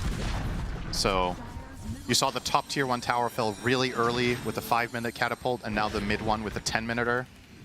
So really well done. Might cost a little bit of a casualty in the hoodwink. Indeed. Well worth it. The limit. Okay, the way Falcons have played Enchantress for years is these early movements that take towers, and then Snaking will farm the enemy side of the map, and if he gets ganked, he's like, whatever, I'm a 5. And if he doesn't get ganked, he's suddenly the 4th core of the game. So it's like a damn it if you do, damn it if you don't kind of situation. That's why defending these early towers is imperative, and I already think Falcons are in a very commanding position. We're only 11 minutes in. I know it's just 2K, but knowing this team and knowing how they play the map with these heroes, losing these towers is a massive detriment. Is he actually going Radiance on Doom? That's pretty hype if so. Classic Amar. Just you can't take apart items anymore. Or I guess that was Gyro. This is more you sell you items can't sell, yeah, for 90% value, whatever it was. I'm just surprised he's not buying Midas. If Radiance you want to go awesome. If you want to go farm heavy, you know, he's setting up for the level 25 Scorched Earth permanent talent, so Radiance plus Scorched Earth all the time, not bad. It's Amar. If he's going greedy, he likes buying Midas. I don't think it's really that good on Doom anymore, comparatively, but yeah, if anyone were to do it, it would be him. Oh. Laurel actually died Not there. a kill to I was Malrine. expecting. Malrine and Snake King together will find a kill on the puck. Skitter is playing PV. Oh boy, another Doom reserved for Monkey King, and this time it will result in a kill for Amar. As we're going to see the Atos early pickup. That's the double root onto the Enchantress. They can't quite finish. Yes, he does die to the Firestorm in the end. So another couple pickoffs there for Falcons. Malrine, his ult, not really getting great effect out of it, but he does have Diffusal Blade now. He's going to opt for the Shard first. And yeah, this was the build that I was interested in. So it is the Atos into the Ags and then Shard for the Underlord. Being able to put the Firestorm on either Monkey King or Puck, pretty damn good. Yeah, it's not that great of a pipe game for once. So, like, what are you buying that against? Yep. Sure, Tiny has some magic damage, but he's largely physical. Pango is purely physical. And in both instances, Crimson Guard is actually not that great. So, yeah, you kind of have this, I want to say, almost exceptionally rare game from me on Underlord, where I don't like any of the two auras, Pipe or Crimson. So I do like that he's going Atos Ags, but when you do go this build, it does put you in a position where you would like to skirmish a bit more, and maybe farm a bit less. So look for him to combine with Laurel in smaller scale plays and leveraging this Atos purchase. Also a good item against Pango, of course. Yeah, he can still go an Aura later on in AC, which I think is very good this game. AC is good. That's obviously a later thing. Yeah. AC Vlad, I mean, is there a world where you could go AC Vlad's Axe? I don't know. Yeah, Vlad's is decent. Maybe that's something you could do. But I feel like if you go Vlad's, you do it early though, right? yeah, right. That's what I'm saying. Then you don't go Atos. Then I think you would have gone Vlad's rush into AC. But I mean, the double root against 3 melee cores. It's good. Really good. It's good. And you could maybe even consider Gleipnir in this game. I think that wouldn't be all that bad. Underlord, one of the heroes that you would think actually would love the casual Chasm Stone with these 2 spells benefiting We're not seeing that all too often. Snake King gets caught, double rooted. It's going to be a triple root pretty soon. Easy pick off. Die eventually. I'm surprised Spirit aren't falling further behind on net worth, given the game state. So props to them for keeping this at a roughly 2k disadvantage. That's because Doom is saving for a Sacred Relic, as we talked about. That definitely is a part of it. If Amar had gone smaller items, he would have a little more net worth, but the payoff is going to be all that much greater when he finally does get there. I mean, that's the one downside with the Spirit lineup is it's harder to make moves when you don't have an offlaner that's a true initiator until you get Ags, and then you can do it globally, which is great. And also, their damage just isn't that inspiring. Like Puck, the damage starts coming out when you get the Witchblade. Is that what's flying out now? It is. So he's going to have that now, which will be a big help. But until this point, the support duo don't do that much damage unless you steal a really key ability. So yeah, there's no like obvious plays for Puck early, I think. Give it enough time though. Things will get easier, potentially. Yep, and on the other side, Skeeter, the usual Echo Saber into Shadowblade. Malrine, we already talked about the Diffusal, but it will be a Blink now that he has his Shard already. Did 1 Swashbuckle on Puck and it did like 750 damage and burned 1/3 of his mana. How is this? Puck is already too good, all right? Come on. No, I mean, I don't mind that Puck is seeing some heat. That's fine with me. It's just the current version of Swashbuckle to me is just insane. Absolutely crazy stuff. Yep, another setup. Nightmare going to give enough time for the Fiend's Gate to come through. There's a play. That's nice. Yeah, he's going to lose a bit of gold here. Not that much, actually. We'll steal the About Scorched 600 Earth. away from finishing Radiance. And this is an early shard on Underlord too, so very good output when you do make these connections. From Bad Juke, he's down bottom. He's drained now. Yeah, absolutely no mana to speak of, so... Rubik is nearby, but I don't think that's going to change anything. Sharpshooter, Malrine claims another kill for himself. He's found the best tier 1 neutral in Pango by far. Possessed Mask. Heals you for a flat amount every attack, which obviously has crazy synergy with Swashbuckle. That's nice. I don't know how much you heal when you hit a full wave. If it's 4 creeps and you hit, is it 4 times? 3 strikes. It used to be 4. Panto, he's found. Avatos, not enough. Gets off the Nightmare. Oh, but the swash, or the bushwhack rather, from Crit. It's gonna end up trading lives, it looks like. By the way, I remember the item that we were talking about in the other game. Yeah. Mindbreaker. So that's right. Great item. It was very, very strong on specific heroes. What was it? It had the silence, and then the guaranteed proc was magic damage per hit. Yep, right? which worked on each swash. Yeah. And Swashbuckle back then had 4 strikes instead of 3. Swashbuckle was changed to do fewer strikes but more flat damage. That was one of the ways he got nerfed when it was the hero, because people were just rushing Diffusal, and it was even better then than it is now, which is hard to imagine. But it's in a strong place once more. And he gets spotted. Telekinesis not going to do too much for you. Amar shows up with the Radiance Burn. I'm and helping. Scorched Earth. I love this build. This is why Amar is one of the most entertaining players of all time, not just in modern day Dota. Absolutely love this. As the Fiend's Grip onto the Pango. We talked about this, and a nice setup for the pit as well, but Malrine's going to actually survive. In fact, it's Skeeter that might trade his life for it. Indeed, that is the case. Yatoro turns into a soldier. Lost their puck in the midst of all of this, and yeah, Yatoro gets to the high ground, but Malrine catches up. Jingu stacks are there, but the swash is enough, and 3 dead for Spirit. Was looking like a decent start to that fight, but Skeeter ends up trading his life away, but it ends up being, I mean, that feels like Skeeter written all over it anyway. Yeah. The real carry is Amar and Malrine. I think you see the problem there with Spirit's hero composition right now. They had a full duration Fiend's Grip on the Pango roll, but they can't kill him. Yeah. So he ended up, like you said, not even dying. 5 seconds grip, not enough. Monkey King just doesn't have the output yet. And yeah, sure, they do get the tiny, but that is a very, very bad trade. But they had to pay a way too high a price. And yes, if Skeeter is going to trade his life away, I think what's so cool about Amar is that it's one thing for an offlaner to just play greedy and have this like focus on himself and his builds. It's just he's also very innovative, right? We've seen so many heroes rise to prominence because Amar shows what they're capable of. He loves buying items that no other player buys. Yatoro loves getting killed. Oh boy. Unfortunately, oh, no man. amp. He just got soloed. That's a back-to-back death. Amp damage Pango. Doom didn't even need to get involved. And the trade is going to potentially be an Enchantress, which they can't even bring to half HP. This is level 2 heal only. It's only going to get worse from here. Man. Classic snaking situation. 8K lead for Falcons. And remember, not that Amar hasn't been fighting at all. He's showed up a couple of times, but for the most part, he's been developing this Radiance, which is now starting to pay off. Radiant are scanning. This looking good.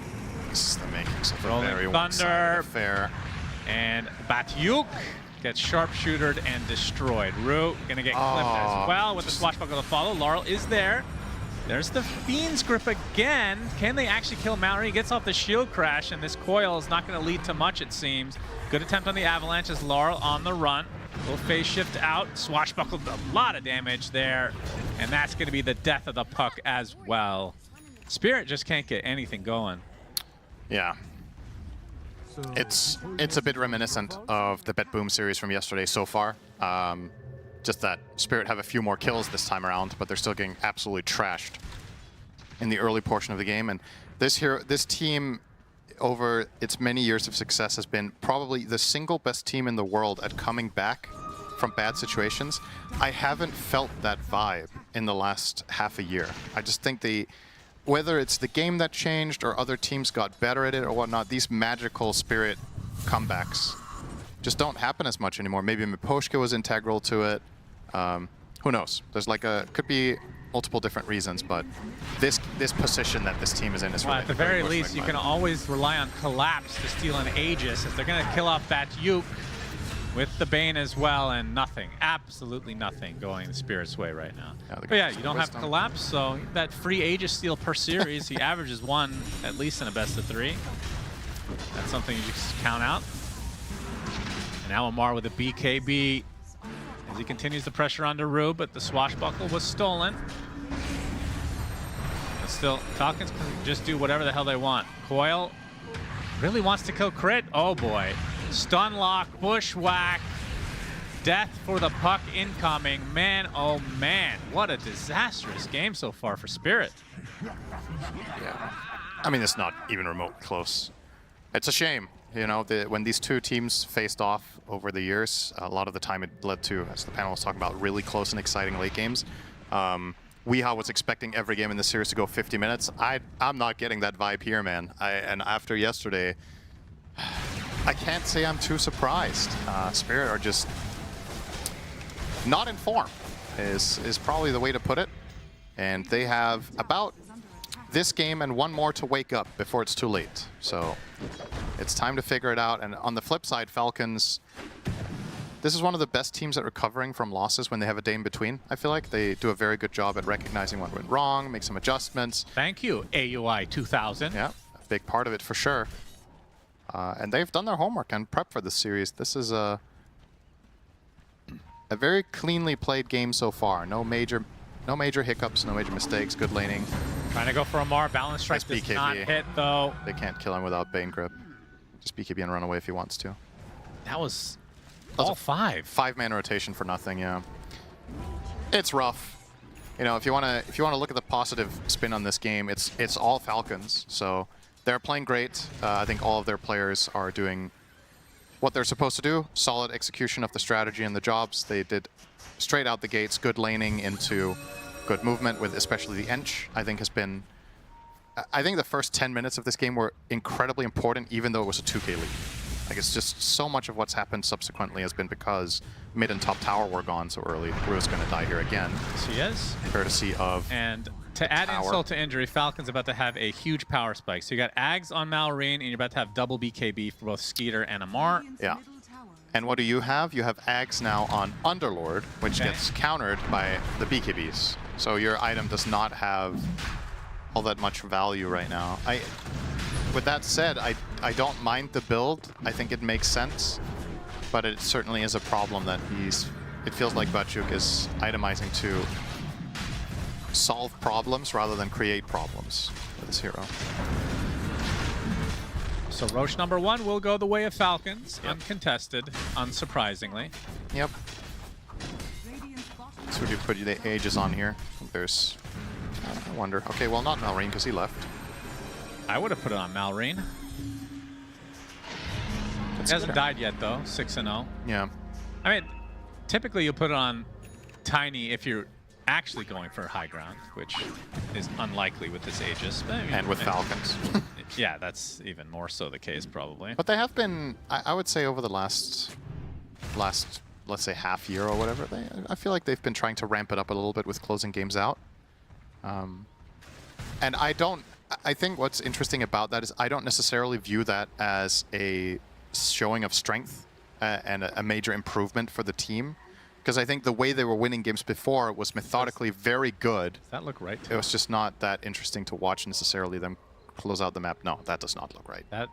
This feels like 90-10 right now. Yeah. If probably more. But I think it's also the economy and the game state is one thing, but obviously what factors in our bias is what the teams have shown so far in the game. Where it's like, you can look at this in a vacuum and then you let the best team in the world play both lineups, maybe the Dire at the time. Rolling Thunder, goodbye. But these teams are not at the same level today so far. There is one team that has shown up in this game. Yep, and they are continuing to just run the show. Amar's working on the Shivas now. Yep. It's a big fat pit. I'm not talking about the hero. Does that increase, that should increase items too, right? Like Radiance? The Chasm Stone? Yeah. I think so. I think it's all AoE, right? Just this area of effect. Yeah. Okay. So Radiant Scorched Earth. Very big range. And then he's going to go for Ag, so even bigger range for the AoE Doom. Yep. Very exciting. Yatoro has to go through the gate just to avoid. It was actually close to being doomed there. Amar was running over because he has a ward on the gate. It's gone full duration here. It's about to expire from Falcons, but they don't really need to play up there anymore. Yeah, Yatoro, I believe he has BKB on the way. Yeah. Yes. Okay. So this is... So he can technically fight. Yeah. Problem is your mid has died 5 times. And your Rubik is dead. Good nightmare. And your Bane is dead. Oh, they're actually going to use the Fiend's Gate and the Fiend's Grip onto Malrine's out of mana now thanks to that. With the Wukong's command, double Boundless as well. They lose Malrine to start. They lose the Tiny. That's life #1. Spirit showing some signs of life here. They will TP out at least for the puck. Great play from Panto. That was very important. He gets off a nightmare on the Rubik during the Avatos, so he doesn't die immediately. It forces Falcons, or rather it baits them to overextend, looking for the kill, and then he gets the grip on Pango. That could not have been played any better by the Bane. So heads up from him. Finally something good for Spirit. It's not a game changer, but it's a stepping stone. Yeah, he was 7-0, so that is a killing spree there. Yeah, who got the kill? Yatoro. All right, pretty much the perfect outcome. And he's working on Silver Edge, it seems. Crit is on his tail here. He's going to find him. Yes, he does. Bushwhack hits. And here comes Amar. TP attempt. I'll get out. TP successful. Yeah. So they forced that out. It's the first BKB usage, so now it's down to 8 for Yatoro.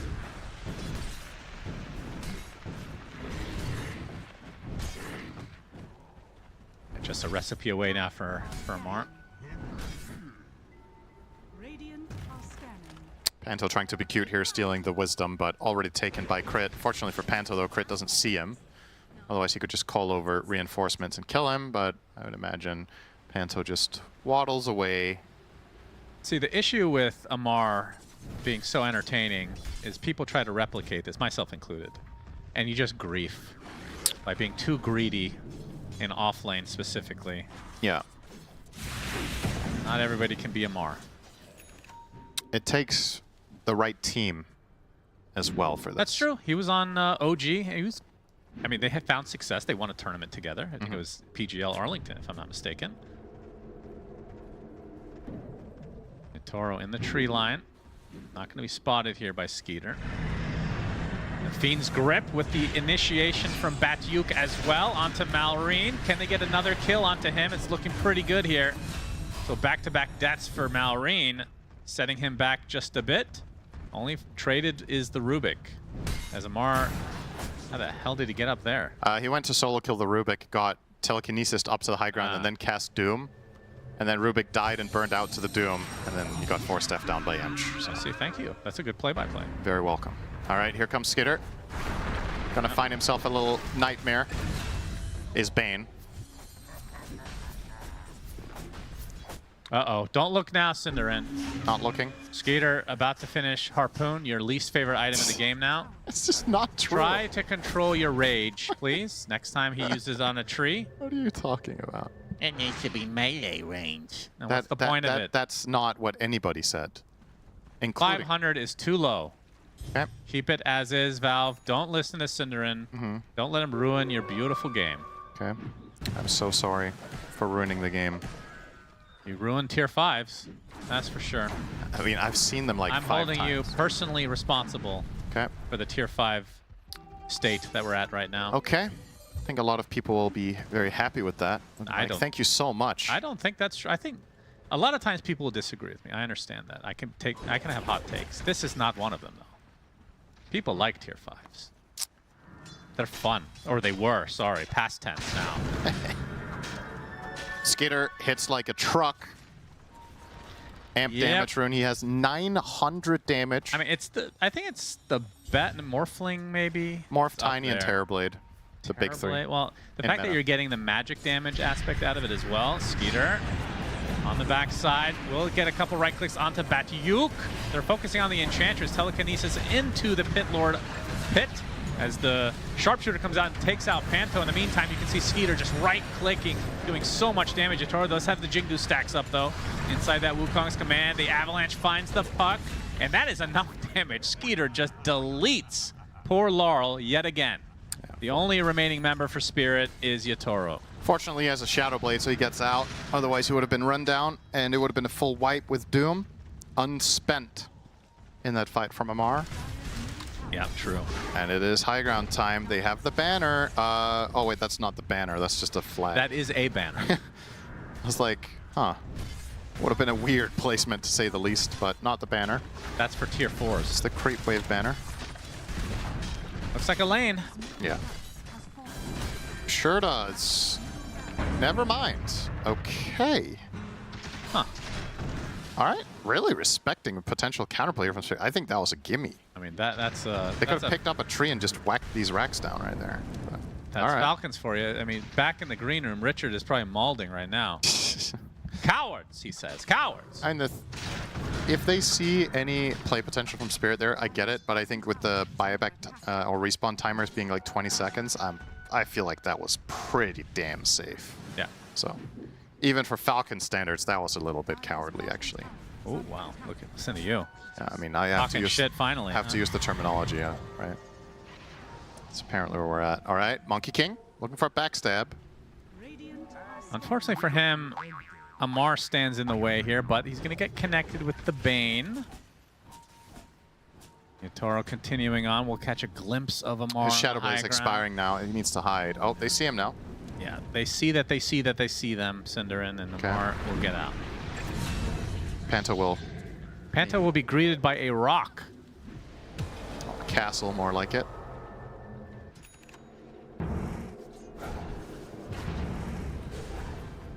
It looks like a free Tormentor for Falcons now.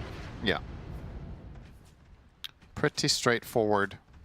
Brew, will this be a... Oh, they should see that, right? I think you see that in the fog. I don't think so. Maybe not. Nice try. Oh, yeah, good attempt. Well, they will see the Fade Bolt. Oh, he gets tossed, though. Yeah, in the meantime, Amar will solo Laurel. Oh, dooming a puck. Very difficult, they said. Very, very hard to accomplish. It's hard late game, but not right now. He's got Blink on Doom. Well, it's late game for Amar already. Look at his items, for God's sake. Ridiculous. That doesn't mean it's late game for the Puck. Yeah. Still the laning stage for Laurel. All right, high ground time here. Gonna continue, I would imagine, into mid. Or they can wait for Roche, which is also completely fine, but Skitter is on the move. It's building time. Panto tries to go for something. It's gonna cost him. Sharpshooter off the mark. Yotaro shows up basically all alone. Puts on the Wukong's command. They can buy back onto the Bane. On the outskirts now, Crit and company will make it away safely. That's a big ult down now. As Panto, this is gonna be a dieback for him. He gets burned to a crisp. Yeah, you put the Wukong's command, but you have no way of containing the enemy heroes when they pop BKB and they just run out. Without the grip there. Nice and easy disengage. Falcons take another big win. And now Roche is spawning in 15 seconds. So if only they check, they would know. And with Aegis in hand, Skitter is going to be borderline invincible going next high ground. They have such a hard time killing him once. So twice will be a tall order. Indubitably. Yes. Octarine next on the menu for Amar. Yeah, basically has it. Pretty close. Not feeling the need for a refresher yet. No, he doesn't even have a Midas for his Octarine, but it's obviously nice for all his other stuff. They find Batu, cancel his TP, easy kill. Yeah. It's actually, we haven't talked about this, but I think part of Spirit's strategy in this game is trying to mitigate Tiny's damage with Atrophy Aura plus Enfeeble in combination. That's a good point. Yeah, that's kind of interesting. But it just doesn't really matter when he has BKB. Outside of BKB, Skitter can actually do almost 0 damage with both abilities present, but it's like you get the idea, but you never get to see it in play much because the lead is this astronomical. Now, if it weren't, then maybe Skitter, you know, his BKB expires without them already winning the fight. You get the abilities on him, and suddenly he's just there. So I kind of like the idea of it a lot in theory, but you don't really get to implement it, then it's not as cool. Here goes Roshan #2 to the Bird team. And okay, Skitter, make a slot. There we go. Amar didn't even bother showing up, hunting instead. As an Orchid for snaking. My goodness, talk about luxury. He's got Hurricane Pike, Drums, and Orchid. Yeah, Puck doesn't have Lincolns or Ewells yet, so... Oh, do you actually want to go for this? He gets the break. There's the Hurricane Pike usage. Gets getting bounced left and right. They do find Bambi. And the Doom. Well, not quite enough, although he might take out in the fountain. Shivas comes out, Infernal Blade to cancel Yotoro's ult. Finally gets it off with the BKB. The rest of Falcons just on the outskirts, just waited out. The TP is successful for Yotoro. Underlord probably didn't want to arrive there. Batu did not get the memo that they were not fighting because they're all dead. And Laurel got soloed by Skitter on the right side of the map before the fight broke out. Ah. So, yeah. Okay. Time to hit some buildings. The classic snaking dies, but for what situation on Ench. Yeah, it also takes a while, even with the break. Yeah, she's pretty tanky as Pike and 2,500 HP. All right, how many lanes are we looking at here? Well, it's a full 50 seconds on Underworld. Yeah. Given that they still have Aegis, I don't think they're going to back out this time. Oh, it is Falcons, so you never know. Yeah, they just have no reason to. Cowards! There's nobody who's going to be able to kill this Tiny twice. There's an Enfeeble, Insta-Lotus. Yeah, there we go. Back to 700 damage. And Skeeter also has the Flayer's Bota, which is insane on this hero. 15% base damage and 30 attack speed when activated. He also has a tree. Yeah, that's true. Nightmare to try to delay, but again, they have answers. Rolling Thunder ready to go. Opting not to use it yet. 5 seconds for Underlord, so they will have 5 here.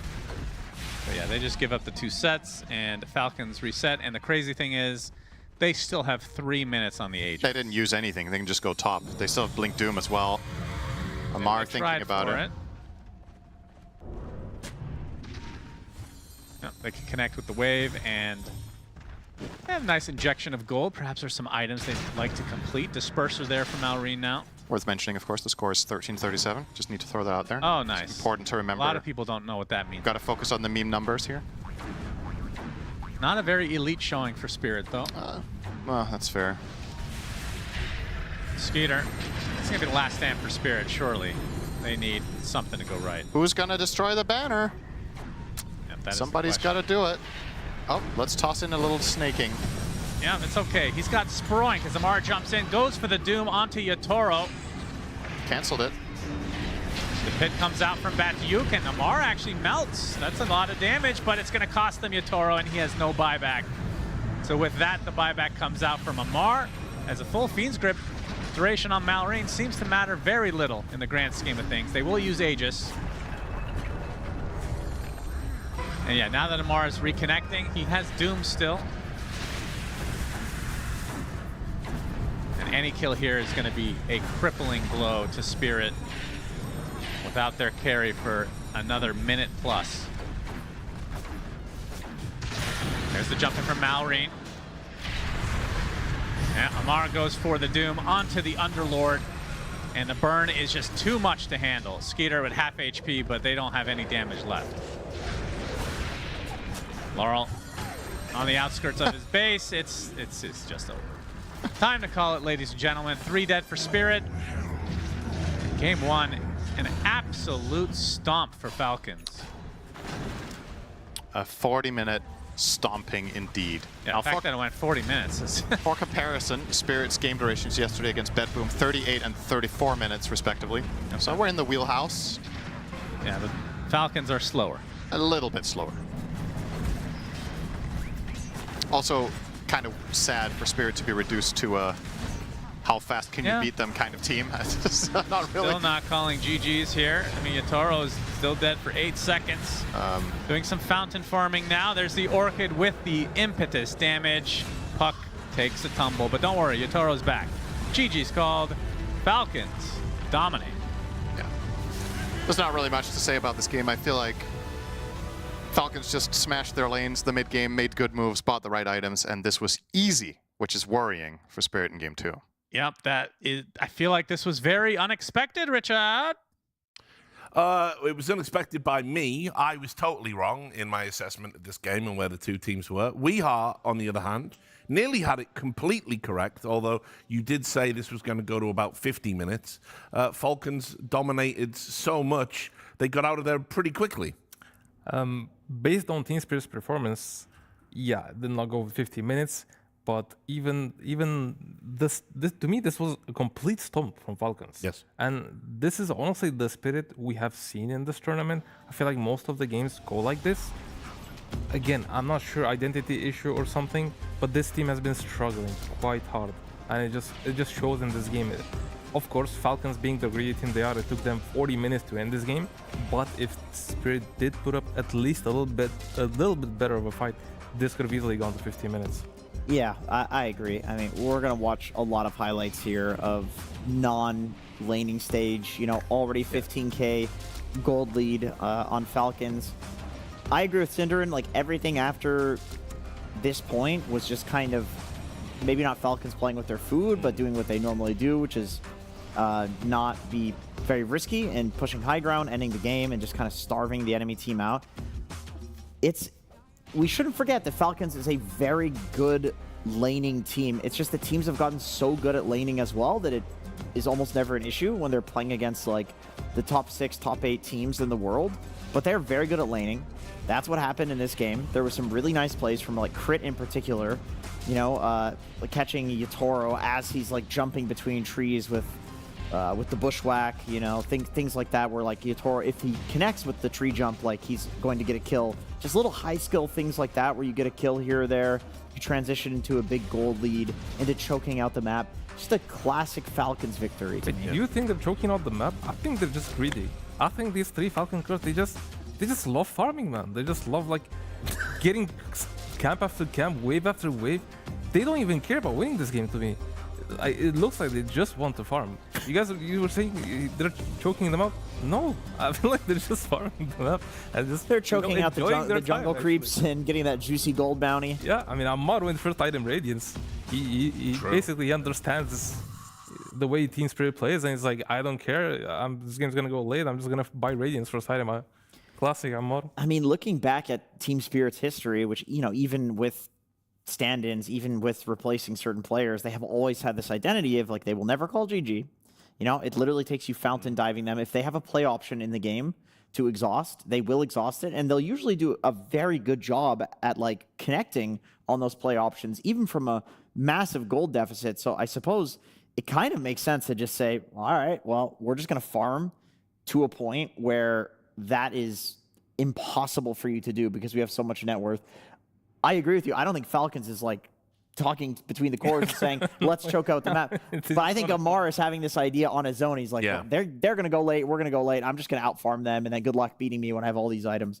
I mean, historically, that's what Falcons have just done in patch after patch after patch, right? Yeah, I mean, yeah. You know, we all remember the horror show of, you know, when they were winning tournaments with 3 strength cores is 70-minute games. They basically had it this game too. Yeah. Pango counts as like a very tanky melee strength tanky guy. Like 3 tanky cores is how they win, and they did it again. Yeah, and but I will say in this instance, I don't know, Spirit 0 resistance whatsoever. I mean, it was just like over pretty much after the laning phase.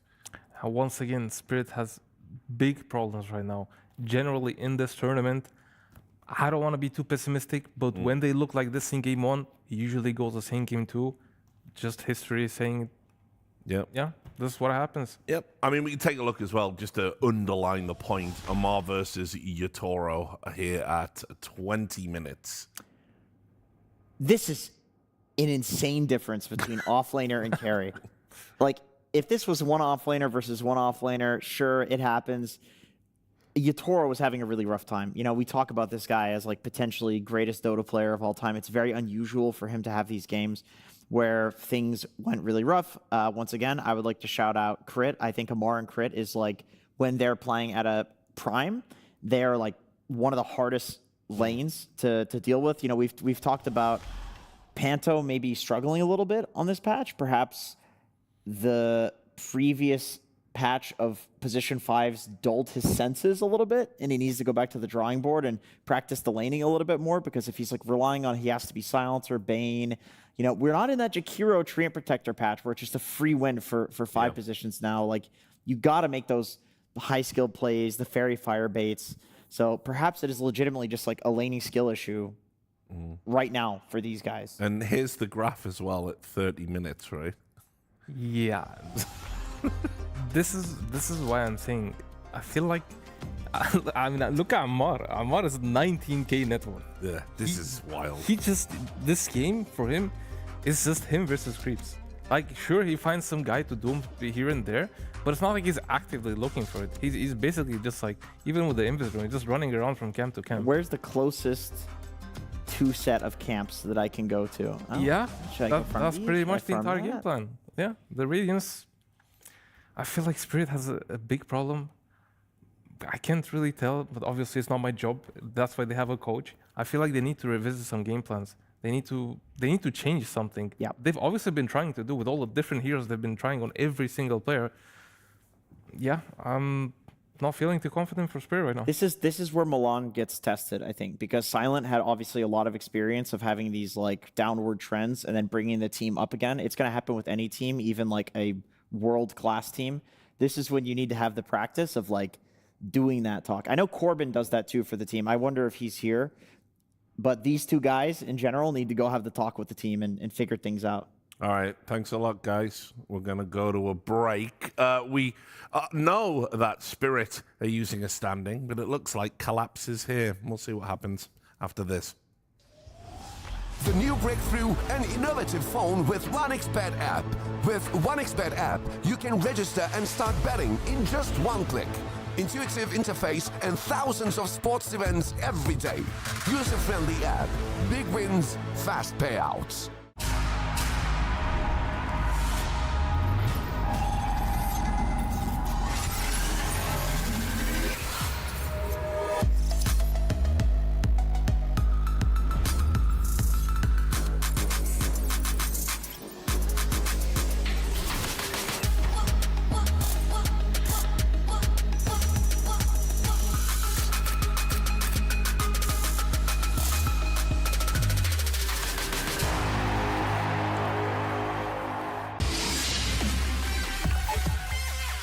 The human body was built to move.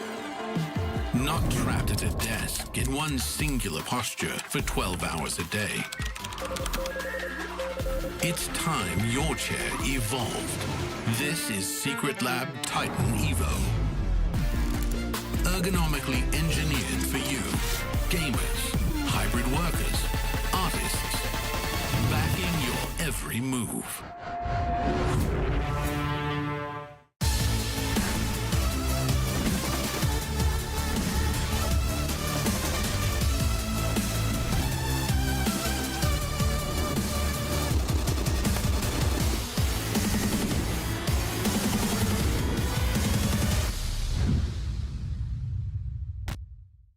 Hey everybody, here with the pros, we have Shiver, who's going to give us top 5 level 30 heroes she has and a tip for each one.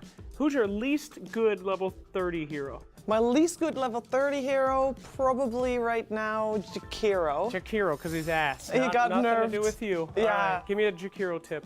At the moment, I don't have Jakiro tips. If you Why have would you Jakiro choose that? tips, Why would you choose please that? tell me, because I need the Jakiro tips. I really do need the Jakiro tips, because they suck. Number 4. Number 4 will be Crystal Maiden. Okay, Crystal Maiden. Biggest tip, get your shard early, farm that gold. Yeah, that's right. Good for the good. newts in the late waves. Very good. And buffed now in the last patch. There you go. All right, number 3. Number 3 will be the Lich. Level 30 Lich. Level 30 Lich. Toxic. Now that your deny is back, on cooldown every time, no delay. Get yourself every deny you can. You can leave your lane for it if you need to, or at least walk to the creep wave to get your deny in. Octarine Core on Lich for that? No. Okay. Number 2. Number 2 at the moment will be Ancient Apparition. Oh, that's your number 2? Yeah, that's got your a number. fave. Yeah. Okay. AA tip? Okay, it fell down from number 1 because AoE Cold Feet is no longer a thing. And AoE Cold Feet, get level 25 so you can get AoE Cold Feet. That's of course great. My main tip though is you have longer attack range than average. Make sure you use that and harass and right click and be the menace you need to be. Great advice for Elaine. All right, number 1. Shiver level 30 hero. Dark Willow. Willow Yeah. spammer. All right, what's your tip? My tip is actually opposite to Ancient Apparition, where you can use your long range, but on Willow, don't be afraid to get in there with your Bedlam and just sit in your W and just make sure that everybody gets miserable around you. Okay, tips from Queen Shiver. There you have it, my friends. Thanks for watching.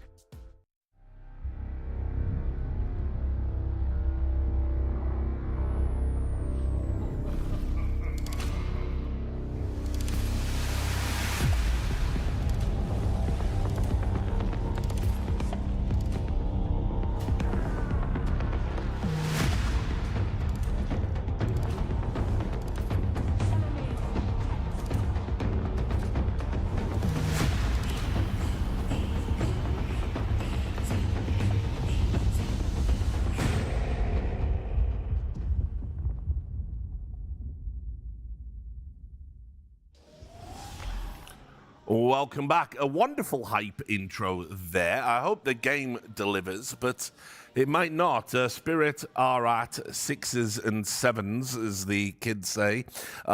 It is going to be a tall order for them to come back in this series, I think, playing the way they did in Game 1. I've just noticed something about Team Spirit yesterday as well. Yatoro has been struggling quite a lot on the lanes. Yes. Both two games yesterday. For example, there was a game where they picked this Luna for him and in a matchup that's okay.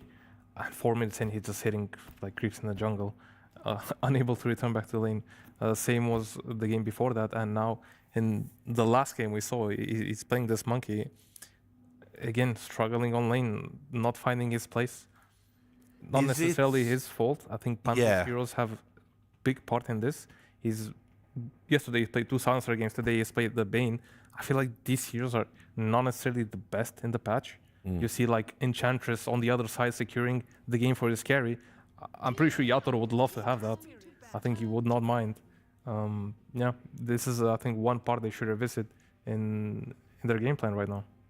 Carries love getting the free laning 5 positions, the Undyings and the Enchantresses of the world feel really good to play with. You do need to give this guy a free lane. Yeah. He's proven himself over and over again that he's able to carry games, he's able to have a lot of impact. Gotta give more credit to the man as a team and just give him a good lane. They pick him Monkey again. I hope he sees a better partner in cases mid. This might increase the safe lane. We saw the Monkey in the tree earlier. I don't know. But yeah, I agree with you. I think right now, without the playmaking of Collapse, you've got to give Yatoro again. Yeah, they might think about putting the Monkey mid this time against Malrine Pango. Monkey into Pango is a great matchup. I do want to talk about Falcons last game too. I feel like I didn't mention it at all. The guys are looking good today. Compared to their other series, they've been, again, up and down. Some series, they look like they don't know what they're doing. They don't know what's happening. That's why I thought it might be over for them today, because yesterday they just looked like whatever. You know, they lost that super long game. Then they lost in, like, what was it, like 37 minutes or something. It seems like in this tournament specifically, it's always a 50-50 on which Falcons is going to show up. Today, it seems like the good Falcons showed up, and Spirit, classic. Well, they're in trouble. Yeah, they're in trouble. Yeah. I like the idea of keeping the Laurel Flex open because he's a great Monkey. He's so good at Monkey. You know he wants to play it. He just wants an excuse to play it. And going back to TI history, like Yatoro's greatest strength is you can pick him something really late in the draft, something that has a lot of pressure on his shoulders to carry the game, and he will do it. If you just give him a game, he can clutch it out in 1v5. The only other player that's like on par with this, I would say, is like Satanic, but Yatoro has a much deeper hero pool than Satanic. That's why Yatoro is the GOAT, and Satanic still has to, prove himself. So I just love when Spirit is using that factor. It's an advantage they have on other teams.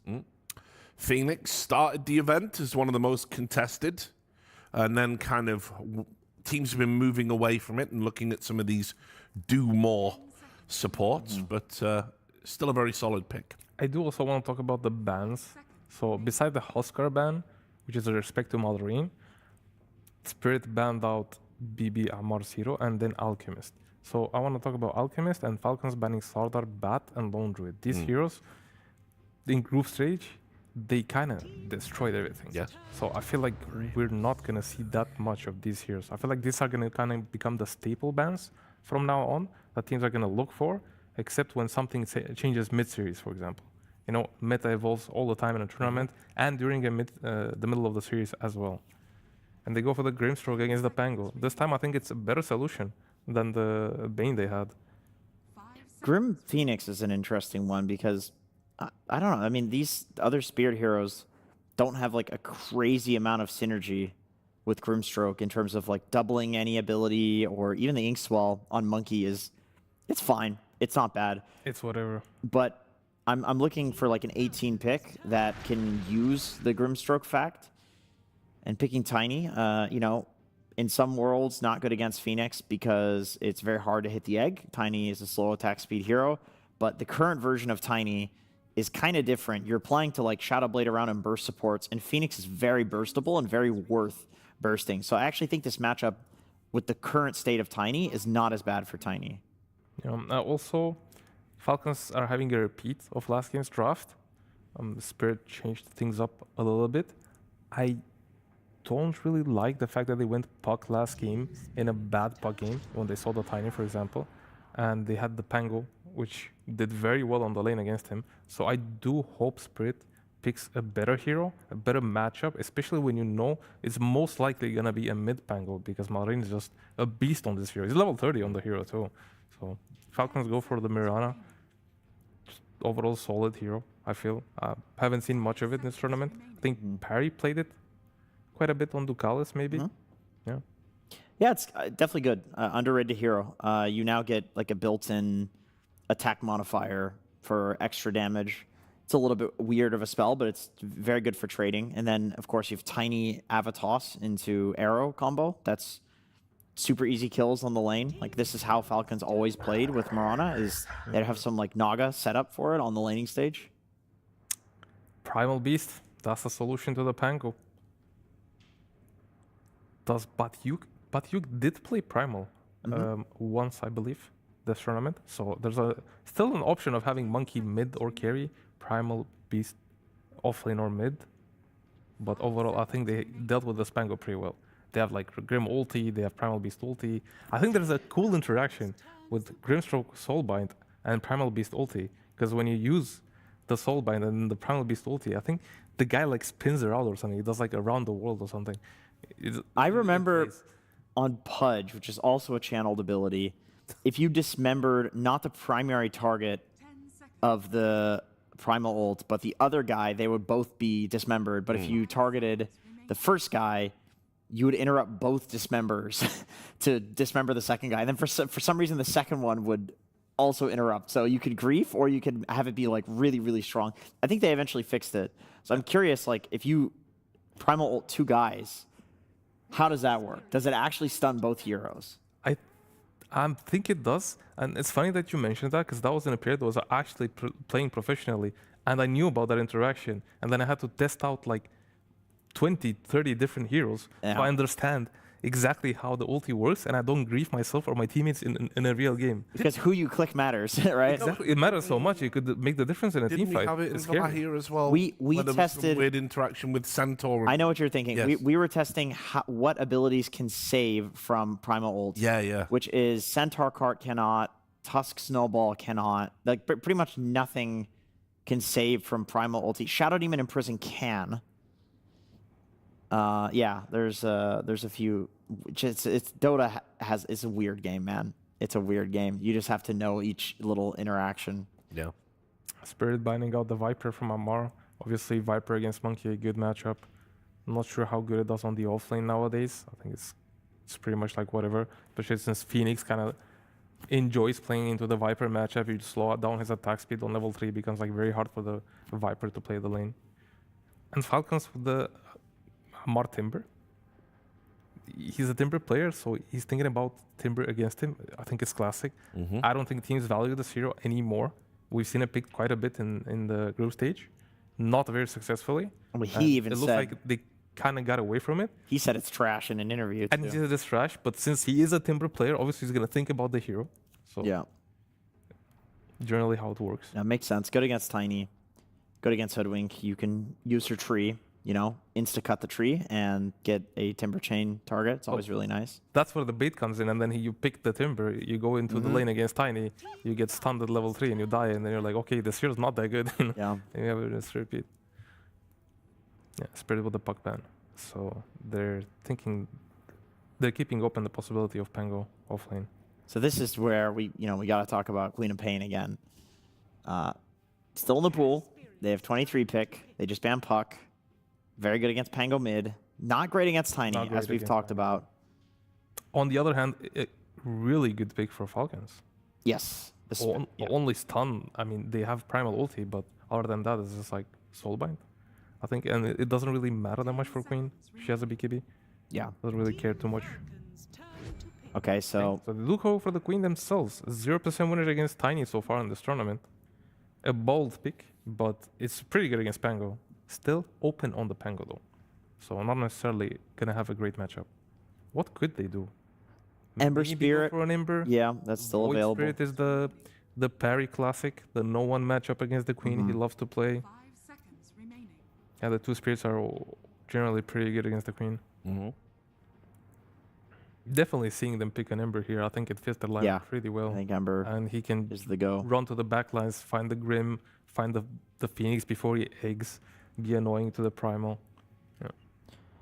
It's Malrine and it's Falcon, so there's almost no point in suggesting the cool stuff like Nyx Assassin. Like if it was a team that was more experimental, there's a lot of cool stuff you can try against Quap mid. But I feel like the most obvious one that he plays is just Ember Spirit. It's a super good matchup in the game against Monkey King too. Actually, that is one potential issue if you do that. Then you can Monkey mid and Quap safe lane.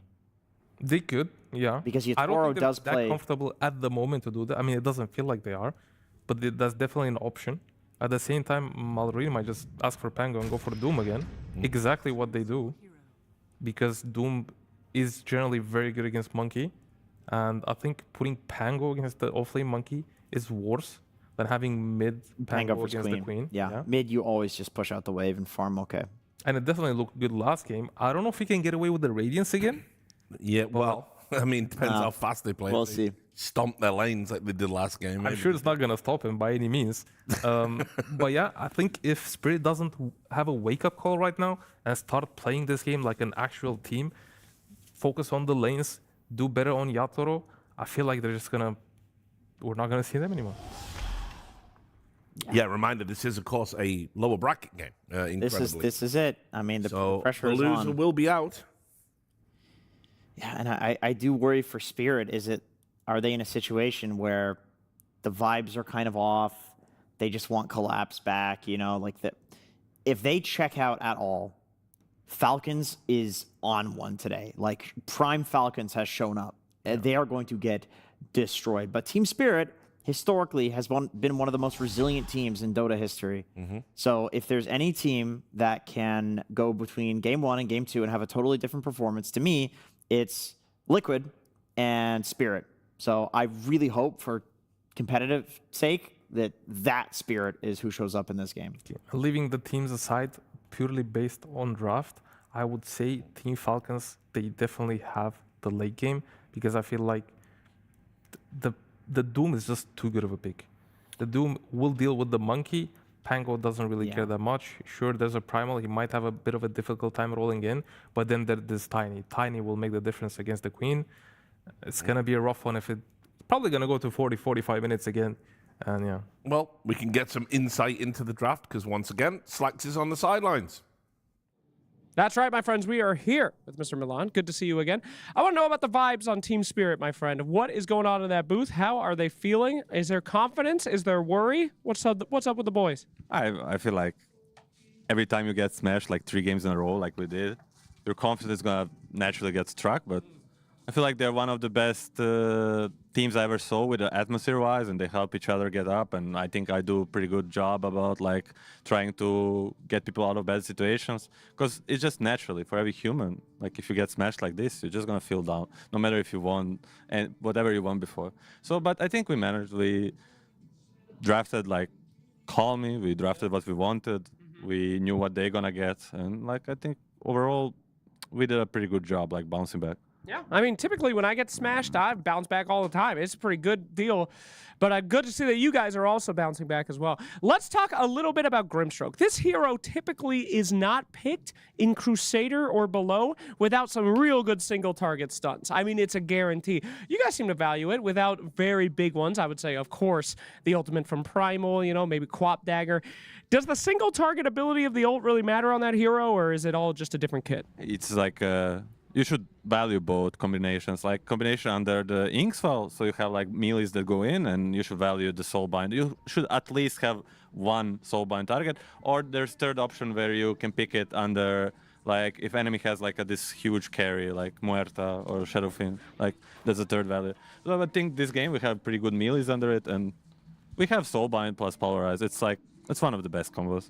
Okay, cool. If you had to officially accept anybody in this building as a substitute for Team Spirit in the grand finals of this event, Reaction Slacks. That's a bad choice. That's a bad choice, but that's okay. All right, the last real question for you. Reaction Slacks. No, last real question for you. It looked like you wanted to say something. The panel thought Falcons had a much better late game. Do you agree with this? Do you think that you guys can survive the early game with this draft? Because it is very, you need some space. I think we have a better late game. Because we have, it's depends. Whenever people discuss this, like how I discuss it, I think in Vacuum that both teams play well, things go well for both teams, and like you're on equal terms, let's say, I think we would have a better late game. Well, looks like First Blood is about to go. I mean, we can watch it together, but I don't want to, avert your eyes. Let's cover that up right now, and we'll go straight into the game. Don't look at that, okay? Thank you. Thank you very much. As we get into game number 2, poor Milan had to watch his team suffer First Blood. Spirit versus the Falcons themselves, as Falcons obviously with a 1-0 start. This is Elimination Series, Elimination Game for Spirit, who I think it's safe to say just didn't show up for that first game. Yeah, and I think Milan seemed very you know, realistic about that fact. Just said our last 3 games we got smashed. That was, I would agree with that.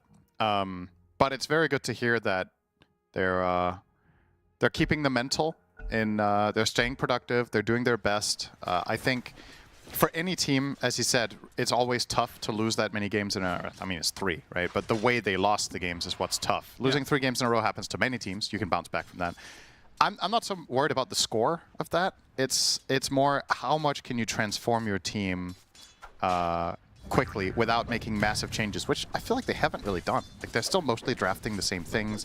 The panel was talking about pre-series that Spirit have played a wide variety of heroes, but the essence of what they're doing here seems fairly similar in style, and I think it's tougher to make a big transformation from a bad 3 losing streak into a good 4th game without major overhaul of some kind. And I don't really see it right now. So first things first, let's get off to a good laning stage. All right, that's been already tough in game 1, and against BetBoom they also got rolled. So yeah, let's talk about some of the heroes in the game. So on your screen, Snaking on his patented signature Marana. Yep. I feel like, is there anybody else who even plays this hero anymore? Not very many. Loves it more than anybody else. Doesn't have a traditional setup for Arrow, but there's the Bushwhack, there's Avalanche, Toss helping out a bit as well. Yep. And on the other side, Cinderman, you got the Doom again. Yeah. Lamar, we'll probably see a different build, I assume, but I mean, similar matchup against the Monkey King at least. Not necessarily. I think if the conditions are the same, why not? Why change a winning strategy? I think last game they got to farm as much as they wanted. They got to play the map and decide what fights were taken. So if this is going to go down a similar path, I don't see any reason to swap it out. Now, I'm not going to complain if he goes, say, a drums build or whatever. I think that's fine. But knowing Amar, I think what this guy usually does... Amar going drums? Have we seen such a thing? We have. I think what he generally identifies is what can I get away with, I think. He's like, he will build the greediest stuff that he can defend. So if he's like, we're in a good position, he will buy greedy items. If he feels like, all right, we're losing early game too much, I cannot possibly get away with this, he won't. But rather than certain other offlane players, which is most of them, will be like, oh, I have a big advantage early, I'm going to snowball the game through aggressive plays. Amar is like, I'll snowball the game through farming. I mean, who's to say what strategy is better? It's depending on the patch, depending on the matchups between the players and the heroes and everything. It's way too much complexity in that. So, you know, if it works for him, why not? As we look at the Quap versus Pango matchup again, not as similar to the first series that we cast. And so far, Laurel off to a pretty good start, 19-4 versus the 16-2, so just a slight advantage. Yeah, I think this is Laurel's. I was saying in game 1 that Laurel tends to not win lanes as much as certain other mid players. That's not his main skill set. I think this is his most dominant mid hero when it comes to actually winning lanes. Queen of Pain is the one that he gets most true wins on. Now, this is kind of a draw for now with Pango. Seems to be the state of affairs when we've seen this matchup played by other players, so probably pretty standard. And I would imagine as Pango gets more levels, it gets harder and harder for Quap to truly twist the knife. So unlikely to win it at this point by much. Yeah, but a lot of mainstays. We got Hoodwink played again by Crit, Malrine again on the Pangos. We're going to see Panto likely die here. Crit fell first, though. Pops the Lotus to stay alive. And now Mar taking a beating from Yatoro, who is playing the Monkey King again, despite the last game not going so hot for the Spirit side. It's already better in the safe lane. 2-for-1 trade.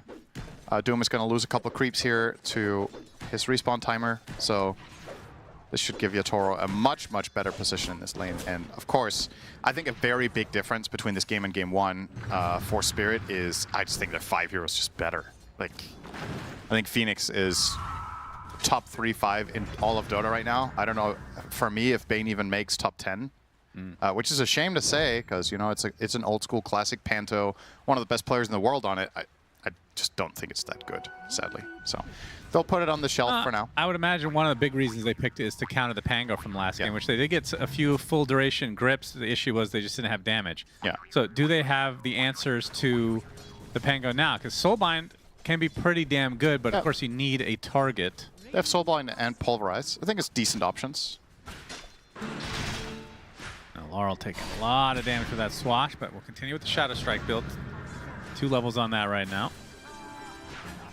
I assume you stop at 2. Yeah, if you go 2-1-2, it's generally 2-1-4.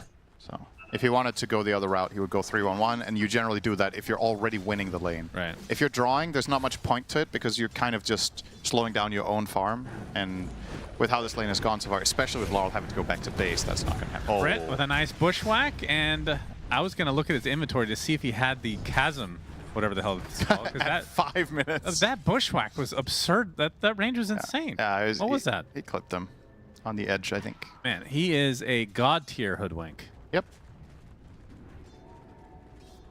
6-minute power rune. Malorine will get the shield rune. He's going to steal some farm as well. Does hit level 6 before Laurel, who just hit it now. Yep. But it's another good early lead for Falcons, similar to game 1. Just things going better in spite of the 2 kills bottom that the Yatoro plus Panto lane were able to get. The swing around with the following kill on Phoenix kind of equalizes that.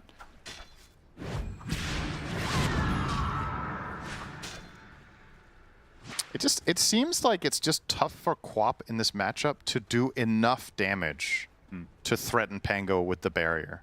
Like you're getting him into slightly uncomfortable territory, but you're missing like the last 10-15% to truly win the lane. So I wonder if Quaps can experiment with something that can get them there early with like different itemization. I just don't know what it would be. But maybe part of the problem is that everybody buys Soul Ring, right? Maybe if you got faster treads, perhaps you could squeeze out a little more advantage. Yeah, could be. As Yatoro gonna get ganked, but there's more action from below as Rue joins the party. You get the silence onto Amar, and the balance strike is enough. And Malorine trying to get some revenge. Yatoro has the Jingu stacks up. Snaking also here. A lot of right-click damage. Yatoro no balance strike for quite a while, so they're just gonna run him down. Double kill for Malorine. As let's see if they run into the Grimstroke. They kind of do. As Rue finally spotted with the Inkswell. Only a matter of time. The Malorine will not get the triple. Snake King will clean that one up. Surprised Laurel didn't want to get involved at all. I had to check if he had TP ready, which he did. Just didn't show up. Amar gonna bully him. Yeah, if only he had that level 6. Yeah. So far for Amar, he is going the same build, it looks like. But generally speaking, when... Oh, hang on. It's Yatoro. He needs to be careful. This cannot go wrong. Yeah, the Primal TPing it, but it is a really long one, so he ends up canceling it. So I would say, generally speaking, when Pango does early rotations, I think it's really important that Quap can match. It's one thing that the lane is even, but if you're also either out of resources or have TP on cooldown, Pango just gets way too much done. Like that bottom movement. Imagine if Queen of Pain can show up here with a Sonic Wave. He's scared on Monkey, or he's not... I mean, he's not scared, but he's like not fucking me. But to me, fuck him. Yes, fuck him. That's well, that's the strat. Amar the F is named that way for a reason. Yeah, pretty much. As bottom lane, we have some action. Malorine gets caught off guard, so Yatoro gets some revenge there, but Amar still level 5. Needs to kill this creep. There he goes. Gets the level 6 just in time, and that's going to be enough to take Yatoro out. But the Sonic Wave getting Amar dangerously low. Moonlight Shadow for some cover. Oh, get him out. No, Shadow Strike. He's dying.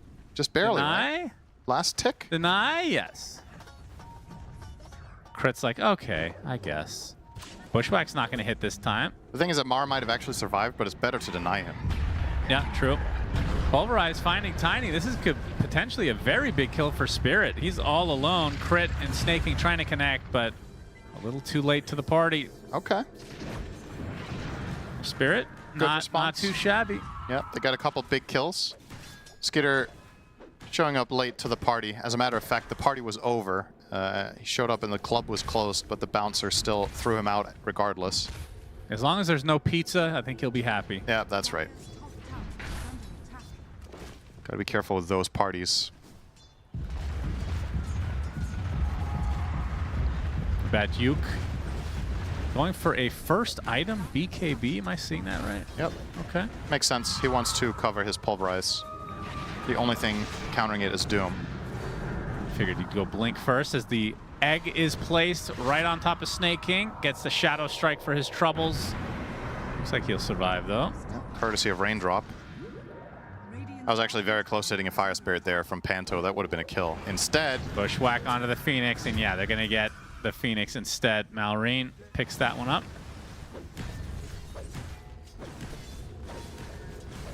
Amar 1,000 into the ratings. We'll see if he keeps this build, depending on how the next couple minutes goes. Notoriously one of those players that changes his mind a lot. Yeah.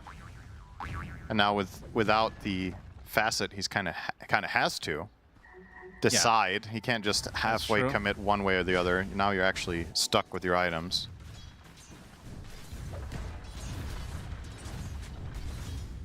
The good old devil's bargain. We'll miss you. Not really. Yeah, not really. That was kind of whatever. The other one ends up being his shard, though. Yep. The 2 charges on Devour. With the massive improvement to the effectiveness of what you devour, of course. Rune's been looking at his nails for quite a while. I hope his hand's okay. Okay. Good to know. Yeah. It's just, I guess you haven't noticed, but... That's how you... No, you have too much time on your hands as a support. The old days, I could see that. You don't get any farm anyway. You're just sitting there half the time, going 0-19 on Pudge. I mean, his camera was just frozen. That's why it was funny. Oh, I missed that. He's been looking at his hand the same man ever since. Batyuk. Everything gets by you. Avalanche. True. Oh, the TP cancellation. Nice Malrine. Very nicely done. The creep's trying to help out as well. Don't think they're going to get the deny, though. So 3 kills. As Falcons taking a little bit of a lead now. Malrine wasting no time. Insta-TPs to base to refill and get his defusal. So now he's on to Power Spike #1 for this hero. Laurel thinking about snaking here. If he just throws all his spells, I think it's a kill. But might not want to do it. This is too valuable to look for something else, but maybe it was close. He did the math. I'll trust him over you. It's just if you're on top of the Mirana, you should be able to hit all 3 spells before she gets 2 leaps off. You just cast them in the quick succession, starting with Shadow Strike. It has longest animation. But you'd rather keep things available. But similarly to game #1, you look at the raw numbers and Spirit, not much reason to be positive about this right now. 4K down. All 3 cores on the Radiant are bigger. Now, this is a nice stack for Batyuk. Juicy. It's going to get a lot out of this. I think this is the first realistic timing for Spirit to really get something meaningful done. It's his BKB, is bad timing. Oh, no. It'll be a while before he gets there. They're going to steal the rest of these Ancients. There weren't that many left, but they were the big ones. Yeah. A couple Dragons for their trouble. Malrine already with the defusal, obviously. We'll be going to the Blink chart, so kind of cookie cutter is what we've been noticing, unless you go for a Mage Slayer instead of the defusal. Yeah. It's unsurprising, right? You buff Swashbuckle, Pango's going to build for Swashbuckle. You nerf Swashbuckle, Pango's going to build for Rolling Thunder and Shield Crash. We don't need to look at Skeeter's inventory. We know exactly what he's going, because Tinies do not change. Pretty much a set build currently. And Amar, 3,200 gold, so we're getting close to the decision, which the fact that you've held on to that much gold anyway, I think you've kind of committed already. He's going Radiance. Love it. I mean, once again, similar to game 1, why not? Like, you're getting away with it. Spirit are not putting enough pressure. They're not punishing you for having so much dead gold. Like, in reality, the Amar's net worth right now is like 3K, because he has 4K in the bank. Yep. So his hero's actually super weak, but they're not killing him. So just keep ramping up, Crit. Yeah, gets a sharpshooter onto Yator to slow him down. Sonic Wave with the Fire Spirits looking for the deny. Not going to happen. Malrine a little too slow for once. Slowed on the attack speed, otherwise he had Boundless Strike onto the Pango. They get the silence as well as the egg right on top of the Wukong's command. Yatoro takes out Malrine and feels good about it. Amar just TP's in to get sold by him. Thanks for the help, buddy. That's literally all he did was just bind him and leave. Why bother even TPing? You're not done with your Radiance yet. Get back in the jungle, young man. Yep. And in classic Amar fashion, can I get away with the greed? Yes, all right, I am maxing Devour first after. Sounds good. After Scorched Earth, of course. So the 4-4-0 build, a lot of the time we see players go 1-4-4, but, you know, no need to do that here. Just keep farming. It's going to find Panto. Yeah, there was a... I mean, the panel thought that Falcons had a better late game. Milan disagreed. Do you have an opinion? Oh, that toss actually missed on the dive. I like the Dire late game better overall as well. How much by how much? Like 55-45? Just lineups alone? Not by a landslide. Like something like that. It's like a slight advantage, maybe. I think Tiny's matchups, aside from Monkey King, are pretty good. And I mean, when we talk late game, if we're starting to think about heroes are 5-6 slotted, if we're talking that kind of late game. Hard to beat Doom. It's a very good game for Doom. Yeah. Quap and Monkey King are total disaster targets for Doom. I think Primal is criminally underrated in the extreme late game. This hero I agree with absurd. that. Very, very strong late gamer, but the problem is you're not going to carry the fights yourself. You need some sort of backup, and if Quap and or Monkey King are doomed, I just don't know if you have enough in the tank to kill. It's funny though, out of the 3 cores on Spirit, the hero that I think is worst late game is the Monkey King, actually, because Quap and Primal, I feel like, can absolutely take over. Monkey, I don't know if falling off is the right way to put it. He's definitely strong, but not to that level. I mean, all in their own right are very powerful late gamers, but that's where Doom... There's certain heroes that Doom interacts with way better. Like, let's say you talk about the 10 best late game heroes, if you could quantify that somehow. Doom is very good against some of them and kind of okay against the rest. I would put Monkey King and Quap in the category that he owns. So that just, you know, if you look at it from that perspective, you're kind of... It also means that realistically you're forcing 2 late game heroes in Quap and Monkey King to probably buy Lincolns, so then that's part of their net worth going to that. Nice dodge on the gank here from good old Laurel. He'll get out. Yeah, if there was a good Dark Portrait potential, that would help. Maybe tip the scales. But there really isn't. No. Malrine stunned up, pulverized with the silence on top. That's a very nice kill for Spirit. Was not expecting that at all. They're keeping themselves in the game. It's not snowballing like last time. But of course, we talked about the Doom and how he's just getting started now. And then there's the different aspect to it as well. When you start thinking about like current form and player-hero combinations, like, what would you rather have? I think if I could play any late game, I would like to have Amar Doom in my team. Just tends to be one of the best to ever do it on that hero late game. Probably between him and 33, I guess. He's the best picks for that hero player combination.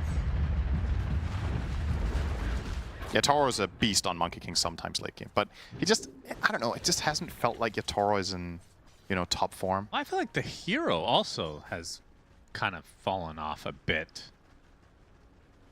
It feels like it's more snowball-y, like these boundless strikes in the late game with the shard getting in really deep.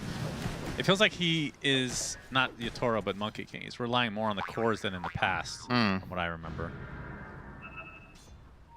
Just a small observation of very limited games. Yeah. I mean, it's hard to say with the sample size we have so far. I mean, the teams are still rating the hero uber high, right? It's getting like first phased a lot, even, which is quite uncharacteristic for Monkey King when it's not flexed very much. Yeah, I missed a couple mid games, position for killing courier strat. Yeah. What happened to that? Jin Q, where you at, son?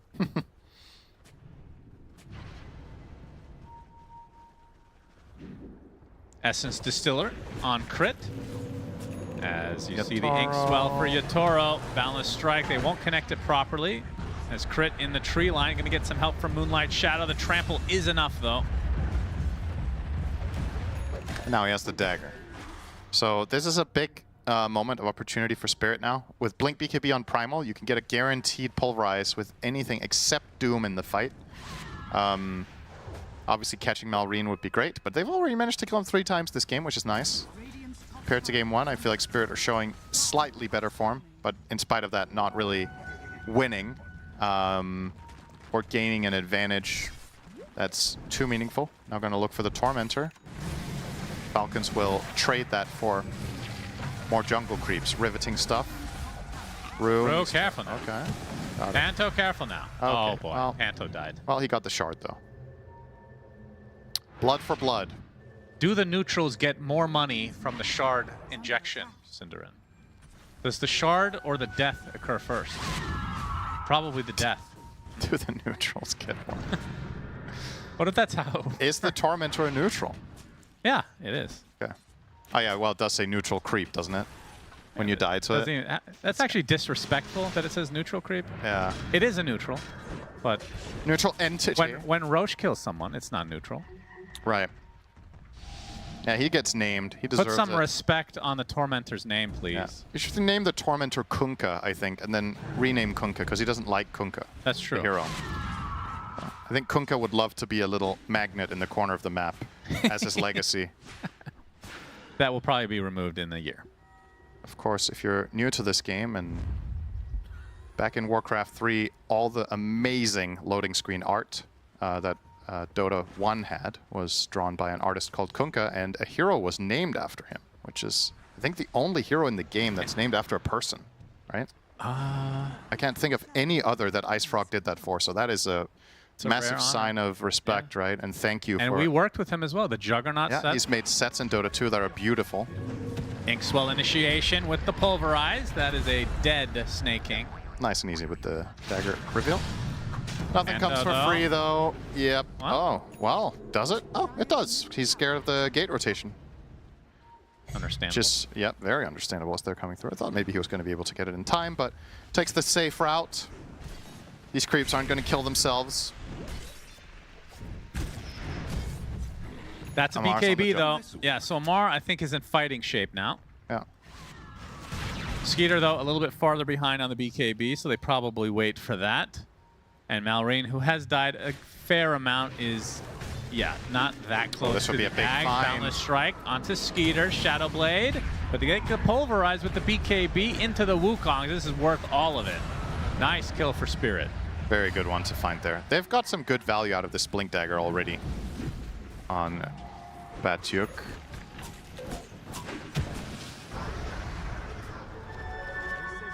Definitely looks like Spirit could make this game more competitive than game 1. And that's a good sign when you've been on a bad losing streak. Gotta try to swing it Not gonna around. hit here, but they get the Rolling Thunder right on top of the Monkey King. And of course, who curses better than Cinderin? No one. Well, they're still doing better than last game. Even after those 2 deaths, Shan, it still looks better. They could make it competitive. Oh, nice. There's a Chasm Stone on Primal that you want to see. Yes, very good. Does he have one on crit on Hoodwink? Not yet. I saw he seemed like he prioritized that quite a bit. Yeah. But not this game. Seems like the Lotus is the primary concern, wants to protect against the Primal Beast. Of course, Primal can't really deal with that problem ever in the game. Oh, he's going to walk into trouble. Speaking of problems. Yeah, Avitas. They get the Soulbind onto 2, though, with the silence to follow. Batyuk, Onslaught's away. Sharpshooter's going to miss as a result. Tree, not okay. That was a lot more damage than I thought. His crit actually finishes it. TP attempt, Snake King. Oh, he's out. No arrow.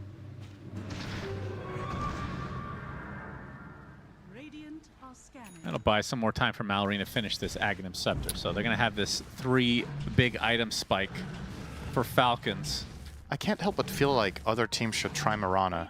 I think after the buff to Celestial Quiver, it's really worth giving it more of a try. Celestial Quiver. Yeah, that's his the new innate, where you start with magic damage on your shots. It was terrible in version 1, and then it got buffed a lot. It got +2 damage level 1 and then +3 per level. It helps Mirana's laning quite a bit, and I mean, Moonlight Shadow is still at pro level is such an amazing ability. So if she, I'd say generally speaking, as a 5, if Mirana can win or break even in lanes, the utility that you get for it is very valuable. So I'm happy to see at least Falcons still believing in this. Ooh! Get down, Mr. President. That was Well, nice. okay, It didn't matter. It was a good highlight. In fact, if it cost him his life, that would be really sad. It might just. I'm rooting for you to live, Panther, because that was good. He's going to put down the egg. Amar has to pop the BKB now in retreat. And he's out. That was nice, though. Seemed like a complete coincidence. Oh, for sure. But funny, nevertheless. And it was all for naught. Mr. President Rue just got one-shot by a Tiny instead. It happens to the best of us. Only 6 charges on this Deso so far for Yotoro. Has the BKB now with Echo Saber going for your Harpoon. Okay. Just never going to let that go. It wasn't even that interesting of a moment to begin with, but you just... Yeah, that's what make the best memes. Yeah, you feast off of all those like small little things. Just that, a mundane conversation. Yeah, right. Those are your favorite ones. That's an interesting. So Snake King's actually going pipe, it looks like. Yeah. Unusual. It's good against Quap, so it's fine.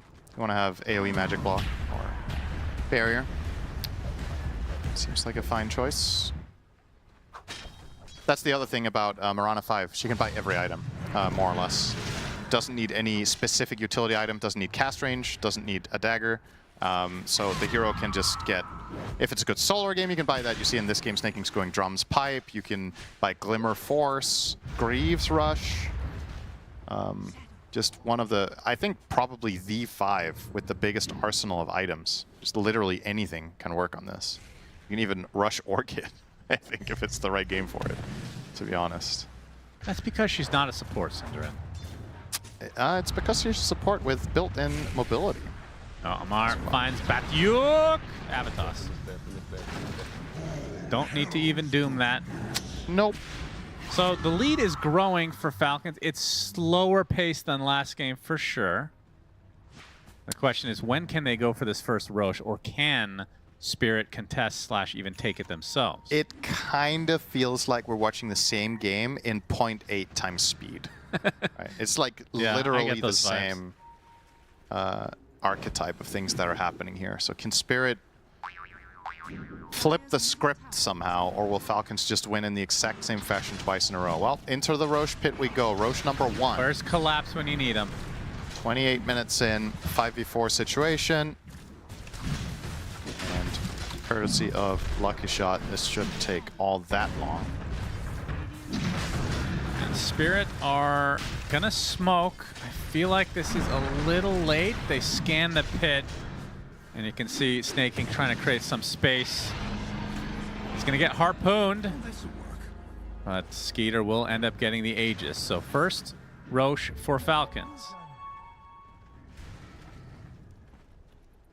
And I believe they've hit all their power spikes, right? They got the Ags, I assume, onto Pango, yeah. Yeah, I mean, things are just going according to plan. I think if you want to beat this team, the best way to beat Falcons is just to break them out of their comfort zone in terms of just the game state being slow. That's what you want. Pulverize initiation onto Snake King. 54% Spirit. Yeah. Interesting. Don't know about that. So the thing about this team is they basically in almost all game states, unless if they're playing against a very aggressive team, Falcons out-farms everybody.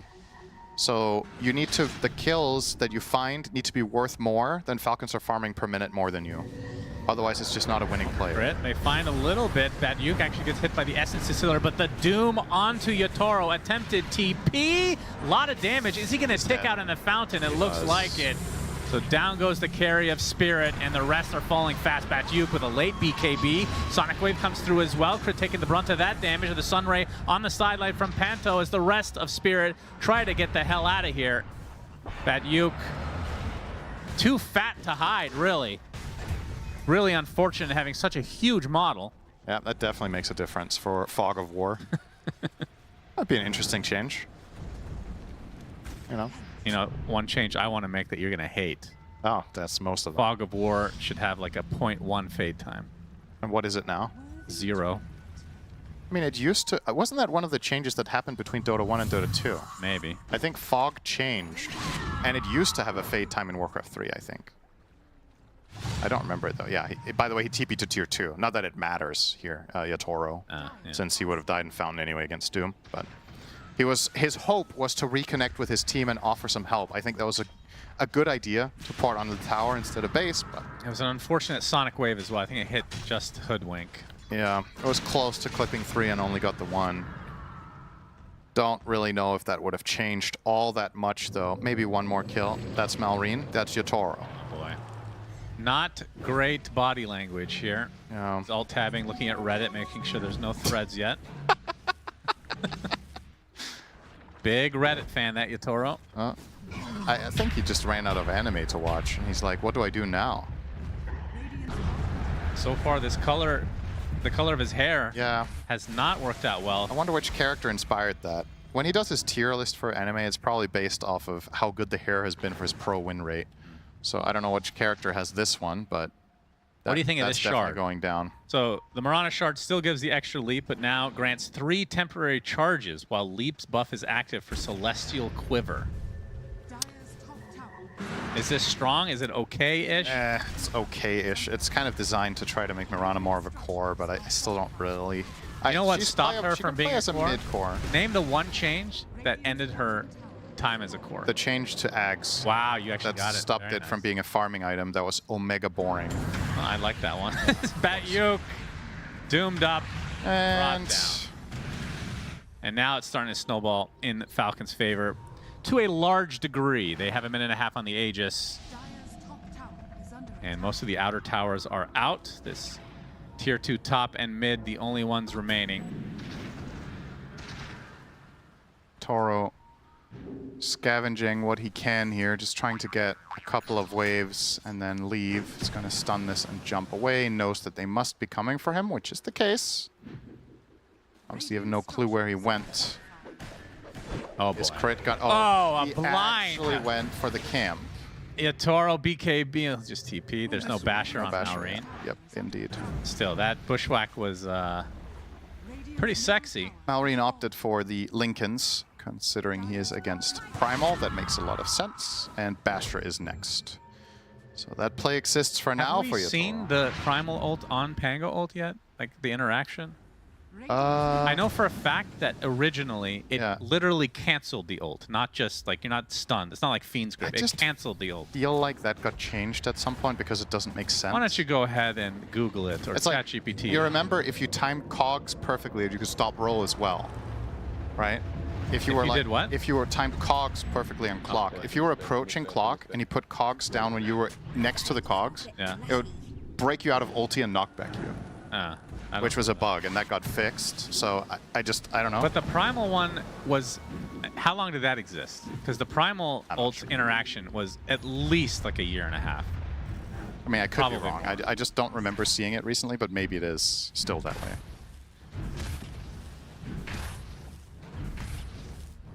Sure, we'll get a tweet from somebody. Of course. Of course, we won't be checking it because we didn't use social media anymore. Not as much, anyway. No. Crit, finds Rue, and bunk. Shoots him right in the butt. 18k lead now. Tier 2 top is the last outer tower, I believe, so... Oh, he found Doom. Well, who found who, really? Yatoro. Yeah, he gets Doom, but there is the Pulverize. Arrow coming. Does hit Yatoro.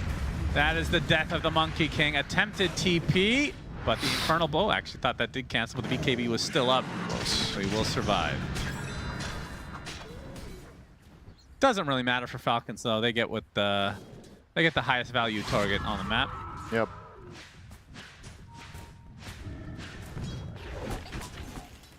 You can see the top 3 net worths in the game are on the Spirit side. It's just, I mean, I'm watching this game and I just feel like, what are Spirit hoping for? Like, what's the plan?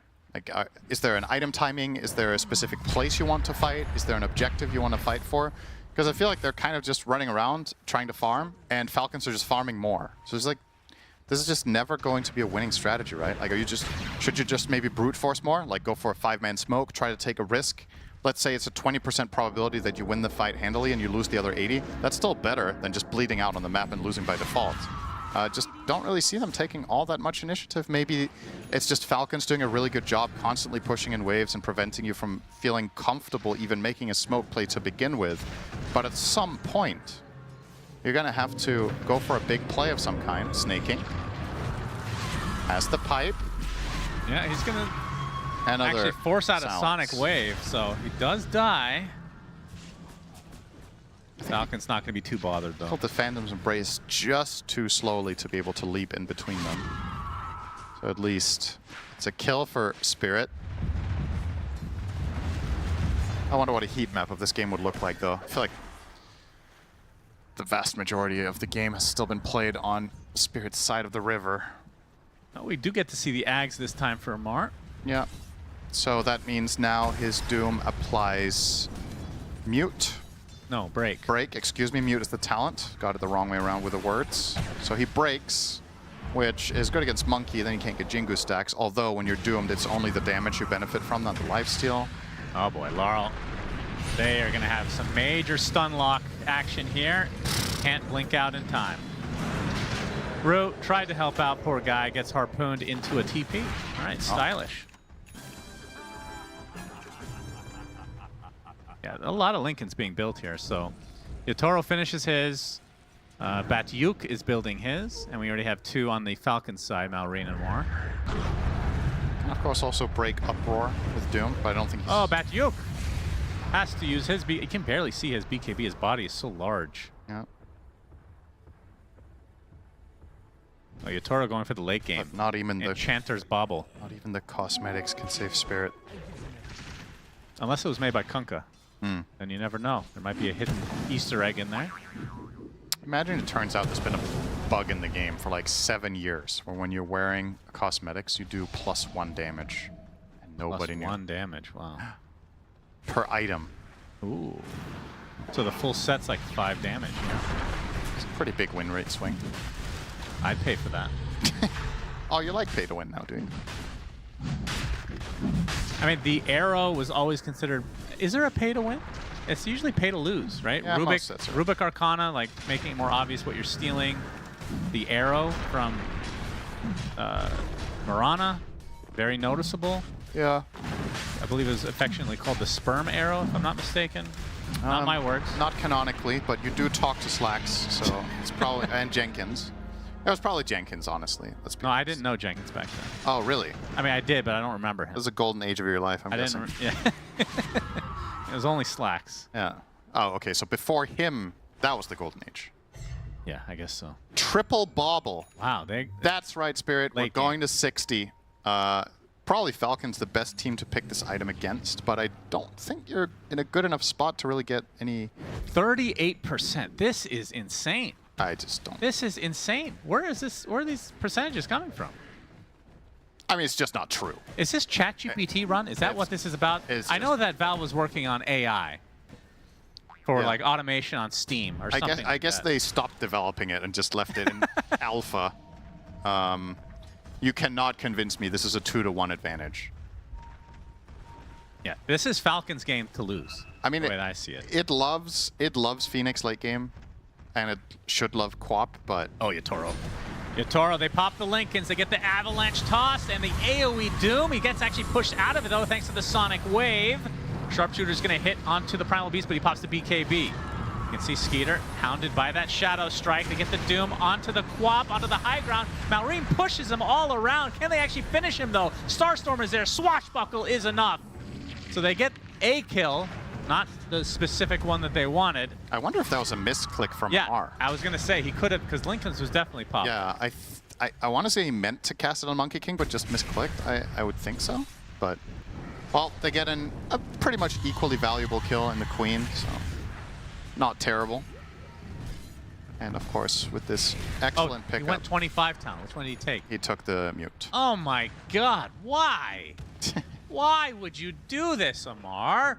We want Scorched Earth. Well, if you do Monkey King, he can't BKB or TP. That's kind of a big deal. No, it's style points. Though. That's all. Amar is all about style.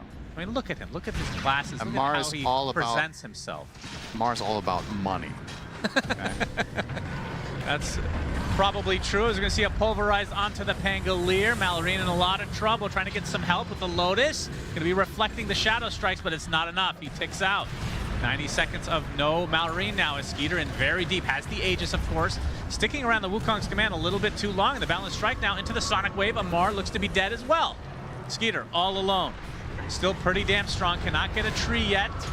As Yatoro going to hound onto Crit, so trying to take out the supports beforehand as they still had the BKB TP for Skeeter. Okay. Triple kill for Yatoro, and hey, maybe ChatGPT / Dota Plus had something, knew something we didn't, Cinderin. That was very expensive, though. You bought back 2 cores for that. Oh, I did not notice that. That's. I don't know if you can really call that a win. I suppose in the Rot Mind. That's good. Yeah. I appreciate that. Wow, that's very skinny in that. Yeah. Good. Now make a morbidly obese version of that. Rot Mind. Rot Mind. Okay, well, Spirit might push this below 20k, which will be an improvement. At the very least. And I do like the fact that they look for a fight knowing that Doom was on cooldown. I think it's just so important. The difference between fights where Yatoro gets to cast abilities and not is just a completely different world. Now, unfortunately here, I think Crit's movement actually kind of griefed Malrine there. He got soulbound to him. Perhaps there's a way out of that without the soulbind, but regardless. So you can see the gold lead here was 28. So they did cut it down by 10k in spite of using 2 buybacks. Now, obviously that lead being smaller is a good thing, but if you were to kill either of the buybacking cores, the relative net worth difference would be even bigger. Yep, true. But you need to find that moment of opportunity first for Falcons, so might enter a little bit of a calmer phase here. Weehaw did like Spirit late game. Maybe Weehaw made the win expectancy graph, and I thought he said Falcons. Something we didn't. No, Weehaw liked Spirit late game. Oh. Wait, no, he liked Falcons. Yeah, I was going to say, because that was the whole story with Milan. Right. Oh, yeah, Milan. Excuse me, Milan made the it. Yeah, they remind me of each other so much, Shannon. Milan expected Spirit to do well, so, in late game. So Milan made the graph. Okay. Panto. They're hunting. Arrow, random? No. That's... Well, Snaking definitely beating the map hack allegations with that arrow. That was very far off the mark. Little do they know. I was only pretending. Tormentor's available. Yep. And that would give a shard to either Hoodwink or Tiny. Yeah, which one would you rather have? The Hoodwink, I guess? I mean, the Tiny Shard isn't that good anymore. I think Crash Landing, it's okay, but probably a Hunter's Boomerang would be nice. That's what they'll get. What do you mean that's what they'll get? Went to Skeeter. Oh, it said, I saw Crit's name immediately. I was like, oh, it was because he took the Shrine at the same time. That's right. I saw Crit, I was like, oh, okay, Boomerang's good. Shannon, we're losing it here. Some of us, you're doing fine. Thank you. Skeeter. Okay. Dusted. Very aggressive. I'll pop the Lincolns immediately with the Phantom's Embrace, and they're going to back off and smoke. The harpoon animation on a tree is so fun. I keep thinking there's like a Rubik telekinesis, the way that it looks. It's so fast. Toro. They run into each other, gets a balance strike onto 2 with the Wukong's command to follow, but they find Yatoro, and he is dead. He does have buyback, though. And now the damage being applied to Amar. He's going to drop to the deck. No buyback for him. As Skeeter extremely low. No Aegis this time. So 2 big cores dead for Falcons. Despite losing Yatoro right away. Batyuk continuing on. Malrine slowing Batyuk to a crawl. Is going to take some trample damage. Going to brush it off thanks to the shield crash, though, into the swashbuckle. Batyuk running up out of HP and mana now. They kind of lost their damage overall, but they find the connection onto the Queen of Pain, and that is technically a dieback for Laurel. As Batyuk still up and running, the fat, juicy mess that is the Primal Beast. Able to blink out. TP. Oh, I thought he had the bash. So close. The arrow on Phoenix as well was fraction of a second off connecting. But yeah, you can see the damage here. The really big story in this fight, Phoenix had a massive amount of impact there. Just did tons of damage with Sunray onto the Doom as well as Tiny. Obviously, these tanky boys, percentage-based damage, it's very good. But even then, still not enough. And of course, I mean, Yatoro dying first is a very big problem, clearly. But I'm surprised Spirit managed to keep that together. Yeah. You're gonna see the replay here. Did he just not BKB at all? He just didn't BKB after opening, right? Yeah, I guess he has it ready. I mean, that's just a blunder, right? He gets a 2-man stun, pop your BKB, throw your ult off, and that's a totally different story. So a costly mistake for Yatoro. Yep, as Snake King is going to be killed off by Rue. Primal Beast, he got out of dodge last time. He's going to be so lucky this time. The Monkey King's back in 1 second, though. So Malorine does have to be a bit careful. The swashbuckle onto the Phoenix will blink out, though. Now the chase is onto Malorine. Gleipnir applied to him. Yatoro jumps in. Crit nearby, gets the bushwhack onto 2, but it's not going to be enough as Malorine can shield crash, but he will die. Amar, Lincoln's popped. Looking for an opening. Gets hit, though. Gets bashed, rather. And Amar, no, he still has Doom, actually. Yep, no Doom used. Has it been that long since the last fight? Doom is back up? Yep. It's a 2-minute cooldown. Time flies. Yeah, time flies when you're dead for a minute and a half, then it's kind of ready again. Not true. Oh, AoE Doom? Okay, Amar. Feeling frisky. That's a big one down. Felt almost defensive there. He needs to stop Monkey from chasing into him. Okay, well, now you can count to 2 minutes again. Spirit holding on, though. They're looking a lot better. Interestingly, Rue choosing the Stroke of Fate damage talent on 20 rather than the Phantom hits to kill. Considering how good the Phantom has been this game at dealing with the supports, at dealing with Pango, I really thought he was going to go for that one. It's super annoying to have to hit it 6 times. But nevertheless. Or wait, it's not. Is it 6? Or is it 1? 1 more. Because like the Phantom's Embrace has 9 attacks to destroy by default, of which heroes count as 3. And the 20 talent says 3 hits to kill Phantom, so it just goes from 3 to 4, right? What? It can't be right. Yatoro in the pit, unsure. Anyway. Going for Roche. Can't listen to Cinderin anymore. Roche just wants to get out of the game. The classic Artur, get me out. Arrow? Oh my got God. it. Not that that matters at all. Sniped. Well, it's gold. A little bit. It's like a 1,500 gold swing. Sure. Not the biggest of deals, but style points. Yeah, that is style. And the mental damage. This is big, though. The best item in the game against Doom. Aegis of the Immortal. Yeah. And it's not even close. So Yatoro now entering that ultra late game situation that he is known for, being, for many players, arguably the best to ever do it. See if he can pull this one off. He's going to be able to buy a Scotty here if he wants. He has it in his quick buy. There she goes. Oh, he's sticking with 1 ultimate orb for now, really saving for buyback. Makes sense. Even though he has Aegis, I think, recognizing that this game is still not in a favorable position. But now, what do you think the win expectancy is? 18k down. 50-50 if it was 30 before. It's 61-39 for Radiant. Wow. I don't know. Still not really feeling this, but, you know, some of the matchups for Spirit are starting to look better and better. Yeah, they are. Queen of Pain. Once Amara gets, I assume, refreshers next. There's nothing queued up, but... Yeah, I mean, what else would it be?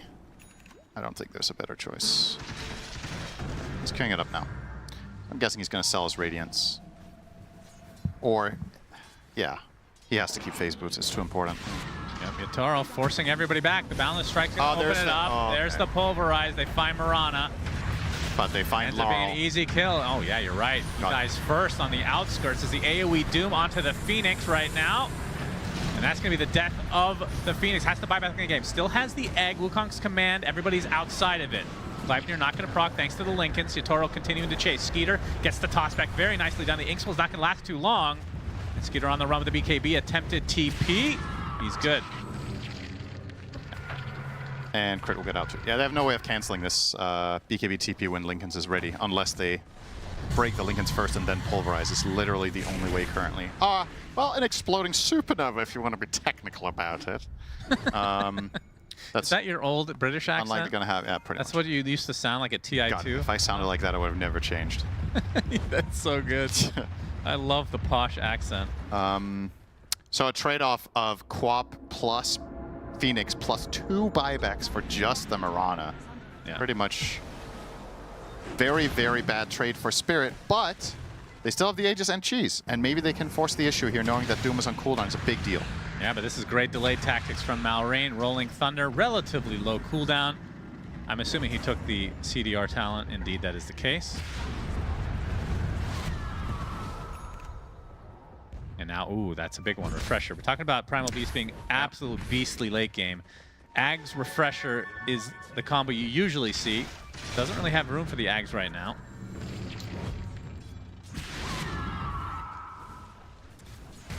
Skeeter looking for the kill onto the Roche banner. Is it going to cost him? Okay, he's bounced left and right. Harpoon. BKB already activated from Batuyuk. Nitaro turns into a courier. He's already at half HP. Obviously with that second life to work with, they'd love to burn this. Yeah, they're trying to... does hit Rolling Thunder as well. They'll get life number 1. Oh, this is they a good require Doom. You a can just stand on top of him with BKB Gonna now. Try to do it. Right on top, there's the Bushwhack. He's muted, he's broken, and Yatoro is almost certainly dead here. Sonic Wave too late from Laurel. He's gonna have to buy back into the game now. Control from Malrine on top of Batuyuk. There's the Avalanche onto a couple of heroes. Quap trying to stay healthy thanks to the Bloodstone. Eats the cheese, now at full HP. Skeeter is the one that's low and absolutely isolated. Dead to rights, he has buyback. Okay. That was a really nice play from Amar, by the way. Getting in with the set. It's so important in this situation that he can self-doom. So they can kill him twice. I say Aegis is the best counter, but that's obviously when you're dooming the hero. Yeah. You're doing yourself. Overeyes, they're going in really deep next to the tier 4s. We see the triple arrows come out. Everybody's level 25 at this point, it feels like. They find the support kill. Instant buyback from Crit. Yatoro trying to focus on Malrine. Gets leashed next to Hoodwink. Uh-oh. He's in a lot of trouble with the Wukong's command there as well. The Balance Strike doing a lot of damage. Malrine already at half HP. Swashbuckles to the outskirts, but he's still in trouble. Sunray just on the outskirts as well. He tries to get to the other side of the wall, but he's dead. Buys back instantly. Buyback on the Skeeter as well, but now the AoE Doom again coming to just absolutely decimate Spirit. 3 dead. They can't find the Monkey King, which would have been extremely valuable. Yeah, he had to buy the refresher for that, but well worth it. That is the most insane patience from Skeeter. He had buyback the whole time, and he waited until they dove all the way over to the defender's gate, and then he buys back.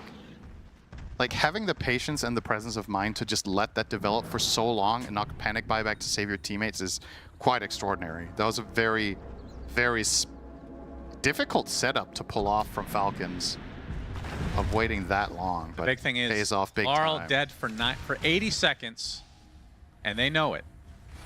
Yeah. So this is a clean 5-on-4 situation, potentially 5-on-3. And if you can get the Monkey King, you'll know that's another dieback. There's a fortify from Spirit.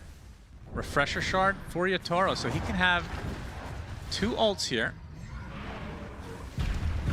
Yep, Amar needs to get level 30 so we can see the Scorched Earth being constant. Very important for this game. The fact that Snake King is the one hitting this tower while Skeeter waits for the tree to come back. And for Spirit, losing a lane even 2, it's whatever. Probably just let it go. Doesn't matter. Just long range, delay tactics. I think, and knowing Falcons, they might just be okay with 1. Yeah, I mean, knowing Falcons, the reason they're taking this barracks is that it's the highest GPM play on the map. The actual creeps barely even matter, but it's better than hitting jungle. So, and you're making progress for, I mean, obviously you're making progress for ending the game later. It's half tongue-in-cheek, but really, this first lane is so insignificant at this point, 54 minutes in. The main thing that it offers, I think more important than the bigger creeps, is the ability to end. If you are finding the enemy team without buyback, those extra seconds that you would need to break the tier 3 tower, for example, to go for tier 4s and finishing, is potentially going to help them later. Now we're entering a really, really awkward stage, though. Falcons with some key cooldowns on buybacks. That is the status to look at right here. You see almost nobody have them, and will have them. Only Grimstroke and Mirana.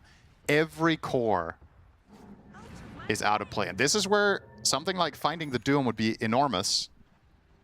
Because not only will you take him out knowing he doesn't have buyback, but he is the guy who will generally force your heroes to fold. Yeah. So this is very, very tense late game. This 30k lead is quite small while buybacks are on cooldown. I think it matters the least right now.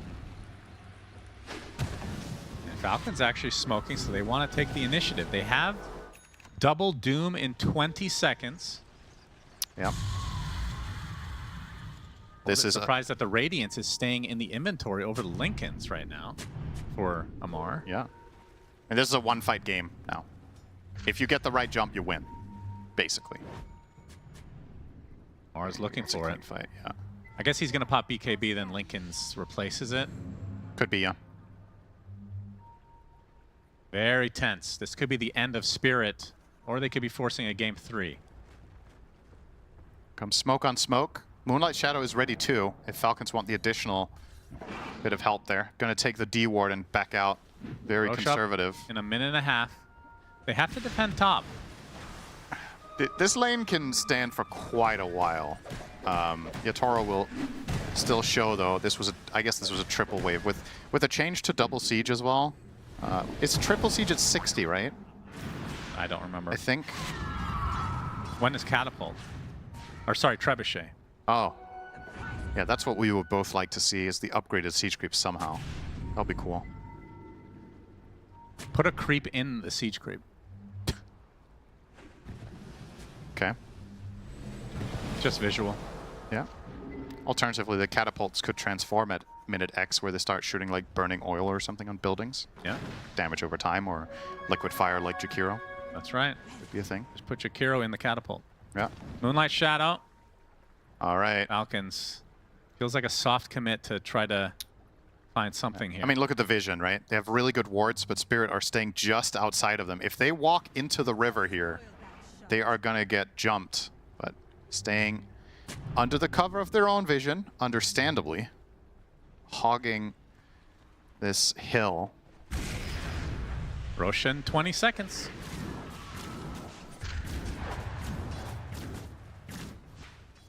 And knowing Falcons, they're going to try to abuse the fact that they have this top lane. Yeah. And the better wards. Wait for somebody to show up. They have full coverage around Roche. This trio of wards is just covering all entrance angles. You can only surprise them with a smoke. I say trio, it's 5 wards. And for Spirit, it's really hard to know when Roche is even up, because if you scan, obviously they're in this area anyway. Yeah, that's true. Now he is, and they're contesting. Laurel, gonna show first. The global belch announces to all. Starting to see some more buybacks come up now. Dooms is ready. Phoenix, Quap, and Mirana. And Grimstroke. Arrow not going to hit Laurel, and very deep. He's going to get AoE Doom now. Trying to run him down is Amar, but he gets stunned at the last moment, so that's 1 Doom down. Yeah, Toro popped his BKB, though. That's a really big cooldown. I don't know if they saw it, though. But I would argue that's a bigger cooldown than the Doom, because Amar can just refresh that. It looks like they want to wait. Slowly but steadily, that top wave. I mean, did they see the BKB? That's what I'm saying. I don't think they did.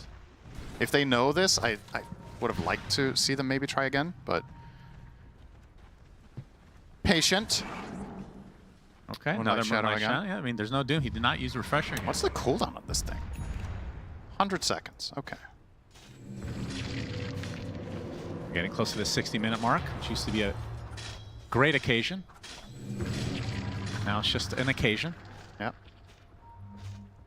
Snaking is actually scaling so hard. We haven't really talked about it, but like, look at his items. He's got Lincoln's Lotus Pipe Drum. Nope. Okay, Sonic Wave onto Amar. Gets scared there. Nice dodge there from Laurel. Snaking consumed his Ags. He's so rich, dude. What the? Really? Just to hold the gem, huh? Skeeter looking for the open. He gets the avalanche. They get the tree toss. I hope he'll be able to get the toss now onto Yatoro. He's getting about a half HP here as the Sunray continuing to heal him up. The egg is now going to stun Skeeter, and he's in a lot of trouble. Remember, no Aegis yet. as Amar finally gets the refresher. He gets the AoE Doom. They kill off Yatoro. He does have buyback again. It has been so long. Infernal Blade onto Grimstroke as well, so a double kill for Amar as he now tries to exit the premises. Attempted TP, he's fine. They lose Skeeter in the midst of all this. Sebastian coming out from Malrine. Gonna avoid the rock throw and the mass TPs now for Falcons in general. You got your wish, Shannon. You got both your wishes. It's like Christmas. Doom is level 30. Oh, hell yeah. And we're reaching the minute 60. Oh. You love their tier 5 so much. You couldn't wait for this. Well, let's talk about the tier 5. So Yatoro wants Deso, or Stygian rather, and with Bobble, well, maybe Bobble can be interest now. I mean, with the 3 baubles now, this is starting to get... They have 3 on the Radiant, right? Yeah. They are going to pay off, right? If you start recrafting, you get there. Okay. What are the interesting tier 5s now? I just named them. Rift Shadow Prism. No. Dizun Bloodright. Could be pretty damn good on Pango, I would think. Pango, Doom. Divine Regalia. Primal Beast. No, Divine Regalia, we every time we see this item used, they just die. Is there any merit to the Harmonizer? I guess the heroes in this game, it isn't good enough. Is that the spell damage one? It's pretty good on Quap, no? So Harmonizer lowers the mana cost of all spells when they're off cooldown. Or the more spells are off cooldown, the cheaper your spells are. Oh, right. And the more spells are on cooldown, the more powerful they are. And since you're spamming your spells, I think this is really good on Queen. It's not good on Doom anymore because Scorched Earth is permanent. Yeah, he did take it indeed. There we go. Cool. I love the concept of this. I think it's my favorite new neutral item that's introduced. It's just a matter of the numbers and whether it should be tier 5. I would love to see this be more frequent, just weaker. Kanto with Divine Regalia. Okay. He's doing a lot of damage. Yeah. And it's a one-fight game. I've said twice, I guess, but... Yeah, everybody has buyback again. But the time, yeah, it ran late enough that the buybacks came back, so... Deso on Mirana. King, okay. And he has a lot of things queued up as well. The others are debating what to get, as it looks. So Amar's options, I think Fallen Sky would be really good on the Doom. Just finding an additional way of connecting and getting on top of people with... I mean, the problem is you have Blink already. The AoE Doom. Yeah, but it's added utility, right? Let's never underestimate that. Was that the perfect item on Yatoro? I think it was, right? Audacious. Audacious Bauble. Okay. Oh, wow. He's angling for the next one. So current 50% bonus? Yeah. So does it update the tooltip? It just says current bonus 50%, so you can do the math, right?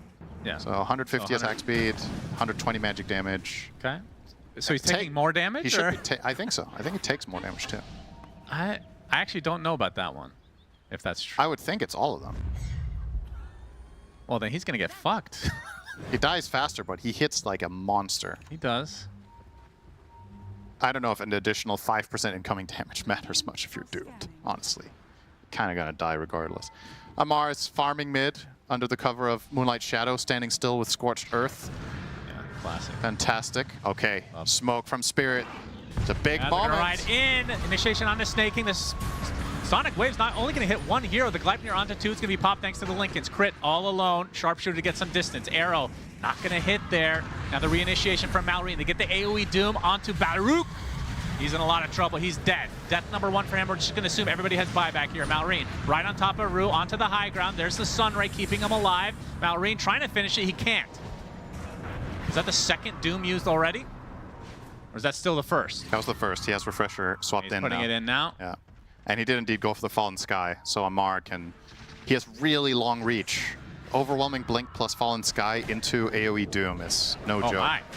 Yatoro with the Wukong's command to give some space so that they can take Roche, and it looks like they're going to get it. Snaking almost stole it again. That would have been hilarious. Malrine in deep in the pit. He actually snatches the Aegis. How does that happen? He had so much time. Malrine inside the Wukong's command. Remember, he has a second life, so he doesn't really care about dying so much here. Gets the Rolling Thunder off just in time. And now the AoE Doom with the Avalanche to follow. Yatoro is dead. Has to buy back instantly. AoE Doom still applied to Baryuk. He's trying to get out. getting pretty close as Malrine jumps in. There's the Fallen Sky again, paying off. That's a dieback for the Primal Beast. Oh my god. I cannot believe Collapse not being here. It's only fitting the other team steals it. Of all the things that could go wrong, it's inventory management, and they don't get the Aegis. Oh it's my such God. a big mistake. Oh, not only does he not get the Aegis, he has to buy back because he dies. Malrine keeps the Aegis too. And no buyback on Prime. I mean, this could just be game off of not clicking the shield on the ground. It's unbelievable. Fortification, maybe the last of the game. Roche banner is placed. Remember, the Quap has buyback, but Primal Beast does not. Rolling Thunder to give some space. Not going to do much other than that right now. They get the mid lane and going for the Megas, which does mean quite a bit. They're doing so much damage. Look at Snaking with the Stygian Desolator. Support Mirana doing work. Arrows are coming. They still have the buyback, haven't expended it yet. What are they waiting for here? Skeeter and Snaking just decimating the buildings. Finally, Laurel will pop the BKB. Gets in the game with the buyback. Yatoro with the BKB as well. Into Wukong's command. Harpoon, Force Staffs, everything to save Skeeter. He will live. Laurel has to blink. Arrow being avoided again. Malrine with yet another Rolling Thunder. Amar looking for a Doom target. Doesn't have Doom though. So he's not looking for a Doom target, I guess. They're going to focus on the buildings again. Malrine. Having to deal with this constant Rolling Thunder is so annoying, and tier 4s are now down. Big initiation from Malrine. He's stuck in the midst of all this. It's a lot of damage being applied, but there's the Sunray. Going to heal up everybody. And with that, Falcons soft reset. Still no Primal for 20 seconds. Ancient exposed. Skeeter's going to focus on that right now. AoE doing in the backline. He gets the Fallen Sky as well onto the Queen of Pain. In a lot of trouble. That is a dieback now for Laurel as they finish the Ancient while this happens. Falcons 2-0. Very easy game for them. Man, it just makes you wonder what a sick game this ended up being. I did not think Spirit could pull this late, but oh, what a crazy, crazy late game this was. And it obviously all goes back to earlier in the game. Imagine if in any of these two games, Spirit don't just get obliterated for 20 minutes straight in the start. Like, what if the game was close? What if they weren't so far behind? So many what ifs. But at the end of the day, this has been 4 20-minute losses in terms of the early game from Spirit. What a game, Richard. It was, and great job, you guys, as well. You have nailed the key point I wanted to talk about, just the inherent irony of a collapseless Spirit losing a game due to having an Aegis stolen from them. I mean, you couldn't write this in the script. It's another Wallachia special. Yeah, that was crazy. I mean, it's so tense even to watch a Dota game that goes this late, because you know that every player feels that a single bad decision or a single good decision will result in you winning the game or potentially losing the game and being eliminated from the tournament. Yes. So for Malrine to be in this scenario where it's hyper late game Dota, the fights have been really hard. They have to get the key targets, and still he can go into the Roche pit and do that 1 versus 5. What a god tier clutch from him. This guy has nerves of steel. MVP of the series for sure. Malrine, Pango, scary hero, level 30, always performs. Just beautiful to watch, I think, Dota from Malrine. But again, Team Spirit feels like they woke up a bit too late in this game, and they did put up a good fight in the end. Didn't manage to do it, unfortunately. Maybe now they can talk about how they can do better for the next tournament.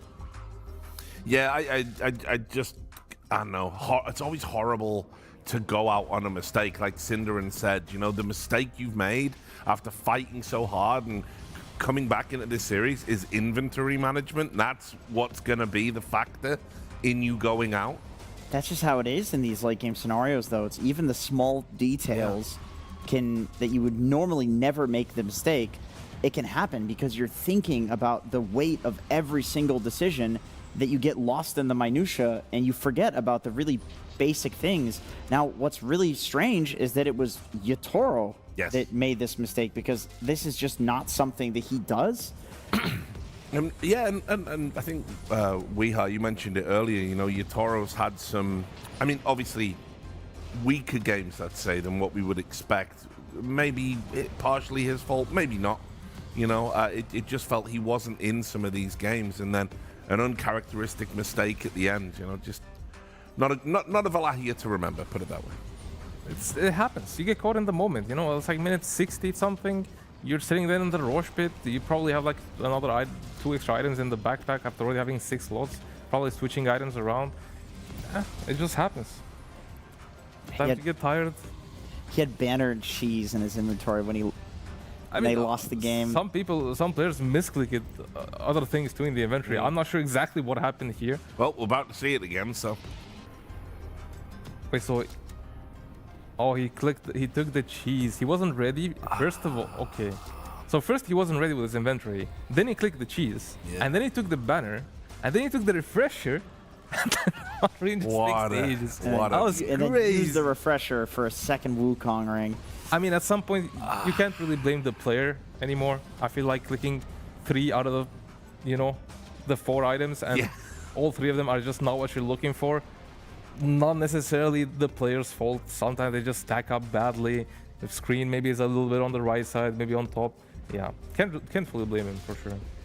Yeah, I think to be in that scenario in the first place, any Dota, pro Dota player is going to think, well, we shouldn't be playing a 60-minute plus game regardless. That means like, everybody has essentially made mistakes. Unless you're Falcons, where you calculate, the most optimal way to play, then you can go to 60-plus minutes. But I don't think, I remember seeing an interview with Laurel where somebody asked him, like, does he enjoy the late game Dota? Do they thrive in it? And he said, fuck no, we hate it, but we just keep going there, but we don't want to lose.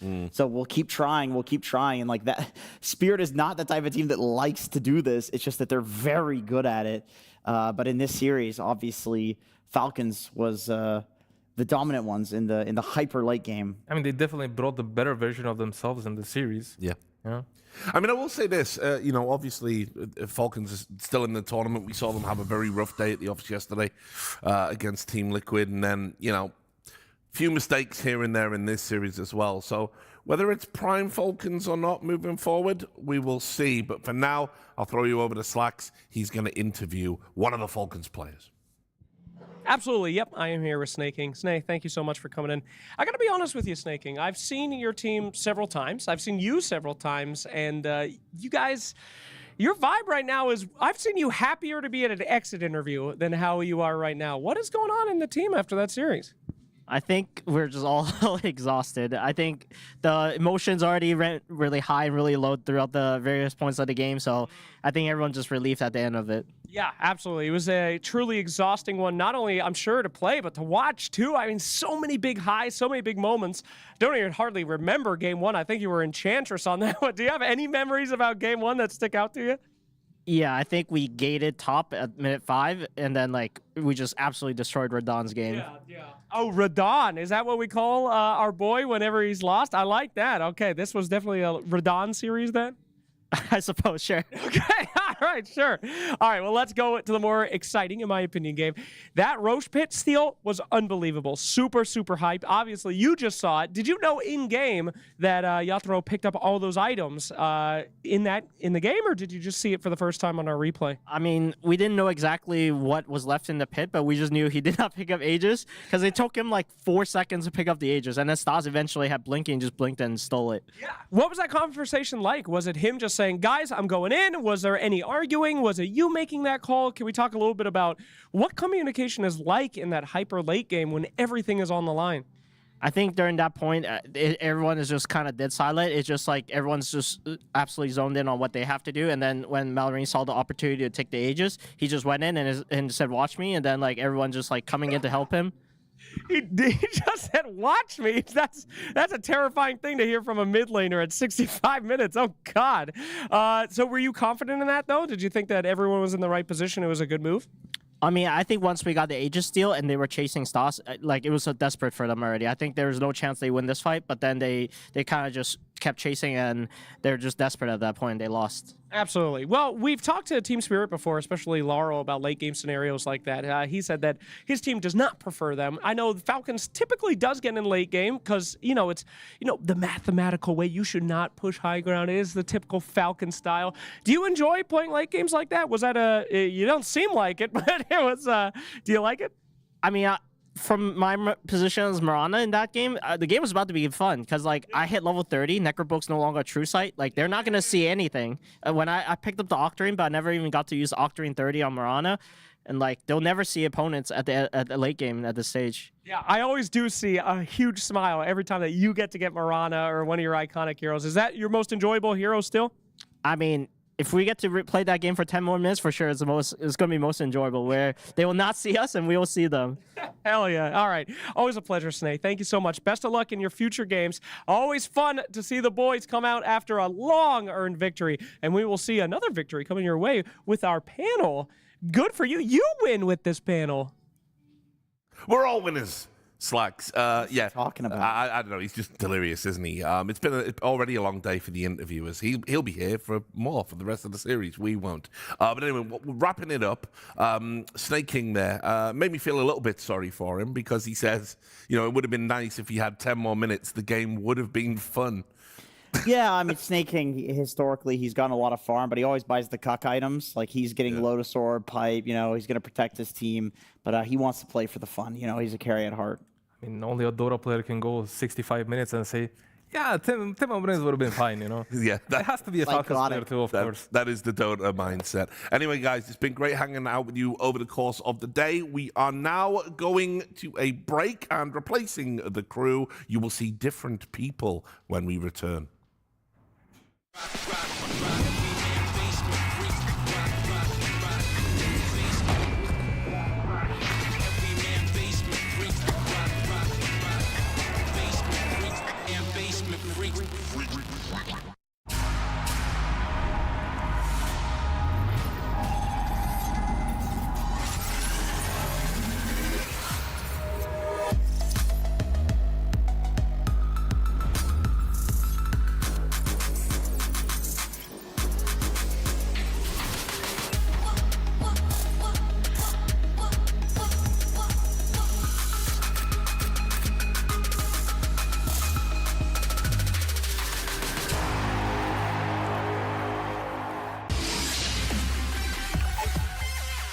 The human body was built to move.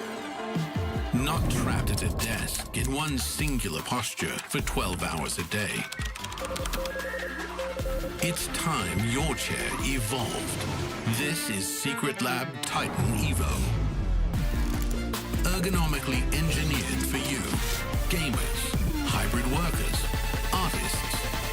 Backing your every move.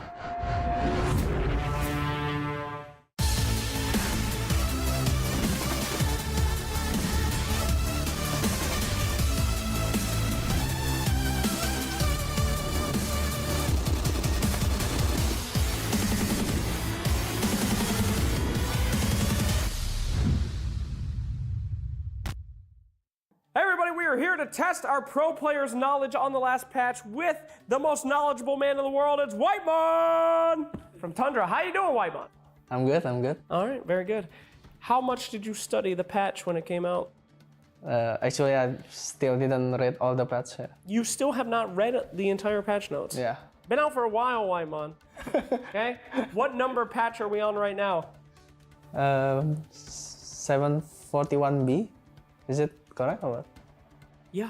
All right, okay. Let's get started. You want to move as fast as possible and pick the right ones.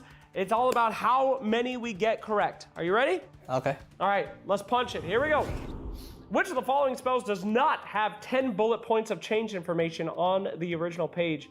Elder Dragon Form, Ring of Fire, Finger of Death, Deploy Turrets, or Divided We Stand. Each one of these has 10 bullet points except for one. Which is the shortest? If you don't know, you should guess. We're ticking down the clock here. What's the simplest one? Tinker's Deploy Turrets? No, that's very complicated, Whitemon. It is not that one. It was Finger of Death, I'm afraid. So sorry. On to the next. Kez's Raptor Dance provides magic immunity. True or false? False. That is correct, Whitemon. Well done, they removed that. Which of the following does Bloodstone do? Gives 15 int, applies a dispel, Blood Pact restores mana, or you can deny yourself again. Applies basic dispel? Used to. They removed that in the new Bloodstone. It gives 15 int now. So sorry, Whitemon. 15 int? Yeah, okay, well, we just improved your game a little bit. Partisan's Brand will not do increased spell damage to which of the following? Lone Druid's Bear, Terrorblade Illusions, Wraith King Skeleton, or Chen Zealot. Wait, what is Partisan's Brand? It is a neutral item that gives 9% additional damage to all player-controlled units. Oh, that one. I see. I guess Illusions? Terrorblade Illusions? I'm afraid not, White Mon. It's the Skelly boys. Skeleton boys. What can don't? It's okay. You can kill Zeus by using a Blade Mail in Nimbus now. True or false? False. No, that's true, White Mon. You're really pissing me off. Let's go to the next one. Techies is now able to plant bombs mid-flight during blast-off. Yeah, true. That one you know. All right, true. Have you done that? Yeah. Okay, great. I try some. Yeah. Unlike allied heroes, enemy heroes are able to consume items left on the ground by a forager's kit. True or false? If you drop a nut, an enemy can come and gobble it up. Real? I think true. That is true. You're right. You can do that. You shouldn't. Which of the following heroes did not have a game-breaking bug in 7.41? Meepo, Warlock, Chen, or Rubik when it first came out? Only one didn't. Yeah, I mean, Meepo and Chen for sure. Rubik or Warlock? Maybe Warlock? Everyone says that one, but no. With Catalyst, it could insta-kill people. Very sad. All right, last one, 10 seconds. Darksayer's Vacuum was once again modified. True or false? Did they change Vacuum? White Bond? False. False? That is correct. They did not change Vacuum. Well done. Ladies and gentlemen, not too bad. White Bond, we play a lot of these games. I think this is the best you've ever done at one of these. How does it feel to be your own personal record of 0? This is good. You feel good? I don't know why they keep inviting me to play the game. I'm so bad. White on. We need to consistently see your improvement every single Wallachia. This is the best we've done yet. Thank you so much. Incredible performance. Thank you. And we'll have you back next time for Season 9. But right now, you're still with PGL Wallachia Season 8.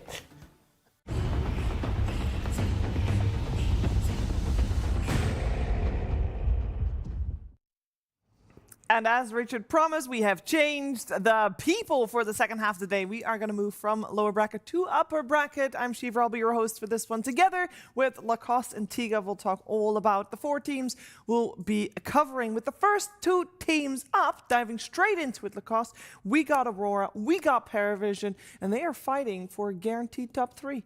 Yep, should be a banger. We saw Aurora not dropping a single series so far. They look extremely crisp, I would say. They did manage to pull a couple of comebacks as well. This is a very resilient team that knows how to play these mid and super late game fights. Yeah, I mean, I'm just happy that we have 2 teams that already played against each other in the group stage. It was a 2-1. So even though Aurora is looking really dominant, we have seen PVision take a game off them. That is, room to build from, room to understand how to make this best of 3 competitive. Like all the best of 3s we've been having today, it feels like. Yeah, it should be a competitive best of 3, that's for sure. And when we're focusing on all these games, we like to look at how the players have been performing, and of course we look at the great records, but we also look maybe at a little bit less great records for some of the players, Lacoste. Yeah, especially because you see the supports are kind of ride or die. Like they what are you are trying playing. To say here, Lacoste? Come on, what are you doing? They're playing for their carries, which their carries, they're mid laners, because it does feel like they are sacrificing themselves a lot in a way where they are getting those extra bit of deaths. You see Kaori, Mira in actually top 3 most deaths so far out of all 16 teams. And then least stats, you have Mikoto and Nightfall averaging slightly above 2 per game, which are still pretty insane. They've been winning most of their games, so the stats are in their favor, but overall, this is how things should be, I would say. I don't know how you feel about it, T. No, I kind of agree. I think supports are the ones that need to, at least POS 5 need to die a little bit in the early game to take the smokes. POS 4 need to die in the mid game to initiate the fight, be the crazy man to allow other people to shine. And clearly, based on the stats, that's the layering that's allowing Aurora to look so good. Yeah, would you then also judge if you see a support without any deaths?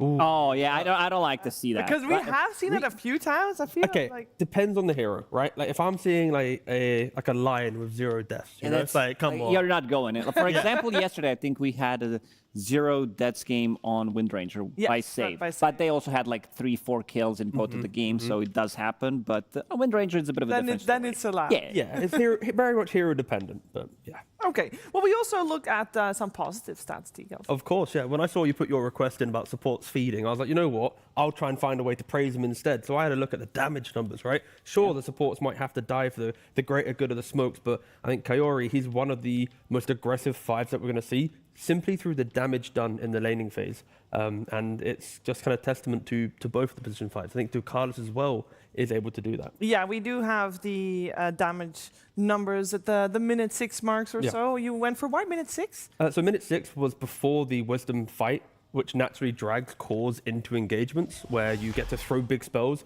to secure it. So I thought minute 6 felt quite nice, before the big breakdown of the game. And you can see here, speed at the top of all players for damage at 6 minutes with 3,700. And all the top damage at this minute mark, this is taking every player in the tournament, by the way.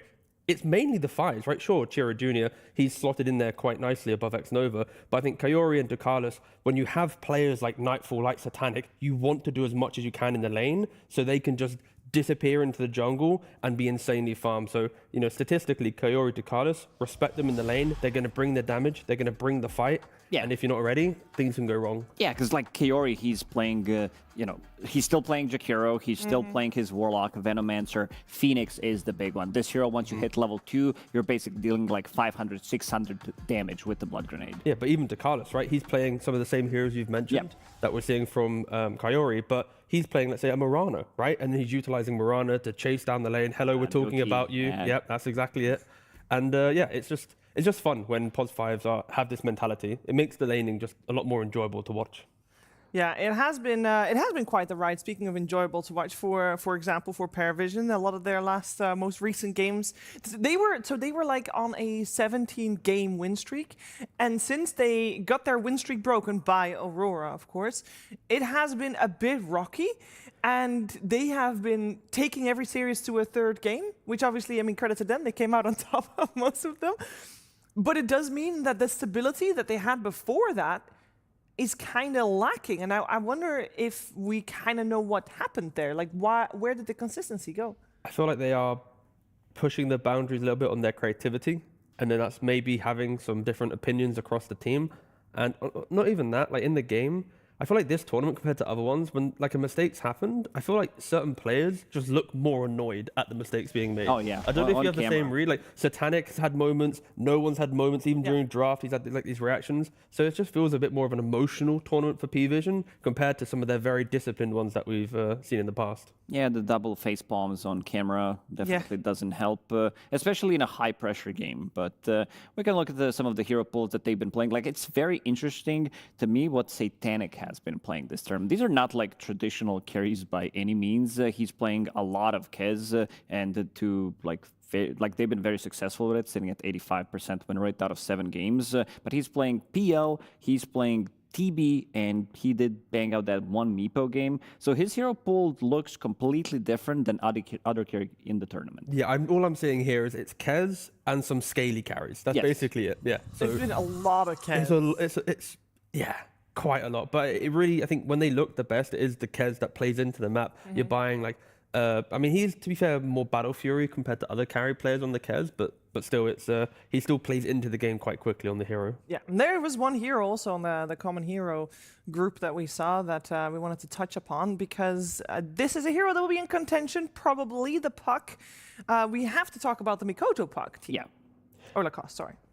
I mean, every time we mention this guy, he is mentioned. Like, we're talking about GPK, Nisha Puck, Mikoto Puck, definitely up there. And in the last 20 games that he played, he has insane win rate. He's sitting at like 80+ win rate. He is just dominating, and had to double check what has been happening. Like, when did they decide to pick the hero? So he's been picked in the first phase 4 times, 50% win rate. So the later they pick the hero, the win rate goes better for them. Mostly it has been picked out of those 20 games in like 14 times in the second phase, which does allow other teams as well to maybe sneak in some counter. But once it's last picked, it's kind of GG. Yeah, no, he is incredible on the hero, but you are facing, no one on the other side. Most competitive games played is Puck for no one. He knows this hero. He wants to also play Void Spirits and the Embers and the other heroes to try and punish it. So I think a lot of these drafts will be the consideration.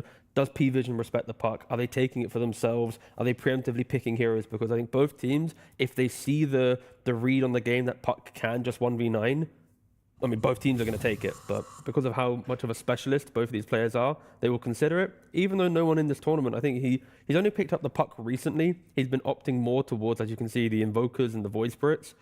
Quite a mix of heroes, to be fair, from the mid lane, unlike some of the other players that we've had, where they're kind of locking in 2 or 3 stages. Leshrac is the more interesting one because they use it as a flex as well. 9 class did play it 3 times, and also Tidehunter. They have like this weird flex between Tide and Leshrac, which other teams don't really want to use. So it's something interesting. When he was playing Tidehunter, they did lose that game, but it also looked very good because of the how the rest of the team played around him. He didn't put any points in the gush. He was just sitting there completely free farming as well, and then going back to what Tidehunter does, farm some stacks, and then start to scale. Yeah, like with the Leshrac though, it's like a hero that they played against Aurora in Game 2. They win on Game 2. Game 3, I believe it gets fully ignored. And since then, they just haven't really gone back for it. So maybe it's a hero that they've, in conversation, gone, it was kind of cool for group stage, but as the tournaments progressed, we lose value in it. But yeah, it's a hero that P-Vision hasn't really gravitated towards. But I would like to see it personally. Well, something that we won't see is the Kez. Actually, first phase respected on the side of Aurora. So Satanic will be forced to play something different, which we know he's capable of, but obviously we saw the win rates and he has looked very good on that Kez. For this first game of the best of 3, it's going to be PARIVISION on first pick. So they're done now with their bans. They have the Alchemist, Lone Druid, and the Tiny removed from the pool. It will be Aurora that has overall last pick, and second pick they remove Iokez, Slardar, and Monkey King. And we'll see where they go with that. Yeah, I mean, it's a Phoenix. Yeah, there's Phoenixes, there's Batriders, there's Rubiks. Are Queen of Pain, because we see Queen of Pain picked up at the end now more often. Pango, same story. And for a while, those 2 heroes were first phase priority. Yeah, Pango especially, but seems like teams are still respecting potential Grimstroke coming out, Beastmasters as well. Any of these annoying spells, we also seen like a Bloodseeker earlier today. But there's still going to be picking it up because even if you watch the previous series, he was playing into Grimstroke. It's just too good of a hero. We're back in meta where Pango just does everything again. Yeah, I mean, it's even like we saw earlier today as well in the Heroic series, right? The Pango into Bloodseeker. Yeah. You get ruptured? Okay, sure, I'll roll on TP and then I'll cancel my roll in my base, right? It's like there's multiple ways to counter what the community deems to be like the hardest counter. Didn't Bloodseeker still win? That wasn't really a draft thing. That was let's not go there. It was quite the back and forth, not just because of Bloodseeker. All right, so we do have the Pango still as the answer with instant 2 bans with the Ursa and the Wind Ranger on the side of PARIVISION. They are wasting no time. Yeah, I want to see what they're going to be picking on 13, whether they want to get the Rubik for themselves to block the Underlord pick, maybe Hoodwink. We haven't seen them play Silencer yet. They are not a Silencer team. It's just going to be Hoodwink. This hero is too good right now. It just gives you pretty much everything. It's also the fact that, coming into this series, right, Nightfall has played 5 carries so far. What are the 5 bans from P-Vision? 5 carries. The ones that he's played. Great prep from Puppy there. He's loaded up the old website, gone, all right, boys. He's easy. like, position 1, I don't even need to look at other positions. It's on the top. Let's ban these heroes. Exactly, yeah. So again, we'll see how it works. And of course, we did speak about the importance of Puck. With the Pango getting picked, the Puck can be played in the mid lane, potentially forcing the Puck to go off lane. The Pango to go off lane, sorry. Yeah, that will be the no one Puck. We heard GPK talk about Puck yesterday, and he was pretty clear that if you don't slow him down in the lane stage, he used different words. I know. Sorry, can you actually word for word, please? If Shiva? you don't fuck quote him. Quote. But that means that we should see from Aurora some pressure coming to that mid lane with the supports. I think teams are getting really good at picking heroes where the obvious counters. Where it's like, if they take, let's say, the Void Spirit on Aurora, don't think PVision cares. You already have a Tide and the Phoenix that don't care much about the Void Spirit. The Puck in the matchup, sure, the lane's a little annoying, but throughout the game, you can turn the game back around towards him. So I like the confidence of picking it due to the draft setup so far. And it seems like Aurora, they do seem to think that Faceless Void is the counter to Tidehunter because you don't care about Kraken Shell. Like there's no way of you getting out of the Chrono. This is pretty similar to Black Holes back in the days, Doom on top of that. But he also played against Tidehunter that one game when he was playing Faceless Void. Also did opt to go for Silver Edge, so having a break mechanic on top of having the Hoodwink ulti. And no saves whatsoever on side of PARIVISION, so I might want to see something that's going to give them that extra bit of oomph, maybe some like Shadow Demon, maybe Ringmaster, but then again, you have a limited amount of control. Maybe they want to have something to deal with this Faceless Void. Yeah, I'd also like to apologize for the Nightfall fans. He has played 5 heroes, but one of them was Void. He hasn't played Alchemist yet, so PVision not doing their prep correctly. Oh, because the 5 carries banned actually. They let one through. So yep, my bad on that one, misread. But either way, yeah, very very strong lineup from Aurora. It's pretty much just strong lanes that can do damage. You're gonna know the cores will get online, and I'm expecting a bit of pacing from PVision. They're gonna go for the Meepo. Well, hopefully this time around they ban out the Queen of Pain. Yesterday, yeah, that was funny to watch. Oh, that was amazing. My gosh. He also say what 2 daggers and another dagger, then boom, they disappear. I have not seen that. It was great. Blow up like that. Yeah, no. I don't think. Because I'm sure that they can work in a Queen of. Yeah, there you go. Yeah, good. No, yeah, no, they very much are banning that. It's just too like sure you can make the argument of like the Meepo player can micro, the Meepo is away, and then they can do other things and blah blah blah, or just ban it so you get to play the Meepo game you want to play, right? But yeah, on paper, Meepo is going to be pretty good here. The nets are just really nice against all the heroes. Tango. Yeah, exactly. They really hate to play into these root mechanics, especially if you have like extra follow-ups, so silence into multiple roots, into another low cooldown silence, into Ravage, into like Leash from Tidehunter. There's a lot of these low cooldown spells that are going to be very annoying for Aurora. Yeah, it's nice for the Meepo where it's like you're going to have this like mid portion of the game where you're quite tanky. If you do have like the Skadi, the Mega Meepo, you can eat the Chrono for your team, not really care. Of course, as the game progresses even further, you can just die, right? It is kind of going to go back and forth in that regards. I think for PVision, they just need to find that 4 position that brings a bit more fight to the early game. Where's Core ET from the offlane? Where is it? Yeah. Hard to be found, huh? Coming Where's out this hero this game in general? against the Meepo. Does his innate still make the glyph stronger? Big glyph? Strong glyph? I'm not sure. No, is it the move speed? Did they remove that? I think they removed that part. This was like one of the wordless, like the most wordless abilities in Dota. Like you saw ET players, they have one job. Once they dive, I gotta click that glyph for extra damage from the tower. No, we're in the clear. It is momentum. It's your armor based on your move speed. So it's no more big glyph. Okay, so Huskar getting banned out there last. We are looking for a hero, most likely for 9 class. It will be the Keeper of the Light. At the end of the day. Yeah, it's just going to secure the early game pressure, right? It's the Tide's going to have multiple gushes. You then go to Puck, just keep them on the map, always have that mana. And then through the noise of Puck Tide and their laning phase, Meepo will then slot in behind and go, thank you very much for the early game space. I will try and take over from your success in the first 15.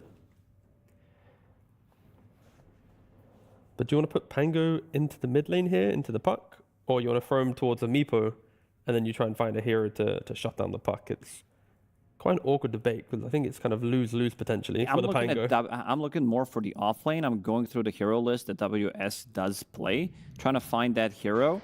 No, they'll just do the thing that you guys said, the Void Spirit mid. Yep, it's the classic.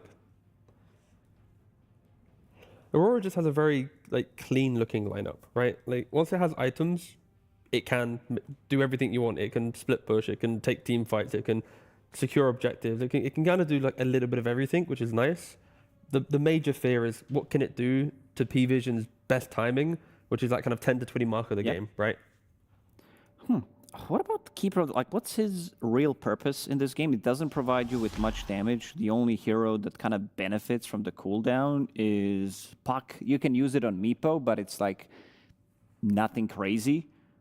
Isn't it just helping the farm of Tide and Puck, right? You secure the lane, you make some stacks, you walk mid. Make some stacks. Number 1 cap stacks in the 17 stacks. That he's gonna have to make. That's a lot of stacks. I want That's more, for him. That's for him. That's. I'm so sorry. Illuminate accidentally took half of them. It's my apologies. But no, I like Aurora's draft just for the simplicity of it. They have a very clear hurdle to get over. Once they do that, it's more on Nightfall to show kind of chrono discipline. He has to just chrono the right guy, get the kill.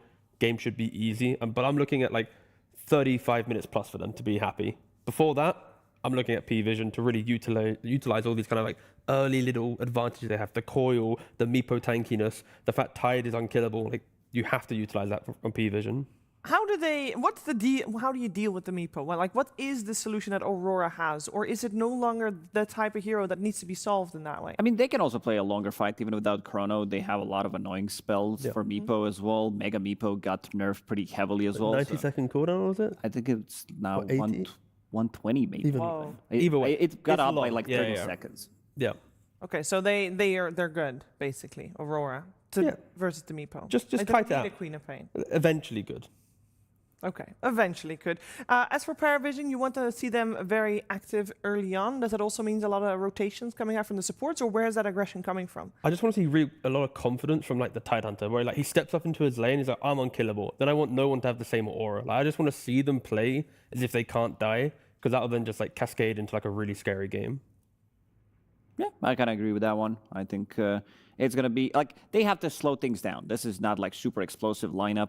It's not, like, too much damage. Supports from Aurora, they do a lot. So if they're paired up with the Void Spirit, who's not the most damage-dealing hero in the game, especially at the early levels, I think they're okay. I think they're going to be able to match up what they want to do on the other side. Do they have the freedom to go mid to annoy no one on his puck? Not the easiest hero to kill in this game, but they're definitely going to be there, but I'm not sure if they're going to... Yeah, they can stand there, like, secure the rune, but like... There you go. Yeah, it's possible. Okay, well, before we head into the game, we're first going to see who Slacks found. I found one of the best in the world here. We have KP here for this team. Are you ready for the interview? No. Great. Let's start things off with some background info. Now, I did some actual sleuthing for once in my life, and I found something very interesting about you. They call you the Green Machine. This guy has come every single day with not one but 2 matchas. You're a matcha drinker. That is wild. What do you think that does to your brain? Why would you drink that disgusting amalgamation of liquid? I mean, I'm all about the matcha propaganda, you know, like the performative male, that's me. Wow. And, you know, I'm an Asian, you know, like Australian Asian, so gotta fit in, you know. Really bringing that in. What does it have any positive benefits? That that grass drink? I think it does. That's really neat. Thank you so much for that insight. Fantastic. Let's talk a little bit about the game. Yet again, we're seeing the Pangolier come out. I think he's been in every single game today, but surprisingly, you guys get the Faceless Void. Now, I think they banned 5 Nightball heroes, if that's correct. They let 1 go through. Was that an insta-lock on that Void, or was it something besides that? That's something I'm not going to tell you, but sort of expected, sort of insta-lock. Yeah, but yeah, kind of expected draft. All right, fair enough. Keep your secrets. All right, last conversation here. Are you worried at all about this draft? Because we did see the Void come out. Obviously, it's going to be hype. We saw the Meepo, this surprise pick, although it's never won a game so far.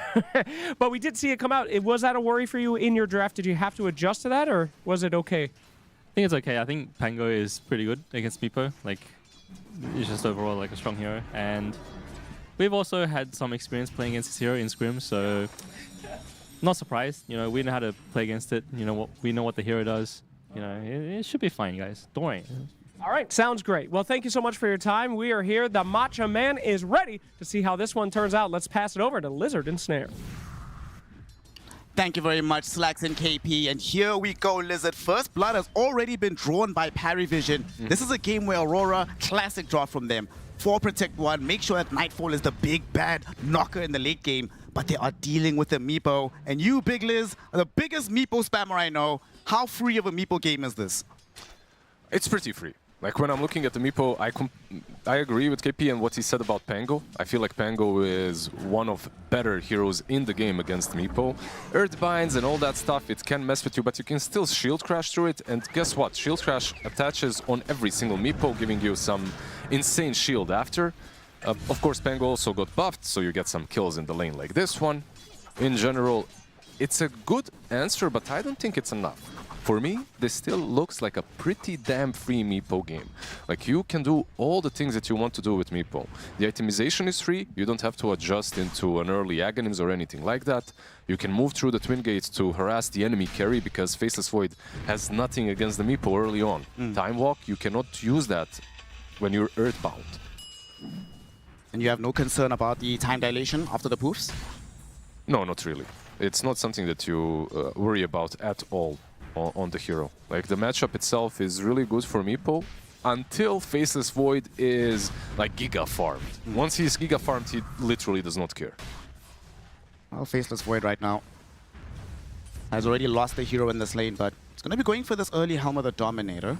It's his build only, right? Like, in previous patches, everyone was doing this build on Faceless Void, but right now I feel like he's the only one that is still keeping the dream alive. He still builds the Dom. Natus getting the blast back onto Kaori. Triple S will come through with the gush, but will he be able to close the gap? Blood Grenade was dropped through. Kaori still flapping his wings away. 9class will have an Illuminate Blast ready in a moment. Not even necessary as Triple S gets an Anchor Smash kill. Loses his career, but definitely worth it. That's a second death on a Jakiro versus a Coddle lane, by the way. Like, in the last patch, this would never happen. Jakiro would solo zone both of you, but... Wait, can we move the camera to Nightfall? Yeah, because the Titanic is just chasing him with one of the Meepo clones. Nightfall is actually trying to run away. The Earthbind missed from Satanic, unfortunately, so Nightfall got off the Time Walk, and he should be fine. Yeah, Meepo was still on his tail, but in the end it seems like he will give up. The Earthbind did miss because of the blinding light, right? Like, it moved him a little bit too far back, so it didn't connect in the end. Satanic, we've already seen in this tournament just how effective it can be when you have a hero that can just, play the map, scout vision, just create problems everywhere. As top lane, we end up losing the Phoenix yet again. Mira with the Observer Ward dropped down behind the Tier 1 tower, able to catch up to the Phoenix. And the position 5s are really not having fun this game.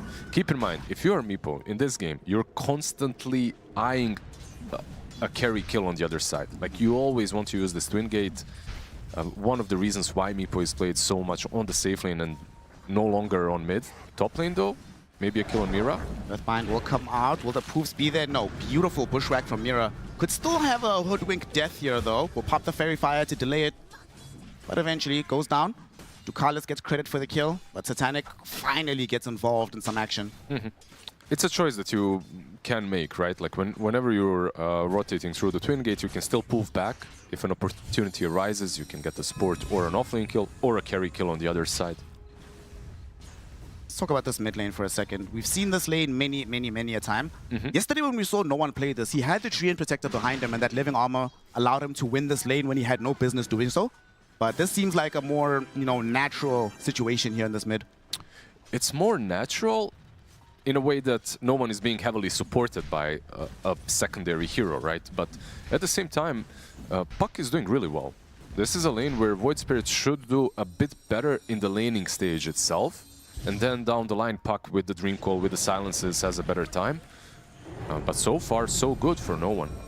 Gonna have a dive. Ducalis just zoning back Mira. No one in 9class are trying to make their way over, but they won't be able to catch up. Even Satanic coming through with one of the clones.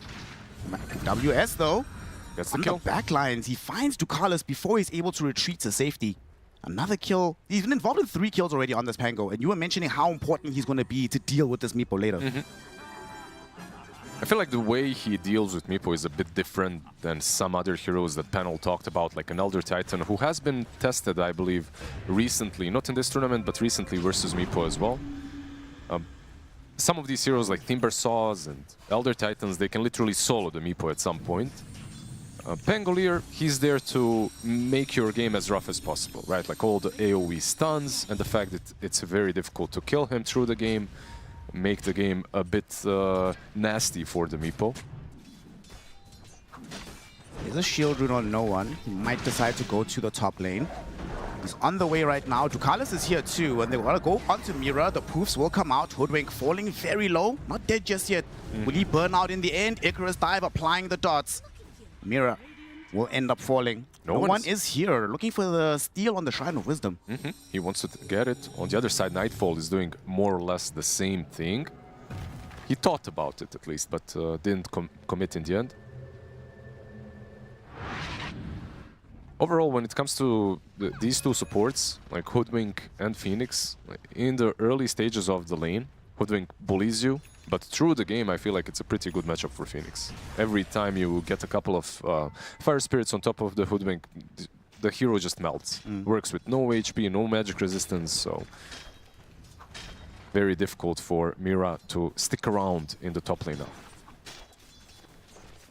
WS making good progress towards having that Diffusal Blade. And we're keeping a lot of eyes on him, but especially Satanic.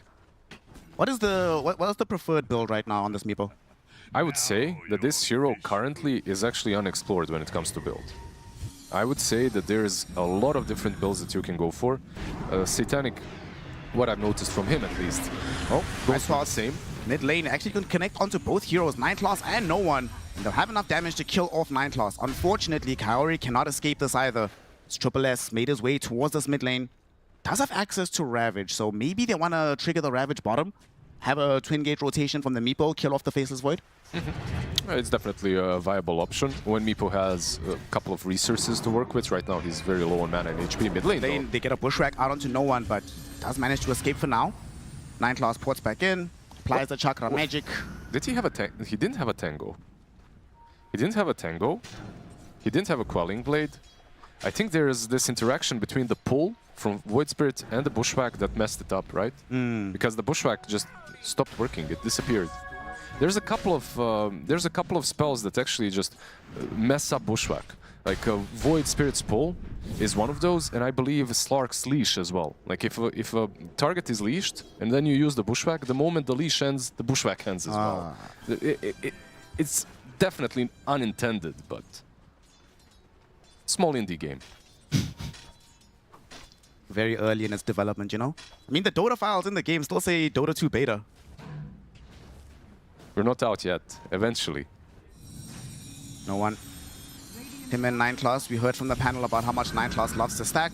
6 camps stacked in total, 5 from 9 class. This is one of the best things that you can do with Coddle, right? Like, especially when you have someone as beefy as Tide on the offlane. You can feed him mana, secure his lane, and then he's basically unkillable, right? At the same time, you've got... okay, let's look at it again. Yeah, you're right. Just instantly disappeared, right? Like the same moment. But yeah. Top lane, they're looking for Ducalis. The Bushwhack will not connect this time around, and Ducalis no longer has access to the Icarus dive though, so should still die in the end here. Doesn't seem like anybody from PARIVISION has interest in saving him. You can potentially pressure the tower here. Now that you have Kaori 3 points into the liquid fire, this tower should fall. Oh, absolutely. One of the best usages of Jakiro in the last patch and in this one. Go rock up to a tower, just use your liquid fire 24/7 on it. Make sure that it falls immediately. No one doesn't have to worry about these supports, so can play a bit aggressively in the lane. Has his Witchblade being built up, already has the Quarterstaff into the Oblivion Staff rather. I'm going for the Witchblade, right? Yep. It's very close to it. Constantly being fed mana as well by Coddle. I love the adjustment, by the way. This build that 9 class is rocking, I've seen it first on GH, maybe a bit over half of a year ago. It became the standard, and I just love it. Like the Holy Locket Glimmer Cape build, like after Holy Locket, what you build is up to you, but Holy Locket just makes your blast even better, and you're maxing out Chakra Magic. You're not playing around Illuminate, you're playing around the mana, of course, and the cooldown reduction that you give to your teammates. A lot of really good things that you can reduce in this game. Anything from Puck, of course, and the Tide Hunter. Tide is cleaning up the tier 1 tower as the Pango takes a pretty massive stack on the other side of the map. Doesn't have mana for WS, so won't be able to respond to any potential moves. PARIVISION is mounting one as we speak, but no real vision on the priority targets. They have to go back. They got scanned as well, right? Like pretty heads-up scan from Radiant, so they understand what is happening. Pangolier even TPing out. They want to fight this. Now keep in mind, they have Chrono, they have Diffusal on Pango. More or less, they are ready. Smoke up 3 heroes. Mikoto is going to be leading the charge here. Oh, Ducalis breaks the smoke, but he's still going to jump on the backlines. Looking towards 9 class. Should be a very straightforward kill. Mira gets the credit for it. They really wanted the puck, though. The reward is the rune as well. Puck is a hard kill, right? At the moment, at least, Puck is not that simple to catch. No Yules, no Aghanim Scepter on Void Spirit. So, probably not the one that they expected to kill anyway, bot lane. A break out onto Triple S. Not enough damage yet, and he still has the Soul Ring, so he could pop the Ravage at any given time. And to your point about the Yule Scepter, he's actually queuing it up right now. Not going to go for the Ags or the Spirit Vessel on Mikoto. Straight into the Yule Scepter. Mid lane, Mikoto, will he be able to save Kaori here? Definitely not. No one able to help get the kill. Ducalis, though, as he falls lower, Mikoto decides, you know what, I don't want to commit for that kill, lest I die myself underneath the tier 1.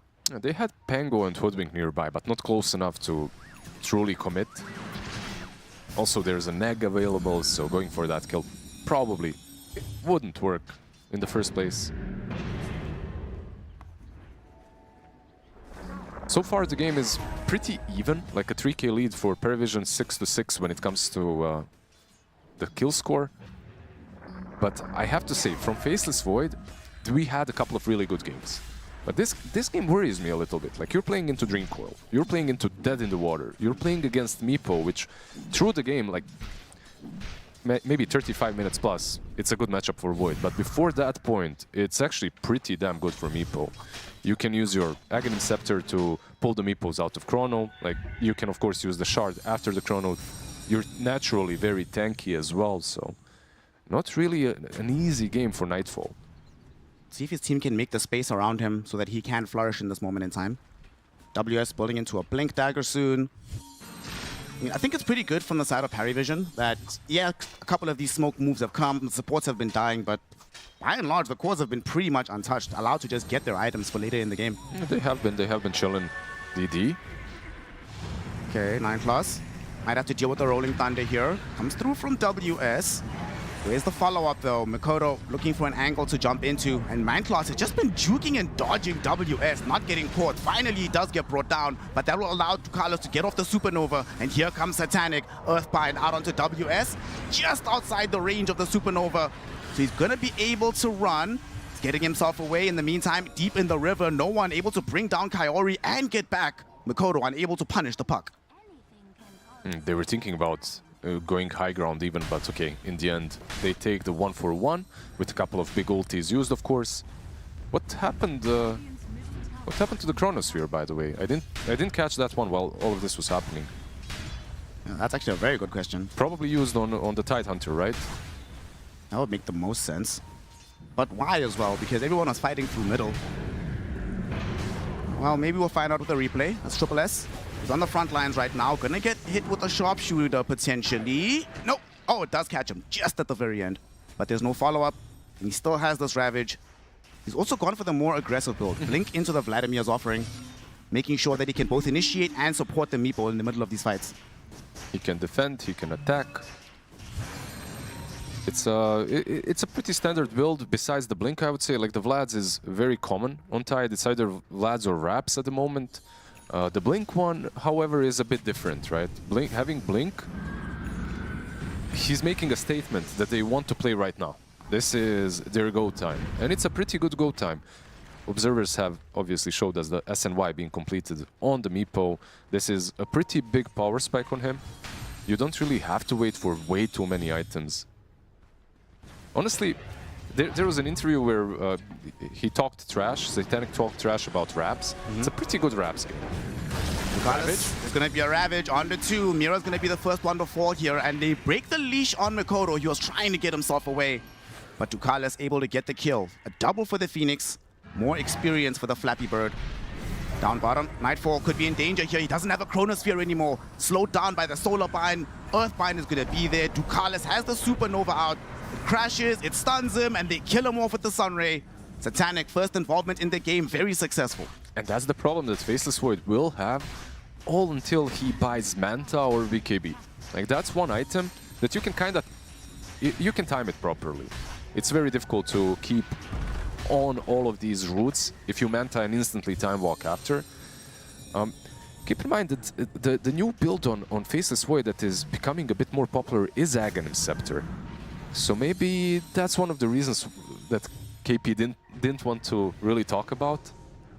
The secret tech. Yeah, I mean, the AoE stun versus Meepo as well, not too bad. Oh, Jakiro. The laser will come out. No one has the right-click damage with the Switchblade, but now Nightfall and WS have come through for the punish. Iron Class will just throw out a token blast with the Illuminate, but he will end up dead. There is no saving him. They are still chasing the Phoenix. No dive. No dive available, no Supernova either, so easiest kill of WS's life. They'll take the opportunity to also go through the Twin Gate. Unfortunately, while all this was happening, they do end up losing their Tier 1 tower in the mid lane. PARIVISION are playing the map really well. They're getting good trade-offs, I have to still say. Even after losing the 2 supports, the trades are okay for them, and they're just getting more out of the map. Meepo is farming basically the whole top, never being pressured at all. Once he gets the Skadi, I think that's it for them. Like, they literally have nothing to wait for. You were talking about the dead in the water. Triple S went immediately for that Aghanim shot before getting another item. No, it's so huge. Like, the value of dead in water in this game is like through the roof. So I agree with this. I think that he should have rushed it, and it's a good item to have. Smoke up by Triple S and no one. But they were scouted through the mid lane and they get scanned out once again. So Nightfall very safely will farm behind the Tier 2 tower. He'll even TP out just to make sure he survives. Like, look at these heroes on the other side, like Faceless Void, Void Spirit, Pango. No one likes playing into Roots. Now you have an additional one. PARIVISION not giving up. They're going to go through the Twin Gate. Nightfall, if he shows in this wave, they're definitely going to jump him immediately. Triple S ready with the blink. Ravage is going to go in, get the dead in the water. Ravage not expended just yet. They might not even need it, as he's going to fall anyway, thanks to the damage of no one. Meepo, in the meantime, got the Earthbind out onto the Pangolier, preventing him from escaping as well. Double kill for no one. Kaori, absolutely no hope of escaping here, my friend. Satanic is on your ass, and he is going to kill you off. Triple S unstoppable. PARIVISION dominating the map list. 19 minutes with a 10k gold lead.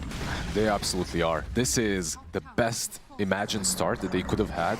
Like, the couple of series that they played recently, the first game of the series was always testing some tech out.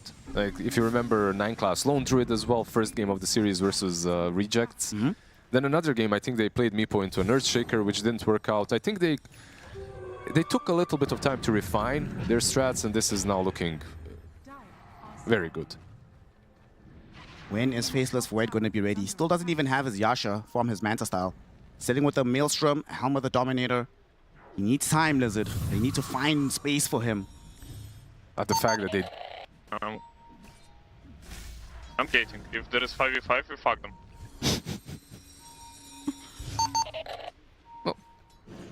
Spoiler alert, he did exactly that. Yeah, pretty much what happened. Ravage now expended again. It's going to catch onto 3. Kaori is going to follow Mira into the grave. WS trying to get himself out of here, swashbuckling away. But as the Supernova pops, will he be past the range? Yes, he will. Rolling Thunder protect him for now. They even brought back on Mira just in case. But Triple S with this Blink Dagger. We've seen a lot of these Hunter games where it feels like, you know, the hero's struggling to really get himself involved in the team fight. Definitely not him here.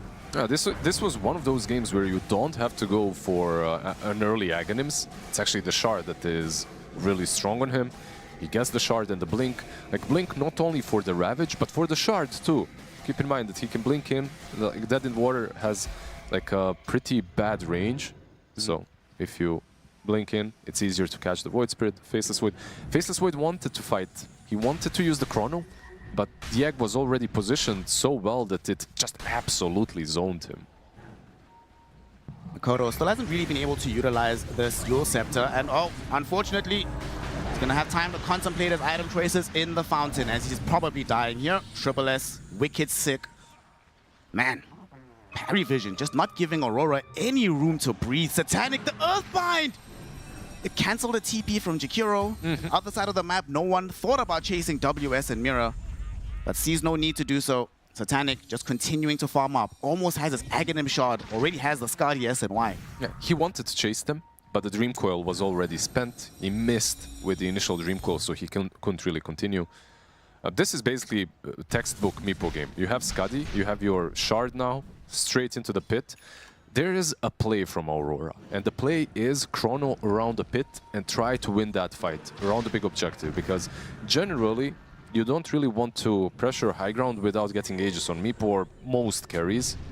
So that's a chance for them to perhaps turn the game around, but 16k lead 22 minutes in is it's looking rough. And there's not even like an alchemist, lone druid or whatever. It's just this Meepo.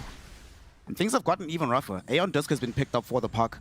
So the Nightfall, if he was at least thinking, okay, we get a chrono on one of these cores, we can kill them off. They're all getting so difficult to kill. Titan, Meepo was super tanky, Puck has Aeon Disc.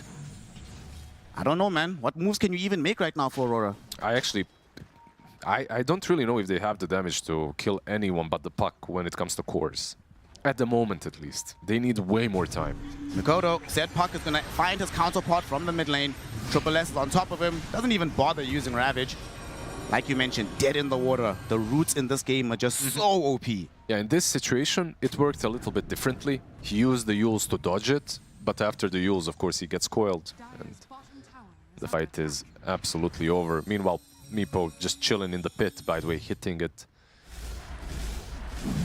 Waiting for the teammates to arrive. Has a medallion as well. And look at the map state even. Tier 1 bot and Tier 1 middle still up and quite healthy. I mean, good luck pressuring them. Maybe a Jakiro with suicidal tendencies can go next to the Tier 1 tower, hit it a couple of times, but he will not go out alive, so... Somebody do a mental health check on Kaori. Don't do it, bro. Yeah, there's just no way. There's no way for them to take objectives right now. They need to buy time on Radiant. The only way for them to get back into this game is by surviving for a really long time. Mid lane, Triple S getting the jump onto the Faceless Void. They force out the Chronosphere, but it's not gonna matter. Sunray lasers him from outside his own bubble. Ducalis will tip him for good measure. What a way to go down. And yet again, Triple S, the blink shot, just doing miracles on the map. Can I... It's not really a hot take. I think this game might be over. The possibility exists, OG. The possibility exists. 24 minutes, 10 seconds. I'm already on the high ground for PARIVISION. What can you do? You use the Chronosphere already, so your big teamfight spell is already gone. This is just one of those textbook perfect Triple S, jump forward, Ravage onto 3. Both supports are gonna get bursted down here. Dream Coil out onto Triple S. Does at least have the roll up to protect himself for a moment. But the space has been opened up, the racks are exposed. Satanic very happy to just reap the rewards of destroying all of these buildings. They still have tier 2s, right? So if they want to end it, they have to go for the throne, and most teams at this point, honestly, if this was a pub, they would probably just go throne. With the Aegis and everything that they've got, I feel like this team is literally unkillable right now. You have Vlad's BKB, you have Pipe as well on the Phoenix. The damage from Aurora, if you literally camped them under the fountain, it's sad to say, but it feels like the damage still wouldn't be there. They need an extra item on every single core. Well, WS might need an extra life, but thankfully has a Swashbuckle. Dreamcoil still down for another 25. Because of the tier 2s being up, he might be able to finish off the point booster and the Aghanims before the next fight starts on the Pangolier. Maybe a Manta will be there for the Faceless Void. It's something, but these are your mid-game items. Meepo, he's already rocking with Skadi, and I believe Butterfly is about to be completed. He's getting close. Nightfall, yes, he's gonna have that Manta, but you're still so far away from BKB. And this game feels, I mean, not like BKB absolutely saves you, but it feels impossible to play without it.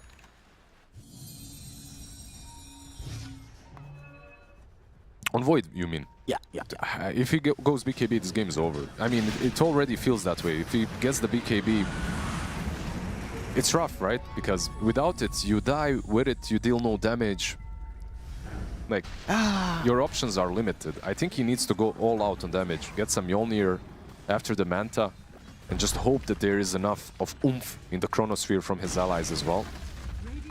There's a Butterfly now, so less right-click coming into this Meepo. They're smoking. They want to hold top. Okay.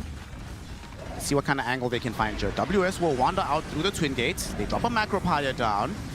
Still not doing too much because there's Illuminate heal, there's Sunray, literally full HP on Satanic. Nice little bushwhack. Hunter's Boomerang gets thrown through as well. But Satanic just doesn't care, bro. There's just no damage. No one. Zoning back Kaori, who just gets caught easily by Triple S.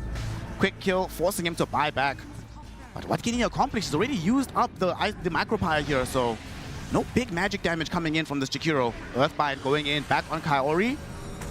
Can he get the dieback out of him? Not just yet. PARIVISION feel no need to overextend. They've taken the objectives, they've taken the lane of Rax. They can go bottom to secure the Mega Creeps. The buyback on Jakiro was still pretty good, I would say. It was necessary for the Ice Path, if nothing else, just for some extra control.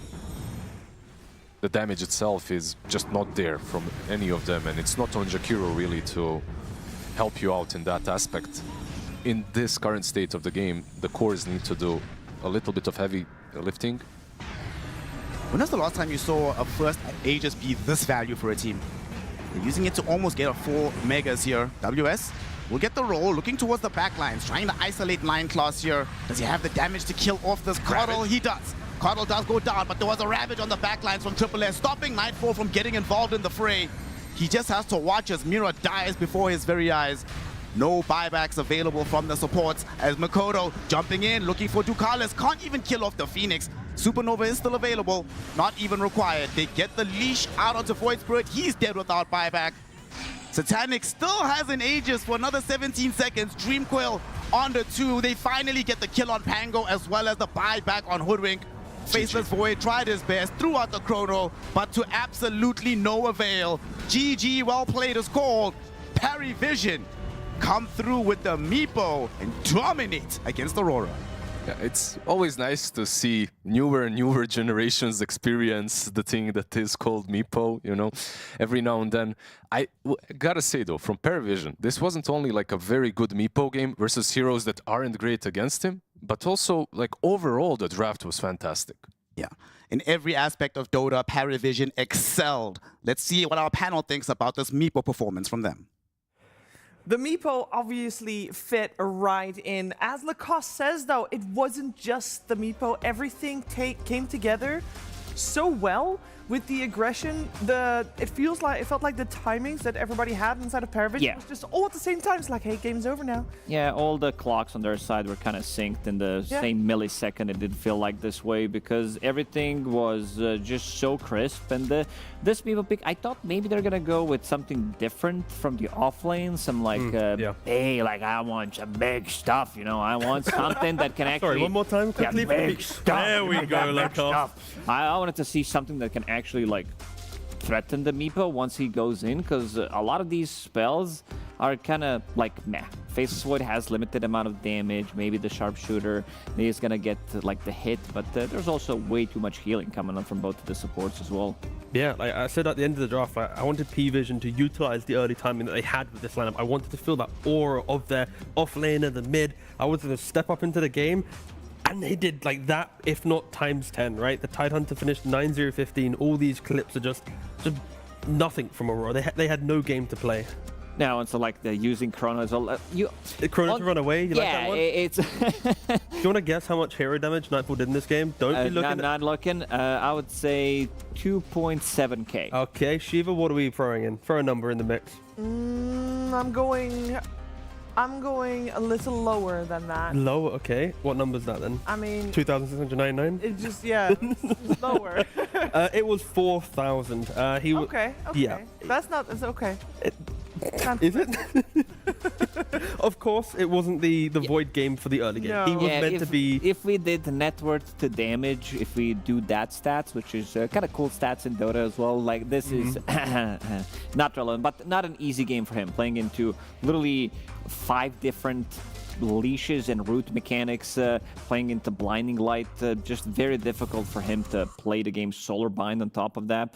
He ends the game with 1-0 and 4, and then Meepo, he's the one who didn't. I mean, they didn't kill a core a single time. We saw the same thing happen yesterday in the Spirit series. And we brought up at the very start of the day how it was so important for supports to be the ultimate sacrifice. And PARIVISION, they're like, yep, only support should die. Let's do it. We can do it too. I mean, they just played such a great game. What were you pointing at, boss? I saw you pointing at the screen. No, I was pointing out that Shiva, that she's good at her job. Ah, okay. Very well. Yes, thank you. Fair enough.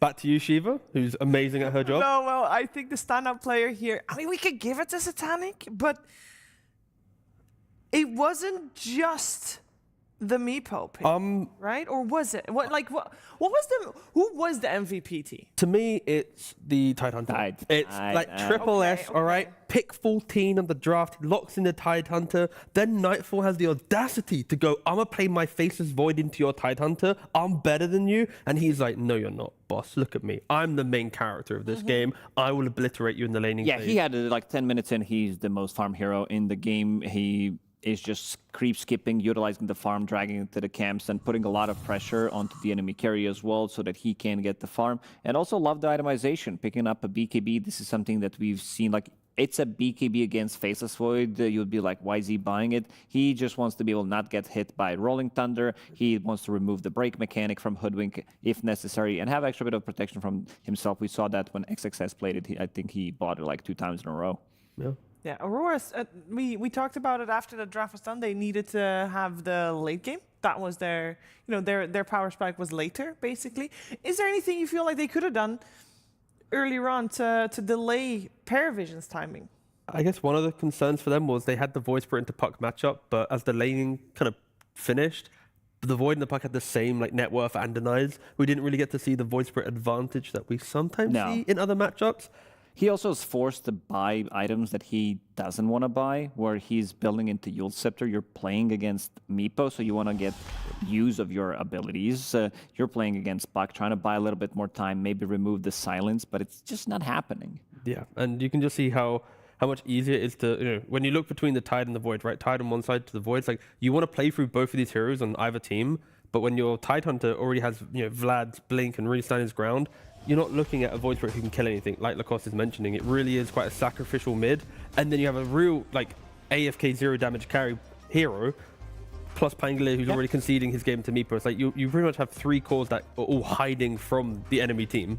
And also, the clip playing, they're putting a lot of pressure on 2 different sides of the map. Like, at this point of the game, something is just not right. Like, again, Faceless Void, multiple route mechanics. They're making a move on one side, making a move on the other side. Also love the fact that Triple S, he made a move 6 minutes in, 8 minutes in. He's there for the rune if necessary, trying to outnumber the opponents and played a very active game of Dota. I mean, that clip was also really cool because when they killed Nightfall, Satanic already has one Meepo running down below the small camp, anticipating maybe there's another guy there. If he is, then I can then net this guy, we get another kill. He goes, wait, there's no one here. He runs back, then throws a net. So it's like, even in the simple Void kill, he's microing the Meepo to try and get even more and more. So yeah, they just outplayed them in every aspect. Yeah, and then there's, on one side, supports being a little bit more helpful than the others. I just wanted to see the amount of healing coming out from these 2 combined. It is almost 20,000 healing. You have Meepo, you have Tidehunter. Puck doesn't utilize it as much, but it's mostly for Meepo, having these 2 very strong supports sitting behind them with the Holy Locket. You have Pipe available, and these constant illuminates Holy Locket on top of that. 15,000 healing in a 28-minute game. DeCarlos nearly did as much healing as Nightfall did damage in that game. Yes, I'd out-healed his damage, which is pretty ridiculous. That is just mental. Well, okay, so this was only game 1, though. Yeah. So game 2, what's the solution? Because we already established it wasn't just the Meepo, it was like the whole team timing. Was it exactly the right point? I think it's the combination of you pick the Void into the Tidehunter, and then the Void Spirit's good into Puck. You haven't utilized your Pango in the draft in the early pick to flex it to a good position. You've kind of sacrificed him whilst also picking a carry that then gets sacrificed. So I feel like they've never had a core other than Void Spirit that was and it's now our game. I think they just kind of picked into PVision the entire time, giving them the strategy they want. The lesson should be avoid picking these 2 heroes together, maybe even because they seem to be lacking a lot in some of these early stages of the game as well. It's also very confusing because when someone says Void, are you talking about a Void Spirit or Faces? Yeah, the communications were absolutely in shambles. That's why they lost. Good point, Shiva. Yeah. Void TP mid, both of them TP. That did happen so many times in this game. But so then it does come down to draft. Do we feel like this was a draft loss on the side of Aurora, or? I think if they like played 10 games of this draft, this would probably be like bottom 2 performance. I think this draft can play better. It's just like the combination of everything from like, this is an okay draft. Like it's like nothing crazy, but against what they have inside of PARIVISION, it doesn't really match well. Out of those 10 games, how many of those, like, and you put, 10 even players, how many times would the PARIVISION draft win according to you? I'd say 7, 8. Okay. That's still pretty good numbers. Yeah, it's good. That's very good numbers. It's still pretty good. We're going to find out what's going to happen and how the draft will change in the second game after a break. The new breakthrough and innovative phone with 1xBet app. With 1xBet app, you can register and start betting in just one click. Intuitive interface and thousands of sports events every day. User-friendly app. Big wins, fast payouts.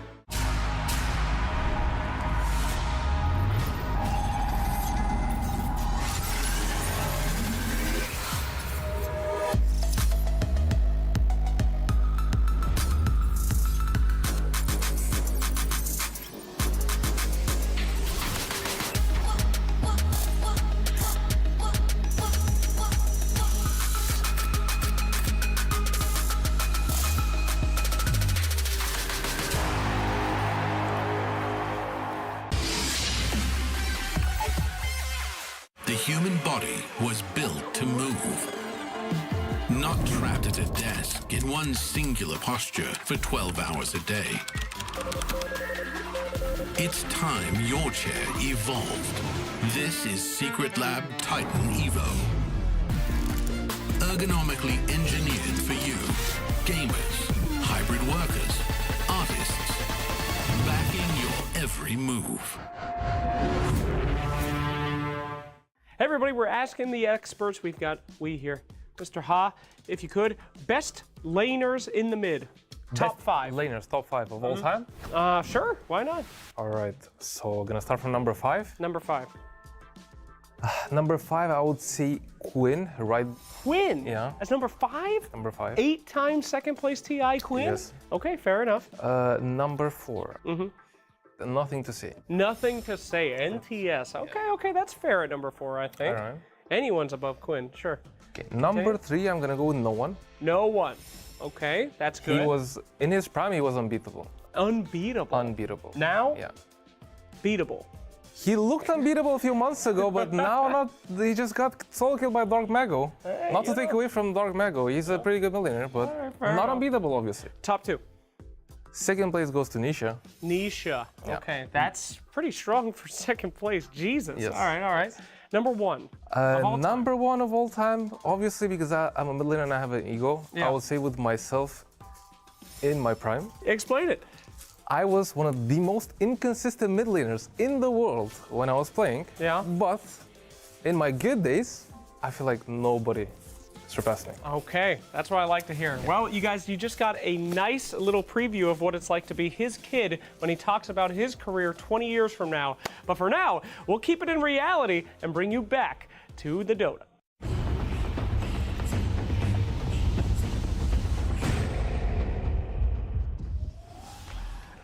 You gotta respect the ego of mid players, guys. That's what makes a good mid laner. And in that top 5 that we have made, no one was featured. He got his hands on the puck for this first game that we just watched. And we're going to find out what's going to happen in game number 2, because the puck that we actually highlighted before the series even began was the Mikoto puck. And we didn't get to see that one. And maybe we get lucky in game number 2. Game number 1 went the way of PARIVISION. PARIVISION has taken all series 3 games ever since they lost their win streak. So I'm assuming we're gonna continue the trend here. What does Aurora need to do to be able to make that happen? I want to see something slightly more aggressive. I want to see Mikoto on a different hero. Like Puck? Puck, most definitely. Ember, this is his most played hero. Queen of Pain, Beastmaster, anything that puts slightly more pressure. For me, Void Spirit is okay most of the time. He's okay in the Puck matchup as well. It's just, in a lot of the games, and all losing games, Void Spirit feels a bit of lackluster where you don't have the damage. This hero is like, compared to Storm Spirit, he doesn't dish out as much damage. And if you use your full combo, if you use both of the steps, you're in no man's land.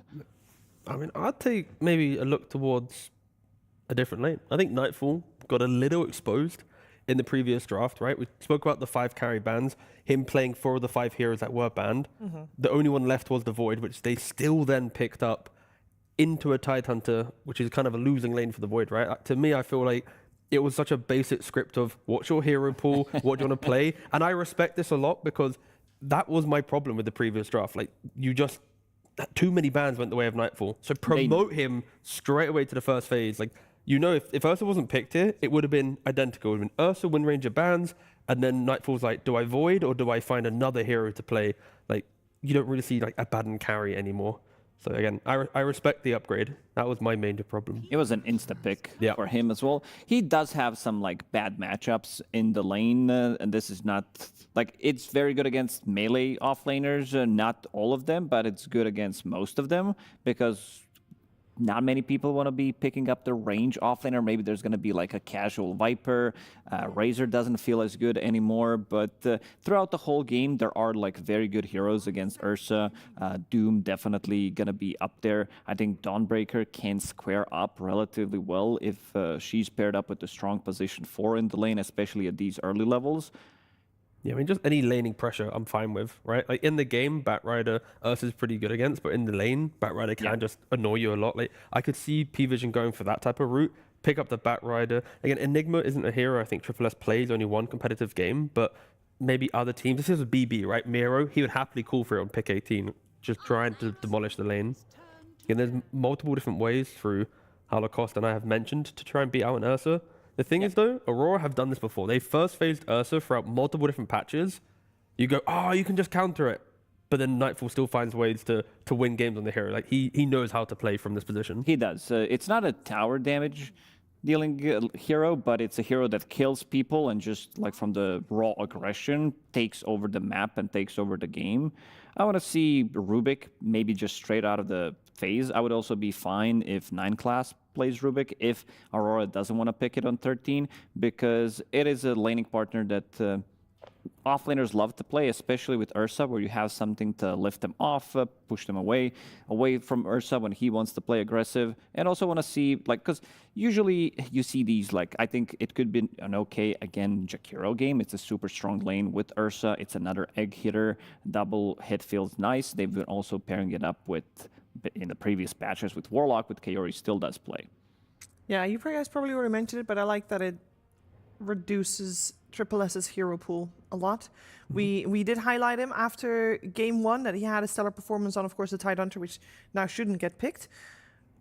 So are we still going to expect a playmaker like that from the offlane for him? Yeah, I think it'll be maybe for a different style, right? Like we've already mentioned, like the Beastmaster, right? You can still buy Helm of Dom, Overlord. You can take the Ursa's Tower, right? There's different ways to play through it. It doesn't need to just be a, the classic I get kills in lane style hero. It can be taking towers. Yeah. So they do prioritize Puck. We saw the win rate of him, like 80+% win rate when he picks it in the second phase in the last 20 games on Mikoto.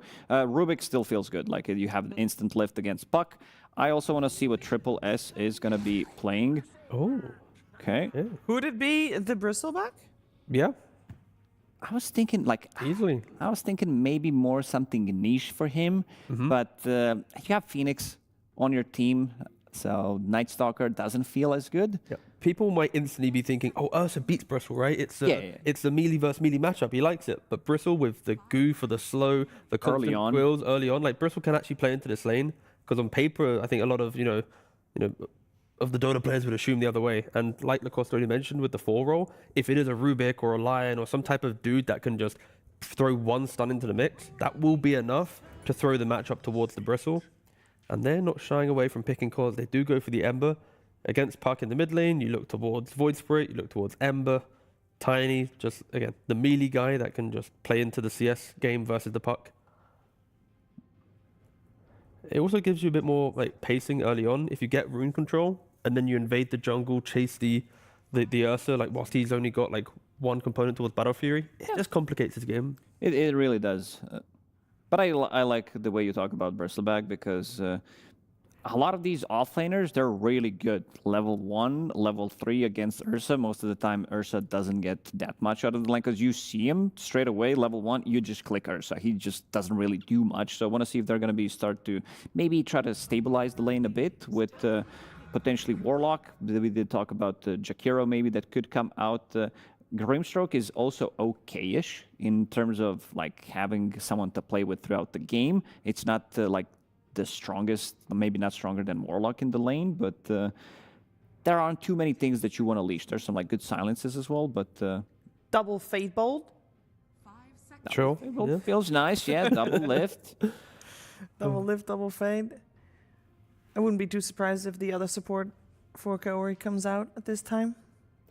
I mean, I see Rubik. I always think about Underlord just being able to put a wall, hold your ground, and you're then fighting around a Pit of Malice. It is protection for your supports as well. It's a very strong kill combo in the lane as well. Ooh, okay. So they want to make sure Nightfall can get his farm. Yes. That is it. Like when you pick Warlock in this patch, it's like I press heal, I push the lane, I pull small camp, my carry will get what he wants in the first 10. You always have mana playing against Bristleback in the lane. You start with Stick, so does Ursa. So whenever your heal is off cooldown, you're going to be healing Ursa, and he's going to be getting extra bit of a value from the Stick on top of that. I mean, Nightclass's pick here is just can be really fun. Like yeah, you mentioned Lion. I think they might need to go towards something with the control. That's not the control, but it is an old school build. Like it's an old school duo, Bristleback plus Keeper of the Light. It's a bit of a different one compared to the old days where Bristle was like really mana thirsty. Nowadays he does have a level 10 talent as well. You have like building into Soul Ring if necessary, but there's nothing for this puck. There's literally no answers whatsoever, and this is puck on 13. Well, that is where you are going to look towards maybe even the carry having to throw in some help there, but. Yeah, it feels like one of those lineups that you're just trying to win the lanes. So then when Ursa's still buying a Fury, when Puck has only a Witchblade, it's just uncomfortable for Aurora to play the game. Like you're trying to have the same kind of team timings that we saw in game one. Yeah, like when all cores get the same timing in a Dota game, it's like if the team utilizes it correctly, it's kind of impossible to play into. Do we feel like this time around Aurora is better prepared for timing like that? Because at least Warlock, for example, offers a type of team fight that might be able to, hold high ground. If it was 7.4, I'd say yes, because I think Grimoire would be very important here. Oh, yeah. But there's no Grimoire, so it's not as if Kaori can get the 7-minute Golem take a tower, equalize the map pressure and the kind of the tower progression. If you don't get kills in a lane, he can be quite awkward. So I'm worried they've made a better draft for themselves, but I guess it really depends on the offlaner. Like that's who I want to see, like the Warlock Twin Gate down there, like help him out a little bit at some point. That's how you kind of create moves in this game. All right, so for the side of Aurora, they have overall last pick. They will go for most likely the offlaner at the end of it all. Whereas for PARIVISION, we need a hero for Satanic. Tia was a nice ban. That was really cool. Well, I wouldn't be doing my job well if I didn't ask if it was still a good Meepo game, if you want to set same high tempo.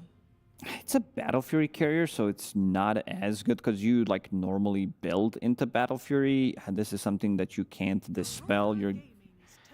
I'd argue it's fine. It's okay. Yeah. Okay. It's not as good as it would be in the previous one. But if they think the Bristle Coddle lane will farm fine and Ursa has to play back into the jungle, if they give Ember the active runes and he chases the Ursa, Meepo is going to have a fine game, right? It's like the Battle Fury will be 3-4 minutes late, whilst then Meepo already has like SMY and components towards Skadi, potentially. If he's also getting like 4 or 5 kills, like the last game. But I guess worst comes to worst, Aurora could always go for the offlane, Queen of Pain. That is always possible. If it is a good Meepo game, who knows? Maybe it's worth. If they want lockdown, like the real one, they could get Faceless Void for themselves. That's a good ban. Aurora's lineup, even though it looks better than the last one, it's still inherently greedy and low damage, where we're kind of going to create the same narrative. Like, they need to survive the early game, their lanes need to be farm-focused, and they need to decide when they enter the game at a later stage. That's not the argument for PVision. It's like they really want to just go, go, go. Like, get an Urn or an Ember go kill, get one cheap Aura, be it Wraps or something on a Bristle go. Yeah, and previously we saw both Caudle and Phoenix split the duties for support items, so I would imagine they'll try to do the same thing to get online as fast as possible with that. And we saw the healing stats, right, between the Caudle and the Phoenix. It was like, what, 13,000 plus for Caudle, 4,000 for the Phoenix? Like, you have to respect the healing. And when we talk about Aurora having low damage, like, into a puck lineup, you have to kill in coil. There isn't really that big X factor right now. It's like you throw a big golem and a coil and a fate. It's like, it's a lot of things into it. If you heal through it, okay, cool, nice. Where's your fight now? But what is the carry for Satanic? Is it just like a Terrorblade where he's just going to kind of chill and go, I just win the game? Yep. It is. Cool. It is. I feel like they needed the late game security with this type of a draft just to have something to fall back to. But now for offlane for Aurora. Does Terrorblade fit into the same timing category as the rest of their draft? Like, do we feel like they have the similar cohesion for that? Yeah, I mean, when Bristle has like Lotus +1, Terrorblade's gonna have Manta, maybe even like Butterfly or Skadi, and that's your big time. The frog! Sorry, I got very excited. It's a lot of damage early on in this lane against Phoenix and Terrorblade. These are, like, especially TB, he's not a high HP hero. Once you have 2 points in Frog Stomp with, like, Fate Bolt, even, like, Blood Grenade, it's a pretty similar way of Underlord plus Cherubic, the way the lane functions, where you have this insane amount of damage in a small area, and then you can pull them back in with the telekinesis. So, again, this is no stun draft. Like, they have literally 0 silences and 0 stuns against Puck and Ursa. Yeah, no, I think, Aurora, like, I like the Largo pick just for the dispels, right? Like, there's Phoenix Spirits and there's Roots and Slows and things to make the fight clunky, but nothing hard lockdown. And now Largo, he can be the X factor if he's able to, save some heroes. But yeah, like Lacoste is mentioning, as long as Aurora don't bleed the entire map, as long as their cores can get online at a respectable timing, they can kite the meta, they can find ways to do it, as long as it's not at their tier 3 with a meta, smashing your buildings, right? But there is something so inherently scary with PVision's lineup. Like, it's going to get online. It's probably going to get an Aegis, probably the first one for free, potentially. And it will just walk you down lanes and kind of demand that you fight it. Is this, because Aurora knows what's coming in terms of timing as well, is that reason for them to potentially put more pressure on, for example, the mid lane? Because Ember is probably going to be the one setting the tempo. I'm just going to throw it out there. I think this is a game where Mikoto just doesn't die. Like, okay. That doesn't matter if they win or lose. You might end the game with actually having 0 deaths. The Mikoto Puck. Mikoto Puck too strong. And okay, so he might win or lose, but do you have... I like Aurora because like TB is the BL and all type of a carry, but I do like the Ursa plus Puck, the 1-2 combo as well, and I think they can stall the game long enough as well to be able to get everything done for themselves. We said the same thing. Maybe they can stall game 1. Maybe. It's the same thing. Like, they have to stall. There has to be a discussion between the coach and the players. Like, this is how we survive. Because if they don't do any improvement from game 1, we can't just see a repeat of them just walking up the high ground like 25 minutes in. But they now know what's coming, so they're more prepared. Yeah. They should be able to do a better job at delaying that timing. Depends or at how... least withering the storm. Sure. I mean, so how effective the 15-minute chat was. Like, they need to be on the correct runes. They need to make the correct twin gate rotations. Like, one fault, and I can see PVision having the same ability to have their core timings just be so scary. Yeah, the Ursa that was overall first picked against the Caudle Bristleback, will he at least be able to farm and have a decent time? Lane's not going to be as easy. Like, you get hit by one blast, couple of quells, you're down to half HP pretty much. Okay, well, we're going to keep our eye on that for sure, see how that plays out, and of course, see how the whole game plays out. But before we do that, we are going to check in with Puppy, who's talking to Slacks. Thank you so much, Shiver. Yep, I'm here with the GOAT, Mr. Puppy. Good to see you again, sir. I want to talk to you a little bit about this draft. Obviously, in Game 1, we saw a lot of aggression. You guys closed that out really quickly. It seems like the same idea for Draft 2, or am I misinterpreting here? Yeah, we kind of don't want this team to breathe into late game because they're very good at it. Yeah. And so we're trying to put pressure on them basically in this game also. Yeah. Well, it worked out last time. I do have to ask you, though, about the puck. It seems like you guys don't have a lot of lockdown, don't have any silence, and even if you get an Orchid, you got Largo to deal with to purge that off. Are you concerned about this puck at all? Not necessarily. It's more of like, do they have the damage enough to kill us when we're killing their towers? It's more like that, because we're going to be starting to move in with our Bristlebacks and Embers fast. We have Coddle to help with heals and stuff. So it's like, do you have the damage? As in basically show me the money. Yeah. All right, well, fair enough. Both of us are kind of Dota boomers at this point. We've been around for a while. Back in my day, people would never pick their cores first. I mean, that's crazy. Now, the kind of meta is, let's get an Ursa first, let's get a Puck first. Am I wrong on that? Or what happened to picking Pos 5, Pos 4, etc.? You are wrong on that. You are wrong on that. Give me some examples. Come on. I mean, it's been ever since OG, I think, entered the building with the way that they played. They usually always pick their heroes right away. And yeah, No Tail's hero was always like last pick or something like that. Yeah. So like, it's been already done. It's it just proves that you have aggression on the draft, that you know what you're doing, and then you just want to roll in and outplay the enemy. All right, well, we did see that in Game 1. Well, hopefully we'll see it in Game 2. Thank you so much for your time. Great answers. God damn! And we'll pass it over to you guys. A clean dap up from Puppy as Aurora, unfortunately, have gotten the first blood off of one of his players. And PARIVISION, you heard it from Puppy, Big Liz. He wants them to play fast. He wants them to be aggressive. They need to take the fight to Aurora. But how? Where is the lockdown? Where is the control? Is Mikoto really just going to bomb out in this game? Look, I guess the idea behind this kind of a draft is you don't need lockdown, you don't need control if you're just constantly pressuring and taking objectives. They're the ones that need the lockdown, they're the ones that need damage, and they're the ones that will have to very early on start the defense. But when I look at Aurora, this draft of theirs, you know, when they were on like 17, 18 game run, every single hero that is in this game would have been in those drafts as well. Like, they're on their absolute full comfort zone. See how much they can get out of it. Nightfall, the man who was granted the first pick for his team, gonna be allowed to play a much more, a hero that can get involved a lot earlier than the Faceless Void. Oh, absolutely. Like, still, on an Ursa, you need to farm out a little bit, right? Like, you need to get your blink timing, perhaps with the BKB, but of course you can join a lot earlier. You can even pressure some objectives like Rosh or Tormentor a little bit earlier than a Faceless Void as well. So, yeah, overall, not the worst game for Nightfall on Ursa, even though it was picked very early on. Did have his courier taken away from him. He was carrying a chainmail. Still early enough in the game that it will be back relatively shortly. His counterpart, Satanic, just trying to farm out down bottom. Is there a kill threat here on WS and Mira, right? The Logo and the Rubik? Oh, absolutely. I mean, there is a kill threat on the Phoenix and the Terrorblade, something that I believe Lacoste talked about in the panel as well.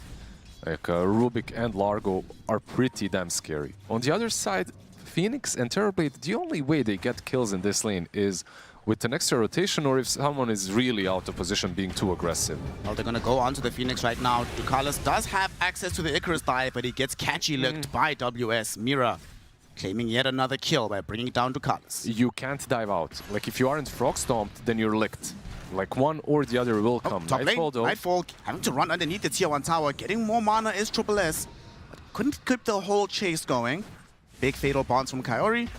Will zone back these PARIVISION heroes. Is he getting a kill on Coddle here? He's trying to, and indeed, not just a kill on Coddle, it's a double. The fatal bonds were on the whole creep wave.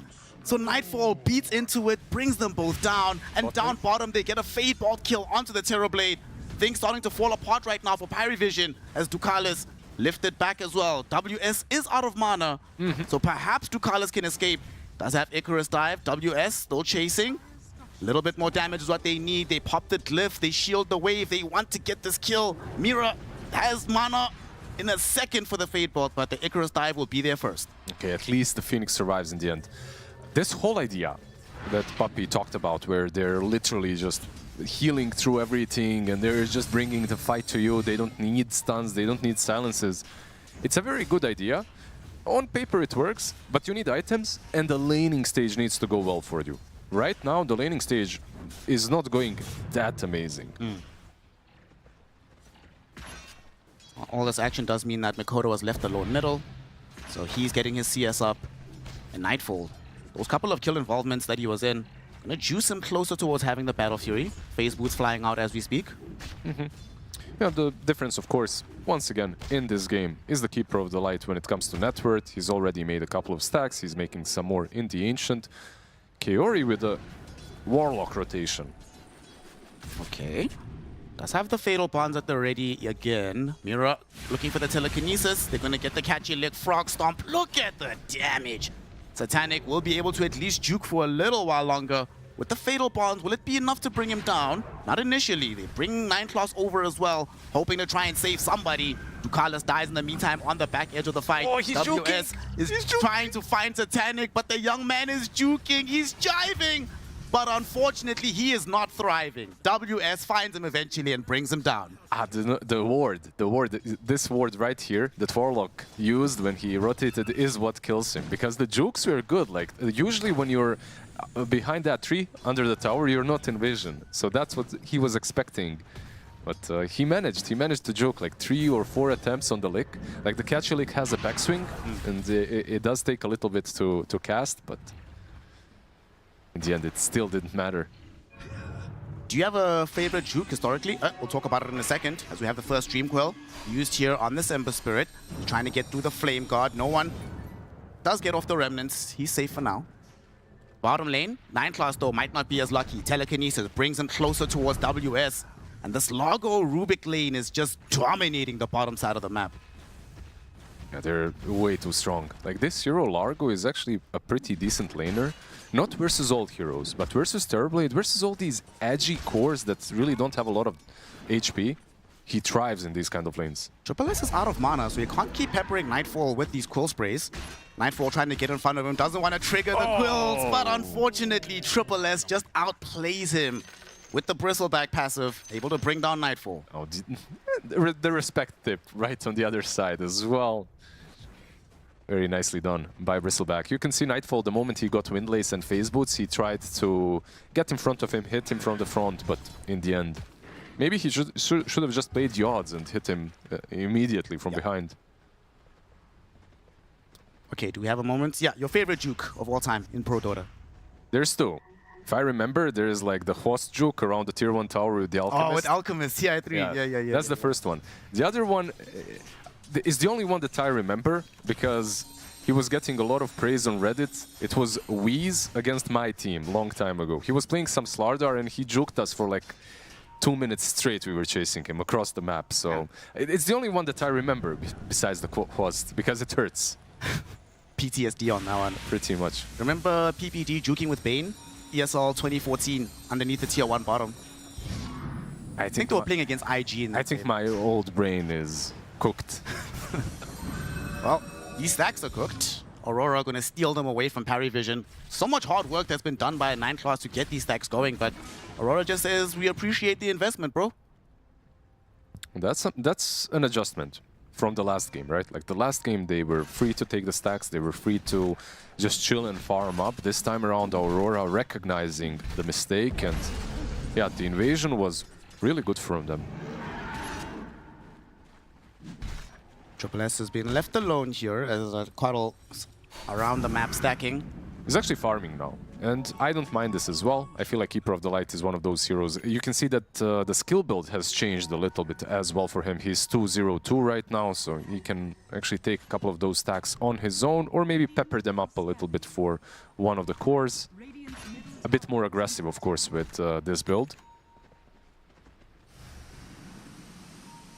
Aurora will keep pressuring this tower to try and open up some space. Kaori rock. Gonna go in. Kaori does drop the chaotic offering. 9claws just gets eaten alive by Nightfall.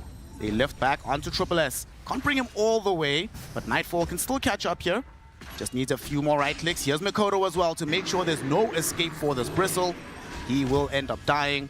Double kill for the Ursa, and the tier 1 tower should fall very soon afterwards. They're absolutely breaking them apart right now in the laning stage, and I was wondering when Kaori is going to use his Golem. He had it for at least 15 seconds. Unheard of for this Warlock player not to just instantly spam it on the tower. Does get a kill, and this also sort of worries me for PARIVISION. If they want to play this bold up lineup to just pressure towers, right? That they talked about earlier. How do you do that versus a Warlock with Fatal Bonds with the Golem? It's... You have to be ahead out of the laning stage. Despite all the kills that they've suffered, only a 1k gold lead at the moment. No one shadowing the two supports. Who's he going to try to go onto here? He sees Kaori as a viable target. Flame God going. He has 0 points into the Searing Chains though. So you can't really stop this guy. Kaori just running further and further away. Ducalis comes through. Doesn't have his ultimate. Doesn't even need it. No one even commits the Remnant forward, but Ducalis able to get some burn damage out and get the kill on Puck as well. This is much, much better now for PARIVISION off of this one play. And do you see the difference here, by the way? The difference in this movement is Ember is involved with Coral. Something that we didn't mention at all. Like Coral plus Bristle, really strong in the laning stage. Coral plus Ember literally broken through the game because you almost completely refresh the Sleight of Fist. So you have double Sleight through the game all the time. Does now have that solitary point into the Searing Chains. Gonna go for the Mage Slayer for himself. Sleight of Fist, 7 seconds. Level 4 Chakra Magic, by the way, 6 seconds cooldown reduction, so... Can be kind of impactful at times. In 25, you get the, what, 3-4 slides? Yeah, it becomes silly. The highest impact I feel like it has very early on, when heroes are still a bit squishy, and then you can spam it out post-laning stage. We do see that down bottom, they have kicked Satanic out of this lane, so WS put pressure on the tower. His Kaya is pretty much finished, so we can start building into that Aghanim Scepter for the Largo. And maybe they can hunt down the Terrorblade here. Satanic is the one person that they don't want to get involved on the side of PARIVISION. They want him to just keep up the farm. Very similar situation to what Nightfall was in game 1. Mikoto though, Dream Coil onto 2 in tandem with the Chaotic offering. Yet again, 9 Claws is the first one to be bursted, but not enough lockdown for no one. Able to Remnant out to safety. Yeah, that was a smoke, by the way. So, on one side, the egg was used, on the other, the coil. Overall, they do get a kill, and perhaps the tier 1 tower will be taken with the Warlock usage. You mentioned the Kaya on Largo. I feel like it's not what I feel like. This hero, objectively, is a lot weaker than he used to be in the previous patch. But there are some nice things, like Catchy Leak is a bit better. You get damage without Aghanims as well. Not a lot of it, but it's something. Well, Triple S will also get a nice free kill on the Chaotic Offering Golem. Good gold injection as he's getting towards the BKB for himself.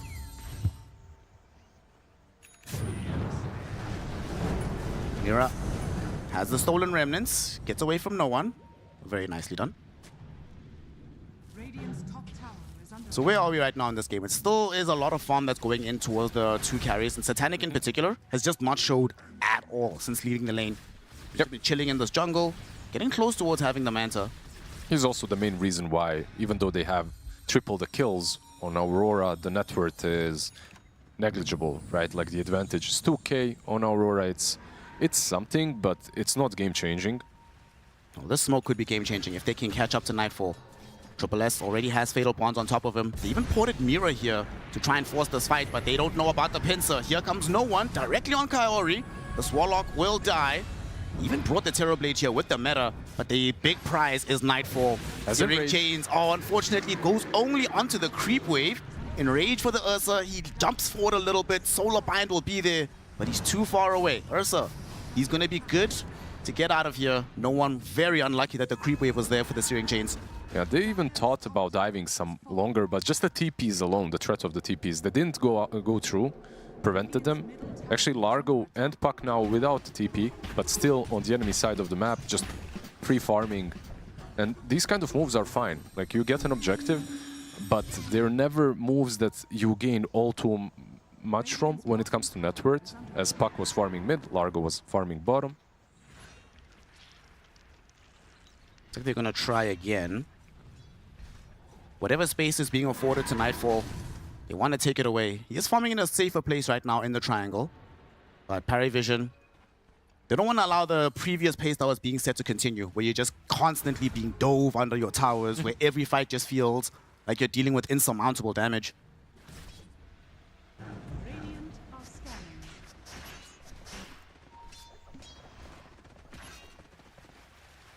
Mikoto has his Witchblade, building into the Blink Dagger next. Unfortunately for what Lacoste said, he's already died once. Feels bad. Yeah, it is hard to kill the Puck, but Ember, you know, like this hero is not that terrible versus Puck through the game. You can chase him through, you have chains to work with. Usually that's not enough, but it is something this time around. It did get the kill. When it comes to Puck overall, it's a very solid game. I was wondering if one of the supports might queue up an Orchid. I know it's not really the Coddle or the Phoenix when their supports build, but it's something that they can do. Of course, once they get the greedy plus 100, if the game goes that late, Hex is an option for either one of the two supports. Aghanims as well on Coddle might be something to look into because of the lack of the control that they have. They have nothing. Speaking of the lack of control, do you think Nightfall can afford to skip BKB in this game? He's skipping it. He's queuing up Basher, by the way, for now. So, does he completely skip it? I don't think so. I feel like you still need a BKB after the Basher. Big smoke move was coming out from Aurora, but Ember's already TP'd out. Coddle will be able to avoid the Ursa. They have a very nice set of wards on the Twin Gate. But in the meantime, as they know what's happening with Aurora, Satanic feels a bit of freedom to pop the meta, go middle with the Terrorblade and try to push over this tower. They don't have a BKB on Bristle though. So maybe just because they're late on the other side, this can be unpunished, but... Okay, they get the tower. The only two times Satanic has moved out of the jungle, he's just shown up, taken the tower, and will immediately go back to farming. This is kind of concerning to me, I'll be honest. The fact that Satanic has been able, despite how tough the lane was initially, if he gets to that point where he becomes, you know, proper Terrorblade, I don't really see how Aurora deal with him. They have some AoE damage though. Like, it's not easy for them to take down the Terrorblade, but when you look at the other side, if the game goes late, Largo is also a problem. Puck with Dream Coil, with Parasma. Like, these are all spells that can work in tandem versus Terrorblade quite well. Keep in mind that Croak of Genius, when you cast it on Puck, kind of does a lot as well, so can be helpful.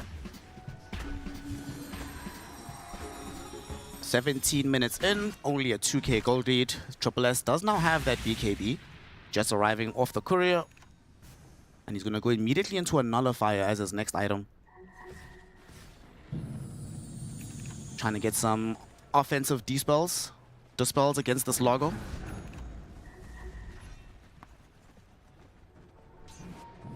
Now PARIVISION, they smoke up, but again, Observer Wards are going to be the saving grace here. They have seen this entire movement, so Aurora should be able to get out safely with no problems.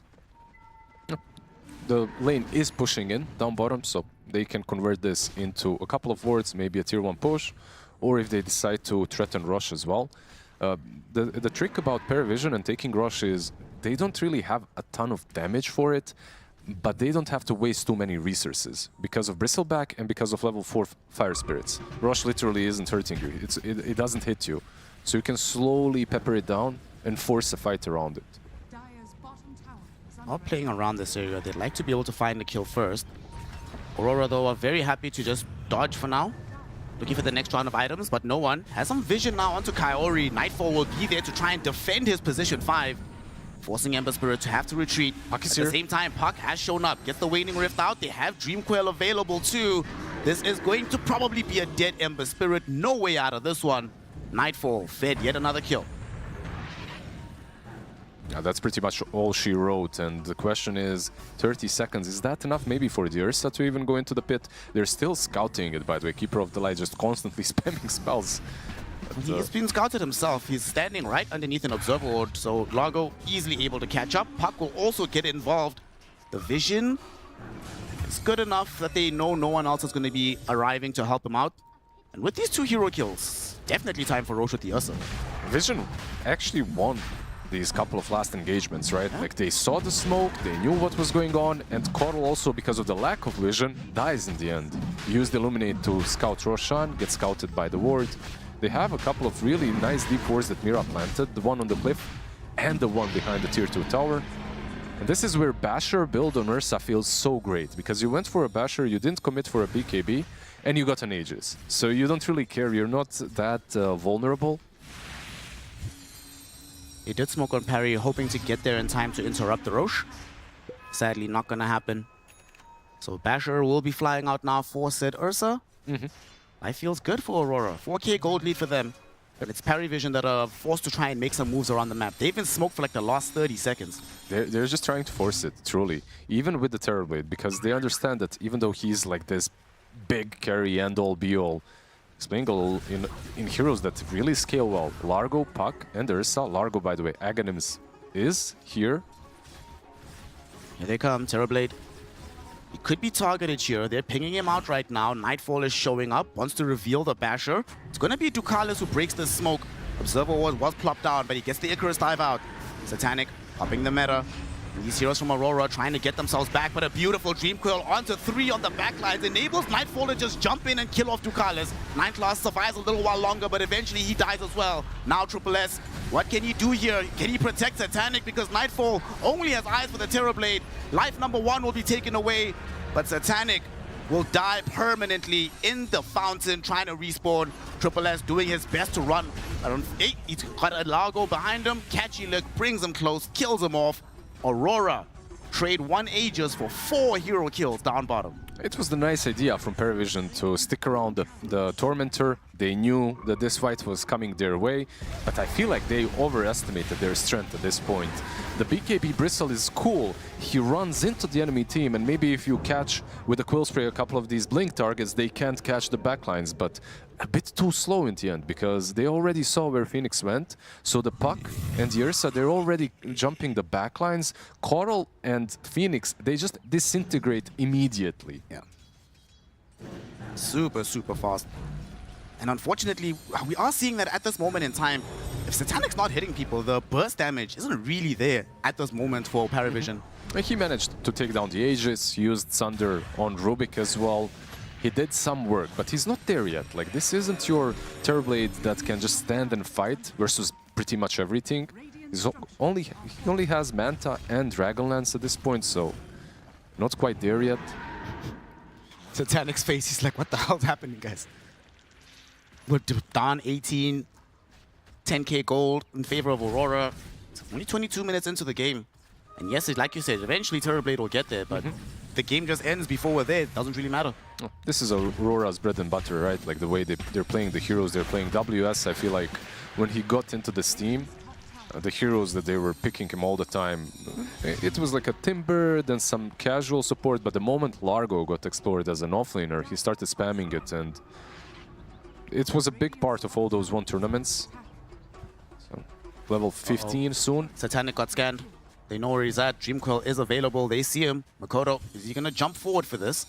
Perhaps a bit too risky to fight behind the tier 2. You know that the Supernova is available since Ducalis died so quickly last time.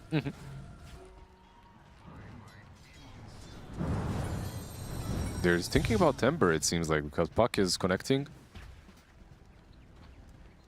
Won't catch him. For now, at least. He is building a Yule Scepter to try and get himself out of these super sticky situations.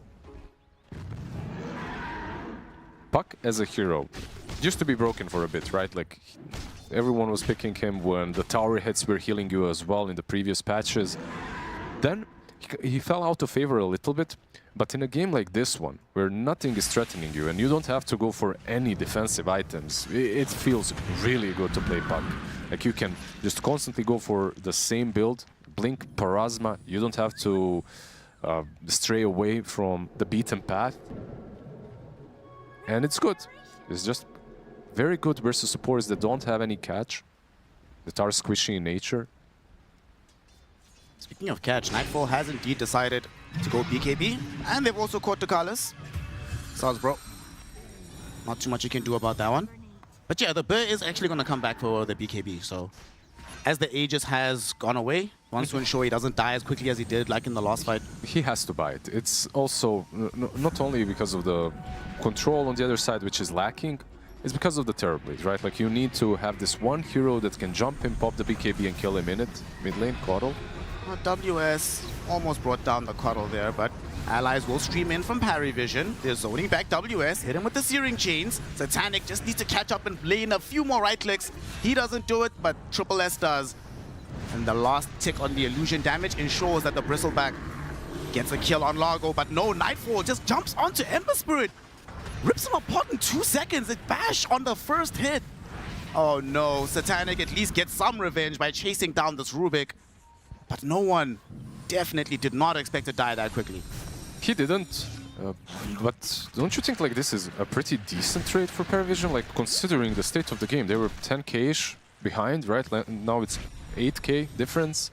Like sure, you lose the Ember, but you force out a BKB, the first BKB on Ursa, you kill WS's Largo, and you get a kill on support. And Satanic was involved in all of these kills, right? So he's getting closer to the Scuddy. I think these kind of trades are actually not that beneficial to Aurora. Satanic is underneath vision right now, but there's nobody alive from Aurora to punish.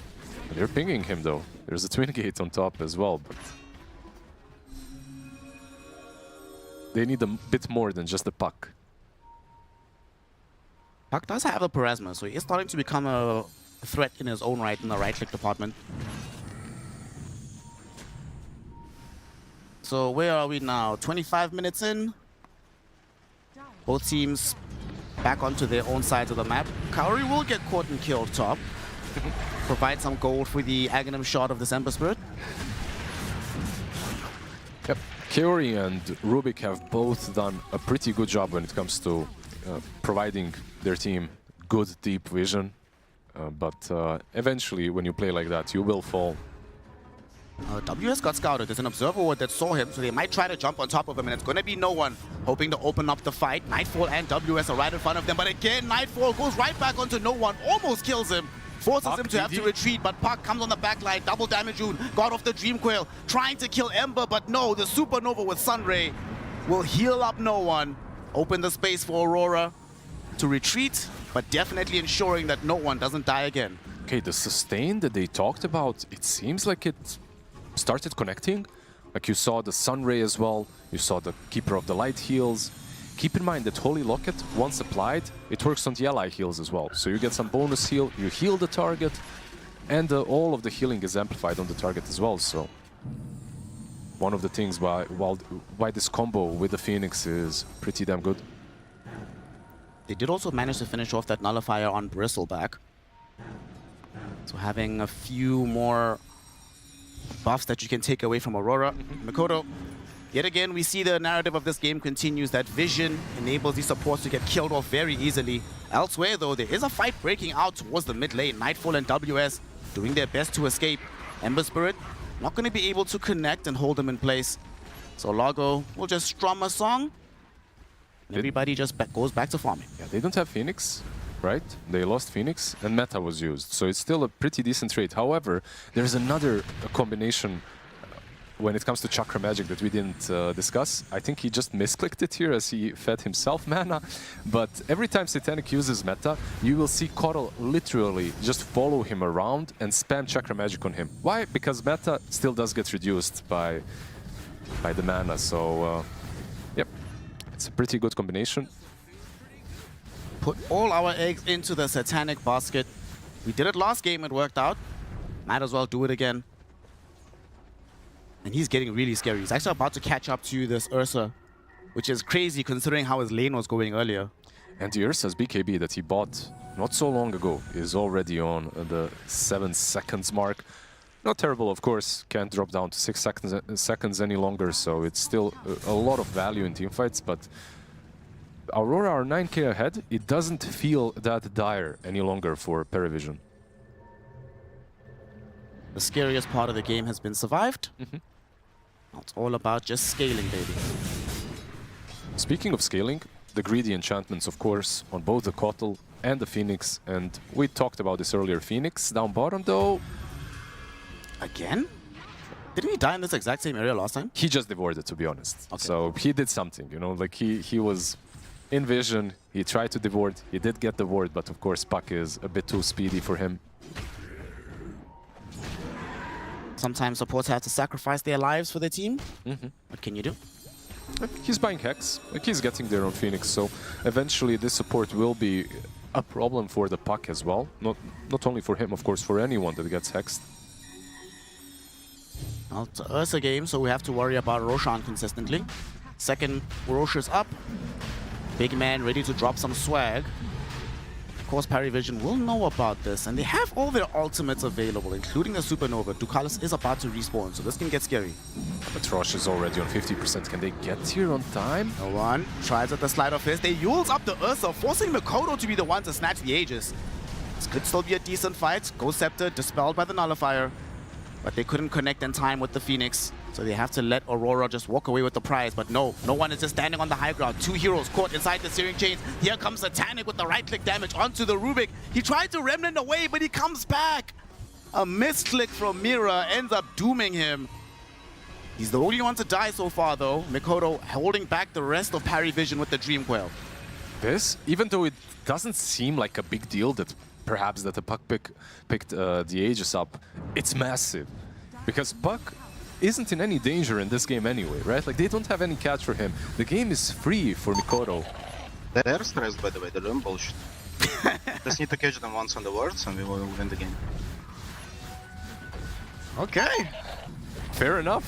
Fair enough. Strong confidence from no one on that one. I mean, with the Aegis pick, I feel like he's pretty damn right. Roshan Banner, by the way, still in the pit. No one picked that one up. But Ursa not having an Aegis is a pretty big deal, even though it does get some solo kills even without it. Skadi is finished. Daedalus is going to be built up right now for the Satanic. Okay, let's real talk. How do they actually get to Terrorblade and kill him now? What's the plan? Well, if you had the Aegis on an Ursa, right, on this hero, he would be able to just go completely YOLO on the Terrorblade, and then the Puck follows up with the Dream Coil. However, without an Aegis on Ursa, I think it's a little bit more difficult to do. Getting to the Terrorblade, who's already with Skadi sitting behind the teammates, is not going to be... Like, you can still do it, but the problem is, without the secondary life on Ursa, it's almost a guaranteed trade. And even then, what if he sunders at the last second? You die, he doesn't. He's got a Pike as well for some extra mobility, of course. Largo, mid. Find Largo, yules him into the air. Satanic is here too. And well, I was told this is a tanky hero, but not any longer. Aurora end up losing their offlaner. This Nullifier is actually doing so much work against Largo. I feel like at this point he just has to lick it off immediately. And I believe that he can, so maybe an option for him in future fights. Definitely wasn't expecting everyone to show up for that one. So Aurora, one of the rare situations where you'll see the team that has the Aegis being the ones that have to play more carefully than their opponent.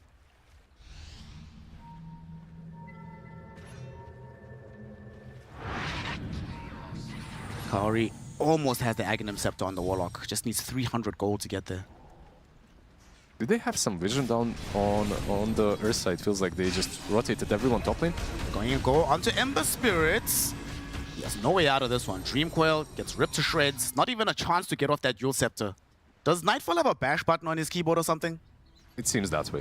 Whenever Ursa is playing... Oh, hold that thought, Phoenix. Can Ducalis get out of here? That's going to be forced into the Supernova. I mean, he's tired of dying. He's died 9 times in this game, you know? You can afford him a little bit of grace. Mikoto, but still wanted to chase him, but couldn't catch up to him in time. To be fair, he's sitting on 2.8k gold. That's just enough gold to buy a Mystic Staff, so maybe one of the reasons why he's sick and tired of dying is because his economy is quite valuable for PARIVISION. The moment he gets Hex, this game does change a little bit, because up to this point, they have no real ways of dealing with the Puck. The moment the Hex is there on Phoenix, it's pretty good because of multiple reasons. Of course, them having no catch is one of those, but he has built-in mobility. So you can always dive in, catch the Puck, and then your teammates can follow through. It's like you mentioned earlier, Puck has been in a situation where he doesn't have to build defensive items, so he's less likely to build the Linkens, build the Aeon Discs. Just gonna get caught by the Hex when it comes out eventually. Yeah, he's going for a Nullifier next on the Puck, so just all in full aggression from the Puck. With that death on the Ember Spirit, though, Aurora will feel the freedom to go take the Tier 2 tower top. They're still playing the map. They recognize that there is a bit of a timer before the game becomes not necessarily impossible, but like, hey guys, winning is much harder than it should be. So play aggressively while you can, leverage this gold lead. So you believe no one? I believe no one. You believe what he said? One, yeah. I mean, I get his point as well, but I don't think this game is that easy for them on the side of PARIVISION. That is, I think this game is very, very even with a 12k lead on Aurora. They're in a commanding position, and their scaling is also pretty good. Keep in mind, all of these fights that happened without a BKB on Largo, and without his level 18 as well. Now he's got 18, he's got the BKB, it should be flying out very shortly, and on top of that he's got the Partisan's neutral item. So like, a lot of damage, a lot of heals that cannot be stopped any longer from Largo will be there. Oh, another pause. The last thing we want is for this game to be decided on the basis of technical issues, so... oh no. Oh no. What did he say the problem was? Sound bug? Sound bag? Something? I wonder what the sound bug actually is. I mean, there's a Phoenix and a Terrorblade in the game. I'm not super shocked. Like, whenever these two heroes are in... Maybe it's just Largo. He's constantly playing music. Maybe he just hears constant tips in his ear. It's like, what the hell, man? This is tilting me. What does Gaben think about the chances here? They afford Aurora 68% chance of victory here in the second game. But Terrorblade has now officially become the most farmed hero on the map. Yep. He's in the pole position. He's absolutely one of those carries that can take over the game. With the Daedalus now, the next stop for him will be the BKB to make the game a little bit easier for himself too. For some easier access to Sunder if you're silenced by the puck. Should Puck actually build any kind of item to respond to the upcoming Hex? Or just keep playing the way he's been playing? Well, the thing is, he doesn't really know about it. He probably can anticipate that Phoenix eventually will buy it. Like Phoenix or Coddle, both heroes that can get it much better on Phoenix because of the built-in sort of a blink, right? Like you don't have to buy mobility as well, but for now, he's just queuing up a nullifier. Another pause. Uh-oh. Really hope it's not a serious issue here. We've spent a very long time on this side of the map. This Aegis will expire in a minute from this puck. Is there a play that they can make, like trying to anticipate when the Aegis is going to expire? Immediately try to engage afterwards? On PARIVISION, yeah, I think both teams more or less are happy with their fighting chances right now and can go for a fight. There isn't really anything big that you have to wait for. I guess there is on PARIVISION. You don't have Egg, right? It's still on cooldown. He used it defensively. It's there for 76 seconds, so. So looks like we're gonna resume the game. The bug refuses to go away, but our players are soldiers. They're not just gonna let some random bug interrupt this Dota. We're trying to get to $100,000. I remember. Let me remember one of the Wallachia seasons. Wasn't it Wallachia season 5 or 4 where we had a pause for like 2 hours? And wasn't one of these players involved? Maybe on Aurora? The Doom bug? Ah, yeah. Remember that one? I think we waited for quite some time. So I'd be shocked if players played with the bug, but let's see. What was it back then? Like he didn't have buyback, right? Like that was the buyback status was green, but he couldn't actually click it. Yeah. Well, the discussions are being had amongst them to try to decide what to actually do coming forward. Dukalis is in Russian, by the way, writing the same thing. He's like, with buyback, we were sitting here for 2 hours. We're gonna sit around here for 2 hours as well. He remembered. Nightfall. They're waiting for the admins. Oh well, okay. So it looks like we're gonna have a little bit of time, man. Yeah. How's your trip to Romania been? Actually, since we're gonna be here for a while, ladies and gentlemen. Unfortunately, it's not Sunsfine and Cinderin, but we can still chat it up. Yeah, it's been good. I'm casting from a chocolate-infested chair, by the way. Everywhere around me, there's a little bit of some sort of a crumb from Snickers and whatnot, but in general, it's pretty good. Shout out to Sunsman and Cinderin. Everybody's been eating all the chocolate they want. I lost my sweet tooth like years ago. It's very unfortunate. I used to eat like literally every day. I'd go buy a giant slab of chocolate, eat the whole thing. Probably was terrible for my dental hygiene in the long run. Yeah, you're looking very healthy. Like one thing that I do like quite a lot from most of you casters, panelists as well. Like everyone is going to the gym. Yesterday morning, there's Stigav in it. Like every time I go, there is one of you guys as well working out. A lot of players as well have started taking care of themselves. So it's a nice adjustment. We're doing our best to defeat the basement dweller stereotypes. Even though a lot of us still do that, I mean, it's gym and Dota. Nothing else in between. It's been my life. Or gym and Dota at the same time. You should be curling right now. As we are back in the game. Whatever annoyances that they have due to the sound, they will grin and bear it.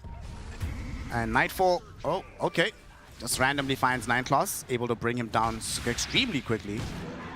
He's it's kind of silly to say, but this Ursa is... Oh, mid lane. WS cannon. He's in trouble right now. Look how much damage he's already taken. He's trying to run himself away with the BKB, but no one has the ability to chase him to the ends of the earth. WS doing his best, trying to get himself out of here, and his team has made the space. The lift back from Mira, saving the Logo. Kaori drops the chaotic offering onto no one's head. Ember Spirit dies. Now Mikoto trying to get onto this bristleback. BKB will not last forever. As soon as it expires, this bristleback is going to end up dead. Ducalis, no opportunity for him to do anything here. Still 18 seconds, no supernova. Mikoto not feeling fearful of anything. Dives after him onto the high ground, kills him with the Waning Rift. And Aurora, you were talking about it earlier. What happens when they get the BKB on Largo? That's what happens, Lizard. They get baited into a terrible fight. That's a BKB on Largo, but that's also an overextension of a lifetime, by the way. You don't see many of those. They chased him from their side of the map almost to the tier 2 tower, which is dead on the mid lane. An impossible frog to catch. Once he gets the BKB, you don't have catch for him. Coddle gonna get lifted back by Mira. Steals the Illuminate Blast as well from the Rubik. Mikoto will be able to finish off said Coddle. So that's 4 heroes down. All of a sudden, Aurora, before the game was paused, it didn't look this dire for PARIVISION, but here they are inside the base, 20k gold lead and poised to take their first lane of barracks. Yeah, it didn't look dire at all. It didn't look that bad. The game looked more or less even, but with a couple of really good pickoffs, everything changes. Suddenly they're a side up. When it comes to Roche, of course, it's not really there yet. 2 more minutes until it can respawn, so a lot of time for PARIVISION to respawn, recuperate, maybe go for a fight. But whatever fight happens, they cannot just all in on the Largo. Like, this hero has way too much movement speed. He's level 20 with a 50% grooving armor aura as well.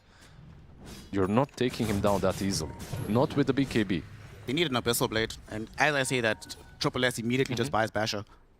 If he had Abyssal Blade there and could prevent him from entering into the river, they probably could have killed him before he connects to the rest of the team, but now it's going to be a smoke from Aurora.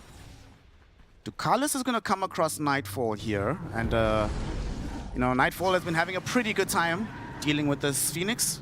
Thankfully for Ducalis, he does manage to escape for now, but doesn't have a TP just yet, so he's actually stuck. At least only 8 more seconds, he'll be able to TP out. He's behind the trees at least, hidden a little bit, so should be fine. But he just cannot find the space to finish off the Hex. And at this point, it feels like it will be a bit too late. Like, he's sitting on 4k gold, to be honest. He's going to go to the sidelines, Coddle as well. Easy clap. This is basically the only place that he wants to be in, right? On the Phoenix. Unless he has to defend the high ground, you can just sit here until your Hex is complete, because I think they just realized that they don't have the firepower to kill any single one of these heroes. And they knew it, like, they drafted something without silences, without catch, without stuns. It's all on you, Satanic. The Swift Blink, once it's achieved, has to yield some massive returns for your team. By the way, Rubik's stealing Spirit Form is a sight to see. Like, I don't think I've seen this spell stolen in recent time, at least. Miro has been playing really well this game, though. 6-3 and 13 on the Rubik. stolen some great spells. It's his lift that saved the Largo earlier on. Yep. He's got the shards, he's got the Force Staff, a lot of mobility, plus Aghanims, by the way, in 400 gold. We've been talking about the greedy enchantment on one side. Look at Warlock, dude. Kaori just... If you ask this guy what hero he wants to play, I think the answer will be either Warlock or Phoenix 90% of the time. There's another hero that I'm forgetting. I know he plays one extra. But he has Aghanims and almost a Refresher Orb on the Warlock. We've seen the high impact golems that he's already dropped. No one in particular has really been struggling with the Warlock. Gonna be going for a Bloodstone on no one, but in one of those games, literally just is about, can you keep the Terrorblade alive long enough to dish out the damage? Nobody else is really gonna provide it. There's the axe for the Rubik.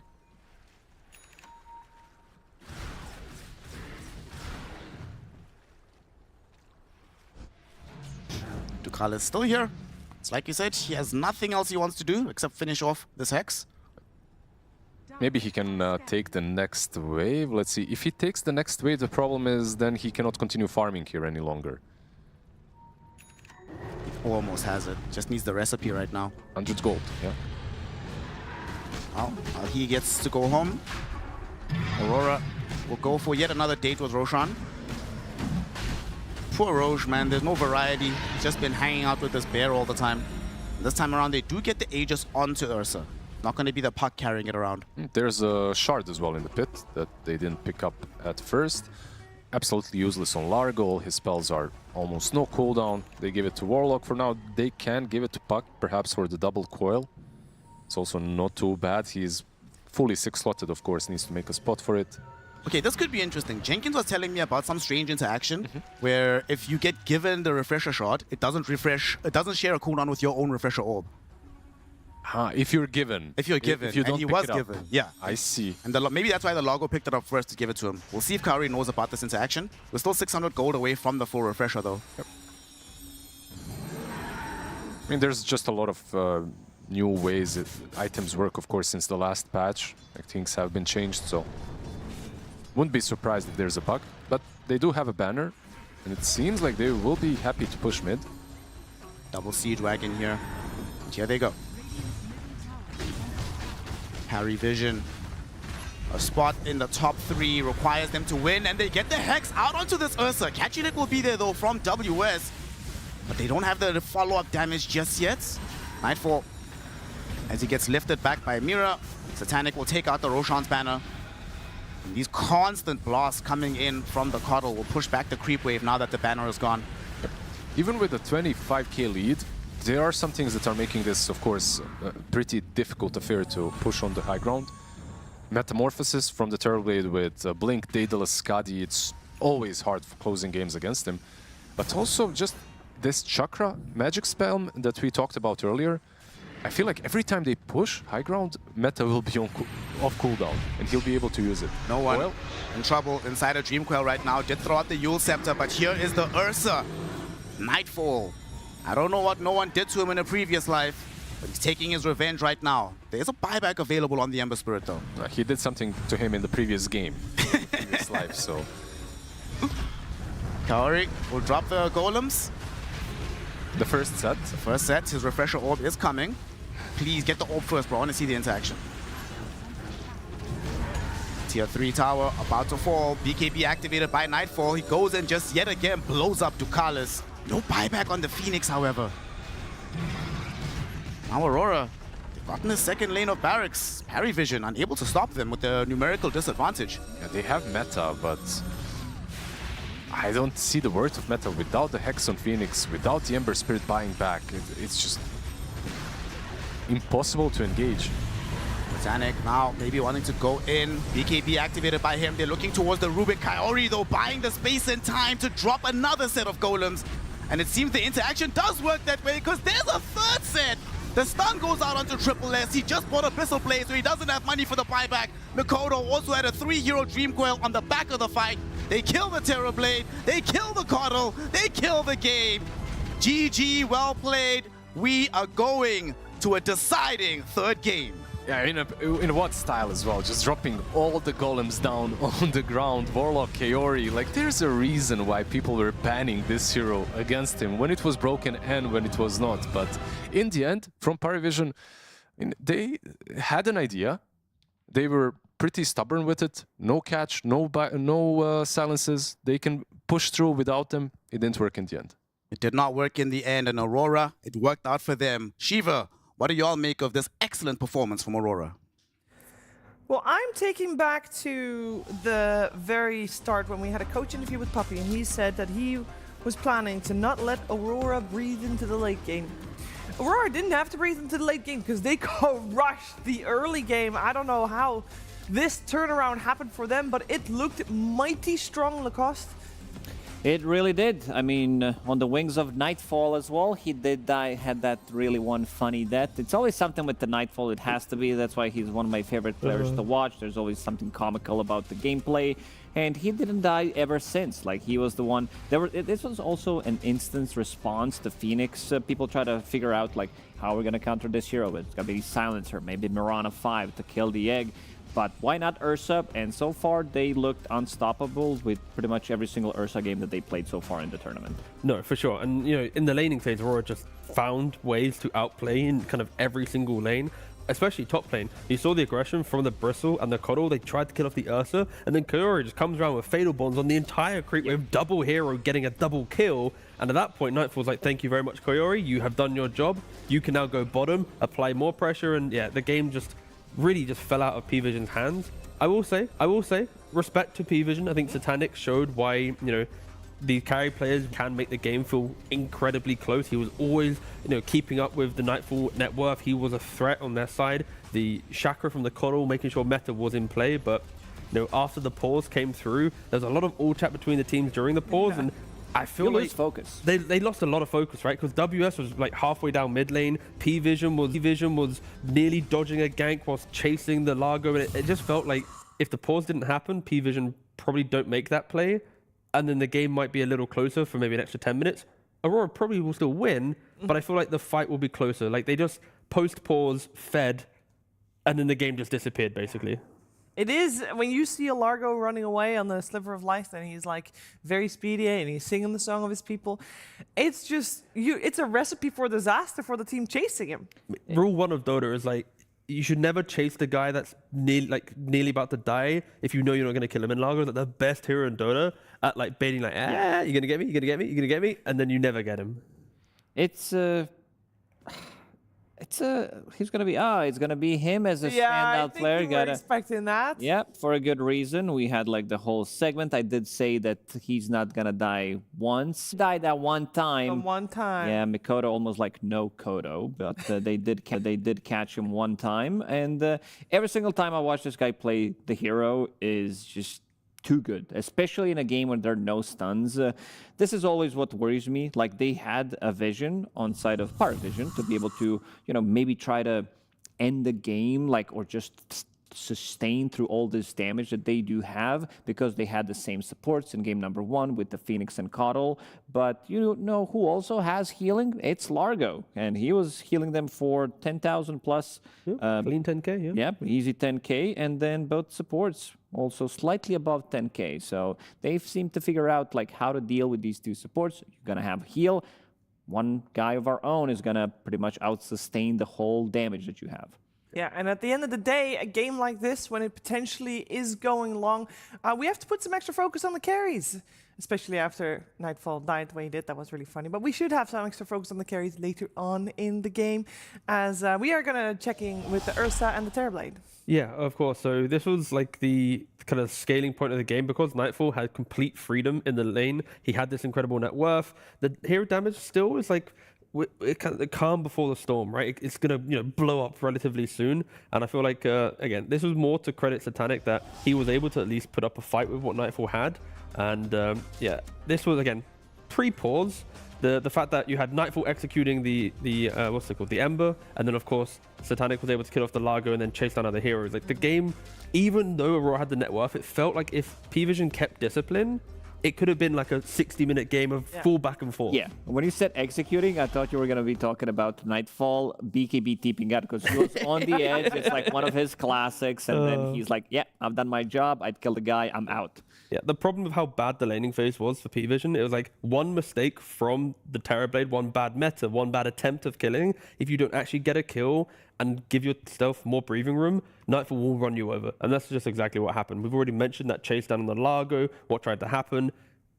Everything came crumbling down. But yeah, I enjoyed the fact that this was such a true carry versus carry matchup. Even in such a one-sided game, Satanic was able to kind of give life to PVision, but it wasn't enough to how, amazing Aurora was in this second game. Yeah, and because what made it amazing, because we know that Ursa was first pick, it was kind of dealt with. We also know that Puck has a 100% win rate this series. So I want to just know what is the biggest lesson that we're going to see learned from this game? Like, well, if they let Puck go through, I want to see some stuns. Like, they had the opportunity to do so. They legit had 0 silences, 0 stuns up until 40 minutes when Dookie picked up Hex, which was a bit of a later one. They definitely wanted to have that slightly earlier, just to have that extra bit of a lockdown. But even then, Rubik with the shard, because they got it from Tormentor, can easily lift you out of the trouble. So the fights are very difficult. I think both of the teams are going to be looking to get Puck for themselves. But you're also going to be drafting accordingly and make sure that you have something to actually stun him, because it makes the game almost impossible to play. I mean, if it's Puppy, just look at your players, do a light chuckle, be like, you just lost lanes, get good, and then motivate them through a little bit of flame, and then I'm sure Game 3 will be pretty competitive. Yeah. Well, let's see if that strategy is going to work out for PARIVISION or if Aurora is going to continue their momentum. Game number 3 of this series after the break.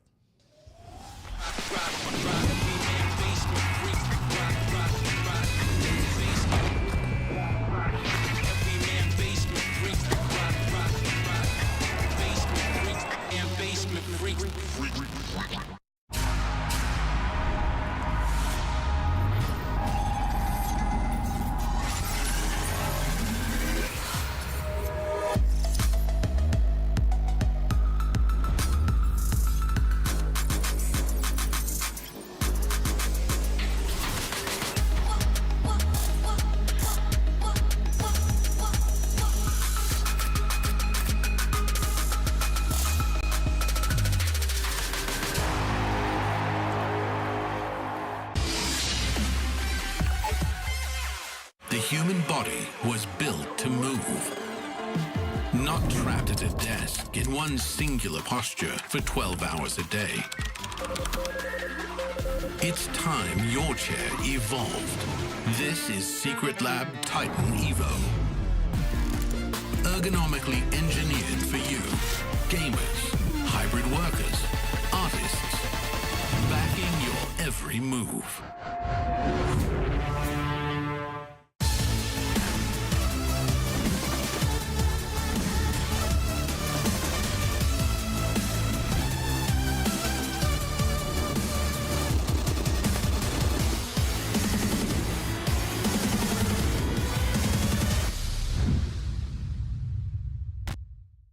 Hey everybody, we are doing Ask the Experts today. We have expert caster, Suns fan, who's going to tell us the top 5 most entertaining players to watch Dota history. Who's number 5? That's a great question, Sir Action Slack. Thank you. Let me think. They said that you wouldn't touch me. Does it need to be in any order? Yes, number 5 is the lowest. Number 5 is the lowest. They said you would not. All right, I'll pick one current player. Okay, go ahead. Stop. Go. Each player I choose, I go higher up on your body. Go lower. Amar is a current player. Okay? Amar, top 5. Yeah, absolutely. Okay. He plays the off lane, but he actually plays carry. He doesn't give a shit about his team. He's like, I'm playing carry regardless of what lane I'm in. Yeah. And they actually cater their lineup to him, their team to him, which is very special. Amar is awesome. He does pop off too. Very fun to see. Yep. Yep. I want to look into the camera instead of No, I want to look at you. Okay, that's very good. Thank you so much. All right, how about number 4? Number 4. Let's see. Yeah, we're not going to edit this. Kiyotaka. Kiyotaka? Yes. Why? He is, I'm not going to name the other player because it's my number 1. Okay. But you never know what's going to happen. It's either the best thing you've ever seen or completely atrocious. It's almost like watching a Sir Action Slacks pub. You just never know if he's going to grief or win the game for you. Actually, doesn't really sound like you. No, that doesn't. You're just the Greek. That's more of a someone else, but I think he might be on the list. How's number 3? Number 3 would probably be Thompson. Thompson? Always Thompson? has very crazy builds. I mean, Okay. I remember the defusal on Gyrocopter against the Bristleback on Wii and TI that literally won them the game. That was huge. That was insane. Mm-hmm. And number 2, sorry, am I taking your job? Would you like to say number 2? And number 2? At number 2, I definitely have Miracle. Miracle. I mean, he might be the greatest player of all time, at least for that span of period that he was actually playing. He just pops off all the time. Okay. Insanely entertaining to watch. And this is your job. All right. Great job so far, Suns fan, but who would you put as number 1? It's not close, Sir Action Slacks. Yes, thank you so Can you much. guess who my number 1 is? Suns fan TV, I think I do know who your number 1 is. My number 1 is Eternal Envy. Of course. The most hilarious personality in the history of Dota. He puts energy drinks on people's heads. Yep. You never know if his games always went 60+ minutes. Fell out of chairs. Absolutely, just hilarious on all fronts. Do not follow him on Twitter. It is actually horrific to see what he's been posting. Okay. But apparently he's very rich now. Well, rich in mind and spirit as well. Thank you so much. Thank you. Hey. Sir Action Slack. Thank you. Thank you for coming. Thank you. Thank you. And thank you, dear viewer, for making it through this piece. That asks goodbye.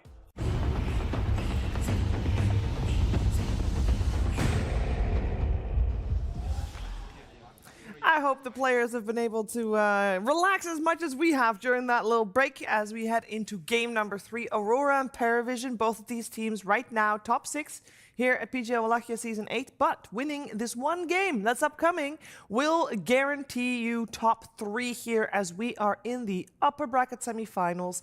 And not gonna lie, both games so far, they were both pretty one-sided. Oh, 100%. They were very stompy. Yeah. Like, I don't think we've covered a best of 3 yet where it's felt like that whiplashy, like from one game to the next. Yeah.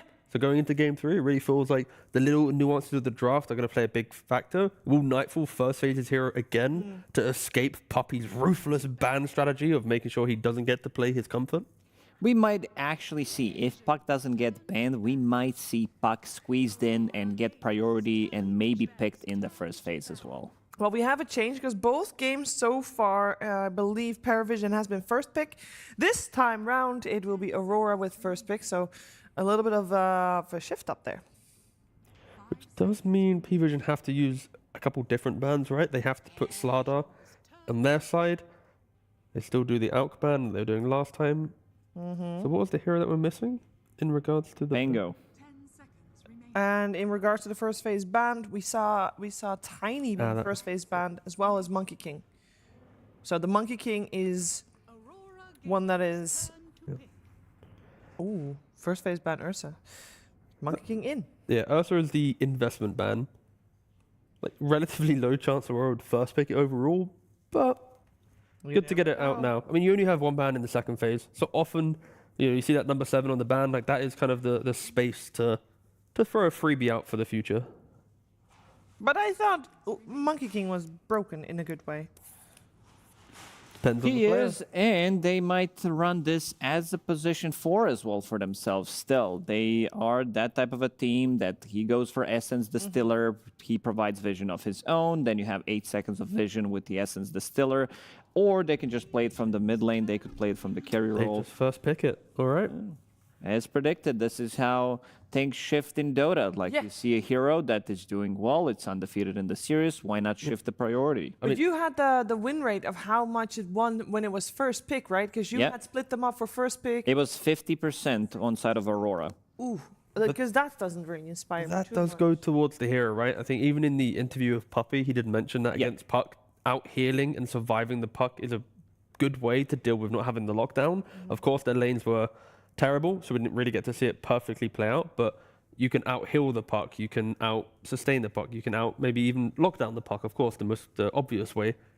There are 5 picks now, PVision. Just give me some Rubik. Like maybe, because I don't know if it's going to survive. They had the opportunity to pick Rubik in the previous game as well, but they decided not to. So I'm not sure if they have like different option or opinions how to counter this hero, but I would love to see something. Give me something. Triple S Night Stalker, lock it in. You want a puck? Oh, Night Stalker. You know, like let's have a really confident. Doesn't Monkey also do okay against the puck? He's a decent lad. Yeah. And he has all that flex potential. What's the reason to not pick the Monkey? And that's why it's picked right now. Well, they're taking so long. Because Triple S is really wanting the Night Stalker. Did they ever open with the Night Stalker? Probably not. Yeah, I think they did it once. Oh yeah, let's do a soft high five so production doesn't get annoyed by the clap. I can confirm they did high five very gently.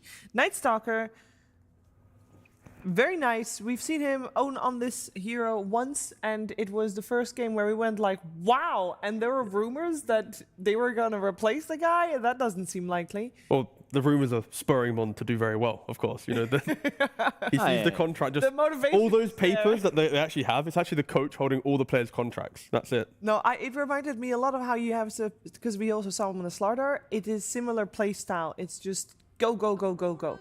Yeah. I would actually be intrigued to know for the future that PVision actually have no papers during draft. Other teams, they've got ward maps here, everything. They've got like... A puppy has everything in his head. Of course, but it's old school versus... 20 plus years of Dota in one head. There's one thing that I remember when they had the Night Stalker last time. Guess which hero Ducalis was playing? Phoenix. Yes, Yeah, there was some counter synergy there. Yeah, I would say that it's not good. It's like, as a Night Stalker player myself, I hate to have him on the enemy team. On my team, it's like double Spirit Vessel, triple mech type of a situation, you know? It's not the greatest. Yeah, it was definitely a little counter synergy. They still ended up winning that game, of course, but it looked a little iffy here and there. But potentially, because they won last time, it won't sway them away from going for it again. I mean, it also helps. Well, we'll see if, again, I think the Phoenix will be more of a, let's see the kind of the next couple picks for Aurora if PVision are to take it. Just Night Stalker, it's just nice against Nightfall, right? Like if he is to go for... Yeah, he's Nice Stalker, he's very nice. For I am just, the more you do this, I just nod at you. Yeah, nice. Right, you know what? Back to you, Lacoste. Back to me, yeah. I'd be okay with the Rubik on 13. It kind of blocks the Underlord pick that Aurora could potentially get out. It is a good laning partner for Night Stalker, instant lift for Puck. It is a hero that 9 class did play multiple times. So far, he played it twice. It's going to be another counter. So Puck is... This is also a hero that you don't flex. Like, this is mid. It was flexed in Dota history. People try to play it as a 4, maybe offlane, but not anymore. It's been very popular as a carry, this event, no? Yeah, could be a carry, no? Look at the 20 to 14 as carry, 1-1 in mid. Back to you, Lacoste. Tiny. Yeah. No, I was talking about Puck. I got confused for a second. Like, what are we like? I was trying to remember last time Puck was played as a carry. I'm sorry. I was like, what's he yapping about? That's the most like tiny take I've heard. It's like, I don't even consider Tiny to be a mid hero anymore. No, he got good. flexed like a couple of times. Thank That's, God we're that's back on about the same it. page. Now back to you guys. All right, no, we're good. Again, PVision, the way that they're drafting is the Phoenix ban, of course, to protect Night Stalker. The Tiny that Aurora would have liked to have, you want to take it yourself. Like we've seen from the stats, most likely the carry can be the mid, because you know, as Lacoste wonderfully mentioned, Puck only plays the mid lane. Unless it's Puppy trying to play at 5 on a whatever iteration. Yeah, he's like, Dookie, you're out. You're going to pretend that you have some stomach problems, and now I'm playing the greediest 5 ever possible. Yeah, I'm just going to go 4-star Puck and run around and maybe win. It's like, what? It's the Puppy Puck 5 or it's the Kuroki plus 5 Razor? Like, they go down in history. Dragon Knight back in the days as well with mech. The times have changed. But yeah, Hoodwink, just too good of a hero. Like, it gives you 1-2 combo with Puck to be able to pretty much kill any hero on the map. Maybe not Tiny because of his strength gain, because of the items that you're buying into. I also want to see how PARIVISION is going to be playing with this Night Stalker, whether they're going to be like trying to put as much pressure, because I've seen a couple of Night Stalker games where you leave the lane almost 6 minutes in, and then you start to put the pressure as much as you can, especially if you're getting some earlier levels. If your position 4 is staying out of XP range, so you get that like level 6, you have ulti available, and then you start to hunt them down. Yeah. You also have just such non-committal damage for Aurora, right? You got Power Shot, you got Sharpshooter. Puck can jump in with a core disengage. Like everything's just off-screen damage that just can assassinate one player. Very, very scary. But I think the Wind Ranger, it was inevitable, right? Like into the Night Stalker, having the range carry. There's only been, one range carry Nightfall has played so far in the tournament. So I don't think P-Vision will be taken back by this. They still get the Rubik that we both love to see. Fade Bolt against Puck, any way to mitigate the damage. Puck scales her damage through items. You want Erasma and Shivas and all this. Yeah, it's also a hero that scales in damage with like right click as well, so you are reducing both damage now on Rubik. That's pretty much the reason why the hero is super good. They did answer this, Puck. Seems like pretty much everybody on the team was like, well, we couldn't play the game. We didn't have a single stun against the hero, so now we have like 3 probably biggest counters, except for maybe Shaman and Lion, but no counter on the lane. So what do you want to do on the laning stage against the Puck? Or you want to just get something that will farm either way? Well, you might just get something that is like not like you might get some casual Ember, you might get Sanking depending or they could flex this Tiny to the mid lane, which I think I haven't really been impressed by mid Tinies from what I've seen. Especially the game yesterday when Laurel played it, it just looked disastrous going for Echo Saber, then going for a Blink Dagger, especially in the losing game. I could see mid Tiny being better this game, even though I think it was like 1-for-1 on the stats. Just for the fact that you can play on, like, your Night Stalker will give you timings to play through, and you are another scaling core. Like, I think Nisha showed how Echo Saber with Tiny can work, but you need to find kills. You need to actually make things happen. Night Stalker will always invite that. So maybe it works out this time for P-Vision, but they're not trying to, I mean, they are still keeping the flex alive, of course, between mid to carry. We get to see the clock work. Is it also a little bit of a deny pick? Because if Wind Ranger's the carry, then the clock is a good support to go with that? Or are we just going to see a Tusk? I'd lean more towards Tusk. I think drinking buddies against Night Stalker is always going to be very good. When Night Stalker has his BKB timing, if you can just displace your teammate a little bit, it can be helpful.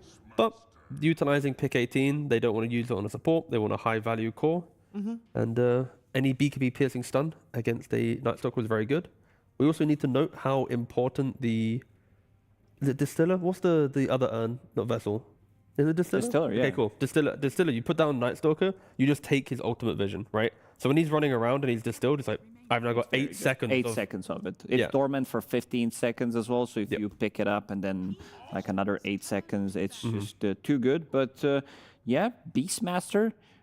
WS, he didn't play the Beastmaster. It was like more exclusively played from the offlane when BetBoom plays it.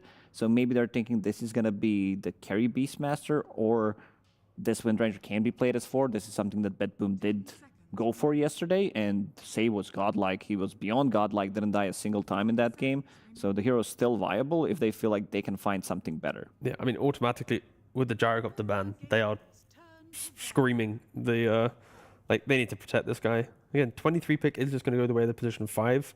Kaori getting respected with the Warlock.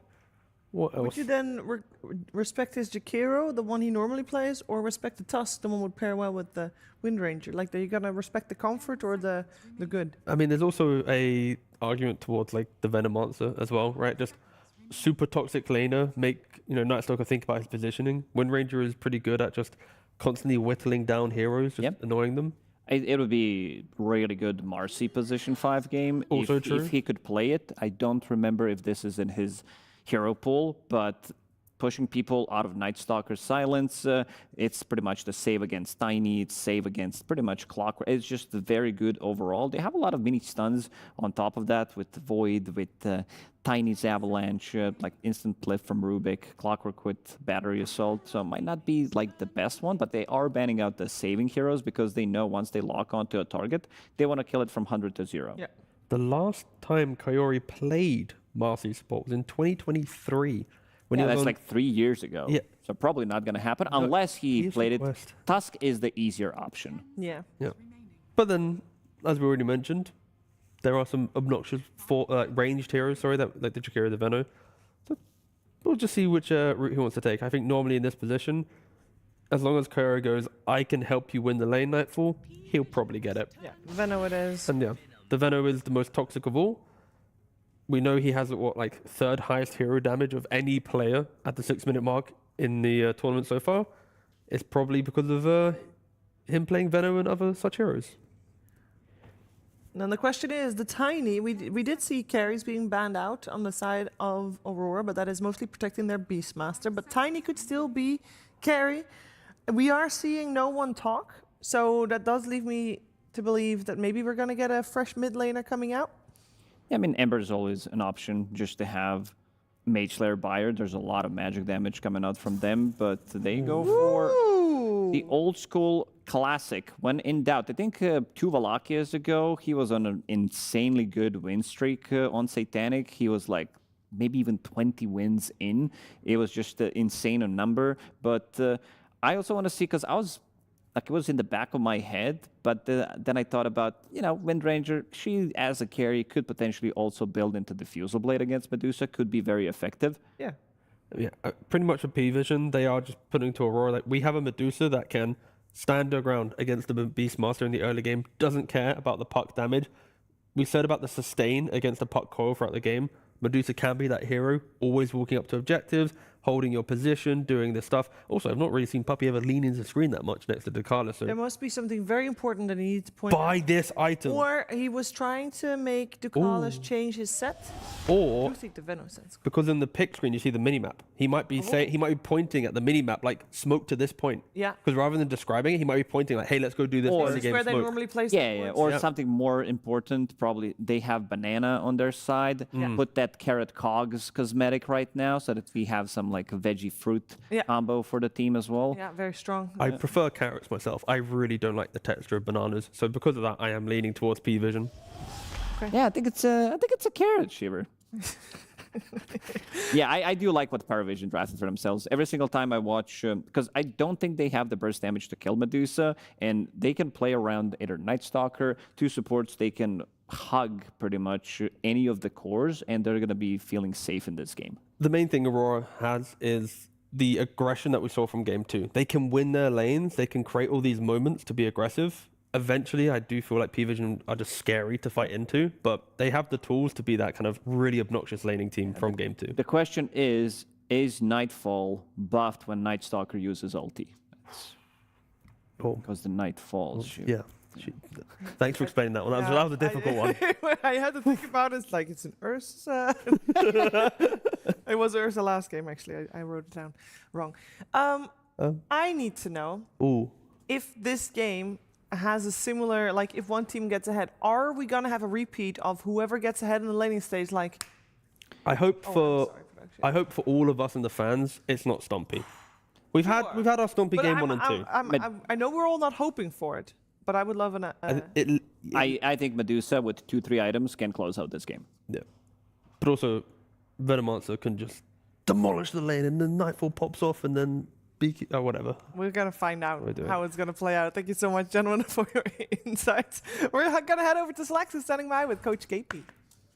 Yes, thank you for those insights, my friends. We are here with KP. KP, welcome back. Now, things have changed a lot in this game. We saw the kind of the stomping and then the quickness, and this one seems to be a little bit different for both of you guys. Medusa pick coming out last, that to me says long game. Is that how you're feeling it as well, or could this be a little crazy? I think we're going to snowball. You think we're going to snowball? Explain that to me. Why? Okay, well, Beast lane against Medusa, we think it's advantageous, 6-4.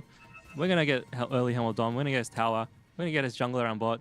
Then we're going to go kill the mid tower. After that, Beastmaster's going to go farm the like 10 stacks of Ancients. He's going to stomp me 2 in like, I don't know, like 14 minutes. Damn! Okay.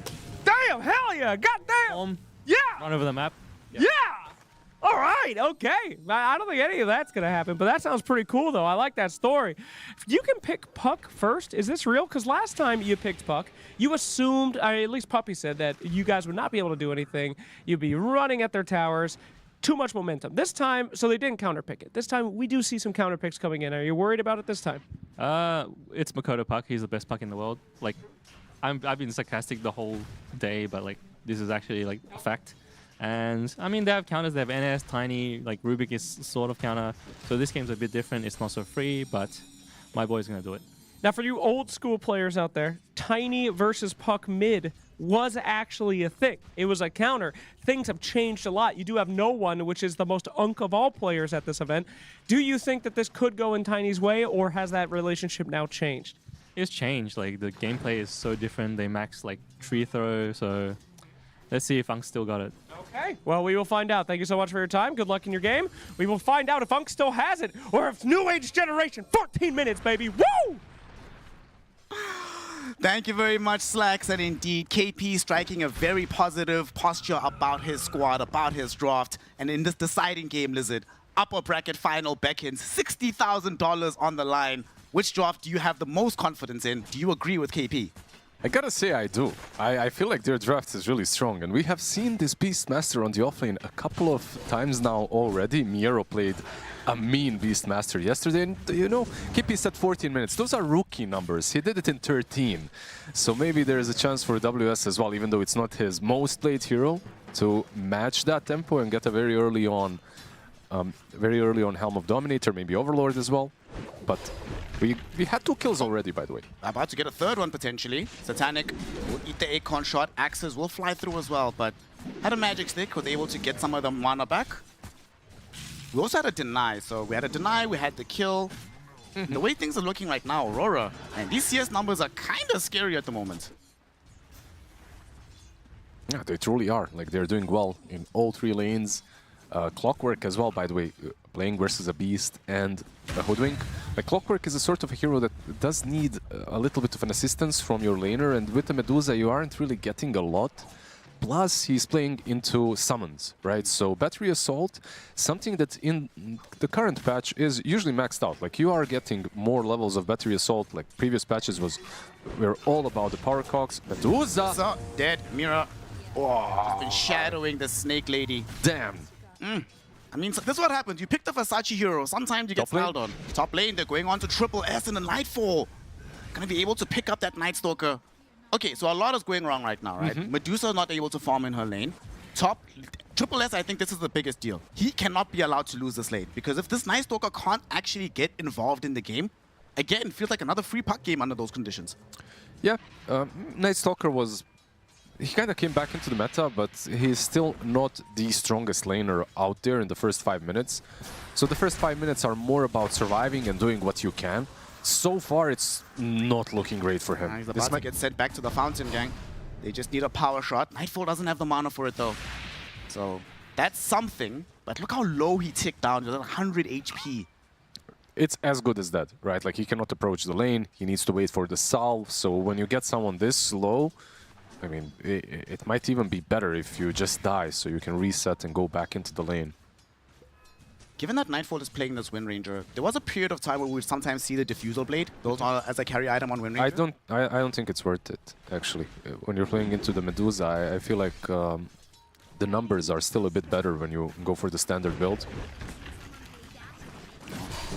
Right now, Medusa is struggling anyway, so doesn't need to overthink this. Mira almost died to the damage from Ducalis. Not enough to take him out in the end. Still had a Fairy Fire to consume as well. Yeah, nice. A couple of nice hits on the cogs by Ducalis. Like, he's been doing a good job, at least when it comes to keeping their mana low on the other side. 9-class, couple of right clicks, a power shot. Dead Rubik. Nightfall having the game of his life. 23-13 in the CS. Night Stalker has 4. Yeah, he has as much CS as his Clockwork. Rubik has more. And Rubik has died 3 times. He actually might die here as well. Shackle Shot latches perfectly from Nightfall. They're going to connect with the Venomous Gale. And SSS is dead, dead, dead. This top lane is a disaster. Like, there is nothing more to it. I feel like at this point, you have to figure out something different. I guess you do have nighttime now, and maybe a rotation from a support can happen to sway the circumstances, but this is the problem when you're playing versus Venom. If you start losing the lane is done. There is no creep skipping. There is nothing like that. You cannot creep skip into one of the longest slows in the game, by the way. Venomous Gale lasts for 15 seconds, so good luck trying to get the creep wave. Bottom lane, they need to get some help into Satanic. His mana has all been burnt away. A couple of more right clicks is all they need, and WS gets another kill on Satanic. I'm not sure they'll be able to chase down Ducalis. They will attempt to do so. Mira has Bushwhack, throws it out, goes in, and through the Twin Gate, here comes Kaori with the Venomous Gale, WS with a double kill. You know what makes this all that much worse, Lizard? You've got a mid-tiny. This guy needs Blink Dagger before he can even think about responding to help the other lanes. I think we witnessed a very similar game where the Tiny went for Echo Saber because they just had no damage. Remember? Like, he needed the blink, but they had no damage. And he opted to go for Echo Saber. I feel like in this game, he desperately needs to go for the blink. But I see another issue with their draft. It's the lack of damage before Medusa comes online. Like, who actually makes plays on the side of PARIVISION? Even with the Tiny blink, like, they're not going to have the same damage that, like, in previous patches, Tiny was played mid because it was a different kind of a hero. Like, blink, Ava toss, and the hero is dead. Well, Medusa could be dead again here, but Mira's just softening her up. Kaori didn't come back to the Twin Gate. Still though, Helm of Dominator is completed, by the way. I believe it's flying out, the recipe, so that's an additional creep that Beastmaster will be playing with. It felt like a nerf, by the way, when they separated the Raptors from the Razorback. But honestly, it wasn't. Like, this hero feels as strong as ever, played as a carry or as an offlane or even mid. Up a Wild Wing Ripper. They will come through. Kaori came through the gates, but this time around, PARIVISION are ready for this. 3 heroes will surround the Venomancer. And Satanic, finally, something is going right for the Dusa. It's a pretty good kill. They not only do they kill the Veno, they prevent any sort of aggression once Hoodwink is back down bottom. How are things going in this mid lane? No one still needs some boots. Mikoto is level 7, also out farming this Tiny right now. Bottom. Jeez, they're just not letting Satanic breathe. Nightfall has come through the Twin Gate now as well.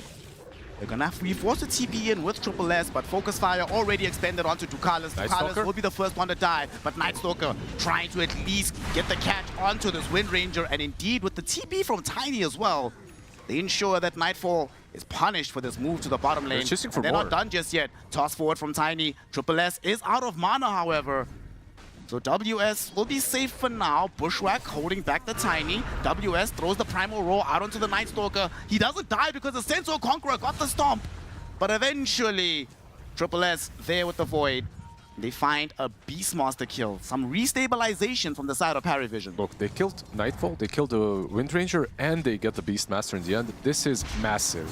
And this kind of an aggression sometimes can work, but sometimes it backfires heavily. And I feel like considering they were dominating all 3 lanes, mid lane was even, but considering they were dominating the side lanes, maybe this kind of a play was a little bit premature. Because it's like winning the lane hard and then going to the Wisdom Shrine to feed, right? That's how it felt, because they responded very nicely on PARIVISION with both the Night Stalker and with the Tiny. Well, they're not done. They're coming back right now. Shackle Shot lashes in onto the Rubik. Nine Class will certainly die. Medusa, can she TP out? No. Beautiful Bushwhack from the trees. Mira holds down the Medusa. Kaori gets a double kill. And Aurora, it's all gas, no brakes. Fans of Jacob Fatu, it seems. Yeah, this time, it is a little bit different. There are no TPs, and you know that they don't have TPs. They just use them to support the Medusa first time, so the moves very solid. It's looking grim right now for PARIVISION. This is the kind of a Medusa game where you're kinda all-inning on the Medusa, and so far Satanic is really not having a good time. No one starts the assault onto Mikoto, but the pushback on the cogs is not going to be there. Dodged by the phase shift, so Mikoto is all good. Yep, they need a blink on Night Stalker, right? Like, before these kind of moves happen, you can perhaps catch Puck with the lift into Crippling Fear, but everyone has to be in position. Mira. Hoodwink doesn't have as easy options, unfortunately. So the Hoodwink will end up going down. Quickly killed off. Very necessary kill. It gives some gold towards Triple S as he builds towards that Blink Dagger. He had a couple of really good Night Stalker games where he absolutely snowballed out of control. This time around, a much more difficult of a job to do. Harder laning stage, harder first night. He still did get 2 assists and a kill in the first night, so still pretty good. Aurora intent on playing as a team right now. They'll bring the Beastmaster towards middle, ensure that they have further pressure onto this tier 3 tower. Or tier 1 tower, excuse me. 3 heroes around it. should die with the Siege Wagon right behind. Not much that Tiny can do about this. Still doesn't have his own Blink Dagger. The snowballing more or less commenced. The one thing that they haven't really been doing top lane. Triple S, not this again. Does manage to dodge the sharpshooter. But can't do too much about the Nightfall focus fire. Meantime, back towards middle. Noxious Plague was thrown in onto Ducalis, being slowed down. Mikoto with the haste rune. Should be able to chase him down, but it's unnecessary. WS gets him with the wild axes. Yeah, no one wasn't really close enough to get that deny. Even with the Gale being applied, he couldn't really get there.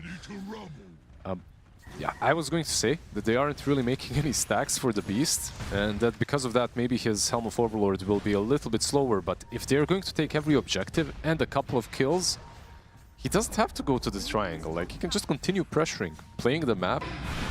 Mid lane, they might be able to punish here onto Mikoto, and they get him. Nicely done by no one. It's a pretty big kill. Gets him very close to the Blink Dagger. Oh, absolutely. Orb stolen by Rubik. Just a lot of damage. Rubik has always been one of these great versus puck heroes. Mira. Carlos gets the hook shot out, pushes this Hoodwink towards No One. It's a double kill now for No One. Dude, this game is crazy. We're 12 minutes in and we have 19 kills. Yeah, there's a 5k turned into 4k lead now. It's somewhere around that ballpark on Aurora, but okay, they're still managing to get a couple of kills on the other side. This might not be over yet. 9class has a puck coming towards him. Doesn't want to drop the Dream Coil just yet. They did have the Beastmaster there. If Ducalis didn't get those cogs out, we could have had the roar into the Dream Coil there, but just going to back off and farm instead. They were securing the rune as well for Puck. He's got the Arcane rune. Witchblade is very close for him. And he is, what, 100 gold away from Dominator. So 13-minute Dominator, right? Yeah. Overlord, that is, of course. Yeah, actually, pre-13-minute Overlord, even faster. Yo, we need to check on how fast that is, like, relative to the average. That's actually pretty crazy. It's super high. Like, it's super fast when it comes to at least the averages of the tournament. I feel like it's top 3 Overlords at least. We don't really see Beastmaster on offlane all too much. A couple of games here and there. What we're all going to see now, though, is a Blink Dagger reveal because No One is smoked up with the boys. They will find Mira and WS. They got the lift on the Beastmaster, pushing him in towards the Ducalis. Primal Roar will buy some space, but he has a hook shot. Going back towards WS. Do they have the damage to finish off this Beast? He's still standing his ground, still alive. They kill Tiny, they kill Rubik, they kill the Clockwork. Aurora were ready, the Beastmaster. Even though he dies, it's a trade that is well worth it. Now Mikoto might even want some more as he sees Triple S.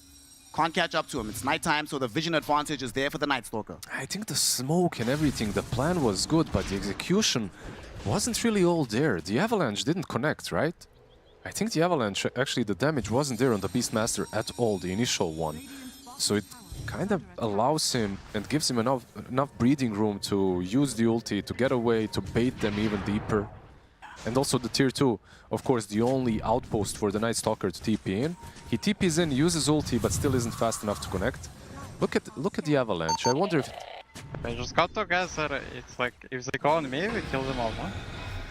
Kinda. Okay. Kaori understands his hero. It's Noxious Plague bouncing around. A lot of damage dealt by him in that fight. Venomancer is one of those... It's not really a specialist hero mid lane. Okay, Focus Fire, Shackle Shot with the Sharpshooter as well onto Satanic. WS will also show himself here, utilizing the creep to make the kill happen on the Medusa. That Prowler Shaman still chasing, trying to get more vision on these heroes. They get a Bushwhack out onto No One, but the rest of the heroes aren't there because Mikoto is zoning back 9class into the base. Avalanche toss, No One finds the assassination onto Mira at the very least. He's finding all these backline assassinations on the Tiny. Oh, but they saw him now. They see him. He's being slowed down. Kaori hit him with the Essence Distiller. They have the vision. Nightfall doesn't have much mana, but still does have the Wind Run. Primal Roar comes out on the Beastmaster. They will definitely be able to kill this Tiny. They were thinking about going Puck in the mid lane, but 20 seconds without Dark Ascension, so he couldn't really get on top of him over the cliff. There's a huge difference, by the way, between the nature of the two heroes, Tiny and Puck. Puck has a lot of built-in mobility, and on the other side, not only are you playing Tiny that relies mostly on a blink, you're playing Tiny into a Venomancer, and it is insanely difficult to find the right angle to enter the fight, because there's just these serpent wards everywhere. That's what Kaori said. If they go on me, they probably die.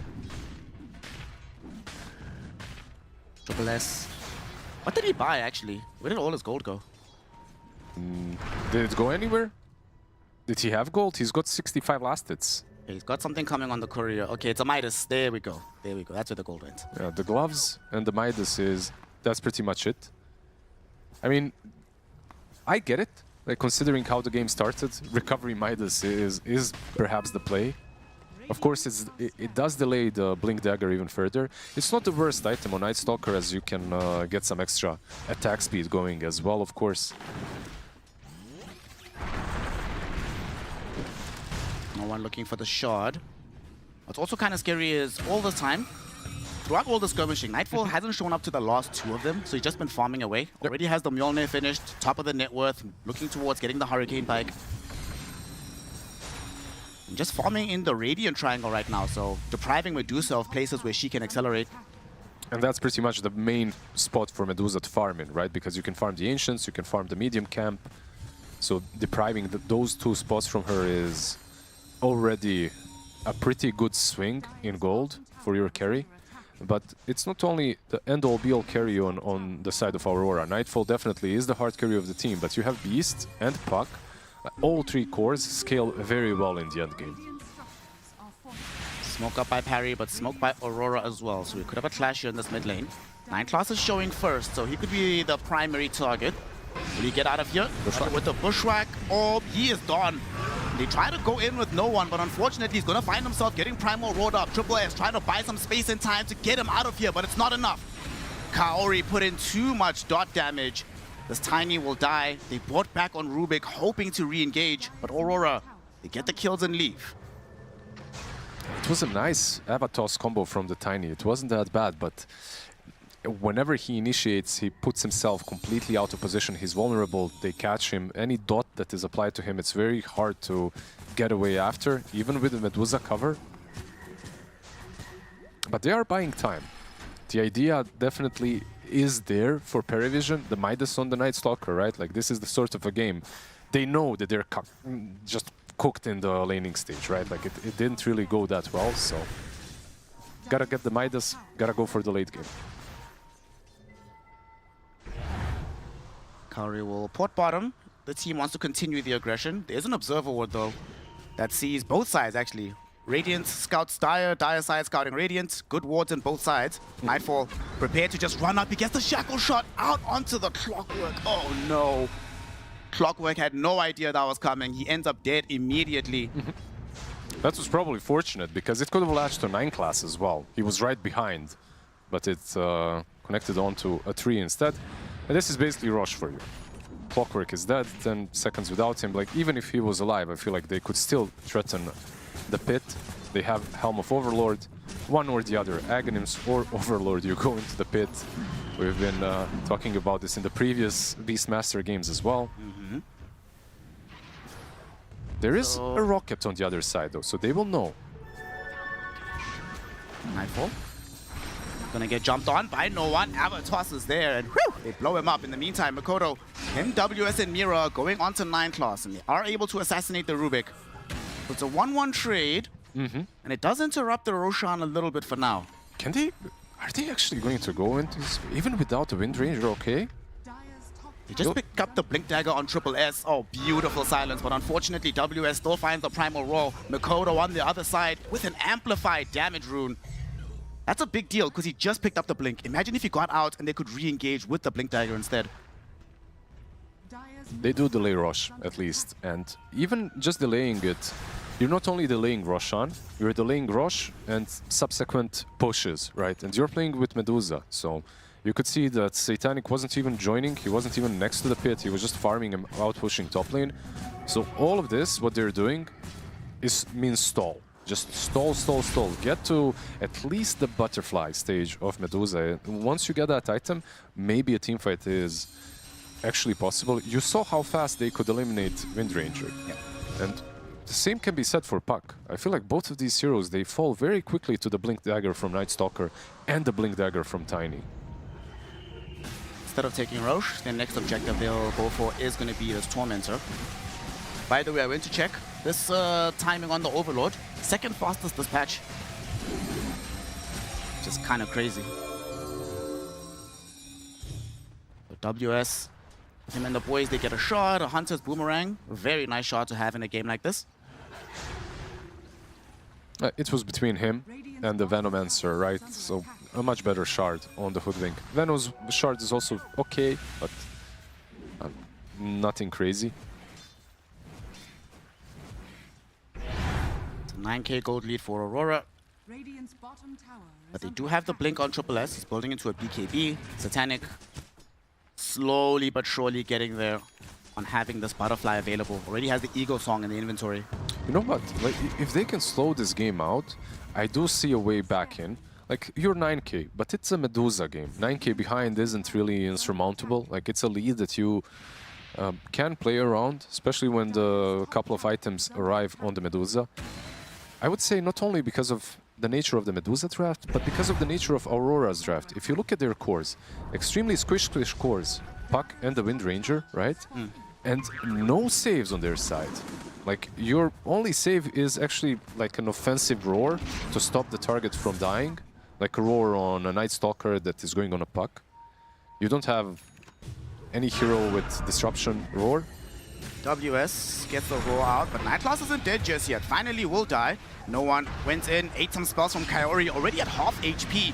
There is going to be Triple S though, coming through to try and bail them out. But Ducalis, his hook shot, unfortunately put Triple S in an awkward position, who now gets bushwhacked into the corner, ticked down by Kaori, and killed off by Makoto. Yep. This combination of heroes is supposed to work a little bit differently. Night Stalker and Clock, when they go on a target, usually this is a very good combo. They have a lot of innate synergy, like Crippling Fear in area of effect and then cogs around so that the target can't even move. Unfortunately, I think he hit a boar or just a casual melee creep. He hit something, but he didn't connect on a hero. Oh, that'll result in them losing a tier 2 tower middle. It's a very peculiar build, by the way, on Clock. And it's very popular, by the way. When you see this, at first, you're like, what the hell is going on? There's a blink clockwork. But in high-level pubs, like this is becoming a thing. Like, a lot of clockworks are opting to go for it. Just blink in, use cogs, because you can now walk over them. It gives you enough time to maybe a cog a target and just walk away. You don't have to use the hook. Or if you don't have a hook, you can actually initiate. Bottom lane, speaking of initiation, Makoto will do so onto No One. There's Mira as well with the Bushwhack Sharpshooter. No One will buy some time with this Yules, but knows his life is forfeit. Killing spree for the Makoto Puck. Yep, 13k lead, still buying time, of course, on PARIVISION. What's the Medusa check like? Butterfly, it's coming.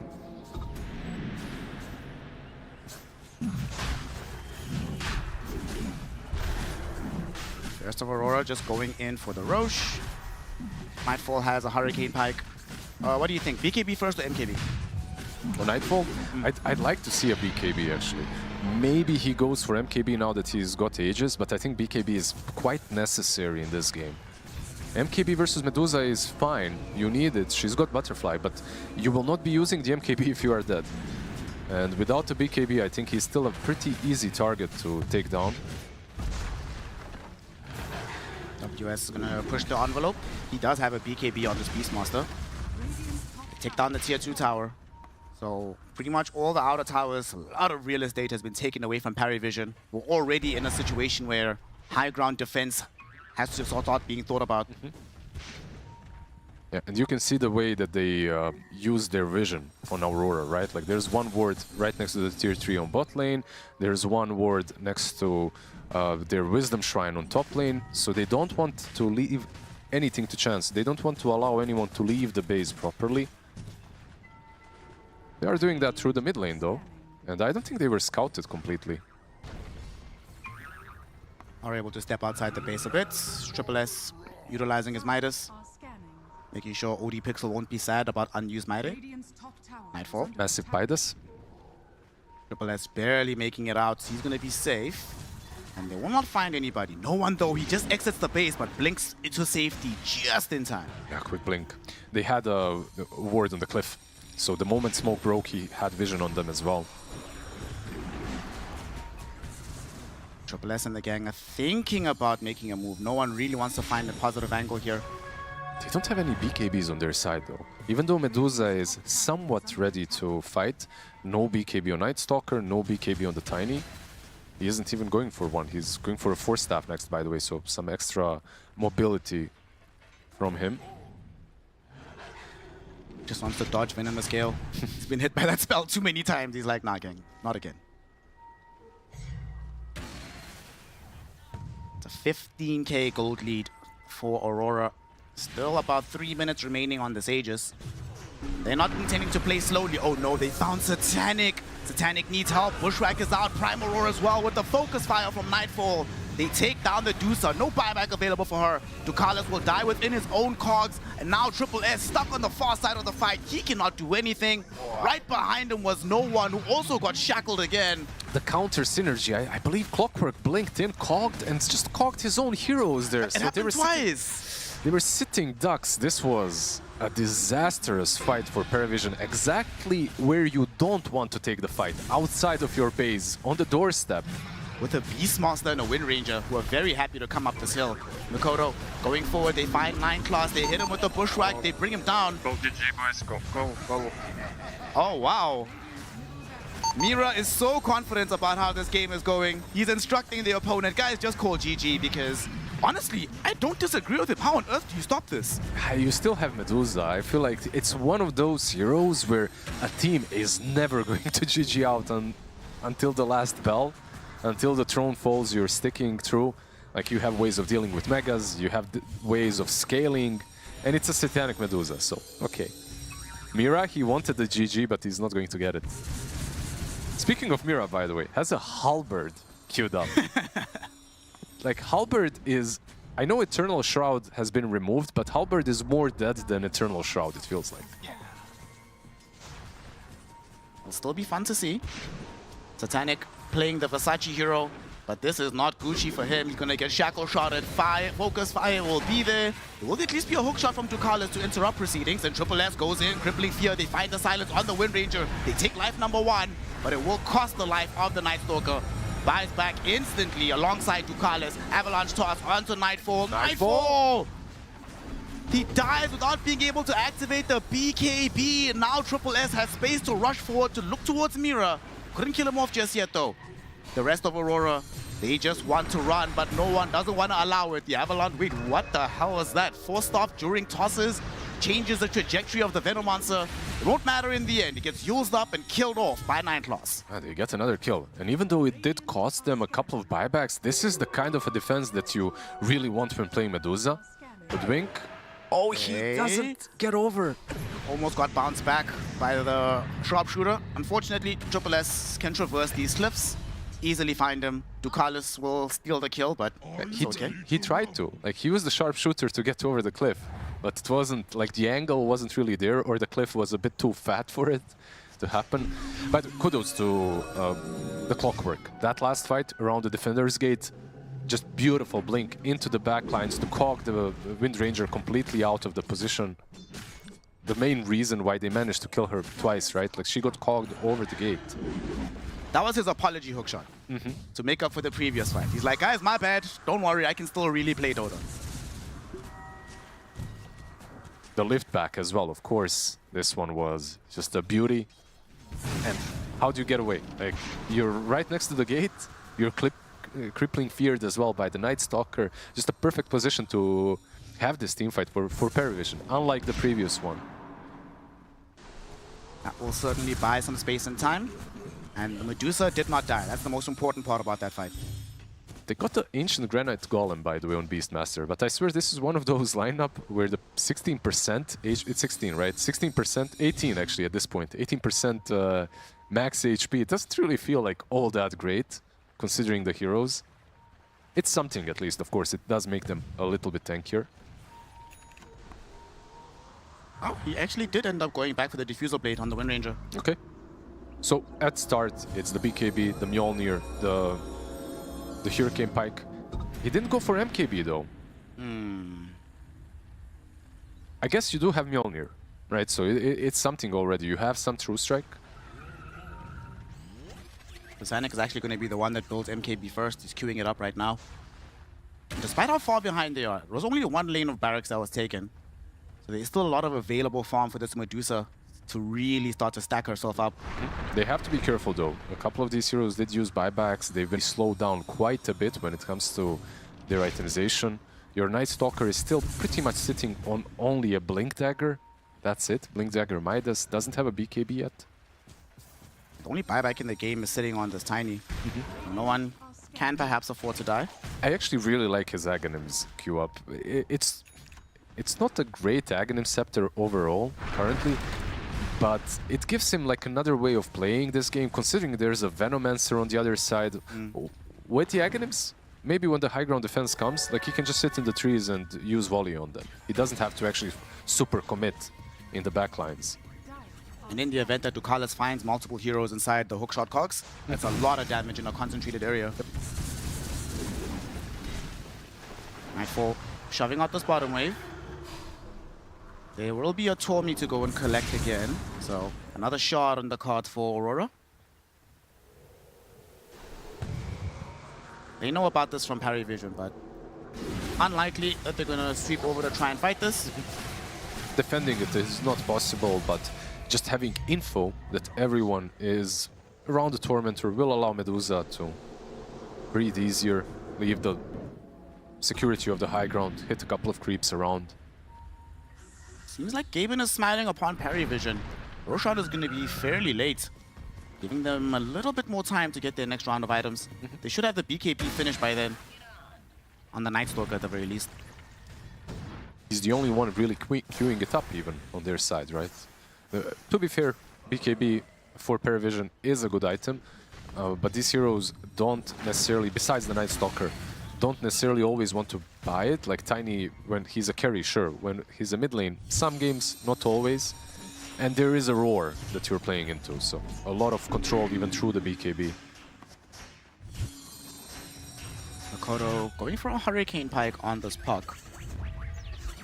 So also going to be involved in the right-clicking department. It's been a while since I've seen a puck that didn't have Parasma. So basically this game, he went for a Force Staff a lot earlier, right? And one of the reasons is the Night Stalker, and the whole itemization changes are due to the Night Stalker actually. With the Force Staff, like he can actually push himself out of the Crippling Fear and then instantly phase shift. That buys him enough time, maybe his teammates can save him, maybe there's another Force Staff coming his way afterwards, but it usually doesn't net SSS this insta-kill on the puck. The smoke from PARIVISION didn't find anybody just yet, but now it's Aurora's turn. Both squads understand the importance of the upcoming Roshan. Who will be the one to make the initiation? They will dangle Satanic out on this high ground here, but he feels really strong. Skadi, Butterfly, Manta, the Chrysalis, also has a Spell Slinger as the neutral item. Very tough customer. Yeah, they tried using the Shackle Shot on her, but didn't really connect from the creep. He didn't latch. Medusa back to number one in the network department.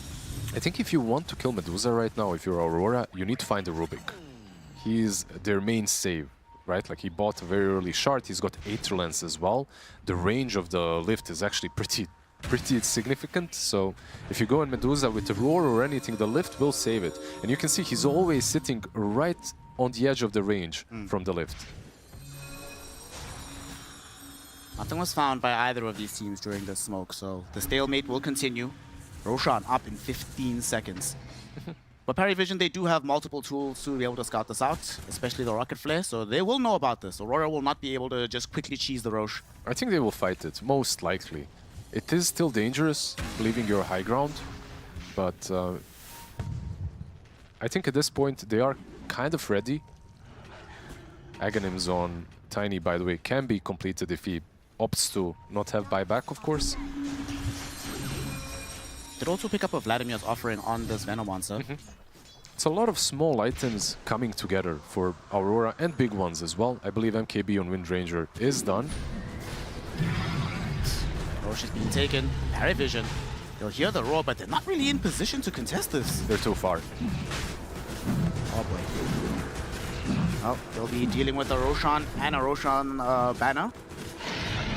This was obviously a conscious choice, right? Like it's not like they were kind of caught off guard. They knew that Roshan was coming. They opted to farm out top, to pressure the other lanes, and to get some more farm on the Medusa. He's going for an MKB next, so possibly want to finish the MKB before the next high ground push. Wind Ranger is inside their triangle, but not able to catch up. Beastmaster and Puck aren't here, so the catch is not there. And finally, we do get the Parasma coming out of this Puck, so we'll have the right-click damage as well as the defensive ability from the Force Staff.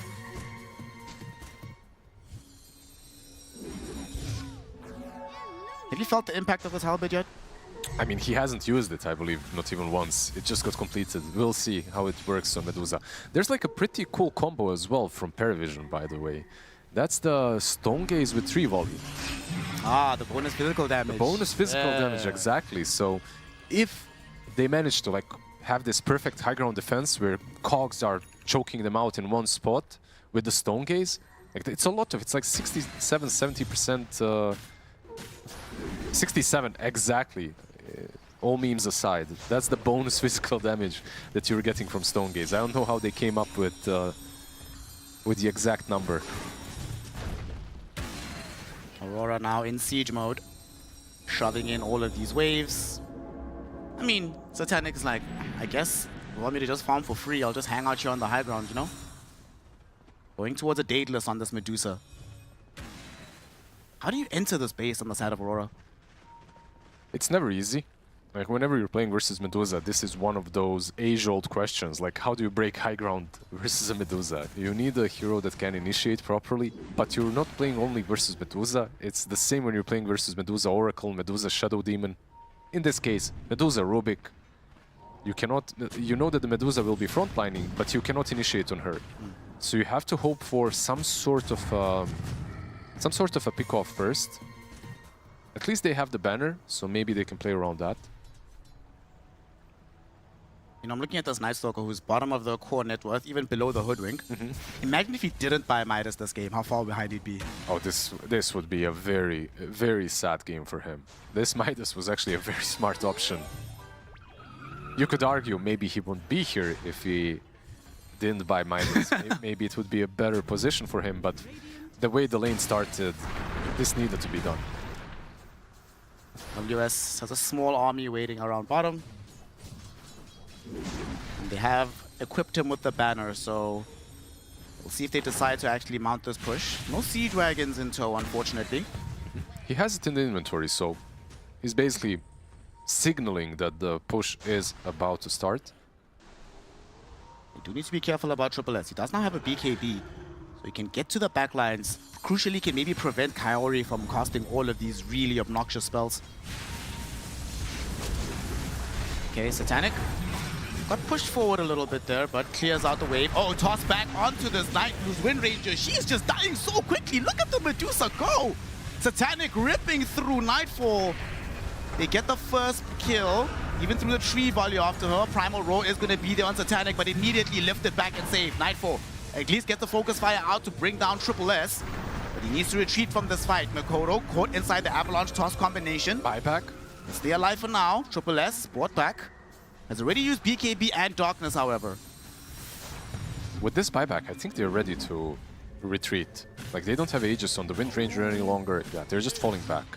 They can continue playing the map, perhaps wait for the next salvo of spells, wait for the BKBs to be up on Aurora, but that was it. They managed, like, in the end, the trade from Aurora was good, even though it looked very, very scary at the beginning, right? Like, the toss back on the Wind Ranger was perfect, instantly blinked with the cogs were in the right spot. Unfortunately, they lose the Night Stalker, and that makes this whole push kind of worth it for Aurora. Yeah, 7 minutes where you can achieve a dieback from him. Although on the other side, Medusa did fight that without the Daedalus being available. The next time they try that, she'll actually be dealing somehow more damage than then. Yeah, Nightfall was just dropping so quickly. Shout out Kaori for buying that Vlad's. Made sure that he could survive the second life after he got off the focus fire. Now Nightfall does have a disperser available. This kind of a game right now is more about patience and discipline than anything else. Like getting greedy and going for a big win usually does not work out. We've all been there in this same scenario versus a Medusa on the high ground. You have to poke, get the support, maybe an offlaner, force a buyback and fall back. That's the best that you can do. Even with the 26k lead, it is very difficult to just super commit on the high ground and go all in. So far from Aurora, I'm seeing exactly that. They're completing some items, Disperser is up on Wind Ranger. Next rush could also be on their mind. That's made today such a strange day of Dota. In multiple games, in this series, in the prior series with Team Falcons, we saw massive gold leads, but the game still feels relatively even. What the hell is going on with this? It's just like some of these teams, with the nature of their heroes, they're able to hold. Of course, in the Falcon series, it was a little bit different. They had like a Monkey King. Monkey King, not really the same level of Medusa when it comes to defending high ground. So I would argue maybe this one is even more difficult to end. Medusa has the Daedalus now. He did buy out completely for this, so there is no buyback for Satanic. He doesn't. I feel like he doesn't even have to save the buyback. As long as he's not caught outside of the base, killing him inside is so hard next to the Rubik. Like, we've talked about the shard, but I feel like it's not given enough. It's not given enough space. It needs to be talked about even more. This shard on Rubik is a very, very cheap save. Like 1400 gold for a very long distance reposition. All he needs now is a forced off as well, just to double down. By the way, did Mira use Halberd that last fight? I actually didn't see it. I don't think so. Like, the halberd range is pretty solid, but I know it suffered some changes, the item itself. It's a different build-up as well. You can't disassemble it anymore, but you can still dispel it, right? And that's one of the reasons why halberd just completely fell off the roof. Like, this item is never picked up. When's the last time you saw halberd? I'd be lying to you if I said I remember. It's been that long. In fact, I'd be lying to you if I had told you this morning I knew Halberd was still in the game. Fair enough. Yeah, it's in that kind of a spot. Like, there aren't many items currently that are just completely forgotten. I feel like Halberd is probably, even Heart of Tarask is being bought every now and then. I'm actually looking through the item list to see what's even more forgotten than Halberd. Yeah, it seems to be pretty much it. Do you see some tips going to... What are the tips for? I'm going through the item list. I'm trying to find an item that is less bought and less common. But yeah, there isn't anything. Do have the shard going the way of Nightfall. Tormentor being taken, so now we have access to the Gale Force from this Wind Ranger. 32k lead, 44 minutes in. Roche still down for another 2 minutes. Long spawn, which does kind of benefit the Night Stalker being able to get his buyback. Used ult. No ult on the Night Stalker. Got the darkness. But they don't follow him. They're going to smoke up immediately on the side of PARIVISION. I don't know if they want to just smoke to retreat or try play offensively. There's a Sadly, dragon. they have to go bottom to deal with this Black Dragon.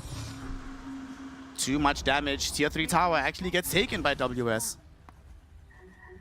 Nice little rat play by WS. They weren't able to pressure on their own, so at least this way is possible. Why is there a random blood grenade on the ground? I don't know. Like, someone just dropped it. Multiple BKBs have emerged in the last couple of minutes. We got one on the Puck, and we got one on the Tiny now as well. So Tiny actually didn't complete the Daedalus. Like, I was looking at the small crit. Like, he had queued up the Daedalus. He still has it queued up, but okay. Opts to go for a BKB instead. This makes me feel like they are willing to actually leave the comfort of their base.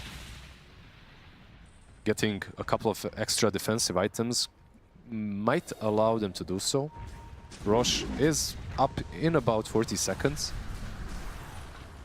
I mean, Medusa's pretty much capped out now, right? She can replace the boots, I suppose, but you can't stay in the base forever. At some point, you do have to play the map.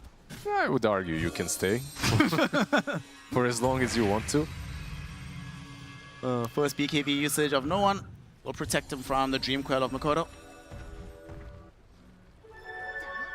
Did get the 25 talents, so it's not the cost iron guarantee of staying alive that it used to be, having that BKB. Nightfall has Satanic now, so he's also, the carries are capped out. They're like, as farmed as they're realistically going to get. There's a couple of Aghanim Scepters, maybe shards that they can still go for, but more or less, yes, there is very little room to improve. Aurora will exploit the lack of BKB on no one to go straight into the Roshan pit, pick up the Aegis, and all the goodies that come along with it. Yep, so we're basically back to the same state we were in 10 minutes ago when they were pushing the high ground on the bot lane. Pretty much the idea is the same. Put the banner down and try to execute this fight properly. I feel that for Aurora to have a successful fight, you need to find Rubik. He does have buyback. 200 gold is surplus. So even if he does die, they can still manage to save the Medusa after with his buyback. He also bought Blink Dagger, so he can sit even further back in order to wait and ensure that the Medusa survives. Makoto will just go scout some vision on the high ground. Creating space for Nightfall to try and go in, but Nightfall gets tossed back. Unfortunately, the Primal Roar goes out onto the Medusa. They can't kill Nightfall just yet. Gale Force used to push these heroes back as Aurora just try to escape the base. The creep army is managing to take down the buildings. The melee racks will drop. So they don't get any kills here, but they do get what they came for.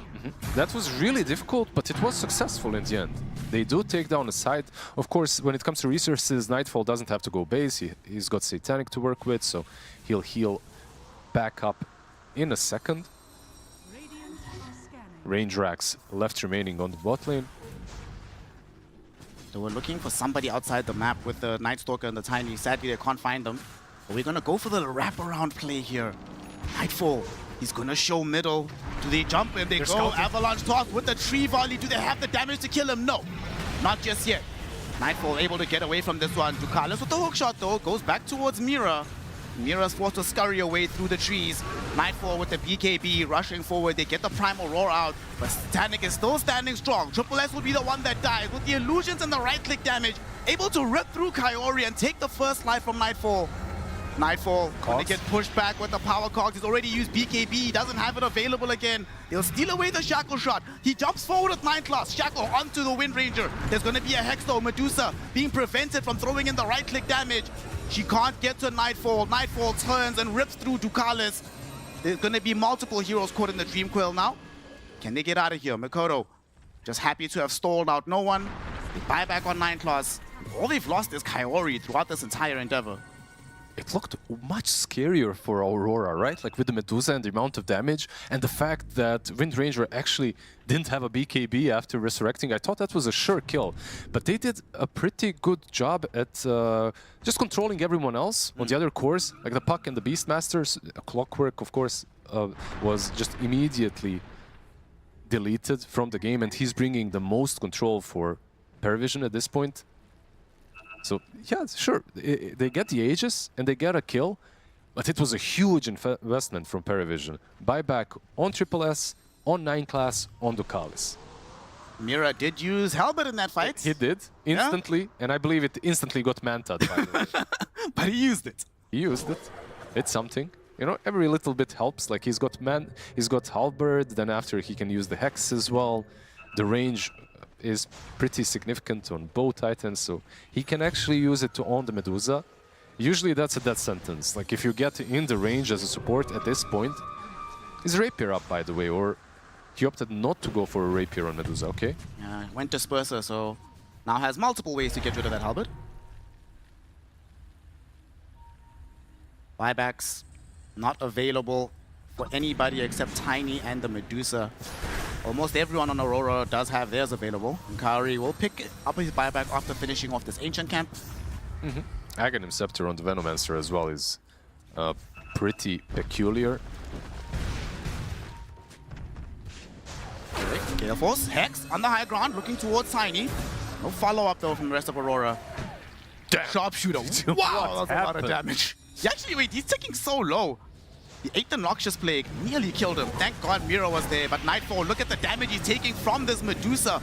Medusa does get disarmed. They need someone to chase forward. No one goes through. Avalanche, they can bring down Nightfall, and they do. Satanic getting the right clicks out of him, but now they've got the Hex back onto the Medusa. Stolen Primal Roar goes into WS. As Satanic trying to buy space right now, popping the Stone Gaze. Mikoto doesn't care though. BKB activated, jumps to the backline of the fight, kills Ducalis. The shackles are out from Satanic, but Nineclass trying to lift him back and keep him alive. Nineclass though, he can't do it again because Satanic is losing all of his mana, losing his life. The Medusa finally falls. Buyback is there for her. So both carry players have bought back. Both of them only have one life to play with. A super heavy commitment from both sides, right? Like you said, Wind Ranger on one, Medusa on the other. That lift was almost perfect to save Satanic, but it didn't push him over the Gale Force. You saw that. He was just on the edge of the Gale Force, and because of that, he couldn't reach the high ground. Gets bushwhacked and taken down. Sometimes it's just like it takes so little to save your core. Gale Force was used again. Medusa still standing her ground. And Ducalis is coming back. It will be a 5v5 affair again. And Aurora don't actually want to take a fair fight, so they start backing up. Yeah, I think this is extremely dangerous without the BKB on Wind Ranger, without the buyback and BKB pushing onto the high ground. You saw how quickly they could eliminate the Wind Ranger. I feel like at this point, even through her BKB with the amount of physical damage that they've got, they can do it. Just got an Aghanim Scepter on Beastmaster now, so trying to make sure they have that little bit of extra oomph in the middle of the fight. He's got everything. There's very little that he can purchase now to improve his build. Maybe an upgraded Blink Dagger, and that's about it. Aghanim Scepter, by the way, queued up by Nightfall. Usually he buys this item a little bit earlier, but actually, does he buy it or Mickey? Mickey buys it, right? Nightfall does Mickey it. buys it, yeah. Nightfall skips it. Yeah.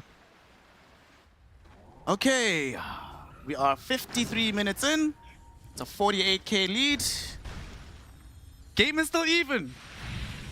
With 50,000 gold involved. Well, not even, but it's closer than it should be. Sort of even, yeah. Much closer than it should be. Wouldn't call it necessarily even. This is an even game for a Medusa, right? Like or an expected game. There's only two outcomes with the Medusa. The first one is you're winning your lanes, taking first rush, and finishing the game 25 minutes in with the first item. Like you get Butterfly Manta and the game is over. And this is the second scenario, where you do badly in the lanes, but you still cannot lose because you're one of the sickest carries in the game when it comes to defending the high ground. She brought out a BKB as well, so we have 9-second BKB for the next fight for Satanic. They have 35, right? Actually, wait, 20% magic resist reduction from Aghanim Scepter on Venomancer.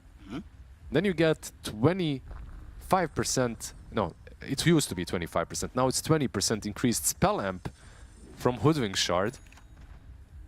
That's what happened to the Tiny earlier, by the way. And it can happen to any of these heroes. Just the two supports on Aurora are all into damage. On the other side, the contrast is they're all in area control and saves. And right now, like, it kind of works for both teams. It does come down to execution. Can we actually get the damage numbers? I want to see what it looks like across this game. I want to see the Medusa's numbers. Okay. A lot on the Venos. It's not as much as I thought it would be, honestly. No, it's evenly split. Roar. Ducalis getting caught with the roar. Shot through with the sharpshooter. No buyback. They're TPing in. They're actually just going to TP in onto the outpost. They want to exploit this timing. Satanic trying to get away. Satanic's been scouted. Can they catch up to him? He doesn't have his BKB in his inventory. He does get lifted back. Unfortunately, he does get to the defender's gate before the rest of Aurora alive, so they won't be able to utilize that Dream Coil. Mikoto, though, still wants to do something. Gets Primal Roared for his efforts. Stolen by Nineclass. They're still they're still too passive. When it comes to high ground push, they understand that maybe there's no buyback, maybe there is a buyback, but in any case, pressuring the high ground is so difficult, even with a hero down. They have cheese, but once again, the storyline, the script is the same. Wait for the next stages, wait for the next banner. The thing is, we might be here for a while.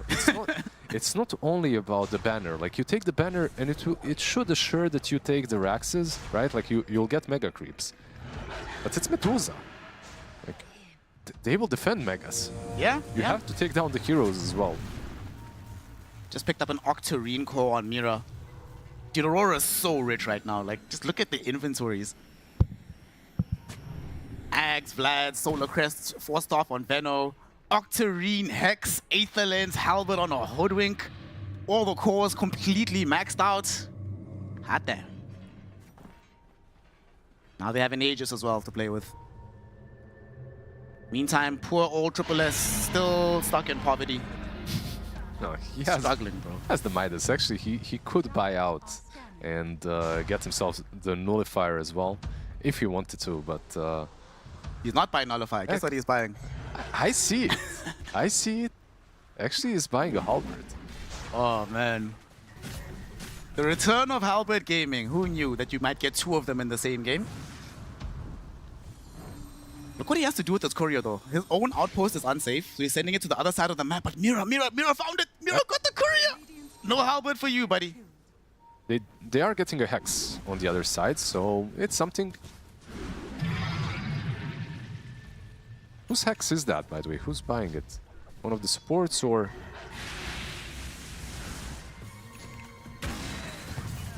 I don't know.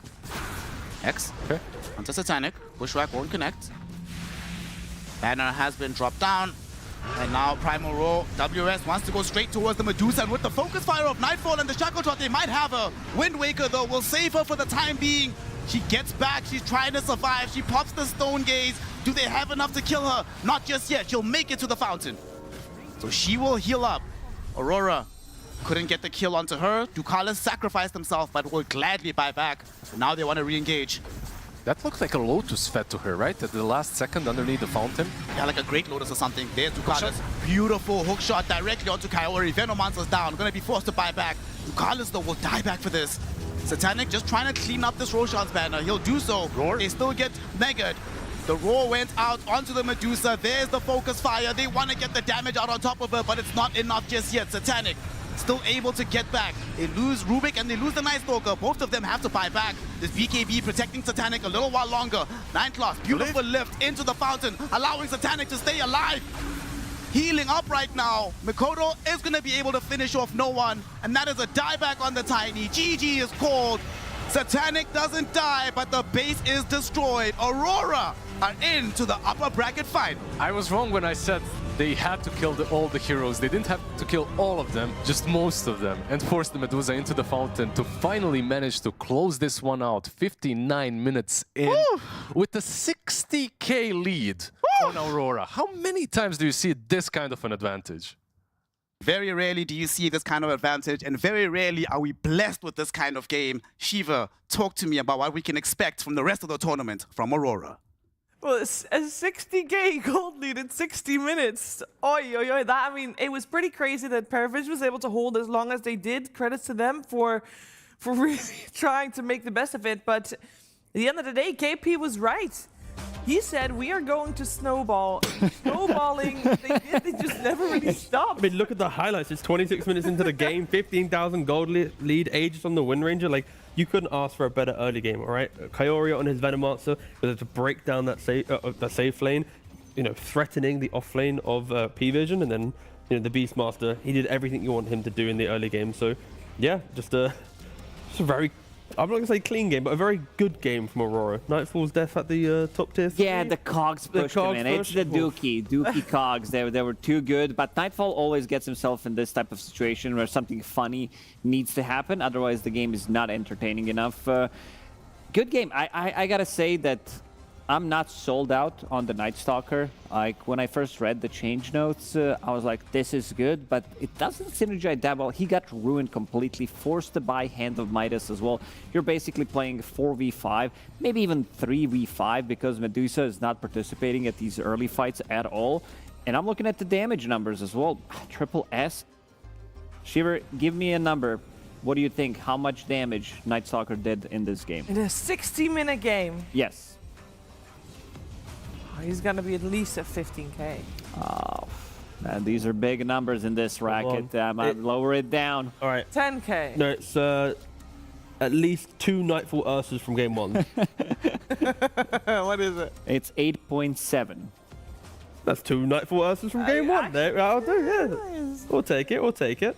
Yeah, that's not. But is he supposed to be really a damage dealer? Isn't he supposed to be like giving control? Yeah, he's meant to play through his offlane. Safe lane doesn't crumble as quickly, and then you can at least make moves. The problem for PVision was like the safe lane, the Medusa just kept dying, kept getting pressured. There was no safe lane to even consider, and then it's like, well, you're gonna buy Midas. Like, what's he gonna do? Buy Blink and try and help a under-leveled, entire lineup? So I think they just had to really go mode sacrifice, and the net worth, right? Was he like 1700 net worth? Yeah. Kind of like post-laning phase, like once it broke down around minute 5-6. So it was just awkward across the board. Like, again, commendable attempt of a comeback, but for Aurora, based on how well they played, they did kind of bake in multiple insurances to their lineup, like always getting the Aegis, ensuring that even if they did die to the Satanic Medusa once, it was like, whatever, with 48 kills to 16, unless we die back on Nightfall and Mikoto and WS, that's when maybe they can lose. They even had like tier 1 tower in the mid lane, so you have to go chilling. to like all tier 2s, bazillion buildings to try to end the game, which I don't think they would even have enough at that point. But yeah, Miro and Hoodwink, like I think this was half an hour ago where he was calling for aggressive GG. We had to listen in, yeah. Like, call GG, guys, call GG. I mean, to be fair, maybe they should have. I mean, he asked for the GG and then the game got quite difficult after. So of course, sometimes you can get carried away in the moment. But Self-jinx. Yeah, a little bit. But WS, an incredible performance on the Beastmaster. Exactly how, as you already mentioned through the interview, Beastmaster, when you put it in the offlane, you are meant to be the conductor of the game. You don't put Beastmaster in offlane just to sit back and watch your team farm. Like, you need to, just lead your team the entire time. Yeah, and someone who was also helping the team the entire time was, of course, the position 5 in Kaori, who is right now having his winners interview with Slacks. Thank you so much, Shiver. Yes, I am here, Kaori. Congratulations on that one. However, I gotta ask a question here. 60k ahead, and you guys are having trouble ending that game. Why was it so hard? You guys were ahead the whole game. I don't know. Maybe we're just too scared to like throw this game because we're like important game, so have to play secured. All right. Well, you can't say on the interview that you guys were scared. You have to say we were too smart to end the game. We were too high level. Am I right? I mean, you guys are big brains on that team. Maybe. Maybe. Okay. All right. Well, that's the response then. Very well. There's been allegations that you are a man that can only play Phoenix and Warlock. We did see those, but Venomancer in that game. There is more to you than meets the eye. Am I right? I mean, I can play only Warlock and Phoenix. Okay, great. Thank you. This interview was going fantastically for me. It was very good. I did want to ask you about your opponents there. You've had a lot of experience against this team. Is it a team that you like playing against? Is it a team that you dread playing against? What's the vibe of them as they walk by? Make sure that you really ramp them up there. I mean, they're really good team after the patch. They are really good. Yeah, because they have like good idea and like new heroes, so yeah, it's just hard to play against them. That was a big game, $60,000, I believe, on the line if you guys won that one, so congratulations. Are you scared for your next game, though? All right, you said you had fear in this one. Is the fear dead? How do you make sure that you're not afraid in these games and you're just a badass conquering Pause 5? I mean, I wasn't afraid. There we go! I just knew we like fucked up first game with Raft and like we can come back. Okay, so in these interviews, you don't want to say that you fucked up, all right? You got to say you strategically fed. You strategically morphed them into a weak position, and then you crushed them. Am I right? Yeah. Fantastic. Actually, we're really learning a lot here. Okay, final questions for you. I want to know about the team comms in that game. We got a chance to listen to you guys, and there was some, why won't they give up? Give up, guys, already while you're hitting the racks 30 minutes ago. Can we talk about that? Did you guys feel like that game was done a long time ago? Yeah, it's like when we took like mid-tracks, I believe. Like it felt like game over, but they kinda like using buys, trying to like def, like taking lotuses on sides to feed Medusa mana, and it's like it's just risky to like commit if you like do something wrong. We can still like lose this game because Medusa can win anything. Absolutely. Well, you were too smart, you were too strategic feeding, and you were too good to lose this one. Any fans out there, to the Kaori fans, the lovers, everyone that knows you, what would you like to say to them? This is the most important part of the interview. Thank you for support. Appreciate it. That's it. He nailed it. That's all you need to do. Thank you so much for a great interview, my man. Can't wait to see you guys again. Absolutely fantastic. Throw it back to the panel for some more educational services. Well, you gotta respect.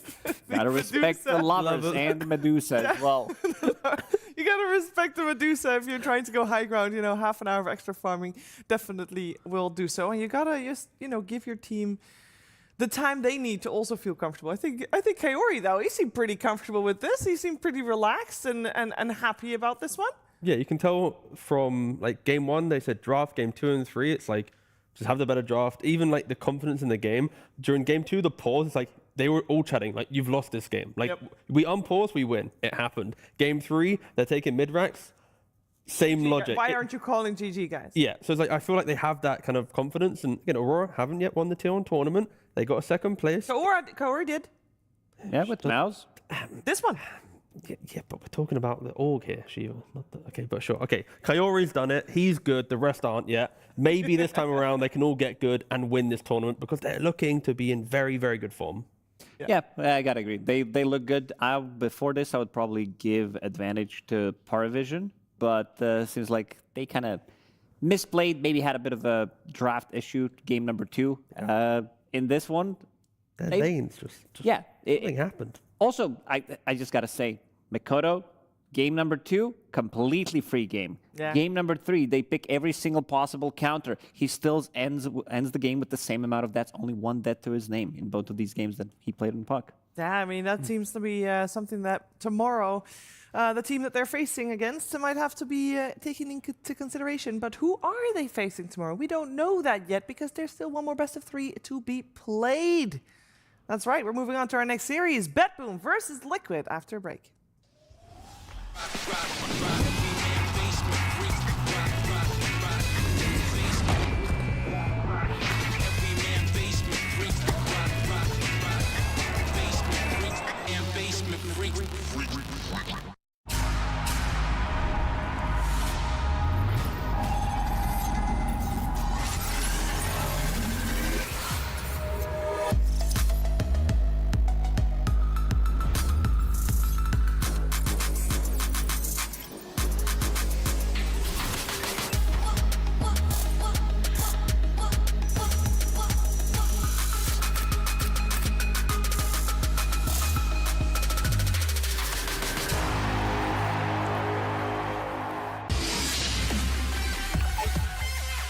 The human body was built to move. Not trapped at a desk in one singular posture for 12 hours a day. It's time your chair evolved. This is Secret Lab Titan Evo. Ergonomically engineered for you. Gamers, hybrid workers, artists. Backing your every move.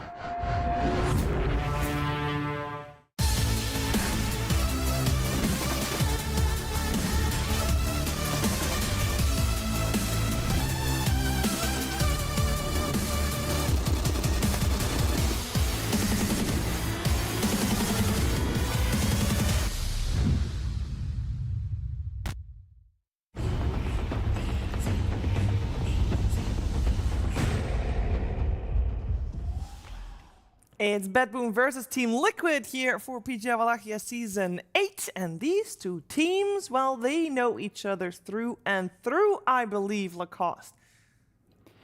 Yeah, that is correct, Shiver. Absolutely. And yeah, this is going to be a banger of a series because Bibbidi Bobbidi team, or should we call them the Battle Bots, they're in a good form. They look very good.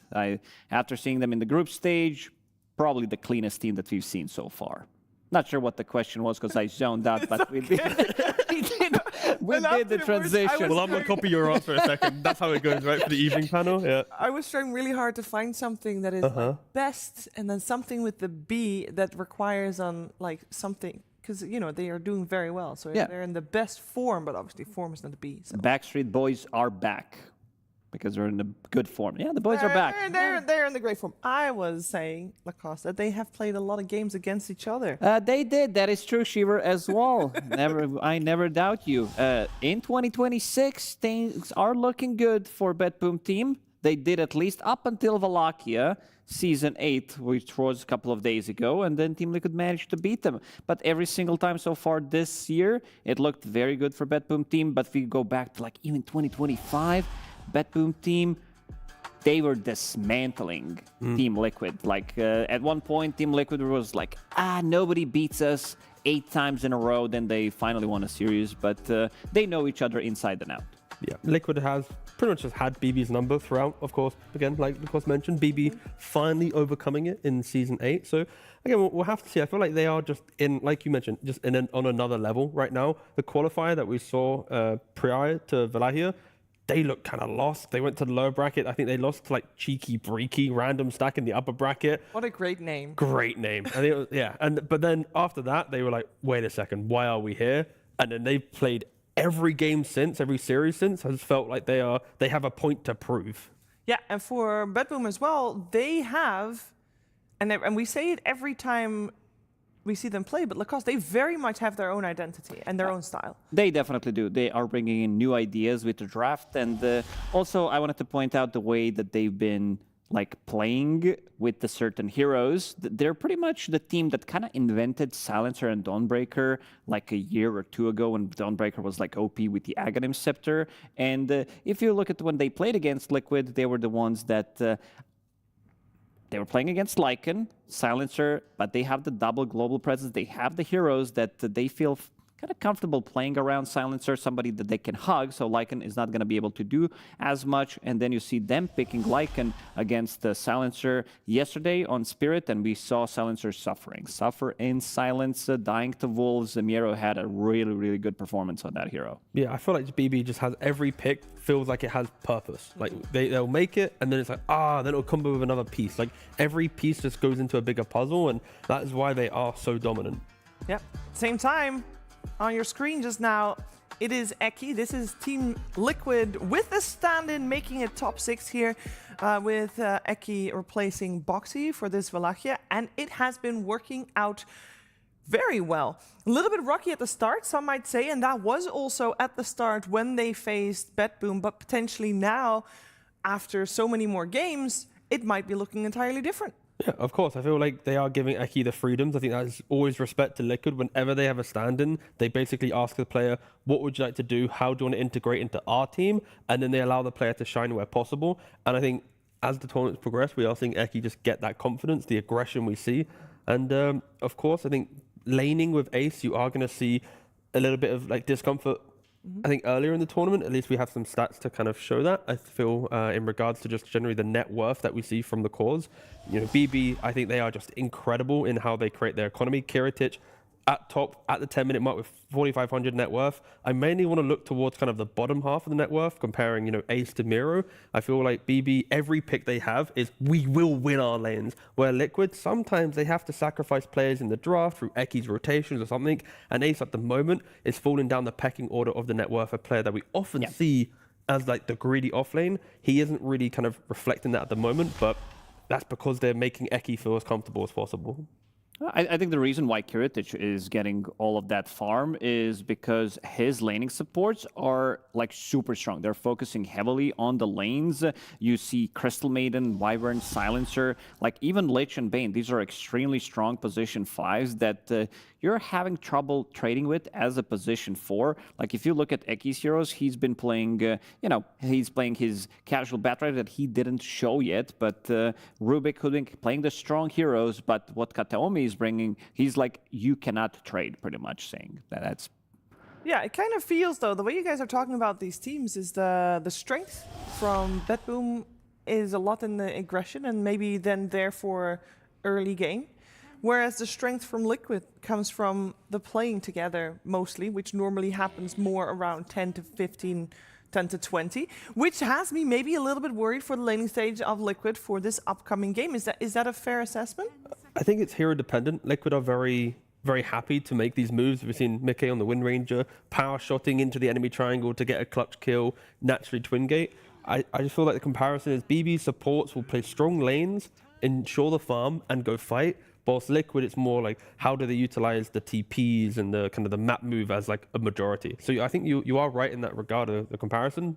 Maybe a little bit earlier on the time though. Yeah, I think the +1 situation from the off lane is what makes the difference, because Ace usually doesn't tend to show up in these earlier fights compared to Miero, who's like playing Lycan, sending his Wolf to the other lanes, whether he's coming to the mid lane when he's playing Mars, whether he's playing Axe, making a rotation, he's playing on the other side of the map, creep skipping. So there's always something that he's doing on the map. I think for a good reason, ATF talks about him as being like the top 3 offlaners, because Miero, every single time, like the guy just performs. Maybe last TI wasn't like his best performance, but everything else is top notch. Yeah, I'm so afraid if I'm looking at BB's draft, it's like the thought of the offlane beast, a Lycan, Enigma probably might make a return at some point for him, his Axe as well. Like these are all the heroes that kind of, I think, popularized his play for the entire Dota community.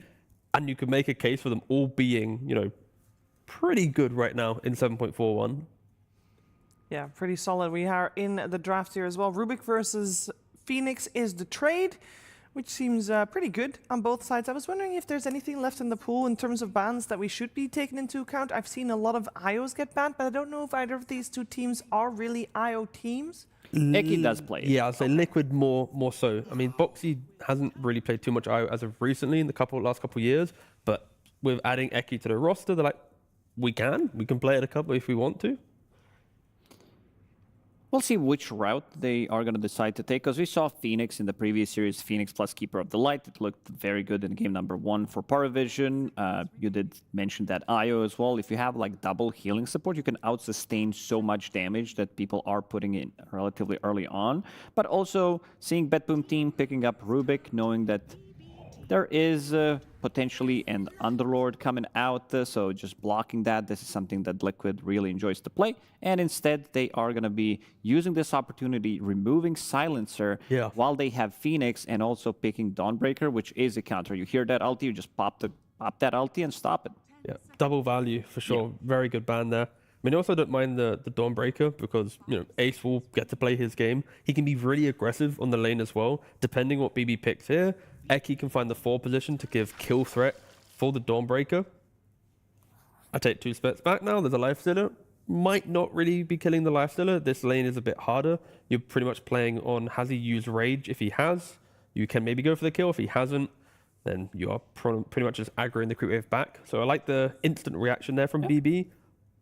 But is there a world where this Dawnbreaker is 5? It's like a 4 or a 5. 4. Yeah, it's doable. It's a relatively good support, but I could also see them maybe picking up something like a Tusk. They have a BKB piercing tool, lanes well with the Dawnbreaker. Also love the combo between Phoenix and Dawnbreaker, because Phoenix Egg turns it into daytime, and with the recent changes to Dawnbreaker innate ability, you get that max damage straight away, so you will be pumping out the damage. Yeah, it's a lane that you just need to be careful, where if Dawn is the off lane, Lich, if you try to step up and be, I'm going to do a little bit of damage, you just die. Well, at least you can gaze him out of the whoop-de-doop. Yeah, the whoop-de-doop will get potentially punished by the Sinister Gaze. Yeah. Was it Starbreaker? Something yeah. like that. Yeah. Ace hasn't played Dawnbreaker yet. This Wallachia will be your first one if he does take it. Yeah, he played it in the qualifiers. I was trying to remember why it was memorable to me, but yeah.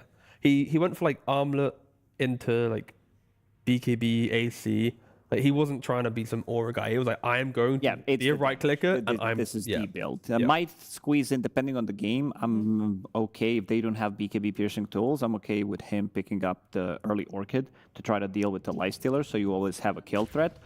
And that's going to be another hero that we mentioned where you have BKB piercing ability against the Lifestealer that you can follow it up with the Dawnbreaker as well. So you always have some kind of a play. And also double, even triple saving from Team Liquid. Yeah, I mean, this is where Liquid, if they really want to keep Nisha in the draft, you pick like the Wind Ranger here. Sure, there's going to be a potential offlane to counter you, but the idea of like having the combinations, making sure Lifestealer, like it's hard to now kill because Tusk protects the Dawn. You then have the evasion from the carry. It just complicates Lifestealer as the game progresses. Like even when Lifestealer commits during the rage. Oh wow, that's an interesting one. Tiny into Lifestealer. Exactly, that is. I mean, Lifestealer is good because you get to just constantly get on top of the Tiny. You don't care about him hitting you because of course you eventually get Ags jump inside.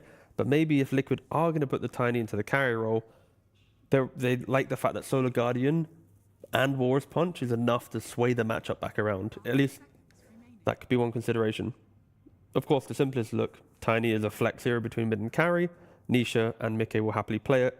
So they didn't want to kind of push their draft in a very specific direction that the Wind Ranger that I suggested would have done. It would have given a BB kind of a free pick on 18. So on 18, normally also we see a lot of mids being focused. Yeah, Puck is still in the pool. Puck, Ember, like even Queen of Pain, it feels nice. I would maybe lean towards more Queen of Pain and Ember compared to Puck. Even though, like we've seen in the previous game, it doesn't matter. Like this was even mid-Tiny into Puck, into Night Stalker, and he still died only one time. So the hero again feels strong, especially with the itemization that he did go for, picking up an early Force Staff to push himself out of the trouble. Yeah. You just have to consider the fact that your heroes need items to do damage, right? Like Rubik and Lich will amp up any core to go in, but Lifestealer needs to farm like an armlet into an entire Radiance. If you do pick a Puck, you throw down a coil. If your support's on getting good spells out, then they might just be able to brush it off, right? There is a lot of sustain that Liquid has between Solar Guardian and Sunray, even the Snowball save, and that's why BB, they opt to go for a bit more of just early game damage, what the Ember provides. He can even think about Vessel in this game, potentially. Oh, yeah, absolutely. Love that. You're playing against Tiny, who has like, throughout the game, 4,000 or 5,000 HP at the later stages of the game. But I like what BB is doing in terms of damage reduction. You have this Ember Spirit Shield. You have Mage Slayer Buyer from the mid lane. You have Rubik's Fate Bolt, reducing the damage, both physical and magical. And you also have Frost Shield on top of that. So pretty much every single hero, like you have Rage, gives you debuff immunity, so it gives you extra bit of a damage reduction from spells on top of that. It does feel like the damage that they're going to be outputting is going to get heavily reduced. You know, Timbersaur's a bad hero when like BB needs an offlaner and we're not even thinking about it for. Look at all Liquid's heroes, right? It's just it's just chill. Ooh. What about some... I was thinking maybe some like Undying that could come out. Offline Undying for BetBoom Team. Okay, I'll be honest with you. I looked at my notes and went Undying, Timbersaur, and then I joked about Timber. Because you're playing against Tiny, you're playing against a lot of strength heroes. That's I want that little bit of like toxicity, right? The idea of like deal with me, and then suddenly Lifestealer and Ember go, thank you so much for like eating 10 minutes of the game up. We actually got to our items to then take over the tempo. I just want Miro to be a bit more of a nuisance against Liquid. Because if you allow them just to sit back and hit their creeps, then they will have the layering of punch and save and sustain and all that to take the fight. I just hope for our sake this is not a stompy game. The drafts don't look too stompy either way. It really feels like a battle of execution between the lineups. Liquid just double banning 2 offlaners to just hold down the line, enabling those items. They're tied with the Ags Rush into Gush, Underlord with Firestorm. Good ways just to keep waves shoved out.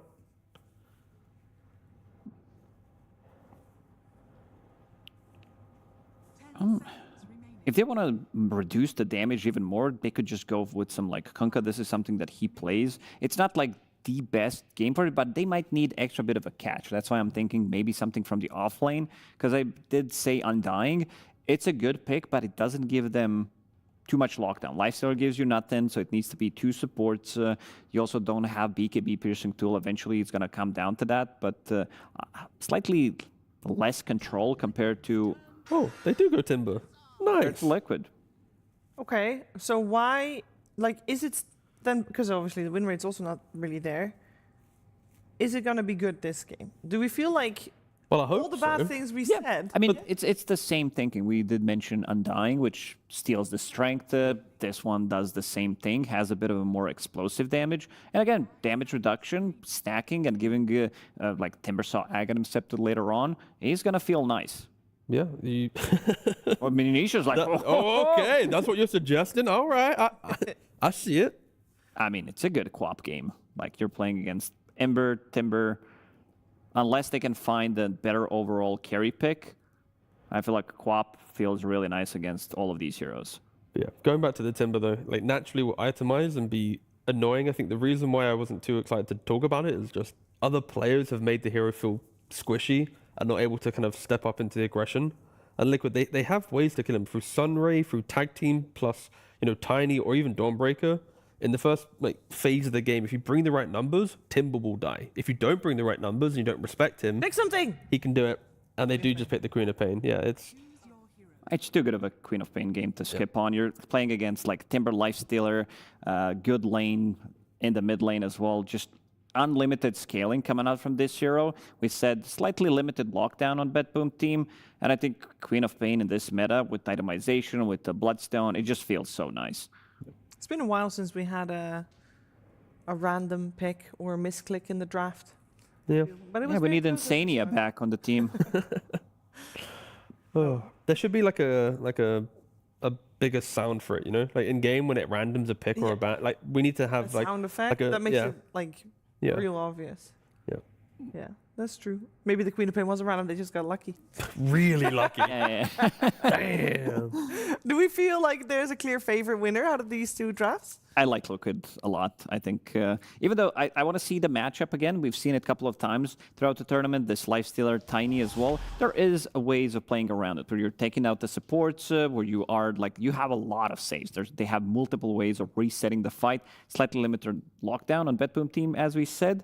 And a lot of BKB piercing tools, a lot of ways to reset the fight on side of Liquid if they don't feel like fighting, but a good amount of explosive damage with the Timber pick. Yeah. The main thing is I feel like BB, they have the supports that can rotate to mid lane, so if Nisha ever steps up, gets hit by, you know, a chains into then follow-up you will just die. And if Nisha then has a quiet game, I could see Liquid feeling lost on the map, Tiny needing to farm like an entire Shadow Blade, Dawn always waiting for the Solar Guardian. So I think it's for BB to try and break as much as possible in the early game, yeah. Yeah, BB break as much as early game. I just like both drafts. I feel like we actually are going to get a real competitive Dota game, unlike the Stumpy Fest of the last best of 3 we had. Okay, well, I think I can get behind that. I think we want just a competitive game 1 of this series. There's one person who would like a Stumpy game in favor of Team Liquid. Of course, it's Coach Blitz, who's now standing by with Slacks. Absolutely, Cheever. We are using our big brains for this interview. Coach Blitz, 5 wins in a row on save. You cannot tell me that you are going to let this Rubik go and be the big 6 breaker. How could you let him? How much did you fuck up, dude? I mean, they win with a lot of heroes. They're probably like the best team at this event right now, so it's tough to ban everything. I get 4 bans. What do you want from me? Ban Rubik. That's what I want from you. But then they'll get Pango, which I think they're like 4-0 at this event too. Or like they'll get Beastmaster, which they're like 4-0 at this event. Oh my God, that does sound pretty rough. Well, that's okay. I want to talk to you about your guys' draft. You guys have your own very good style that I think that you guys play. You're playing your own heroes. You're not really caring about the meta too much. In my opinion, you're setting the meta. What's the special secret sauce in Team Liquid that make you guys play like you play? I think you just have to kind of like what you do the things that you do, you don't think about it too much, and yeah, you just have to kind of believe in your own ideas sometimes. I believe in you. In an interview in 2022, you said that all Timber players should be put onto an island and they should burn that island. Is that still true here today? I do not recall saying that, but I guess if you said it, I probably did. So, you know, I like Miero. He's a nice guy, but if I said it, I must have said it then, yeah, I guess. All right, thank you so much, Blitz. Let's go ahead and party out of here and go watch the game. Over to you, our casters. Thank you very much, Slacks. We are here for another game to determine an entrant into the upper bracket final. Team Liquid versus BetBoom Team. When these two squads faced off in the group stages, BetBoom did come away with a 2-0 victory. Big Liz, you're looking at this draft. Does Liquid have the potential here to turn that around? They do. I feel like their late game potential is definitely there. They have a couple of patch favorites when it comes to heroes. You have the Queen of Pain with an eventual Aghanim's Bloodstone, this Tiny with the Silver Edge Harpoon, of course, just a lot of things that can go their way. But for that to happen, they have to have a decent laning stage. And BetBoom, like, we talked about it in the previous series that they played. They're insanely strong top lane. Kiritich in the laning stage. That was almost a Costa's curse. That was going to be on you. Kiritich still playing really high up here. Still could be. He actually does have a Tango to go back with. Kataomi is the one that's almost getting the first blood off of Eki. Already some skirmishing happening in the laning phase.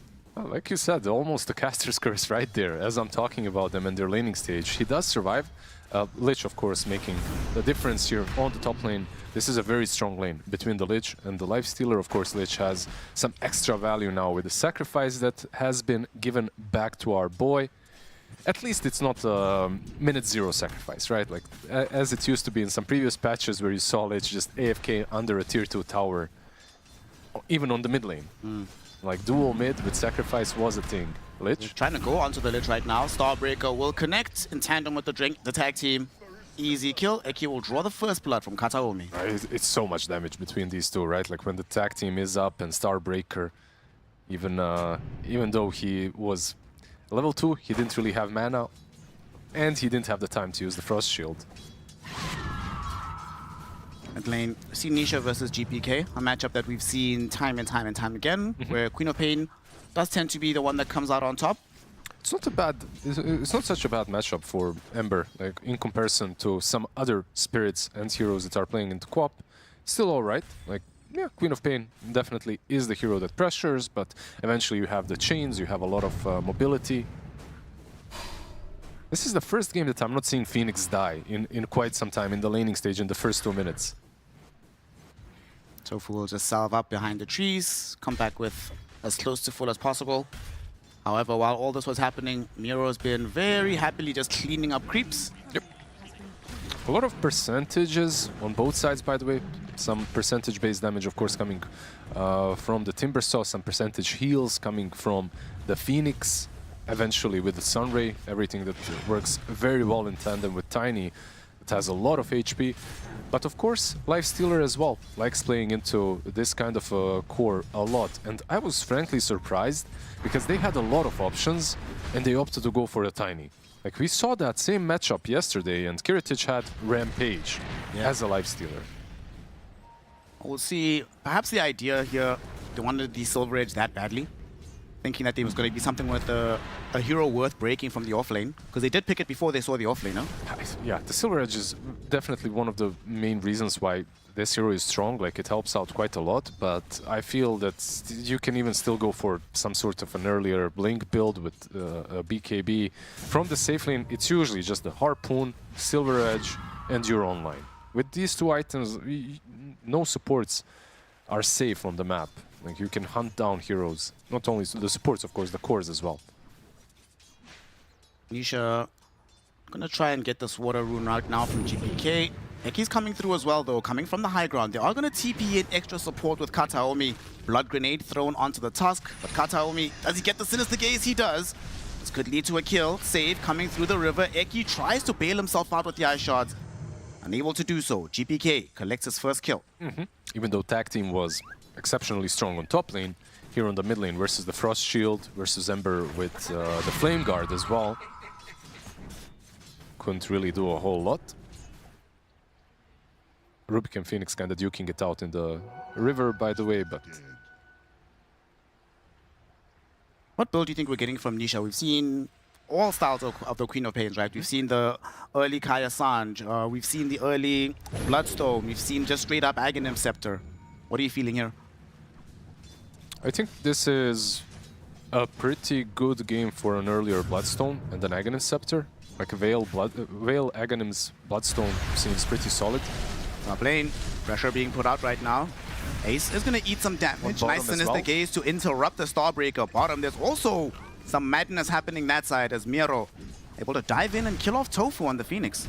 We talked about how strong Timber is versus the Tiny. Same exact thing for Phoenix. Like even with dive, without it, they have lift for it, so they can interrupt it. They also have Timber Chain to continue chasing.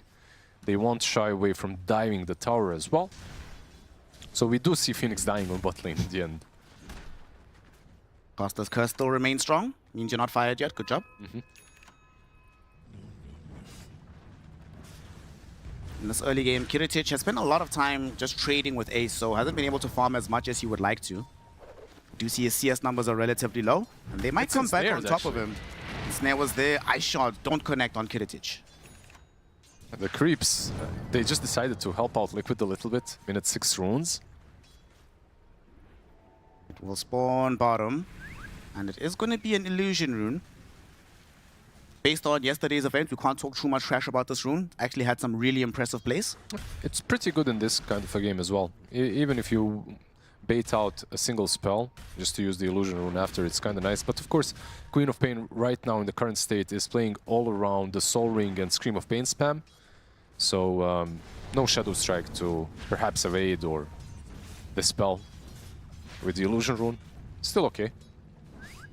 GPK is angling towards getting that early earn. Looks like this will be a Spirit Vessel game for him. Oh, absolutely. I think this is a very good panel. Talked about it, of course, as well. It's a very good Vessel game. He can go for a Mage Slayer. I see a lot of mid laners not going Vessel. Kiritich. Okay, he does have the Rage here. Able to get away from the Starbreaker. Kataomi will return. Has a Frost Shield ready to go if needed, so Kiritich will be fine.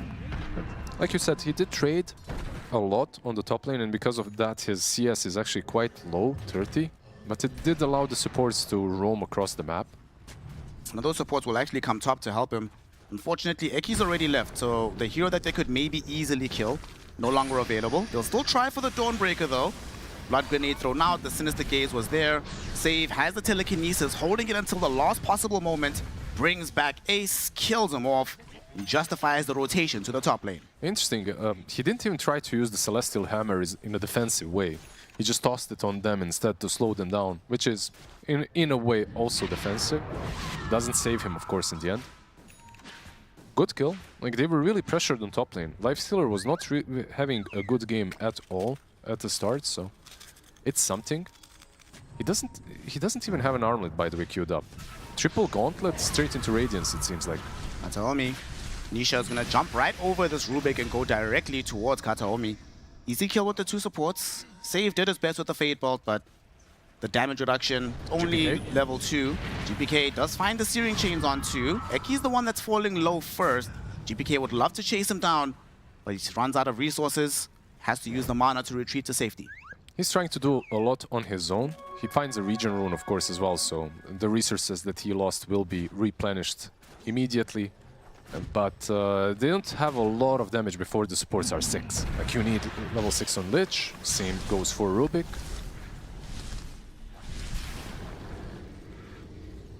They're finally having a little bit of space to farm. Where's Eki gonna go next? He's gonna go back top. Is there any kill potential if he shows up middle with Nisha right now? There could be, if GPK is without a Remnant, but of course it's very unlikely to happen. I feel like on bot lane as well, there isn't really a kill potential here on the Timbersaw. He TP'd, but taking down the Timber is going to take another hero. Like, these two, I sincerely doubt that they can do it alone. An even game at 10 minutes. Who knew this was still possible in this patch? Wait, he's got a new number, by the way. Eki? 4489 square root. Dude, you know what it is. I know what it is. Don't even bother checking. Proper Zoomer humor coming from Eki.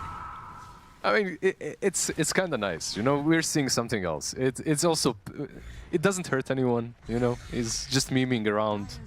He isn't buying any mantles of intelligence and dropping them. He's just enjoying the contemporary memes.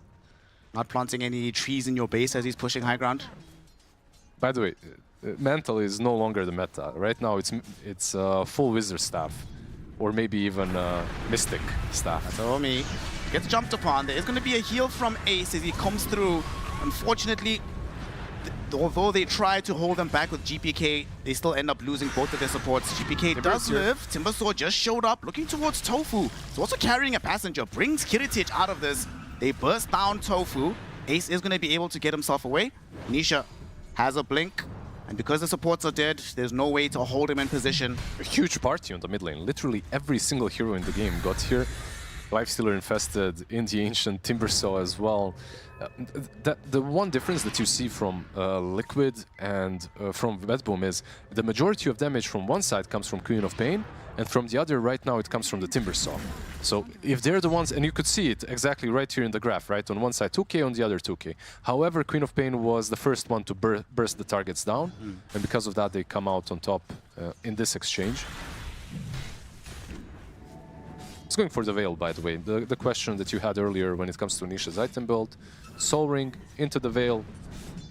Pretty much every single Queen of Pain right now is going for a variation of this build. And it's pretty good. Like you get some extra spell lifesteal with the Bloodstone, right? Something that was in a way taken away from Quap and moved elsewhere. Actually has the Veil right now. Once they have the Sonic Wave available again, with the Solar Guardian, they'll almost certainly make another move. In the meantime, just some ancient farming, some cheesing, using the Smoke of Deceit. Eki in the top lane, forced to use the Ice Shard to try and protect himself. Snowball will come out as well, but Kataomi already used the Sinister Gaze, so doesn't have a secondary lockdown onto the Tusk. They're still smoked. Rubik has his level 6 now. Okay, they'll lift back Nisha. Unfortunately, Searing Chains do not connect coming out of GPK. They'll at the very least be able to contest for this rune. Get a haste on the top side. Did he get a single rune on Queen of Pain? I don't think so. Never lucky so far on the Quap. A lot of runes going the way of Ember. Is that his Spirit Vessel coming up right now? Yes, it is. I was wondering if he'll actually still complete it, because it's a really damn good game for Vessel. Yeah. And there aren't really a lot of the spells, if any, on the other side. Eki breaks the smokes from the high ground in the triangle here. We'll buy some time with the Snowball forward, going towards the Rubik. They do just throw out the Chain Frost. Heads up from Kataomi. Okay. Yeah, because he's going to farm the Ancients with it. He knew what he was doing. Ace, he's going to be the first victim of the Spirit Vessel. Kiritich is there as well with the open wounds. Nisha, though, comes on the backlines with the Sonic Wave. He not only brings down the Rubik, he immediately goes onto the Lich. Ace uses that opportunity to Solar Guardian back towards the safe part of the fight. GPK cannot chase him. Nisha, with the big plays, makes it a 2-2 trade and saves the Dawnbreaker.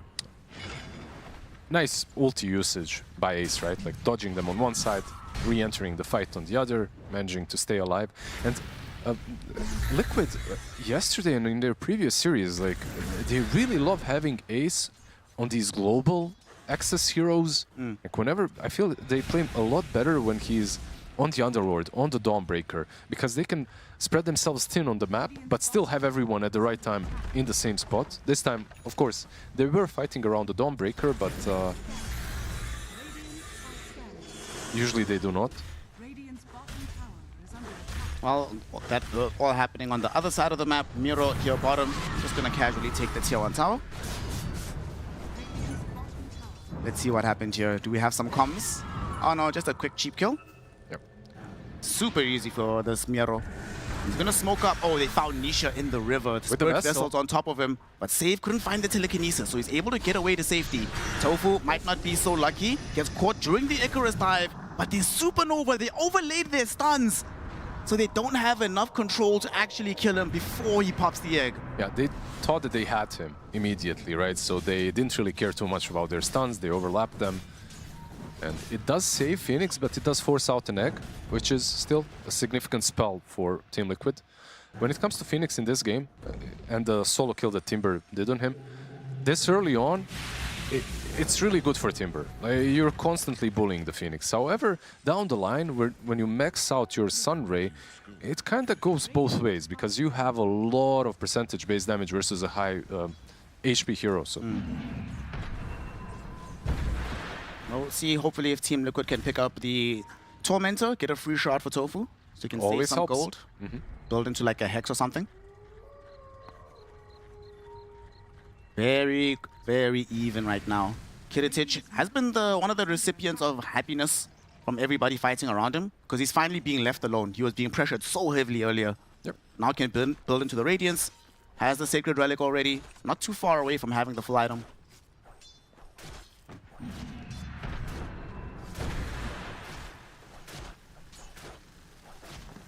Dawnbreak in the meantime, she has Echo Saber, so Ace is going to make sure that he's able to scale throughout this game as well.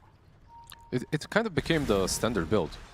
Like, when the patch hit, I noticed a couple of Dawnbreakers actually going for even an earlier Aghanim Scepter, but right now, most of the time... Oh, hold that thought. Miero getting a snowball towards him. Ace is going to make his presence known here as well. Getting the stun from the heavens, Starbreaker, even a Sonic Wave. Everything committed on the Timbersaw. And they succeed in killing him. Nisha, not done just yet though. Looking towards Save, who's on the high ground. Does have allies coming in. So Liquid do not want to chase into an area where they have no vision. They don't have a Vessel charge though, but they still want to take this fight. Okay, Nisha jumps the backline. There's going to be a Chain Frost thrown in. Supernova comes out to make sure it disjoints. Eki still going on to Kataomi. Nisha's on the high ground. The egg pops, stuns two heroes. Both of them looking to fall. And Team Liquid. That was just beautiful. Perfect execution.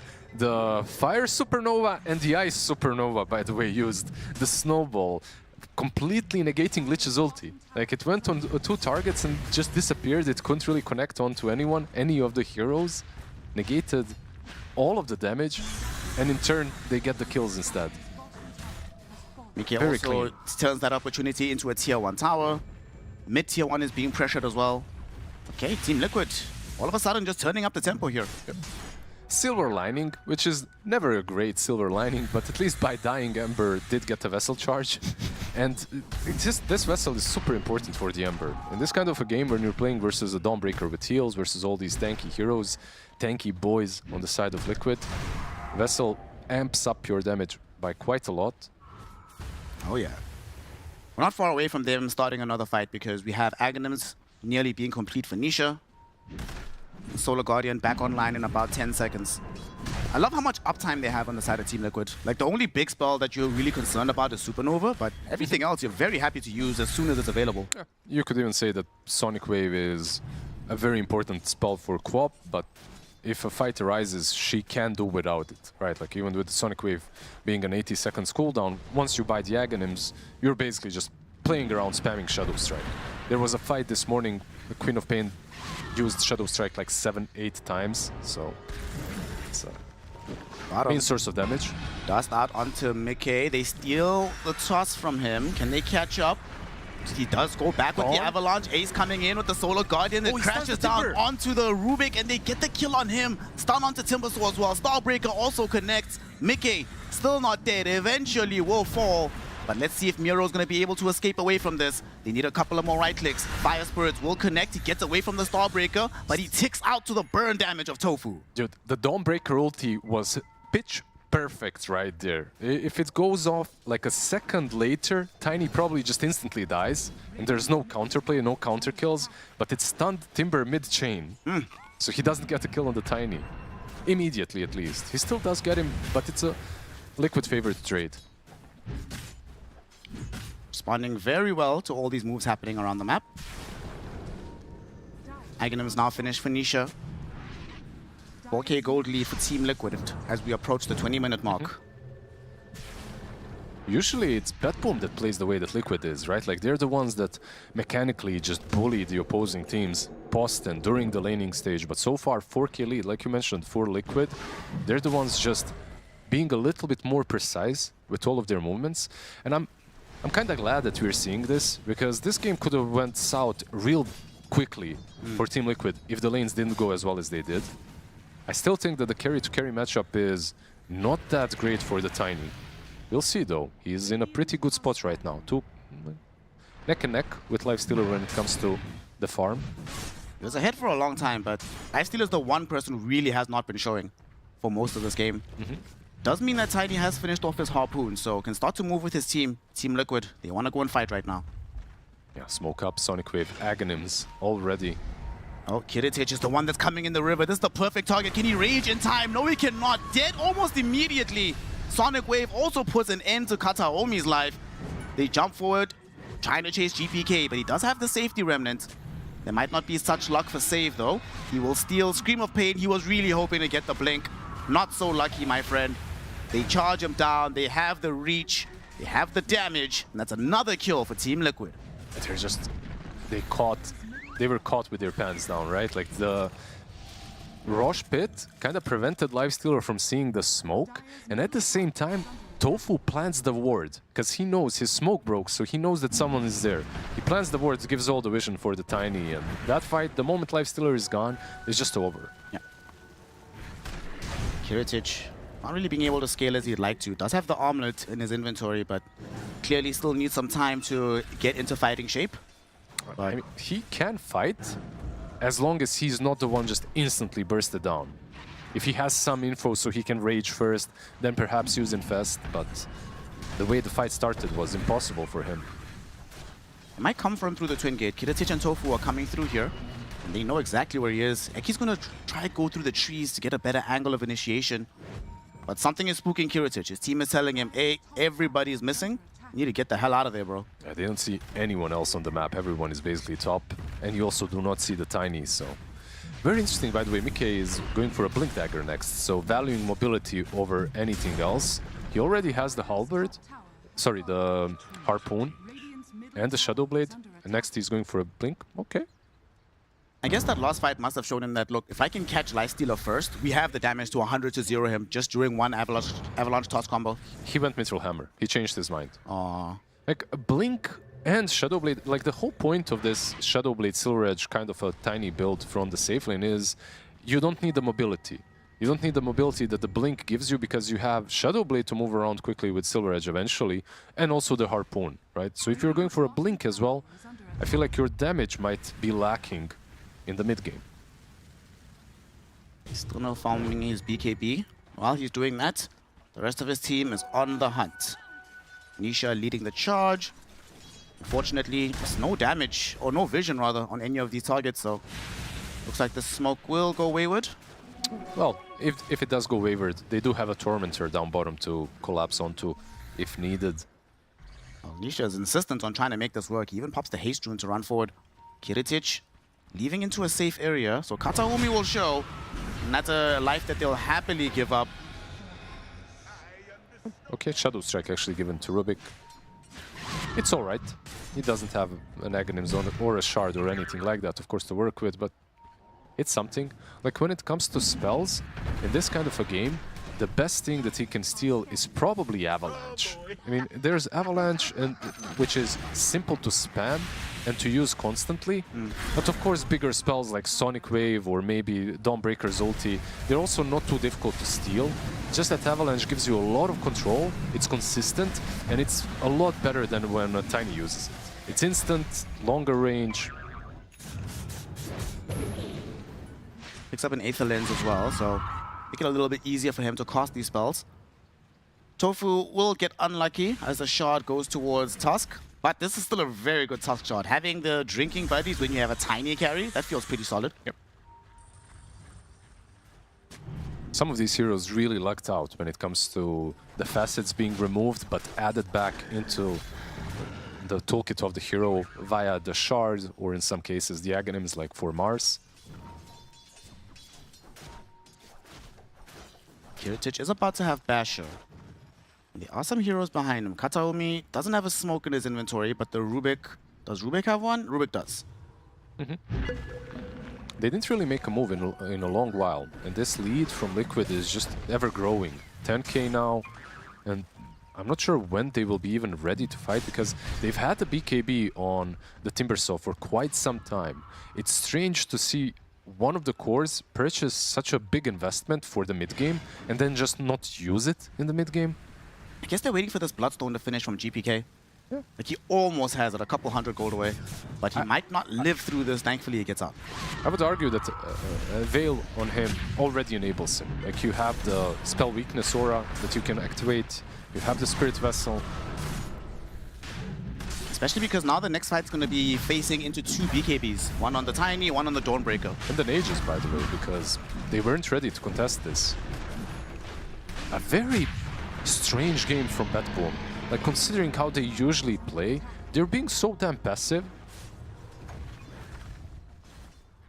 Yeah, not especially after that first couple of minutes. Because they were trying to, they did make a move or two, especially around the mid lane. They kept constantly skirmishing and fighting, but things have changed. Yep. Kiritich does have a basher now, though, so I don't think they want to start the fight, but they are ready to respond. They're actually going to start the fight with a lot of Atos. Going towards Eki here. Snowball. Back to Miro. Ice Shard will hold him in place, not allow him to leave. There's going to be a Solar Guardian to try and keep Eki alive, but it's not going to be enough. Huge Sonic Wave, though, from Nisha. Pushes back everybody, and with the damage of Ace, they do kill Kataomi. The BKBs are activated, but they are about to expire. So Team Liquid come back to the safety of their high ground. BetBoom Team will be... How do they even feel about this fight? You know, you get the kill, yes, but you sacrifice Kataomi, you used everything for this. Okay, but on the other side, if you think about it, Sonic Wave used, Phoenix Egg used very early on, by the way, in that fight, and in a very defensive spot, just to try and save the Tusk. You probably don't feel too bad about it. Like, yeah, sure, you traded the Lich for the Tusk, but it wasn't such of a bad fight. And when you think about the long cooldowns, I think they have less of them. They can play the game a lot faster at this point. They're going to try and prove that point right now as they're moving down. They wanted to catch the Tiny. Unfortunately, Tofu will interrupt all of this, and even Icarus dive away. Does die eventually, though.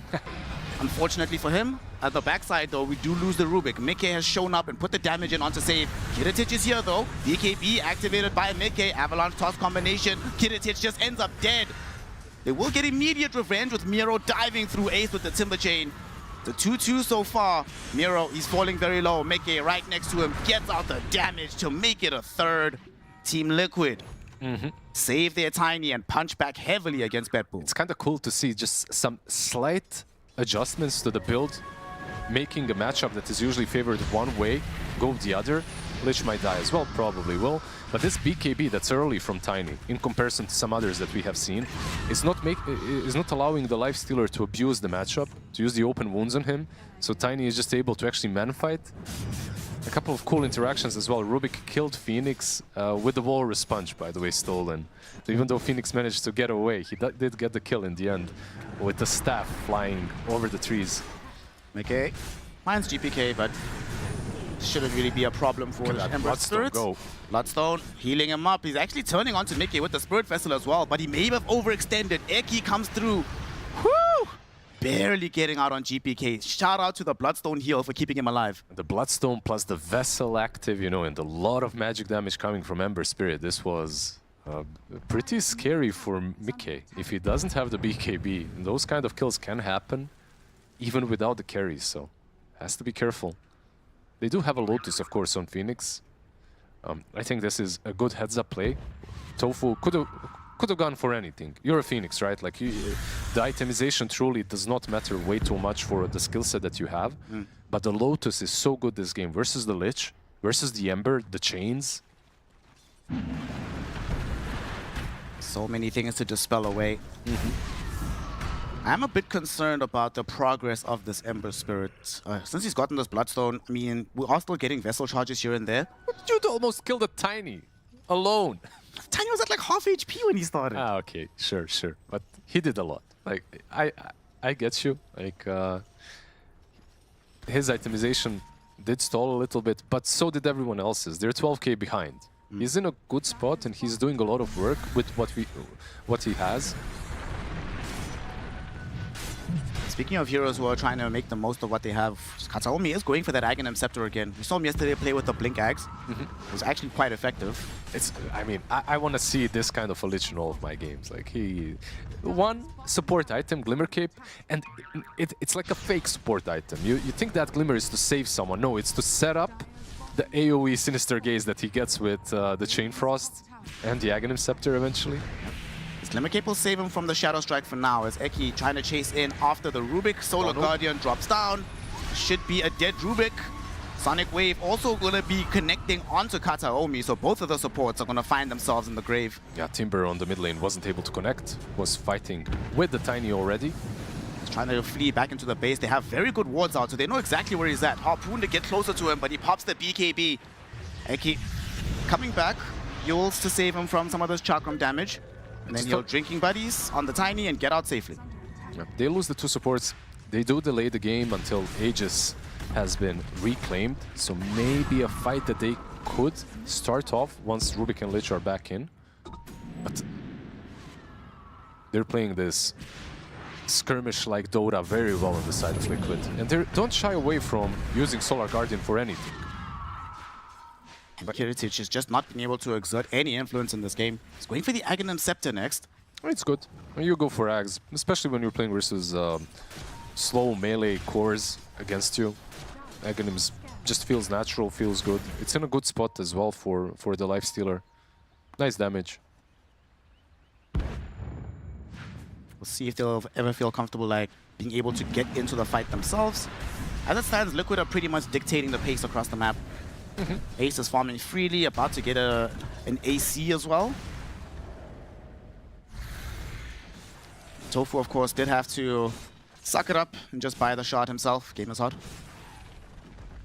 It's alright. He has the greedy, so 2.2k gold. Supports are getting richer and richer, patch after patch, year after year.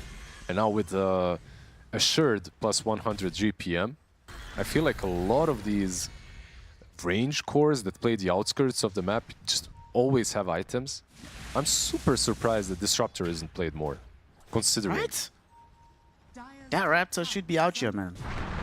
Oh, look at Mickey. Kataomi is just gone. Kiritich can't help him, and Ace gonna come through with the Solar Guardian. They catch out Kiritich. There's gonna be a Sonic Wave on top of the Silver Edge hits that they delivered. Kiritich does try to get out, but will not be able to. Save did his best to run interruption with the stolen Solar Guardian, but all he does is put himself in the line of fire, get himself killed off. GPK can't even save them. At the end, they maybe thought they'd get a kill on Phoenix. He pops Supernova, Sunray to heal up his cores, and Team Liquid take a 4-for-1 fight on the high ground of BetBoom space. I know that the panel didn't really want a stompy game, but we're definitely getting one. They didn't start stompy, right? It just became this way. It didn't, but the moment Tiny got a couple of items, I feel like it definitely started feeling that way. Now with the Silver Edge, with the small crit, the supports, they cannot be on the map if not surrounded by sentries, right? Like if you don't have vision, you're just instantly dying. Save as well, by the way, using Lift, uncharacteristic to his nickname, on himself and not on the Lifestealer, which in the end does kill the Lifestealer, but I guess you understand, it's understandable because he has rage. You don't expect usually Nikes to die so quickly. It's a lane of barracks, 21k gold lead for Team Liquid. It feels like all of this started on that one gank that went through the Roshan, where they managed to kill Kiritich. After that, Liquid would just keep sweeping the map, and it felt like Kiritich is just not confident enough to show up to these fights. It's just a combination of heroes that is able on Liquid, I feel like, to get things done. Like they have so many duos that can just start things off and get a pick off and finish any core. Because of the Solar Guardian. Like you have a Dawnbreaker just chilling on her side of the map. Ace is farming a Storm. He's just below Tiny and Queen of Pain when it comes to the net worth. You mentioned the AC, the Harpoon, and the Skull Basher, so always able to connect. They're going to smoke with Tofu and Mickey. Go connect in with Nisha on the top side of the map. He's baiting a little bit, and GPK will take the bait. Coming through for Nisha, he'll pop the Illusion Rune to get out of the roots, and now Mickey jumping the backline. They just want Kiritich. Solar Guardian, it will not connect. Save, beautiful lift back on the Lifestealer. He'll get infested as well, so he's carrying some very precious cargo. He needs to leave. Timbersaw, though, feeling brave and confident, goes in by himself. BKB active, gets the Gleipnir out onto Ace. They know he doesn't have another Solar Guardian, but he's so strong with his own Harpoon. Kiritich now has higher HP, trying to join the fight. Supernova thrown in by Tofu on the outside, able to burn the Lifestealer and kill off Kataomi. Kataomi buys back, returning to the fray. He dropped out the Chain Frost, has Sinister Gaze on Tofu, but Nisha's there to provide assistance. There's no way out of this one for Kataomi. He will die back. They drag Miro back into the fray as well. He's dead too. It ends up being a full team wipe, and Nisha didn't even die. Full team wipe with 2 buybacks. Rubik bought back, Lich bought back, he died back as well. look at that damage. Like this item build with the Bloodstone, with the Shadow Strike just constantly being applied onto everyone, they call GG. There's nothing more to do. This was a masterclass by Team Liquid. They played the draft as well as you could expect them to play it. This last tag as well from Tofu, by the way, gotta commend him for that. He has one hero to worry about, and that's the Lifestealer, because he has massive attack speed and rage. But if you're over the cliff, he can't reach you. Blitz is vindicated in how he drafted this. He is not afraid of the Rubik on the side of BetBoom. Team Liquid secure victory as we send it back to the panel to analyze what just went down. I kind of was hoping for a nice back and forth game because it's been a little while. I feel like we've seen that in the previous series. It wasn't really there. But this game was not back and forth, and I must say I'm baffled. Yeah, I think this is pretty much the beginning of what's gonna become like Gaben level shellacking coming out from Liquid. This is where they bring the numbers. This is, you know, Tiny, who wants to get involved in some of these early engagements, compared to Lifestealer, who's just farming on the other side of the map. And Team Liquid, they are bringing in numbers. This is something we said that BetBoom does really well, but this time around, it's gonna be 4v5. Chain Frost, it's going to be doing some damage, but also they have insane amount of saves coming out from them, and they're going to be ready to clean up at this moment. You can see Mickey, he's getting involved, getting a really good avalanche. I feel like GPK just didn't have that impact early on, didn't have those two supports that he could roam around and get the damage in. I mean, you could see from the previous clip, right? The Radiance and the Lifestealer was just completed after the 4 heroes of VB died. What happens if it's 20 seconds later where the Lifestealer can TP in, there's a bit more of a fight? You know, Timber, he had an exceptional start to the game being top net worth, but unfortunately, the reason why we don't see Timber is like his items don't really punch into the game that quickly, right? Like the Dawnbreaker going for, you know, the Echo Saber, the early BKB, going for Basher, like you feel like every item's like, all right, I want another fight, and unfortunately for Timber, he just fell off. Like he had a really good early game, but Liquid identified him, killed him, and then we got to see, you know, this is classic Liquid Dota, right? It's overlapping heroes, sweeping through the map, getting quick kills, blink on Tiny, Nisha going crazy once again. Like, yeah, BB just, they fell so short so quickly. It all just disappeared.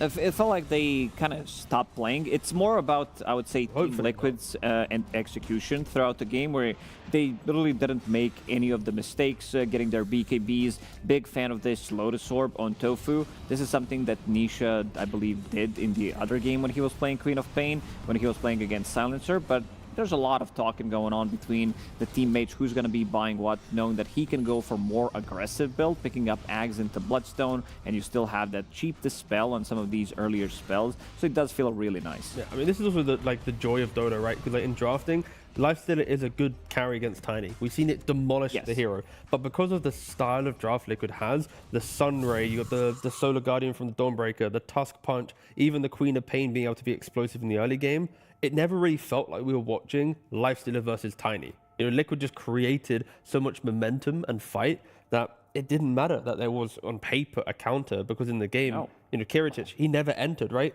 There's a big difference where they have multiple BKB piercing abilities. That's why I really like this Dawnbreaker, Tusk, and the Quap as a last pick overall, which did allow them to choose the target if they want to, like if Lifestealer's isolated, if they lock him down, they could kill him from 100 to 0 with the Tiny's right clicks going through. And also on the other side, BetBoom Team, you don't have that much save. Maybe you can put in a Frost Shield, but that's about it. Yeah. Now, this was a fairly early Dawnbreaker pick, and we said he was going to have maybe a tough lane, but the Tusk made a lot of life to the lane, right? So it's like with the Tusk, you just have survivability, you have threat, you don't really care about the Lich Lifestealer, you're just going to chill, and it worked out nicely. Real hard. Like the thing is with all those stat lines is like Nisha will naturally look like he's meant to be the MVP in every game because he's going to have like double-digit kills and assists, but I think because of the Tusk and the Dawn, Nisha got to play with so much more confidence, hence why we are, you know, tipping the hat to someone else other than Nisha. Yeah, big fan of this Dawnbreaker in general. It does allow mid laners to, especially these more aggressive ones like Storm Spirits, Embers, Queen of Pains that are going in, you don't have to pick up that early Blink Dagger. You can go greedy, Lotus from the position 5 straight away, plus Dawnbreaker allows you to go for like higher tier of items that allows you to pump in more damage, like still be tanky because you know the Dawnbreaker ulti is going to come if you're going to be in danger. yeah, it meant that on the side of BetBoom they had a rough time, and two people that maybe had a little bit of a rougher time than others were GPK and Miero. Yeah, I just kind of wanted to look at their stats because after what looked like an okay early game, I still want to pose the question, like, where did it go, right? Like, of course we saw the 16-minute clip, that was so important, but when you have a Vessel from your mid laner, a consecrated Raps on your off laner, and a Lifesteader getting a Radiance at the 16-minute mark, like, I really am anticipating BB to be ready for the fight, and they just weren't ready. Like, Liquid, they made the first move, and after that one move, BB just got afraid, I feel like. Like, something within the team told them, yo, we can't do anything. Because, yeah, again, look at the progression of the stats. We fast forward by, another 8 minutes this was? Nothing. They just watched the game progress, and that's not how you beat Liquid. I feel like I'm having a little bit of I don't know. I feel like I misread the power level that BetBoom has shown us this entire event so far, and it's something in the air today. Let's be real. Yeah, but this is like blown out of the water type of style. Is it just because of the draft? I think Liquid, they came prepared. I also don't think they wanted to get hero like Timbersaw for themselves coming into this series, coming with the prep. It felt like it looked good on paper. It was like necessary. It's good for the game, but it didn't really the bait pick. Yeah, it's often a bait pick pretty much. Yeah. Well, they got baited, that's for sure, and then they lost real hard. Let's find out if they can turn it around and force out a third game to the series. We're going to take a quick break. We'll